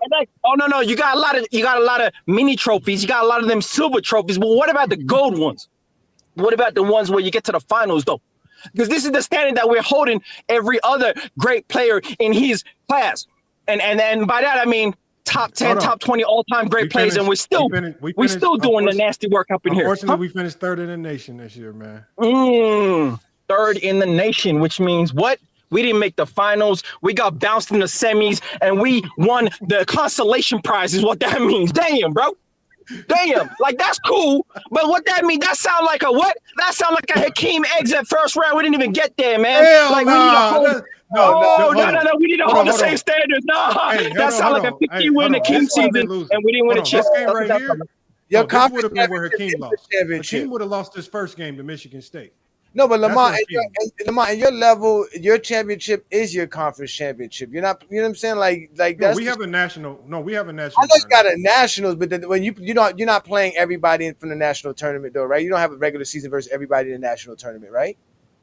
I mean, no, you play everybody. That's what I'm saying. You play everybody in your conference. You can play somebody in the national tournament that you never played before. Yeah, we never played any of these teams before. So that's what I'm saying. So your real championship is the teams you play in your season that you end up going to the playoffs with in your conference. Hey, Johnny, stop! You can't save the man, bro. What do you mean your real championship? College no. Hold on. If you, hold on, Johnny. Hold on. You play in a weak ass conference. Wait. If you're going to ask me, the reason Lamont's able to be in the national is because he won his conference. That's the whole point. So to me, yeah, I know that. You ain't telling me nothing new. So that means if you in a weak ass conference and you beat up on that conference every year, then you get to the real big ass conferences and you catch an L. What that mean, Johnny? What that mean? Those are invitationals. He's getting invited because he has won a champion. He's a champion. Oh yes, invited to the best of the best, right? That's what we're getting invited to, right? We're not. Yes. He is the best of the best in his conference. He's the best of the best in his conference, man. Bro. Oh my goodness. Hey, Johnny, when Indiana Pacers lose the finals, are you gonna celebrate the Indiana Pacers, man? Are you gonna give them their credit? They got a trophy. They got a hat. Are you gonna give them their credit? Are you gonna hype that shit up? Yes. I always do it, sir. Lying ass niggas, man. The niggas can't. Look, they can't. Don't mute me, bro. It ain't like that. You gotta let people speak, bro. Listen, you gotta let people speak. Yes. I do praise conference championships in the NBA because the NBA does. It's called a championship. They give you a trophy. They give you a shirt, a hat, a banner, confetti. Why is it not considered a championship? Johnny, that's all you can do, bro. You got to put me in the back. I'm like that, man. I'm really like that. I'm actually feared in these YouTube streets, man. It's really like that. I've been banned on too many. Hey, Johnny, the dumbest shit I ever heard. Look, like I ain't been listening to niggas for 2-3 hours straight. Look. These niggas ain't even giving Kobe Bryant his credit in his career, talking about we're gonna celebrate conference championships. When this man makes look at me getting cut off. I ain't even started talking. I ain't even made my point. That's cold, Lamar. That's what we are now.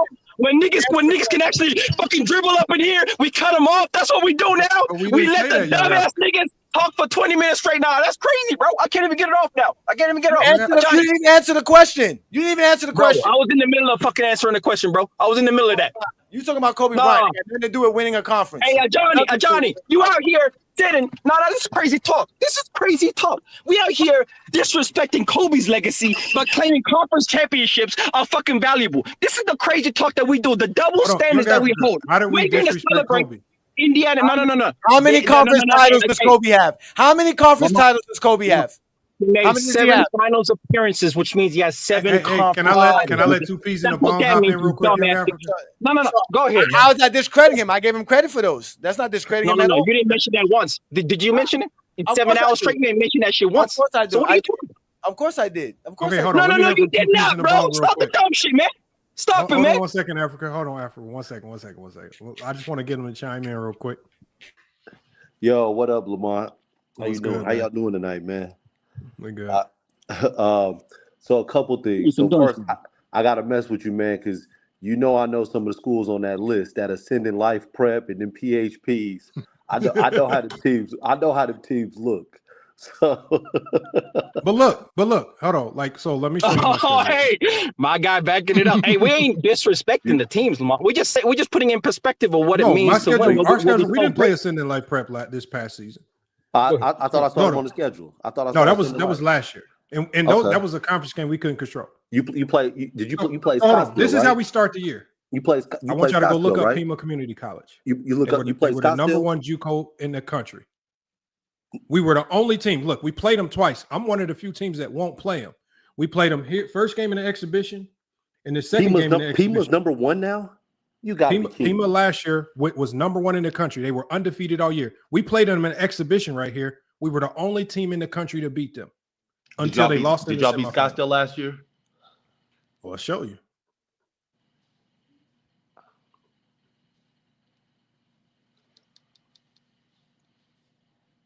Okay, that's the one that's the one that's on YouTube.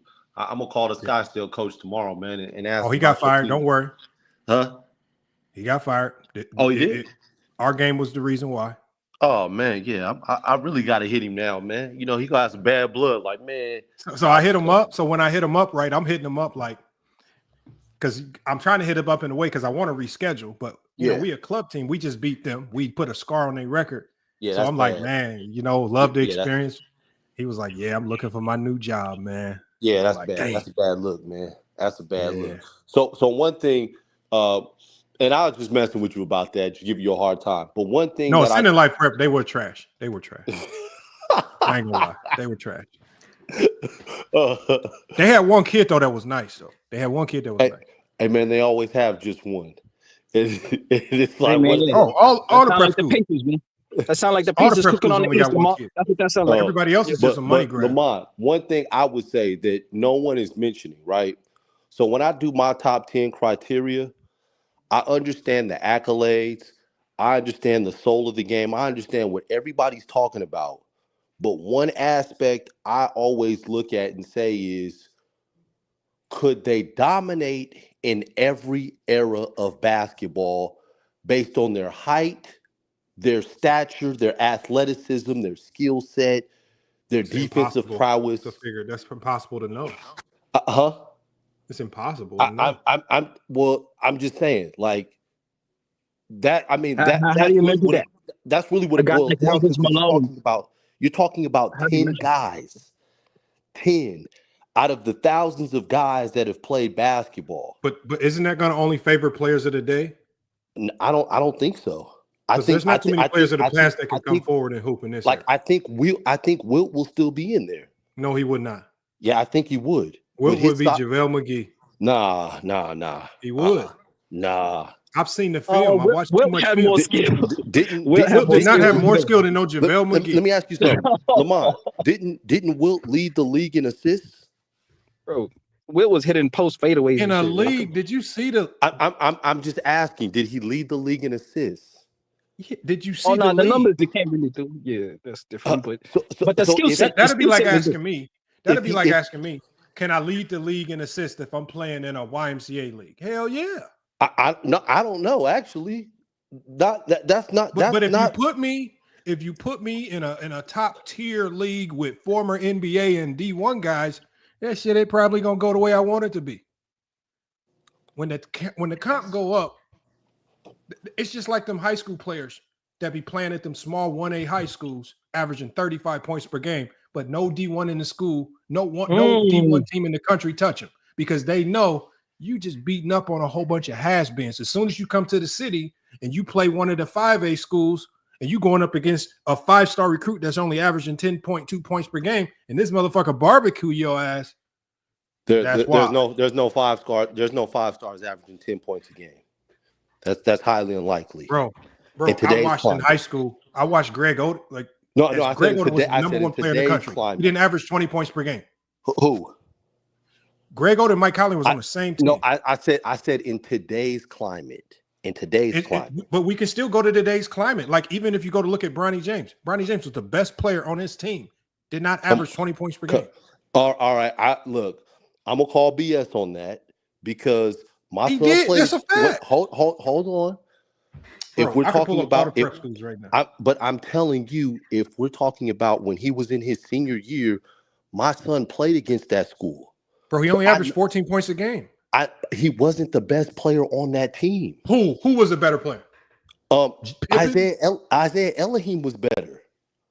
Bro, where did he even end up going? Was he 1-star, 2-star? No, Elohim went to USC straight out of high school in 2024. Elohim was not on anybody's rankings. Well, you know what? Because he was not the best player.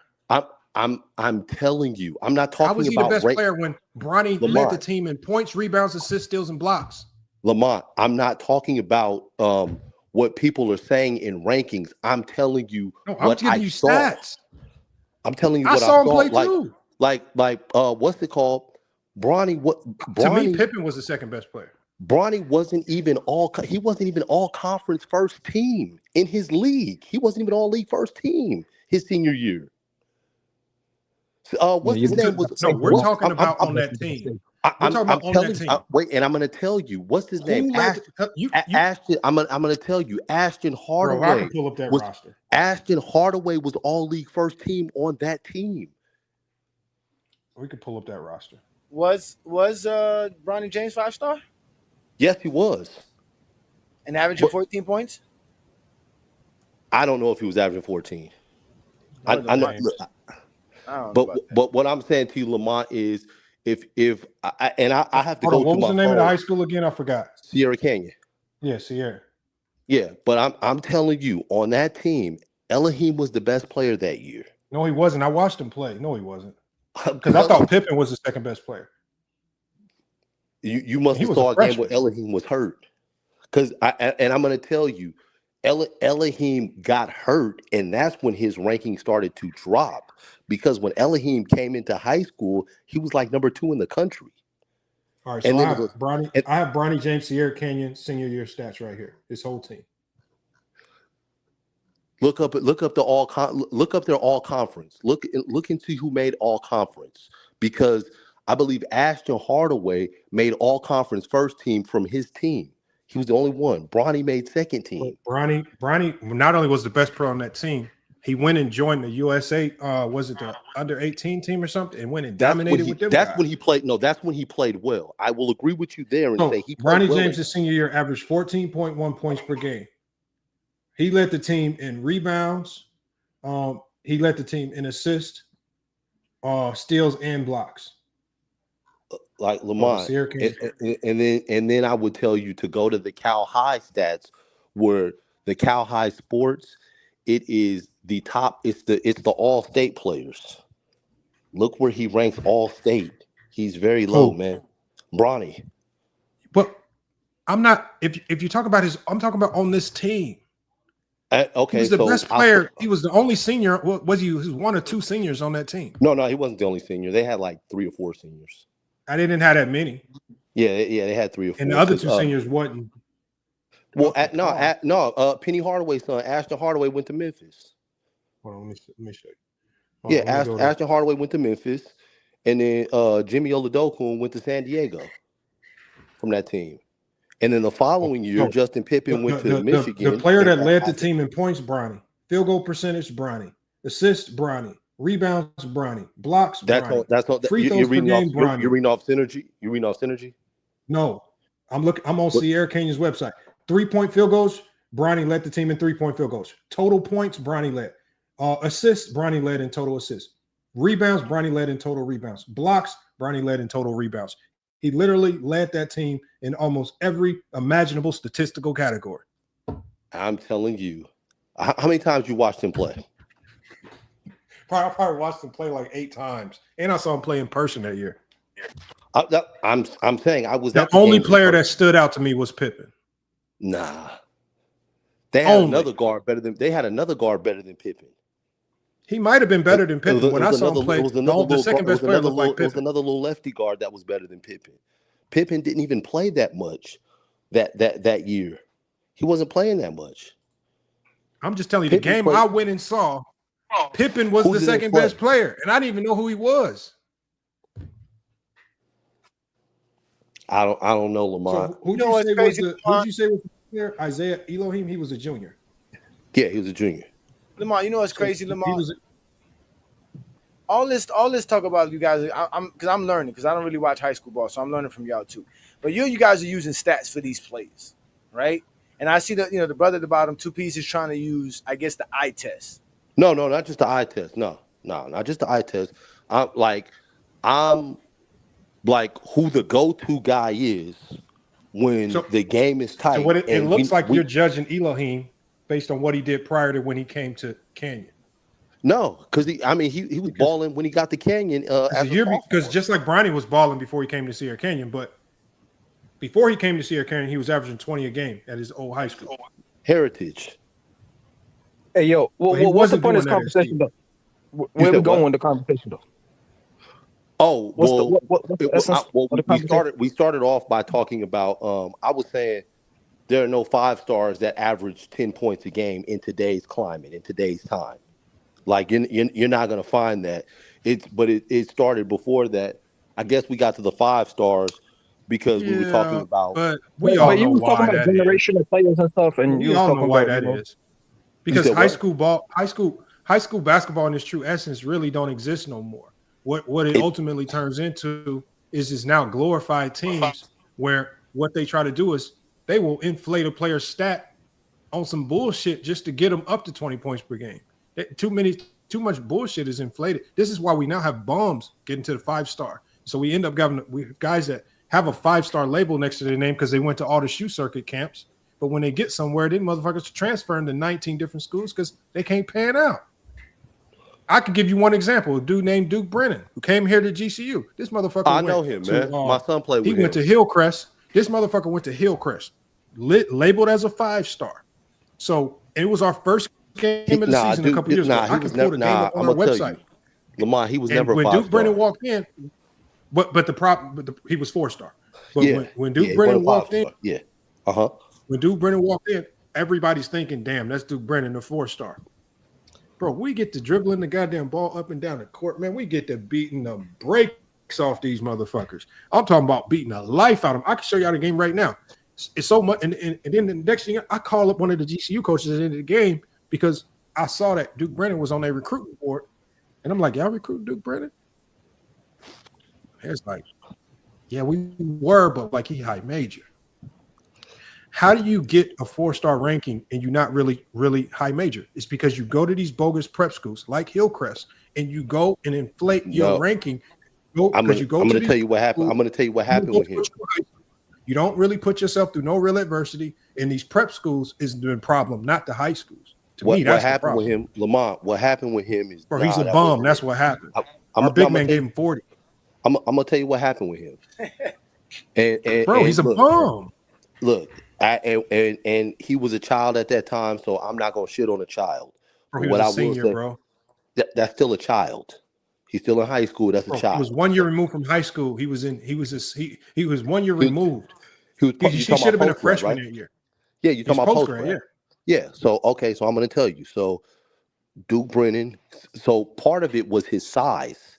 He's 6'10", and he's really good at rebounding. He was a really good offensive rebounder.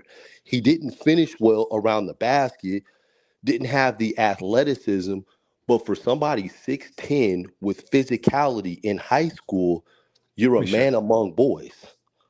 Can I tell you one thing about club basketball?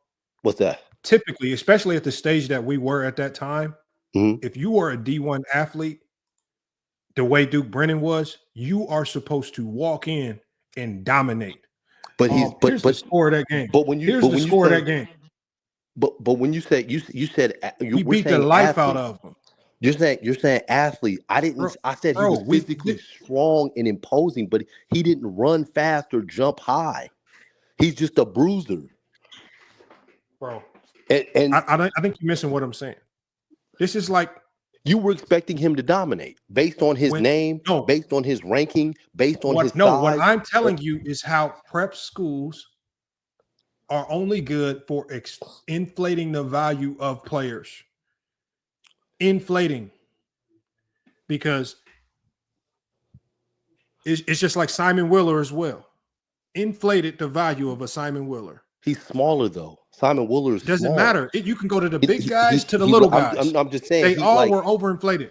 But my point is, Lamont, if they don't have the stats, it don't matter. That's the real factor. You know what I'm saying? That's the thing. Like what you're basically saying is that this kid is playing somewhere where he could put up the stats, so that when you look at the stats, somebody could say he's a 4-star player. Yeah.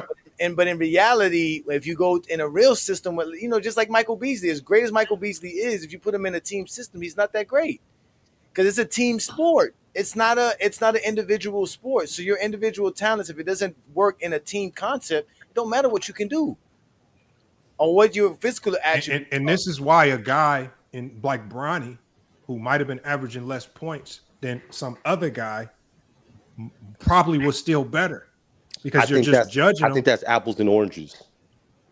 Bro, I'm telling you, bro. If No, you I think fall that's in love apples and with high oranges. school stats, you're gonna get the wrong player. And I'm saying I think that's apples and oranges because of what Bronny had. Bronny had a great team around him and a great supporting cast. Bro, he did not have a great team his senior year. No. Hold on. I don't mean that was not a great team. No. Hold on. He's talking about USC. He's talking about USC. Lamont. I don't mean that team. I mean the USC team was trash his first year. Lamont. I mean the team outside of him to make sure that he's taking care of his body, to make sure that he's working out, to make sure that he's getting the proper training. I'm talking about that team. So if you're training and you're doing all that stuff, you're going to get better. You will be better. And then he's coming into the league where his dad has been in the league for over 20 years. So he's telling him what to do to stick. These are the things that you have to do. These are the things that you have to work on. That's a great supporting team around him to help him succeed. And, you know, I know Bronny will succeed in the league because of the team around him. And I'm not talking about on the basketball court. I'm talking about that's going to help him be a professional. Bro, that's what he has that these none other of that guys matters. don't have. None of that matters. That does if the player matter. himself ain't got it. You can have. I'm talking about. It's certain players you can give the greatest team in the world, but they not getting nowhere past high school basketball. It gets to a certain point where it's your own sheer will, your own desire, your own ability that's going to start getting you over the hump. You don't get to the NBA just because you got a good team around you. You get to the NBA because you are nice by yourself. Back in the day, you had if Bronny at his size back in the day would have had to be able to run the point guard spot. He would have had to, or he would have had to be a lights out scorer. It would have had to be one or the other. What do you mean back in the day? I'm talking about 15 years ago, 20. I'll say even 10 years ago. He would have had to have done one or the other, or a hell of a defender. Bronny's not elite at anything, but the way that the game is now is okay. You know what? You don't have to be a point guard. You can be a secondary guy that just swings the ball, takes a couple shots, plays a little defense. If Bronny's not elite at anything, how was he able to step right into the G League, acclimate quickly, and finish the G League season averaging over 20 a game, looking like one of the best players on that team, if not the best? That still doesn't mean tell me what he's elite at. Since you're saying he's elite, what is he elite at? Bro, Bronny's not elite at anything. He's just good at a whole bunch of things. That's what's holding him back. That's what you need to crack the NBA, to get to the NBA rotation and to be great at the NBA level. But we're talking about he's on an NBA team. They're developing him right now. He's good at a whole bunch of things. I agree There's with so that. many players that got drafted in the second round that couldn't average 6 points a game in the G League. Bronny, who everybody is saying can't do this, can't do that, can't do this, can't do that. He goes and acclimates to the G League, finishes the G League season averaging over 20 a game, looking like one of the most promising players. Also got MVP votes towards the end. That don't happen by accident. That don't happen just because you got the right people around you. Bronny just nice, and people just don't want to give him credit. They want to give everybody else around him the credit except him. I think Bronny's good. Everything around Bronny right now is revolved around potential. The Lakers right now are looking at him saying there is potential. And when you can average 20 a game in the G League and lead and command a team the way he did in the G League, there's potential there to work with as a prospect that they can potentially develop 2 to 3 years from now. It's very hard to walk into the NBA and be impactful as a young player. True. That's true. Especially as a small guard. I don't expect that from Bronny. True. That's true. No, but my point was, though, Lamont, was like what I was trying to have with Mel from Meltdown Sports about how like they try to make it seem like the attributes or the intangibles, the same stuff that Young Africa was bringing up, the soul of the game has so much meaning, but none of that really matters when you're Scottie Pippen or Bill Russell, or if you're Draymond Green. If your stats don't show it, they don't. All that soul doesn't exist anymore. And that's my point. So, like, at the end of the day, it's still predicated on what you do, your production, which is your stats. You can have all the heart you want. You can have, like, that's like somebody saying, well, somebody should give Beasley a shot because he can shoot fadeaways and he can score at will on anybody. The No. numbers don't support it. Exactly. The numbers don't support it. You put him in the game, he doesn't know where to stand. He doesn't know where to be. He doesn't understand those concepts. Like, Hey, no one, I'm gonna give you an example. I tried this shit with one of my club players, and I'll talk to a coach out here, and I was like, "Look, man, I got he looking to maybe transfer to the D2 level. He nice. You know what the first thing the coach asked me? what do you have? What's his stats? I showed him stats: 5.4 points a game, 31% from the three. He said, "Lamont, his stats are shit." And I said, "I know, but he can't do it. You just got to give him an opportunity." He said, "Look, you are your stats." That's what he told me. He says, "I can't even work with a guy that don't got the stats." Like, you can possibly work with a guy if he has the stats from a competent level of play. But if he walking in the door and his stats don't even reflect it, it's just dead in the water, man. You got to have the stats. It's Ronnie true. had the stats. Well, you said Bronny had the stats? Ronnie had the stats. When? Coming out of SC or when? No, he had the stats coming out of high school. Yeah, no. I mean, no, like you said, no, nowadays is different. The NBA drafts off potential. I mean, The NBA draft, obviously coming out of college, is potential. That's how Thompson- Peyton Watson got drafted out of UCLA. What did the Thompson brothers average when they were playing in whatever league they were playing in before they joined the NBA? Where were they at? They were overtime elite, and it wouldn't have mattered. That's what I'm saying, because they're drafting off your potential. They're not really drafting you off. It wouldn't have mattered. Too damn athletic. But what they were doing in college, I guarantee they were both. I mean, not college, in high school, they were both definitely over 20 points per game. They were overtime elite. Put it to you like this: at Chino Hills, LiAngelo Ball was the leading scorer. Yeah. But how did teams know that Lonzo and LaMelo were the two best players? Well, Lonzo averaged a triple double. Who was the leading scorer on that team? It was LiAngelo. It was Jello. How come he didn't finesse these scouts into thinking he was a 5-star? Well, I'm going to tell you one thing that people don't talk about is there's a certain body type that these scouts are looking for, and he didn't have that build. Potential. Huh? I hear you, but I'm still telling you there's a certain body type that they're looking for, that these scouts are looking for. And if you notice, you notice a lot of these players, they all got a similar body type.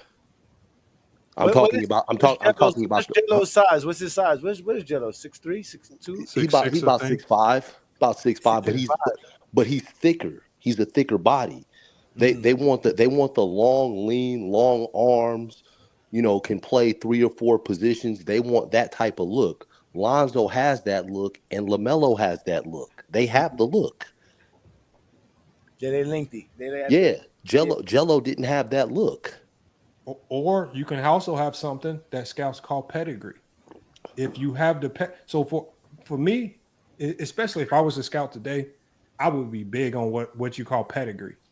If you got NBA guys or NBA in your bloodline, brothers, fathers, they mothers, already do that. But what I'm saying is there's so many intangibles that you have to start now considering to weed out the muck to find the guys that can hit a peak ceiling much faster. Your pedigree to me means a lot too. It does. And so I just think, man, that's why I hated how people was doing Bronny coming out of high school, going into USC. People was judging him based off his stat line at USC, and I'm like, are y'all watching? That's why when I was talking to Sports T over on Man Down Sports, and she was telling me, she was like, "Yeah, Bryce James is way better than Bronny." No, it's not. What the hell you been watching? No, he's not. I'm going to tell you. What the hell you been watching? When I'm going to tell you when they were in their sophomore year, and I think Bryce caught the growth spurt his sophomore year. I was At that point, I was like, he may have potential to be better, but let me see how it plays out. But he's not better. And Bro. I've watched them both, and I've watched them for a long time. I don't hate on Bronny. I'm actually happy for him. No, I'm talking about Bryce. No. I'm saying Bronny though. I'm saying because we were talking about Bronny earlier. I'm not hating on him. I'm glad that he's actually winning. Bryce, I think Bryce is going to get there. I just think it's going to take Bryce a little bit longer. That's all. Like Bronny's more skilled than Bryce. Bryce has Does it the sound height. crazy? Would it sound crazy to say that Bronny's more skilled, but Bryce has a higher ceiling if he can crack the code and figure it out? No, that's not crazy because you see what I'm saying? It's not crazy because Bryce is the because I'm gonna tell y'all something about Bryce. If he start figuring out how to defend, because one thing I saw in high school is that motherfucker, you cannot get around him. He can defend his ass off. And I saw something. I said, if he starts to figure it out defensively, that's going to be his makeup right there. And if he does figure it out, he going to be a brick wall. I promise you. One thing that people don't look at with Bryce and take into account is his age. Bryce, I don't even know if Bryce has turned 18 yet. He don't turn 18 till like later in this month. Yeah, he's young. Is a lot younger than a lot of the seniors that he was playing against. Damn, I'm being live, so I got to shut this one down. Yeah, I've been live way too long. I'm tripping. Before you go, Lamont, hey Jared, just real quick, the reason Draymond Green was ranked so high, and y'all don't understand Lamont's Chat GPT, is that his Chat GPT does value advanced metrics. And when you value that, because I made them say stats, so they included that in the stats. So the fact that I had stats as a high ranking, it gave Draymond a higher ranking. So that's why he's ahead of KD. Because in reality, if you look at Draymond Green's playoff numbers and his advanced metrics, he is like elite. Like he's elite across the board. Like it does show on a lot of things. So that's why he was ranked so high. Not to mention the 4 championships, the Defensive Player of the Year, the 8 all defensive selections. Like y'all just be quick to knock players' greatness because the name, and that's why I get into the exposure mode. That's the whole thing about today's show, because Scottie Pippen's name, he can't be ranked high, but y'all want to rank Kobe high because of his name, and y'all never stay consistent. Y'all ain't consistent. You can see my shit is consistent.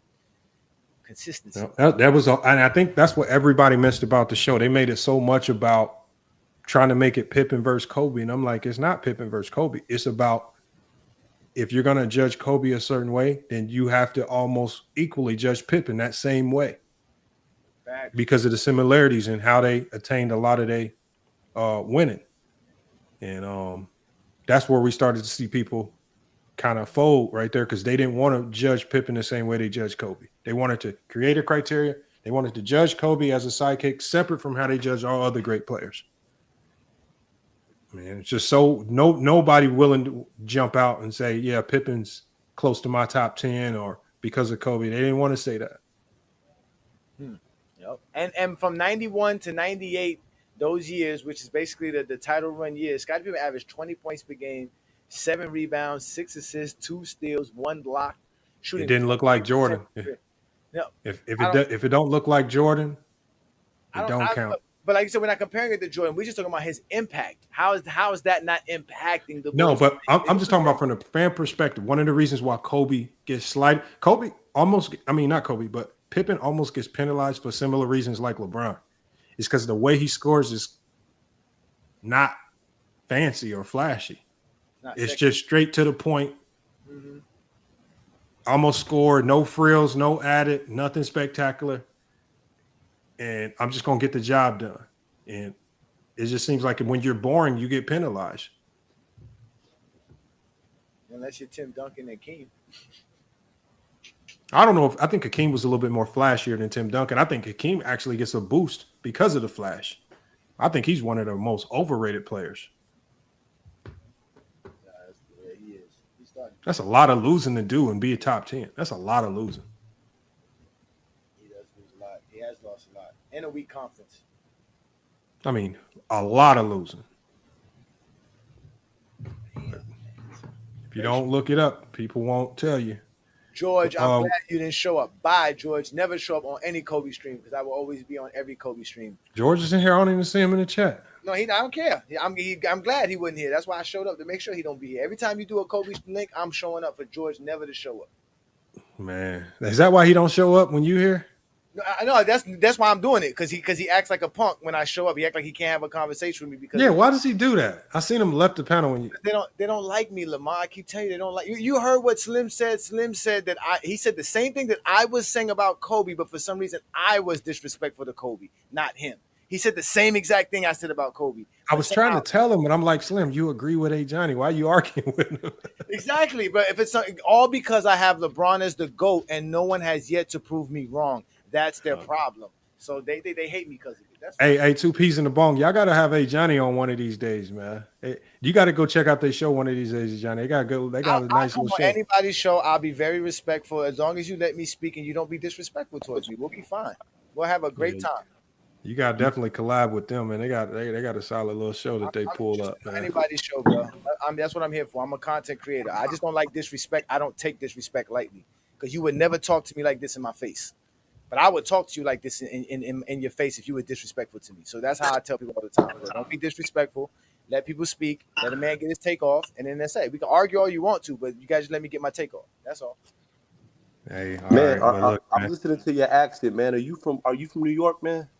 No, I'm from Miami. I was born in New York, but I've been living down here my whole life. I've been living in Florida since 1988. Yeah, man, you sound like a New Yorker from Queens, man. I was born in Queens, actually, to be honest with you. You sound like it. Far Rockaway, man. That's what you sound like. Jamaica, Southside Jamaica, Merrick Boulevard.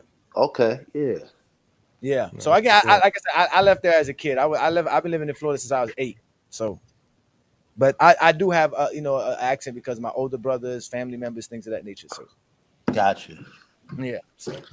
But look, I'm gonna shut this one down. I appreciate y'all pulling up, sticking around, man. Team Lamont. Hey Johnny, I know we didn't do the debate Sunday, but I'm gonna make sure we get them pulled off, man. I got to reschedule them. You know, as soon as you put me on the damn bill, they were like, "Oh shit, we ain't coming, we ain't showing up." Now everybody working on the Sunday. Now nobody want to debate on the Sunday. Nobody want to debate, man. I was waiting for it. I was prepared. I took a nap and everything. No, we still gonna pull it off. Keep your notes ready. We still gonna pull it off. I just got to get a new date for it. So I'm gonna connect with everybody and reschedule it. All right, peace and blessings. All right, man. Hey, y'all, look, man. FYL Sports, man, another great podcast episode, y'all. Salute to everybody that stuck around. Bezo the Prophet, all the people that hit the super chat. Let's give a quick recap. We got Max with the $1.99 super chat. Mahari Nation Sports Podcast with the $5 super chat. We got Ninja Spicoli, $4.99 super chat. Tyson with the $5 super chat. Ninja Spicoli again with the $1.99 super chat. Ninja Spicoli again with another $1.99 super chat. And then we got, I don't even see a number on this, but I'm assuming he super chatted. Is missing context. Asked how many finals Jordan would have gone to with that Cavs team during the time. So he wanted to know himself. My apologies, Professor Raj, that I missed your super chat message as well.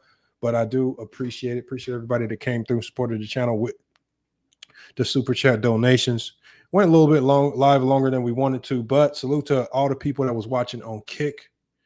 Salute to people that's watching on FYF Sports Clips, and salute to everybody that was watching on FYF Sports, man. It's been a great podcast episode, y'all. We're going to be back with more sports and news, y'all. But until then, man, it's FYF Sports, and we out.